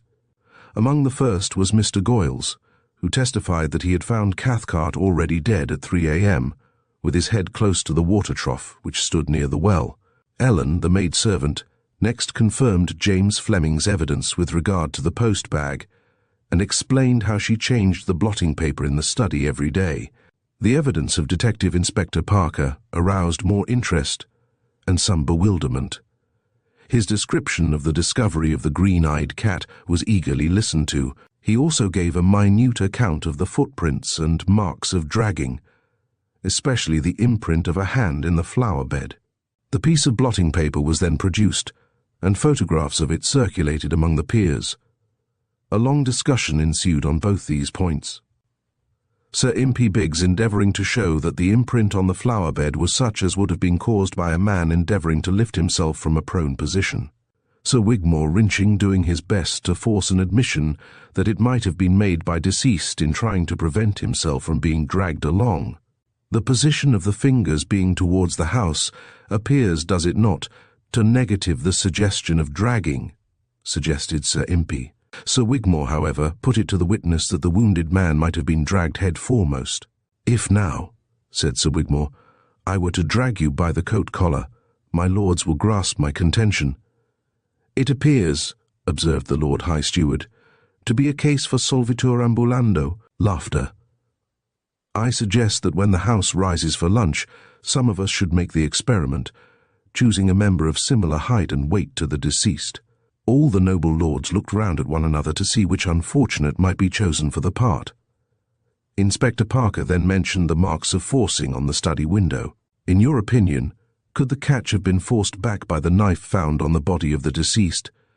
"I know it could, for I made the experiment myself with a knife of exactly similar pattern." After this, the message on the blotting paper was read backwards and forwards and interpreted in every possible way, the defence insisting that the language was French and the words "Je suis fou de douleur," the prosecution scouting the suggestion as far-fetched and offering an English interpretation such as "is found" or "his foul." A handwriting expert was then called, who compared the handwriting with that of an authentic letter of Cathcart's and was subsequently severely handled by the prosecution. These knotty points being left for the consideration of the noble lords, the defence then called a tedious series of witnesses. The manager of Cox's and Monsieur Turgot of the Crédit Lyonnais, who went with much detail into Cathcart's financial affairs, the concierge and Madame Leblanc from the Rue Saint-Honoré. And the noble lords began to yawn, with the exception of a few of the soap and pickles lords, who suddenly started to make computations in their notebooks, and exchanged looks of intelligence, as from one financier to another. Then came Monsieur Briquet, the jeweller from the Rue de la Paix, and the girl from his shop, who told the story of the tall, fair foreign lady and the purchase of the green-eyed cat, whereat everybody woke up. After reminding the assembly that this incident took place in February, when Cathcart's fiancée was in Paris, Sir Impey invited the jeweller's assistant to look round the house and tell them if she saw the foreign lady. This proved a lengthy business, but the answer was finally in the negative. "I do not want there to be any doubt about this," said Sir Impey, "and with the learned Attorney General's permission, I am now going to confront this witness with Lady Mary Wimsey." Lady Mary was accordingly placed before the witness, who replied immediately and positively, "No, this is not the lady. I have never seen this lady in my life. There is the resemblance of height and colour, and the hair bobbed, but there is nothing else at all, not the least in the world. It is not the same type at all. Mademoiselle is a charming English lady, and the man who marries her will be very happy, but the other was belle se suicidere, a woman to kill, suicide one's self, or send all to the devil for, and believe me, gentlemen," with a wide smile to her distinguished audience, "we have the opportunity to see them in my business." There was a profound sensation as this witness took her departure, and Sir Impey scribbled a note and passed it down to Mr. Murbles. It contained the one word, "magnificent." Mr. Murbles scribbled back, "Never said a word to her, can you beat it?" and leaned back in his seat, smirking like a very neat little grotesque from a Gothic corbel. The witness who followed was Professor Hebert, a distinguished exponent of international law, who described Cathcart's promising career as a rising young diplomat in Paris before the war. He was followed by a number of officers who testified to the excellent war record of the deceased. Then came a witness who gave the aristocratic name of Dubois Goby-Houdin, who perfectly recollected a very uncomfortable dispute on a certain occasion when playing cards with Le Capitaine Cathcart, and having subsequently mentioned the matter to Monsieur Thomas Freeborn, the distinguished English engineer. It was Parker's diligence that had unearthed this witness, and he looked across with an undisguised grin at the discomfited Sir Wigmore Wrinching. When Mr. Glibbery had dealt with all these, the afternoon was well advanced, and the Lord High Steward accordingly asked the Lords if it was their pleasure that the House be adjourned till the next day at 10:30 of the clock in the forenoon, and the Lords replying aye in a most exemplary chorus, the House was accordingly adjourned. A scurry of swift black clouds with ragged edges was driving bleakly westward as they streamed out into Parliament Square, and the seagulls screeched and wheeled inwards from the river. Charles Parker wrapped his ancient Burberry closely about him as he scrambled on to a bus to get home to Great Ormond Street. It was only one more drop in his cup of discomfort that the conductor greeted him with "outside only," and rang the bell before he could get off again. He climbed to the top and sat there holding his hat on. Mr. Bunter returned sadly to 110 Piccadilly and wandered restlessly about the flat till 7 o'clock, when he came into the sitting-room and switched on the loudspeaker. "London calling," said the unseen voice impartially. "Too low calling. Here is the weather forecast. A deep depression is crossing the Atlantic, and a secondary is stationary over the British Isles. Storms with heavy rain and sleet will be prevalent, rising to a gale in the south and southwest." "You never know," said Bunter. "I suppose I'd better light a fire in his bedroom." Further outlook similar. Chapter 16. The second string. "Oh, whan he came to broken briggs, he bent his bow and swam, and whan he came to the green grass growing, he slacked his shoon and ran. Oh, when he came to Lord William's gates, he bade na to chap na car, but set his bent bow till his breast, and lightly lapped the war ballad of Lady Maisry. Lord Peter peered out through the cold scurry of cloud. The thin struts of steel, incredibly fragile, swung slowly across the gleam and glint far below, where the wide country dizzied out and spread like a revolving map. In front, the sleek leather back of his companion humped stubbornly, sheeted with rain. He hoped that Grant was feeling confident. The roar of the engine drowned the occasional shout he threw to his passenger as they lurched from gust to gust. He withdrew his mind from present discomforts and went over that last strange, hurried scene. Fragments of conversation spun through his head. "Mademoiselle, I have scoured 2 continents in search of you. Voyons then, it is urgent. But be quick, for the big bear may come in and be grumpy, and I do not like des histoires." There had been a lamp on a low table. He remembered the gleam through the haze of short gold hair. She was a tall girl, but slender, looking up at him from the huge black and gold cushions. "Mademoiselle, it is incredible to me that you should ever dine or dance with a person called Van Humperdinck." Now, what had possessed him to say that, when there was so little time, and Jerry's affairs were of such importance? "Monsieur Van Humperdinck does not dance. Did you seek me through 2 continents to say that?" "No, I am serious." "Eh bien, sit down." She had been quite frank about it. "Yes, poor soul. But life was very expensive since the war. I refused several good things. But always des histoires, and so little money. You see, one must be sensible. There is one's old age. It is necessary to be provident, assuredly." She had a little accent, very familiar. At first he could not place it.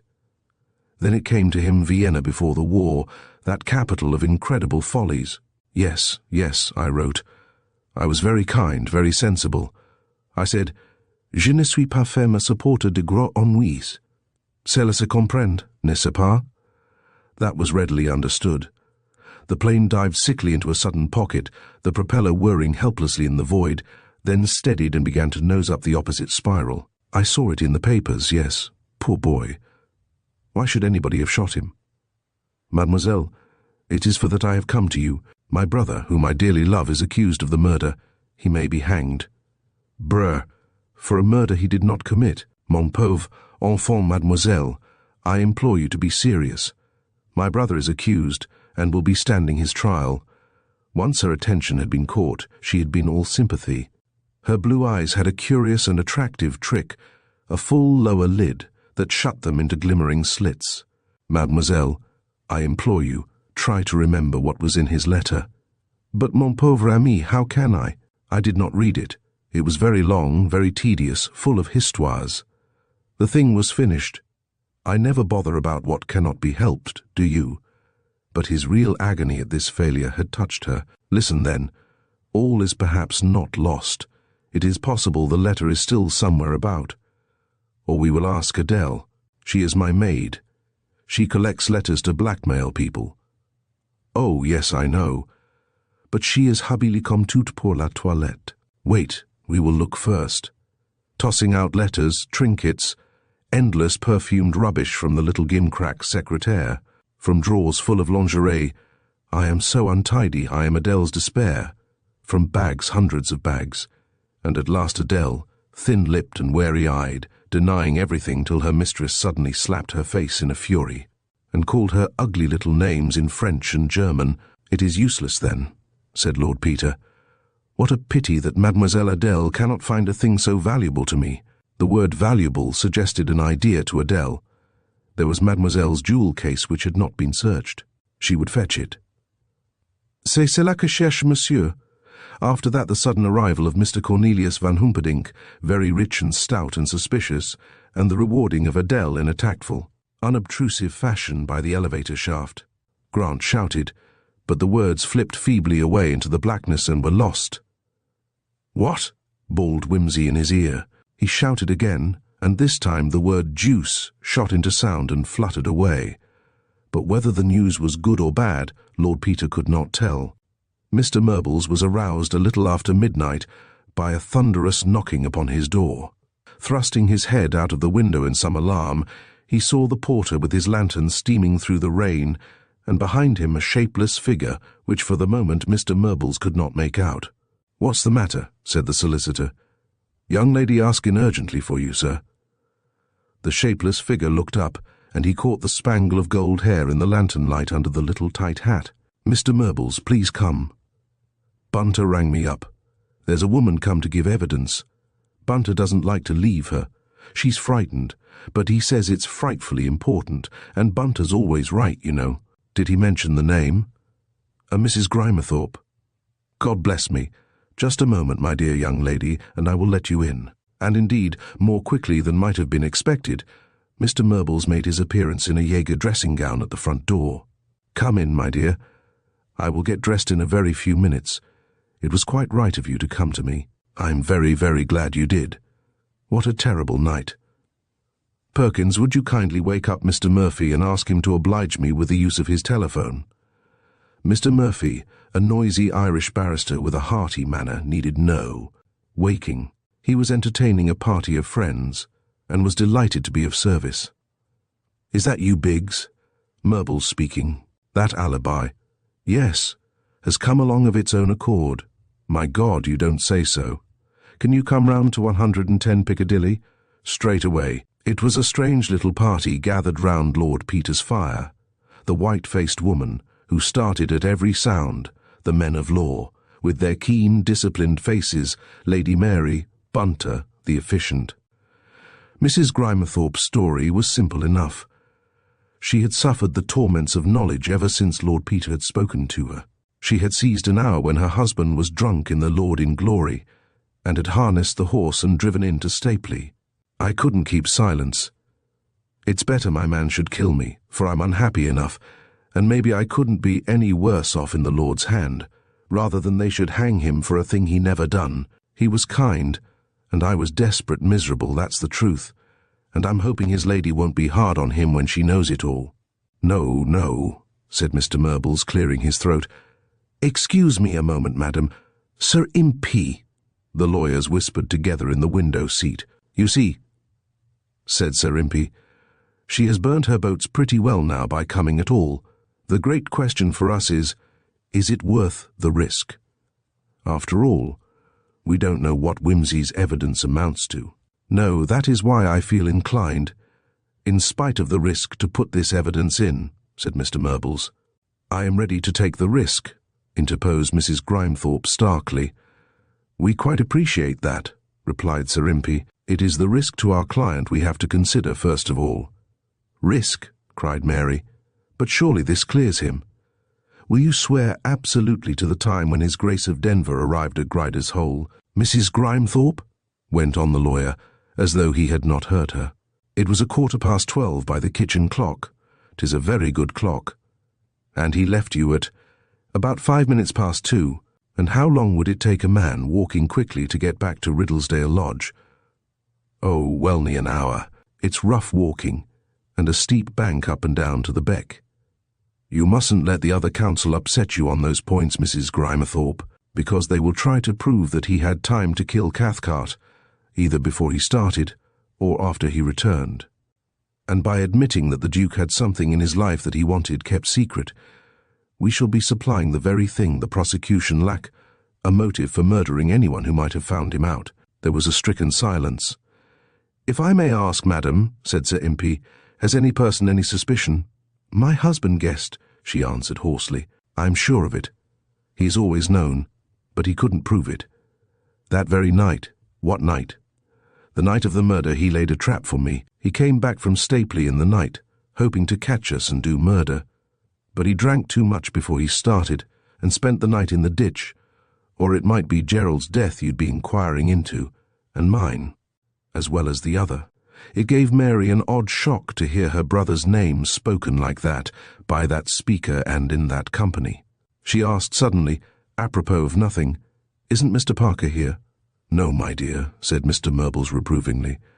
"This is not a police matter." "The best thing we can do, I think," said Sir Impey, "is to put in the evidence, and, if necessary, arrange for some kind of protection for this lady. In the meantime—" "She is coming round with me to mother," said Lady Mary determinedly. "My dear lady," expostulated Mr. Murbles, That would be very unsuitable in the circumstances. I think you hardly grasp. Mother said so, retorted her ladyship. Bunter, call a taxi. Mr. Murbles waved his hands helplessly, but Sir Impey was rather amused. It's no good, Murbles, he said. Time and trouble will tame an advanced young woman, but an advanced old woman is uncontrollable by any earthly force. So it was from the Dowager's townhouse that Lady Mary rang up Mr. Charles Parker to tell him the news. Chapter 17. The Eloquent dead. Je connaissais Manon pourquoi m'affligeait tant d'un malheur que j'avais dû prévoir. Manon Lescaut. The gale had blown itself out into a wonderful fresh day, with clear spaces of sky and a high wind rolling boulders of cumulus down the blue slopes of air. The prisoner had been wrangling for an hour with his advisers when finally they came into court, and even Sir Impey's classical face showed flushed between the wings of his wig. "I'm not going to say anything," said the Duke obstinately. "Rotten thing to do. I suppose I can't prevent you calling her if she insists on coming damn good of her. Makes me feel no end of a beast." "Better leave it at that," said Mr. Murbles. "Makes a good impression, you know. Let him go into the box and behave like a perfect gentleman. They'll like it." Sir Impey, who had sat through the small hours altering his speech, nodded. The first witness that day came as something of a surprise. She gave her name and address as Eliza Briggs, known as Madame Brigitte of New Bond Street, and her occupation as beauty specialist and perfumer. She had a large and aristocratic clientele of both sexes, and a branch in Paris. Deceased had been a client of hers in both cities for several years. He had massage and manicure. After the war, he had come to her about some slight scars caused by grazing with shrapnel. He was extremely particular about his personal appearance, and if you called that vanity in a man, you might certainly say he was vain. "Thank you." Sir Wigmore Wrinching made no attempt to cross-examine the witness, and the noble lords wondered to one another what it was all about. At this point, Sir Impey Biggs leaned forward, and tapping his brief impressively with his forefinger, began. "My lords, so strong is our case that we had not thought it necessary to present an alibi." When an officer of the court rushed up from a little whirlpool of commotion by the door and excitedly thrust a note into his hand, Sir Impey read, coloured, glanced down the hall, put down his brief, folded his hands over it, and said in a sudden, loud voice which penetrated even to the deaf ear of the Duke of Wiltshire, "My lords, I am happy to say that our missing witness is here. I call Lord Peter Wimsey." Every neck was at once craned, and every eye focused on the very grubby and oily figure that came amiably trotting up the long room. Sir Impey Biggs passed the note down to Mr. Murbles, and, turning to the witness, who was yawning frightfully in the intervals of grinning at all his acquaintances, demanded that he should be sworn. The witness's story was as follows. "I am Lord Peter Wimsey, brother of the accused. I live at 110 Piccadilly. In consequence of what I read on that bit of blotting paper which I now identify, I went to Paris to look for a certain lady. The name of the lady is Mademoiselle Simone von der Aa. I found she had left Paris in company with a man named Van Humperdinck. I followed her, and at length came up with her in New York. I asked her to give me the letter Cathcart wrote on the night of his death. Sensation. I produced that letter, with Mademoiselle von der Aa's signature on the corner, so that it can be identified if Wiggy there tries to put it over you. Joyous sensation, in which the indignant protests of prosecuting counsel were drowned. And I'm sorry I've given you such short notice of this, old man, but I only got it the day before yesterday. We came as quick as we could, but we had to come down near Whitehaven with engine trouble, and if we had come down half a mile sooner, I shouldn't be here now." Applause, hurriedly checked by the Lord High Steward. "My lords," said Sir Impey, "your lordships are witnesses that I have never seen this letter in my life before. I have no idea of its contents, yet so positive am I that it cannot but assist my noble client's case, that I am willing, nay, eager to put in this document immediately, as it stands, without perusal, to stand or fall by the contents." "The handwriting must be identified as that of the deceased," interposed the Lord High Steward. The ravening pencils of the reporters tore along the paper. The lean young man who worked for the Daily Trumpet scented a scandal in high life and licked his lips, never knowing what a much bigger one had escaped him by a bare minute or so. Miss Lydia Cathcart was recalled to identify the handwriting, and the letter was handed to the Lord High Steward, who announced, "The letter is in French. We shall have to swear an interpreter." "You will find," said the witness suddenly, "that those bits of words on the blotting paper come out of the letter. You'll excuse my mentioning it." "Is this person put forward as an expert witness?" inquired Sir Wigmore witheringly. "Right-ho," said Lord Peter. "Only, you see, it has been rather sprung on Biggie, as you might say. Biggie and Wiggy were two pretty men. They went into court when the clock— Sir Impey, I must really ask you to keep your witness in order." Lord Peter grinned, and a pause ensued, while an interpreter was fetched and sworn. Then, at last, the letter was read, amid a breathless silence. "Riddlesdale Lodge, Stapley, New York. Le 13 octobre, 192 Simone, je viens de recevoir ta lettre. Que dire inutile, les prières ou les reproches? Tu ne comprendras, tu ne liras même pas. N'ai-je pas toujours su, d'ailleurs, que tu devais infailliblement me trahir? Depuis 8 ans déjà, je souffre tous les torments que puisse infliger la jalousie. Je comprends bien que tu n'as jamais voulu me faire de la peine. C'est tout justement cette insouciance, cette légèreté, cette façon séduisante d'être malhonnête que j'adorais en toi. J'ai tout su, et je t'ai aimé. Ma foi, non, ma chère, jamais je n'ai eu la moindre illusion. Te rappelles-tu cette première rencontre, un soir au casino? Tu avais 17 ans et tu étais jolie à ravir. Le lendemain, tu fus à moi. Tu m'as dit, si gentiment, que tu m'aimais bien et que j'étais, moi le premier. Ma pauvre enfant, tu en as menti. Tu riais, toute seule. De ma naïveté, il y avait bien de quoi rire. Dès notre premier baiser, j'ai prévu ce moment.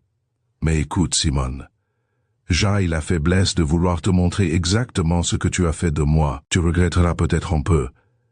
Mais, non, si tu pouvais regretter quoi que ce fût, tu ne serais plus Simone. À 8 ans, la veille de la guerre, j'étais riche, moins riche que ton Américain, mais assez riche pour te donner l'établissement qu'il te fallait. Tu étais moins exigeante avant la guerre. Simone qui, pendant mon absence, t'a enseigné le goût du luxe. Charmante discrétion de ma part de ne jamais te le demander. Eh bien, une grande partie de ma fortune se trouvant placée en Russie et en Allemagne, Jen ait perdu plus des 3/4. Ce que mène rester en France a beaucoup diminué en valeur. Il est vrai que j'avais mon traitement de capitaine dans l'armée britannique, mais c'est peu de choses, tu sais. Or même la fin de la guerre, tu m'avais mangé toutes mes économies. C'était idiot. Quoi, un jeune homme qui a perdu les 3/4 de ses rentes ne se permet plus une maîtresse et un appartement avenue Kléber, où il congédie madame, ou bien il lui demande quelques sacrifices. Je n'ai rien osé demander. Si j'étais venu un jour te dire, Simone, je suis pauvre, que m'aurais-tu répondu? Sais-tu ce que j'ai fait? Non, tu n'as jamais pensé à demander d'où venait cet argent. Qu'est-ce que cela pouvait te faire que j'ai tout jeté fortune, honneur, bonheur pour te posséder? J'ai joué désespérément et perdu mon jaïf et puis j'ai triché au jeu.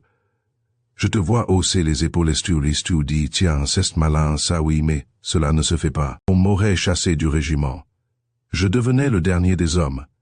D'ailleurs, cela ne pouvait durer. Déjà un soir à Paris, on m'a fait une scène désagréable, bien qu'on n'ait rien pu prouver. C'est alors que je me suis fiancé avec cette demoiselle dont je t'ai parlé, la fille du duc anglais. Le beau projet. Quoi, entretenir ma maîtresse avec l'argent de ma femme, et je l'aurais fêté. Je le ferais encore demain, si c'était pour te reposséder. Mais tu me quittes. Cet Américain est riche, archi-riche. Depuis longtemps, tu me répètes que ton appartement est trop petit et que tu te nuis à mourir. Une amie bienveillante offre les autos, les diamants, les 1001 nuits, la lune auprès de ces merveilles, évidemment, que valent l'amour et l'honneur. Enfin, le bon duc est d'une stupidité très commode. Il laisse traîner son revolver dans le tiroir de son bureau. D'ailleurs, il vient de demander une explication à propos de cette histoire de cartes. Tu vois qu'en tout cas, la partie était finie. Pourquoi tant vouloir? On mettra sans doute mon suicide au compte de cet exposé. Tant mieux. Je ne veux pas qu'on affiche mon histoire amoureuse dans les journaux. Adieu, ma bien-aimée et mon adoré, ma Simone. Sois heureuse avec ton nouvel amant. Ne pense plus à moi. Qu'est-ce que tout cela peut bien te faire, mon Dieu? Comme je t'ai aimé, comme je t'aime toujours, malgré moi. Mais ça n'est fini. Jamais plus tu ne me perceras le cœur. Oh, Jen Raguet, je suis fou de douleur, adieu. Denis Cathcart. Translation: Simone, I have just got your letter. What am I to say? It is useless to entreat or reproach you. You would not understand or even read the letter. Besides, I always knew you must betray me some day. I have suffered a hell of jealousy for the last 8 years.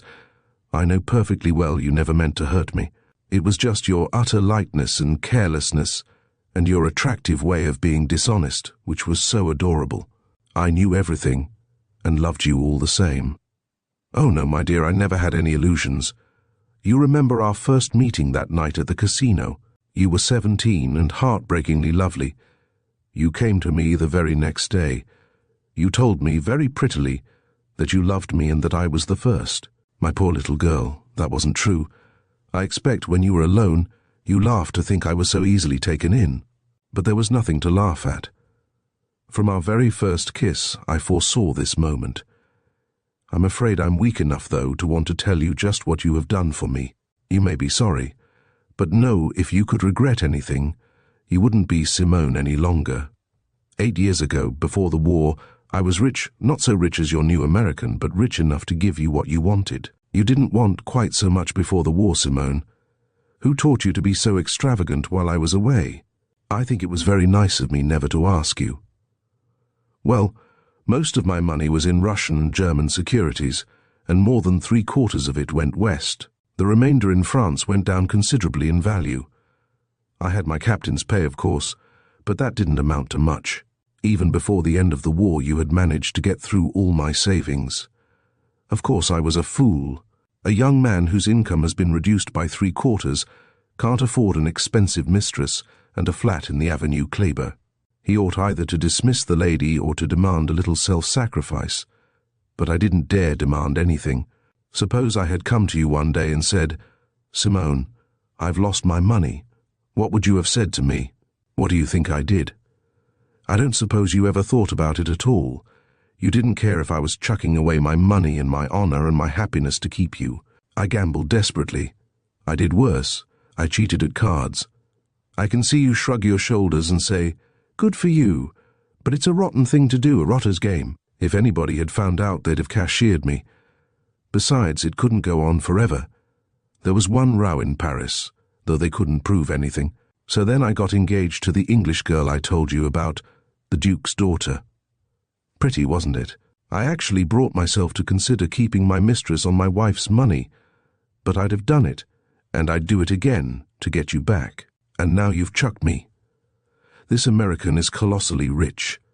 For a long time you've been dinning into my ears that the flat is too small and that you're bored to death. Your good friend can offer you cars, Diamonds Aladdin's Palace the Moon. I admit that love and honor look pretty small by comparison. Ah, well, the Duke is most obligingly stupid. He leaves his revolver about in his desk drawer. Besides, he's just been in to ask what about this card sharping story. So you see the game's up anyhow. I don't blame you. I suppose they'll put my suicide down to fear of exposure. All the better. I don't want my love affairs in the Sunday press. Goodbye, my dear O. Simone, my darling, goodbye. Be happy with your new lover. Never mind me. What does it all matter? My God, how I loved you, and how I still love you in spite of myself. It's all done with. You'll never break my heart again. I'm mad with misery. Goodbye. Chapter 18. The Speech for the Defense. Nobody, I myself, farewell. Othello. After the reading of Cathcart's letter, even the appearance of the prisoner in the witness box came as an anticlimax. In the face of the Attorney General's cross-examination, he maintained stoutly that he had wandered on the moor for several hours without meeting anybody, though he was forced to admit that he had gone downstairs at 11:30 and not at 2:30, as he had stated at the inquest.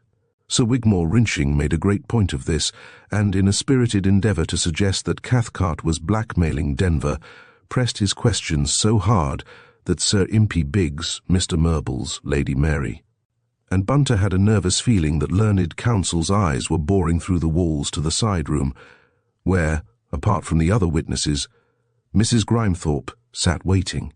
After lunch, Sir Impey Biggs rose to make his plea for the defence. "My lords, your lordships have now heard, and I, who have watched and pleaded here for these 3 anxious days, know with what eager interest and with what ready sympathy you have heard the evidence brought by my noble client to defend him against this dreadful charge of murder. You have listened while, as it were from his narrow grave, the dead man has lifted his voice to tell you the story of that fatal night of the 13th of October, and I feel sure you can have no doubt in your hearts that that story is the true one. As your lordships know, I was myself totally ignorant of the contents of that letter until I heard it read in court just now, and by the profound impression it made upon my own mind, I can judge how tremendously and how painfully it must have affected your lordships. In my long experience at the criminal bar, I think I have never met with a history more melancholy than that of the unhappy young man, whom a fatal passion, for here indeed we may use that well-worn expression in all the fullness of its significance, whom a truly fatal passion thus urged into deep after deep of degradation, and finally to a violent death by his own hand. The noble peer at the bar has been indicted before your lordships of the murder of this young man. That he is wholly innocent of the charge must, in the light of what we have heard, be so plain to your lordships that any words from me might seem altogether superfluous. In the majority of cases of this kind the evidence is confused, contradictory. Here, however, the course of events is so clear, so coherent, that had we ourselves been present to see the drama unroll before us, as before the all-seeing eye of God, we could hardly have a more vivid or a more accurate vision of that night's adventures. Indeed, had the death of Denis Cathcart been the sole event of the night, I will venture to say that the truth could never have been one single moment in doubt. Since, however, by a series of unheard-of coincidences, the threads of Denis Cathcart's story became entangled with so many others, I will venture to tell it once again from the beginning, lest, in the confusion of so great a cloud of witnesses, any point should still remain obscure. Let me then go back to the beginning. You have heard how Denis Cathcart was born of mixed parentage, from the union of a young and lovely southern girl with an Englishman 20 years older than herself, imperious, passionate, and cynical. Till the age of 18 he lives on the continent with his parents, travelling from place to place, seeing more of the world even than the average young Frenchman of his age, learning the code of love in a country where the crime passionnel is understood and forgiven as it never can be over here. At the age of 18 a terrible loss befalls him. In a very short space of time he loses both his parents, his beautiful and adored mother, and his father, who might, had he lived, have understood how to guide the impetuous nature which he had brought into the world. But the father dies, expressing 2 last wishes, both of which, natural as they were, turned out in the circumstances to be disastrously ill-advised. He left his son to the care of his sister, whom he had not seen for many years, with the direction that the boy should be sent to his own old university. My lords, you have seen Miss Lydia Cathcart, and heard her evidence. You will have realized how uprightly, how conscientiously, with what Christian disregard of self, she performed the duty entrusted to her, and yet how inevitably she failed to establish any real sympathy between herself and her young ward. He, poor lad, missing his parents at every turn, was plunged at Cambridge into the society of young men of totally different upbringing from himself. To a young man of his cosmopolitan experience, the youth of Cambridge, with its sports and rags and naive excursions into philosophy o' nights, must have seemed unbelievably childish. You all, from your own recollections of your alma mater, can reconstruct Denis Cathcart's life at Cambridge, its outward gaiety, its inner emptiness. Ambitious of embracing a diplomatic career, Cathcart made extensive acquaintances among the sons of rich and influential men. From a worldly point of view, he was doing well, and his inheritance of a handsome fortune at the age of 21 seemed to open up the path to very great success. Shaking the academic dust of Cambridge from his feet as soon as his tripos was passed, he went over to France, established himself in Paris, and began, in a quiet, determined kind of way, to carve out a little niche for himself in the world of international politics. But now comes into his life that terrible influence which was to rob him of fortune, honor, and life itself. He falls in love with a young woman of that exquisite, irresistible charm and beauty for which the Austrian capital is world famous. He is enthralled body and soul as utterly as any Chevalier de Grieux by Simon Vondera. Mark that in this matter he follows the strict, continental code, complete devotion, complete discretion. You have heard how quietly he lived, how range he appeared to be.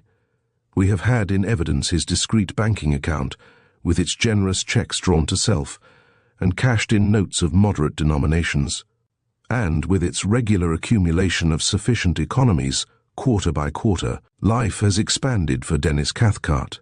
Rich, ambitious, possessed of a beautiful and complaisant mistress, the world is open before him.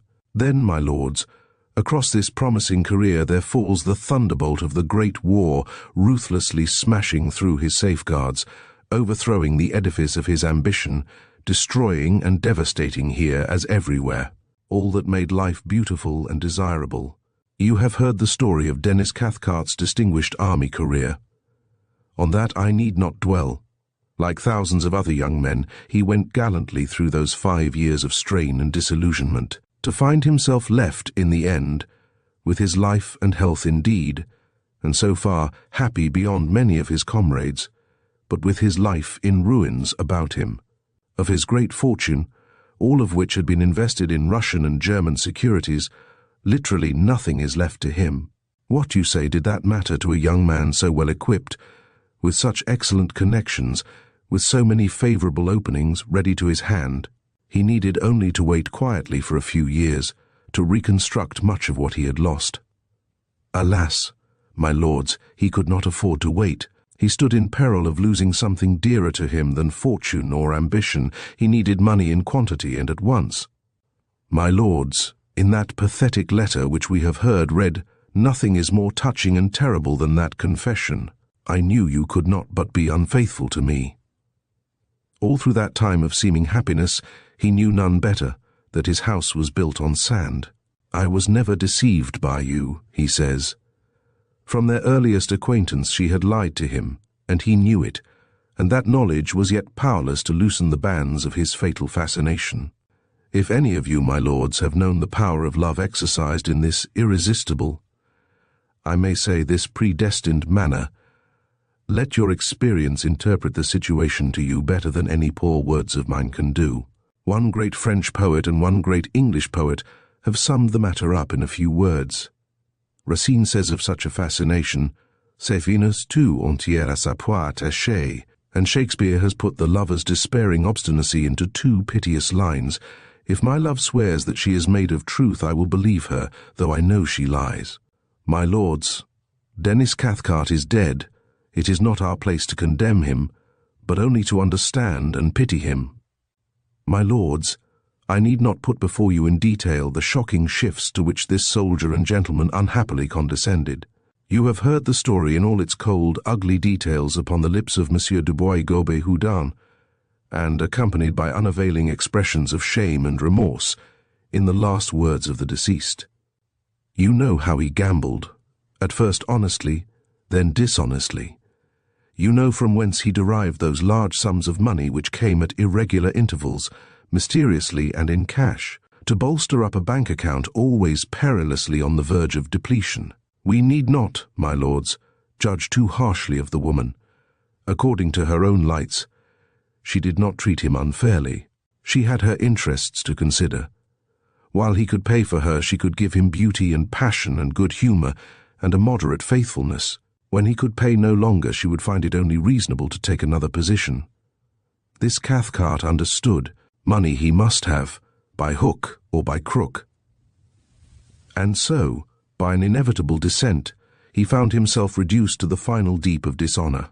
It is at this point, my lords, that Denis Cathcart and his miserable fortunes come into the life of my noble client and of his sister. From this point begin all those complications which led to the tragedy of October 14th, and which we are met in this solemn and historic assembly to unravel. About 18 months ago, Cathcart, desperately searching for a secure source of income, met the Duke of Denver, whose father had been a friend of Cathcart's father many years before. The acquaintance prospered, and Cathcart was introduced to Lady Mary Wimsey, At that time, as she has very frankly told us, at a loose end, fed up, and distressed by the dismissal of her fiancé, Mr. Goyles, Lady Mary felt the need of an establishment of her own, and accepted Denis Cathcart, with the proviso that she should be considered a free agent, living her own life in her own way, with the minimum of interference. As to Cathcart's object in all this, we have his own bitter comment, on which no words of mine could improve. I actually brought myself to consider keeping my mistress on my wife's money. So matters go on until October of this year. Cathcart is now obliged to pass a good deal of his time in England with his fiancée, leaving Simone von der Aar unguarded in the Avenue Kléber. He seems to have felt fairly secure so far. The only drawback was that Lady Mary, with a natural reluctance to commit herself to the hands of a man she could not really love, had so far avoided fixing a definite date for the wedding. Money is shorter than it used to be in the Avenue Kléber, and the cost of robes and millinery, amusements and so forth, has not diminished. And meanwhile, Mr. Cornelius van Humperdinck, the American millionaire, has seen Simone in the Bois, at the races, at the opera, in Denis Cathcart's flat. But Lady Mary is becoming more and more uneasy about her engagement. And at this critical moment, Mr. Goyles suddenly sees the prospect of a position, modest but assured, which will enable him to maintain a wife. Lady Mary makes her choice. She consents to elope with Mr. Goyles, and by an extraordinary fatality, the day and hour selected are 3 a.m. on the morning of October 14th. At about 9:30 on the night of Wednesday, October 13th, the party at Riddlesdale Lodge are just separating to go to bed. The Duke of Denver was in the gun-room, the other men were in the billiard-room, the ladies had already retired, when the manservant, Fleming, came up from the village with the evening post. To the Duke of Denver he brought a letter with news of a startling and very unpleasant kind. To Denis Cathcart he brought another letter, one which we shall never see, but whose contents it is easy enough to guess. You have heard the evidence of Mr. Arbuthnot that, before reading this letter, Cathcart had gone upstairs gay and hopeful, mentioning that he hoped soon to get a date fixed for the marriage. At a little after 10, when the Duke of Denver went up to see him, there was a great change. Before his Grace could broach the matter in hand, Cathcart spoke rudely and harshly, appearing to be all on edge, and entreating to be left alone. Is it very difficult, my lords, in the face of what we have heard today, in the face of our knowledge that Mademoiselle von der Aar crossed to New York on the Berengaria on October 15th, to guess what news had reached Denis? Cathcart in that interval to change his whole outlook upon life?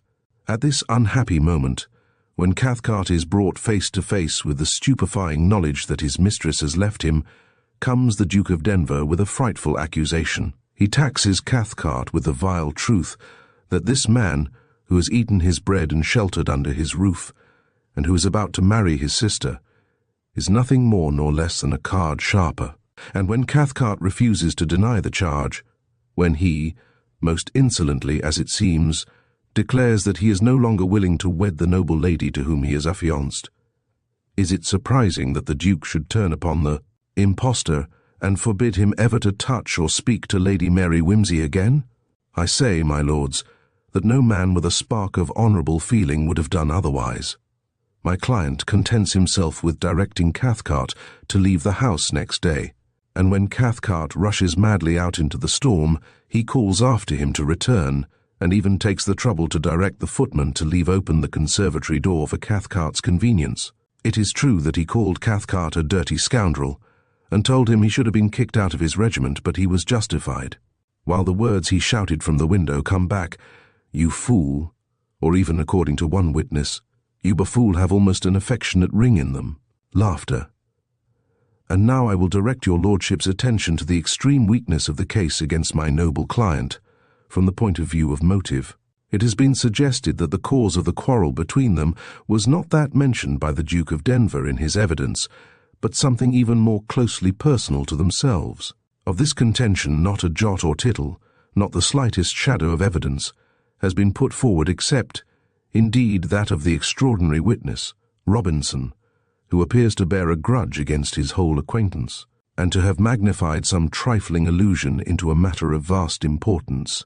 Your lordships have seen this person's demeanour in the box, and will judge for yourselves how much weight is to be attached to his observations. While we on our side have been able to show that the alleged cause of complaint was perfectly well-founded, in fact. So Cathcart rushes out into the garden. In the pelting rain he paces heedlessly about, envisaging a future stricken at once suddenly barren of love, wealth, and honour. And meanwhile a passage door opens, and a stealthy foot creeps down the stair. We know now whose it is, Mrs. Pettigrew Robinson has not mistaken the creak of the door. It is the Duke of Denver. That is admitted, but from this point we join issue with my learned friend for the prosecution. It is suggested that the Duke, on thinking matters over, determines that Cathcart is a danger to society and better dead, or that his insult to the Denver family can only be washed out in blood. And we are invited to believe that the Duke creeps downstairs, fetches his revolver from the study table, and prowls out into the night to find Cathcart and make away with him in cold blood. My lords, is it necessary for me to point out the inherent absurdity of this suggestion? What conceivable reason could the Duke of Denver have for killing, in this cold-blooded manner, a man of whom a single word has rid him already and forever? It has been suggested to you that the injury had grown greater in the Duke's mind by brooding, had assumed gigantic proportions. Of that suggestion, my lords, I can only say that a more flimsy pretext for fixing an impulse to murder upon the shoulders of an innocent man was never devised, even by the ingenuity of an advocate.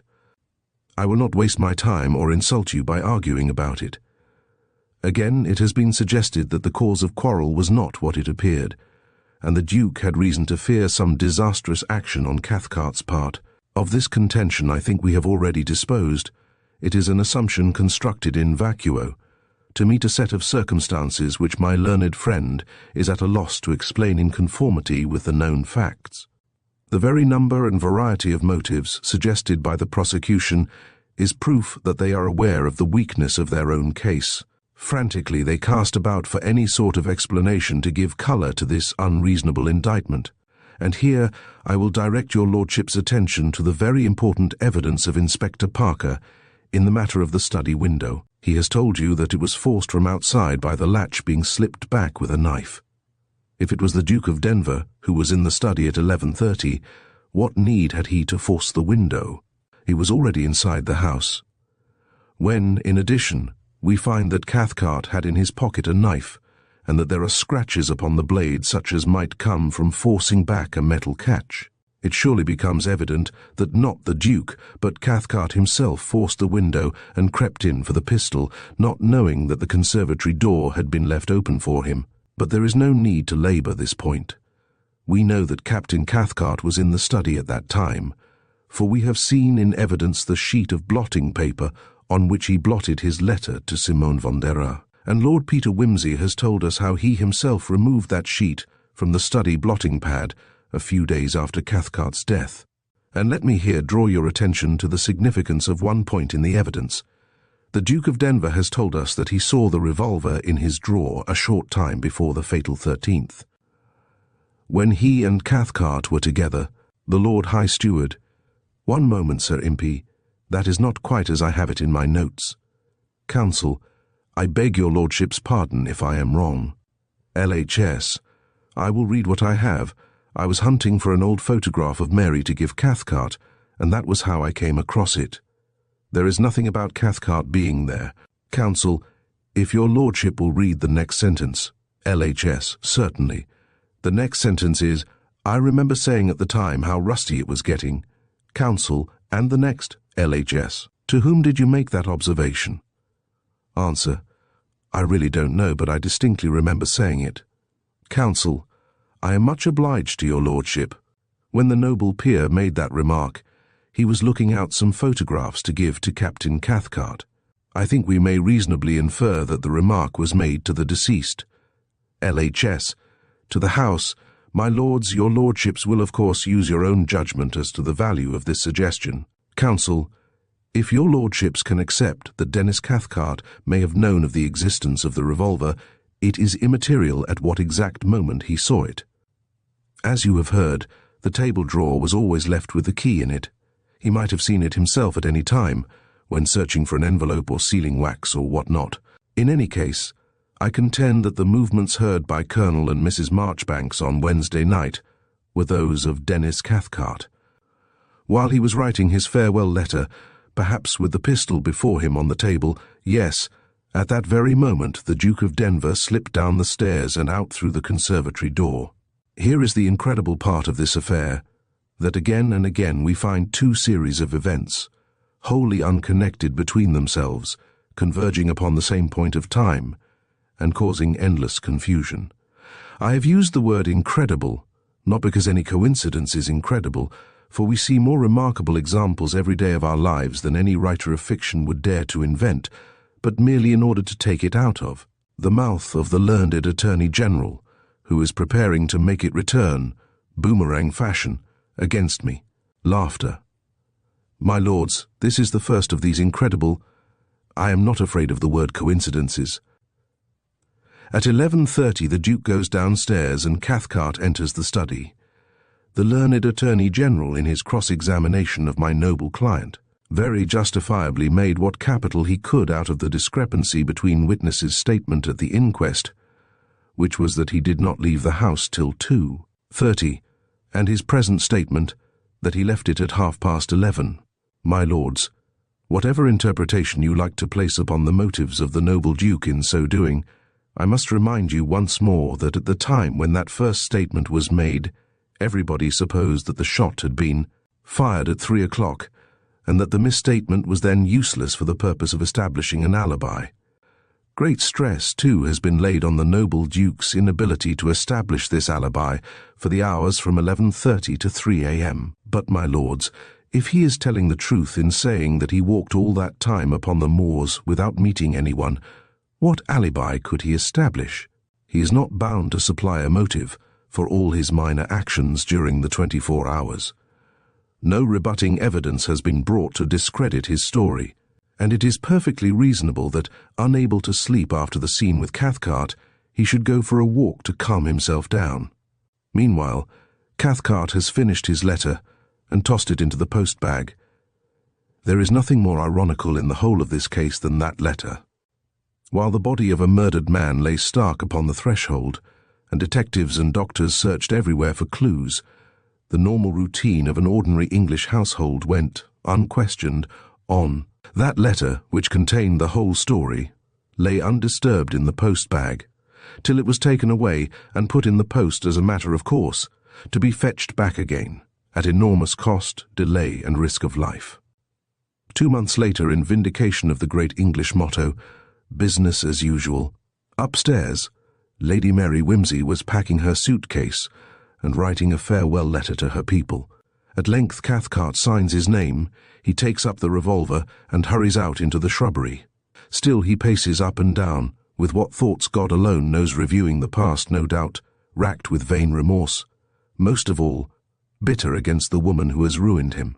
He bethinks him of the little love token, the platinum and diamond cat which his mistress gave him for good luck. At any rate, he will not die with that pressing upon his heart. With a furious gesture, he hurls it far from him. He puts the pistol to his head. But something arrests him. Not that. Not that. He sees in fancy his own hideously disfigured corpse, the shattered jaw, the burst eyeball blood and brains horribly splashed about. No. Let the bullet go cleanly to the heart. Not even in death can he bear the thought of looking so. He places the revolver against his breast and draws the trigger. With a little moan, he drops to the sodden ground. The weapon falls from his hand. His fingers scrabble a little at his breast. The gamekeeper who heard the shot is puzzled that poachers should come so close. Why are they not on the moors? He thinks of the hares in the plantation. He takes his lantern and searches in the thick drizzle. Nothing. Only soggy grass and dripping trees. He is human. He concludes his ears deceived him, and he returns to his warm bed. Midnight passes. 1 o'clock passes. The rain is less heavy now. Look, in the shrubbery, what was that? A movement. The shot man is moving, groaning, a little crawling to his feet. Chilled to the bone, weak from loss of blood, Shaking with the fever of his wound, he but dimly remembers his purpose. His groping hands go to the wound in his breast. He pulls out a handkerchief and presses it upon the place. He drags himself up, slipping and stumbling. The handkerchief slides to the ground and lies there beside the revolver among the fallen leaves. Something in his aching brain tells him to crawl back to the house. He is sick, in pain, hot and cold by turns, and horribly thirsty. There someone will take him in and be kind to him, give him things to drink. Swaying and starting, now falling on hands and knees, now reeling to and fro, he makes that terrible nightmare journey to the house. Now he walks, now he crawls, dragging his heavy limbs after him. At last, the conservatory door. Here there will be help, and water for his fever in the trough by the well. He crawls up to it on hands and knees and strains to lift himself. It is growing very difficult to breathe. A heavy weight seems to be bursting his chest. He lifts himself. A frightful hiccuping cough catches him. The blood rushes from his mouth. He drops down. It is indeed all over. Once more the hours pass. 3 o'clock, the hour of rendezvous, draws on. Eagerly the young lover leaps the wall and comes hurrying through the shrubbery to greet his bride-to-be. It is cold and wet, but his happiness gives him no time to think of his surroundings. He passes through the shrubbery without a thought. He reaches the conservatory door, through which in a few moments love and happiness will come to him. And in that moment he stumbles across the dead body of a man. Fear possesses him. He hears a distant footstep, with but one idea escape from this horror of horrors.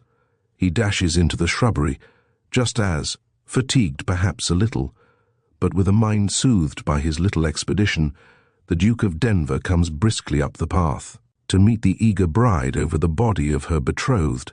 My lords, the rest is clear. Lady Mary Wimsey, forced by a horrible appearance of things into suspecting her lover of murder, undertook with what courage every man amongst you will realize to conceal that George Goyles ever was upon the scene. Of this ill-considered action of hers came much mystery and perplexity. Yet, my lords, while chivalry holds its own, not one amongst us will breathe one word of blame against that gallant lady. As the old song says, God send each man at his end such hawks, such hounds, and such a friend. I think, my lords, that there is nothing more for me to say. To you I leave the solemn and joyful task of freeing the noble peer, your companion, from this unjust charge. You are but human, my lords, and some among you will have grumbled, some will have mocked on assuming these medieval splendors of scarlet and ermine, so foreign to the taste and habit of a utilitarian age. You know well enough that 'tis not the balm, the sceptre and the ball, the sword, the mace, the crown imperial, the intertissued robe of gold and pearl, the farked title, nor the tide of pomp that beats upon the high shores of the world, that can add any dignity to noble blood. And yet, to have beheld, day after day, the head of one of the oldest and noblest houses in England standing here, cut off from your fellowship, stripped of his historic honours, robed only in the justice of his cause, this cannot have failed to move your pity and indignation. My lords, it is your happy privilege to restore to his grace, the Duke of Denver, these traditional symbols of his exalted rank. When the clerk of this house shall address to you severally the solemn question, do you find Gerald, Duke of Denver, Viscount Saint, George, guilty or not guilty of the dreadful crime of murder, every one of you may, with a confidence unmarred by any shadow of doubt, lay his hand upon his heart and say, not guilty, upon my honour. Chapter 19. Who goes home, drunk as a lord? As a class they are really very sober. Judge Cluer in court. While the Attorney General was engaged in the ungrateful task of trying to obscure what was not only plain, but agreeable to everybody's feelings, Lord Peter hauled Parker off to a Lyons over the way, and listened, over an enormous dish of eggs and bacon, to a brief account of Mrs. Grimethorpe's dash to town, and a long one of Lady Mary's cross-examination. What are you grinning about? Snapped the narrator. Just natural imbecility, said Lord Peter. I say, poor old Cathcart. She was a girl. For the matter of that, I suppose she still is. I don't know why I should talk as if she'd died away the moment I took my eyes off her. "Horribly self-centered you are," grumbled Mr. Parker. "I know, I always was from a child, but what worries me is that I seem to be getting so susceptible when Barbara turned me down." "You're cured," said his friend brutally. "As a matter of fact, I've noticed it for some time." Lord Peter sighed deeply. "I value your candor, Charles," he said, "but I wish you hadn't such an unkind way of putting things. Besides, I say, are they coming out?" The crowd in Parliament Square was beginning to stir and spread. Sparse streams of people began to drift across the street. A splash of scarlet appeared against the grey stone of St. Stephen's. Mr. Merbles's clerk dashed in suddenly at the door. "All right," my lord acquitted unanimously. "And will you please come across, my lord?" They ran out. At sight of Lord Peter, some excited bystanders raised a cheer. The great wind tore suddenly through the square, bellying out the scarlet robes of the emerging peers. Lord Peter was bandied from one to the other till he reached the centre of the group. "Excuse me, Your Grace." It was Bunter. Bunter, miraculously, with his arms full of scarlet and ermine, enveloping the shameful blue serge suit which had been a badge of disgrace. "Allow me to offer my respectful congratulations, Your Grace." "Bunter," cried Lord Peter. "Great God, the man's gone mad. Damn you, man, take that thing away," he added, plunging at a tall photographer in a made-up tie. "Too late, my lord," said the offender, jubilantly pushing in the slide. "Peter," said the Duke. Thanks, old man." "All right," said his lordship. "Very jolly trip and all that. You're looking very fit." "Oh, don't shake hands there, I knew it. I heard that man's confounded shutter go." They pushed their way through the surging mob to the cars. The two duchesses got in, and the Duke was following, when a bullet crashed through the glass of the window, missing Denver's head by an inch, and ricocheting from the windscreen among the crowd. A rush and a yell. A big, bearded man struggled for a moment with 3 constables. Then came a succession of wild shots, and a fierce rush, the crowd parting, then closing in, like hounds on the fox, streaming past the Houses of Parliament, heading for Westminster Bridge. "He's shot a woman. He's under that bus. No, he isn't. High murder. Stop him." Shrill screams and yells, police whistles, blowing, constables darting from every corner, swooping down in taxis running. The driver of a taxi spinning across the bridge saw the fierce face just ahead of his bonnet and jammed on the brakes as the madman's fingers closed for the last time on the trigger. Shot and tire exploded almost simultaneously. The taxi slewed giddily over to the right, scooping the fugitive with it, and crashed horribly into a tram standing vacant on the embankment dead end. "I couldn't help it," yelled the taxi man. "He fired at me. Ow, Gord, I couldn't help it." Lord Peter and Parker arrived together, panting. "Here, constable," gasped his lordship. "I know this man. He has an unfortunate grudge against my brother, in connection with a poaching matter up in Yorkshire. Tell the coroner to come to me for information." "Very good, my lord." "Don't photograph," said Lord Peter to the man with the reflex, whom he suddenly found at his elbow. The photographer shook his head. "They wouldn't like to see that, my lord. Only the scene of the crash and the ambulance men. Bright, newsy pictures, you know. Nothing gruesome with an explanatory jerk of the head at the great dark splotches in the roadway. It doesn't pay." A red-haired reporter appeared from nowhere with a notebook. "Here," said his lordship. "Do you want the story? I'll give it you now." There was not, after all, the slightest trouble in the matter of Mrs. Grimethorpe. Seldom, perhaps, has a ducal escapade resolved itself with so little embarrassment. His Grace, indeed, who was nothing if not a gentleman, braced himself gallantly for a regretful and sentimental interview. In all his rather stupid affairs he had never run away from a scene, or countered a storm of sobs with that maddening, "Well, I'd better be going now," which has led to so many despairs and occasionally to cold shot. But on this occasion, the whole business fell flat. The lady was not interested. "I am free now," she said. "I am going back to my own people in Cornwall. I do not want anything now that he is dead." The Duke's dutiful caress was a most uninteresting failure. Lord Peter saw her home to a respectable little hotel in Bloomsbury. She liked the taxi, and the large glittering shops and the sky signs. They stopped at Piccadilly Circus, to see the bonzo dog smoke his gasper, and the Nestle's baby consume his bottle of milk. She was amazed to find that the prices of the things in Swan and Edgar's window were, if anything, more reasonable than those current in Stapley. "I should like one of those blue scarves," she said, "but I'm thinking 'twould not be fitting, and me a widow." "You could buy it now and wear it later on," suggested his lordship. "In Cornwall, you know." "Yes." She glanced at her brown stuff gown. "Could I buy my blacks here? I shall have to get some for the funeral. Just a dress and a hat and a coat, maybe." "I should think it would be a very good idea. Now? Why not?" "I have money," she said. "I took it from his desk. It's mine now, I suppose. Not that I'd wish to be beholden to him, but I don't look at it that way." "I shouldn't think twice about it if I were you," said Lord Peter. She walked before him into the shop, her own woman at last. In the early hours of the morning, Inspector Sugg, who happened to be passing Parliament Square, came upon a taxi man apparently addressing a heated expostulation to the statue of Lord Palmerston. Indignant at this senseless proceeding, Mr. Sugg advanced, and then observed that the statesman was sharing his pedestal with a gentleman in evening dress who clung precariously with one hand, while with the other he held an empty champagne bottle to his eye and surveyed the surrounding streets. "Hi," said the policeman. "What are you doing there? Come off of it."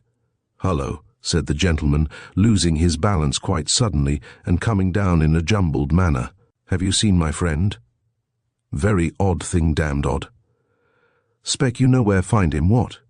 When in doubt Tusker policeman, what? Friend of mine. Very dignified sort of man, no pra hat. Freddy, good old Freddy. Always answers to name just like jolly old bloodhound." He got to his feet and stood beaming on the officer. "Why, if it ain't his lordship," said Inspector Sugg, who had met Lord Peter in other circumstances.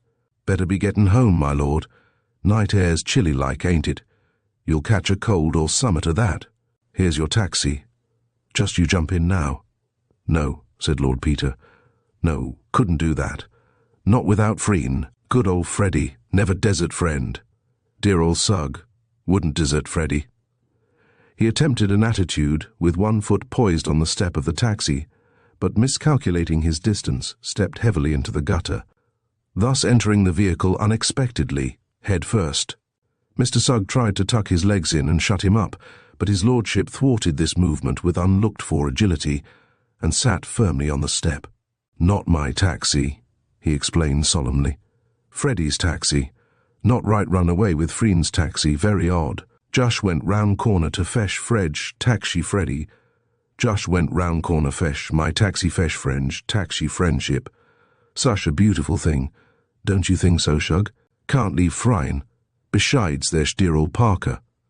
"Mr. Parker," said the inspector apprehensively. "Where?" "Hush," said his lordship. "Don't wake, baby, there's good shul. Neshel's baby just she neshel, don't he neshel nicely?" Following his lordship's gaze, the horrified Sugg observed his official superior cosily tucked up on the far side of Palmerston and smiling a happy smile in his sleep. With an exclamation of alarm, he bent over and shook the sleeper. "Unkind!" cried Lord Peter in a deep, reproachful tone. "Disturb, poor fellow, poor hard-working policeman. Never get up till alarm goes." "Straordinary thing," he added, as though struck by a new idea. "Why hasn't alarm gone off? Shug?" He pointed a wavering finger at Big Ben. "They've forgotten to wind it up. Disgraceful. I'll write to the TT Timish about it." Mr. Sugg wasted no words, but picked up the slumbering Parker and hoisted him into the taxi. "Never deshert," began Lord Peter, resisting all efforts to dislodge him from the step, when a second taxi, advancing from Whitehall, drew up, with the Honourable Freddie Arbuthnot cheering loudly at the window. "Look who's here!" cried the Honourable Freddie. "Jolly, jolly, jolly old Sugg. Let's all go home together." "That's my taxi," interposed his lordship with dignity, staggering across to it.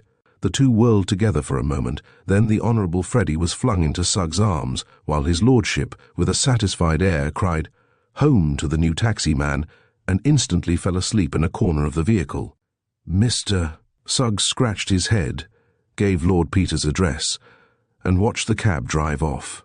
Then, supporting the Honourable, Freddie on his ample bosom, he directed the other man to convey Mr. Parker to 12 a Great Ormond Street. "Take me home," cried the Honourable Freddie, bursting into tears. "They've all gone and left me." "You leave it to me, sir," said the inspector. He glanced over his shoulder at St. Stephen's, whence a group of Commons were just issuing from an all-night sitting. "Mr. Parker and all," said Inspector Sugg, adding devoutly, "Thank God there weren't no witnesses." Thank you for joining us on this adventure through Clouds of Witness by Dorothy L. Sayers. We hope you enjoyed the twists and turns of Lord Peter Wimsey's investigation. His determination and brilliance truly shine through as he works to clear his brother's name. If you found this story intriguing, be sure to subscribe to Storytime Haven for more captivating classics and thrilling mysteries. Until next time, keep your curiosity sharp and never stop seeking the truth.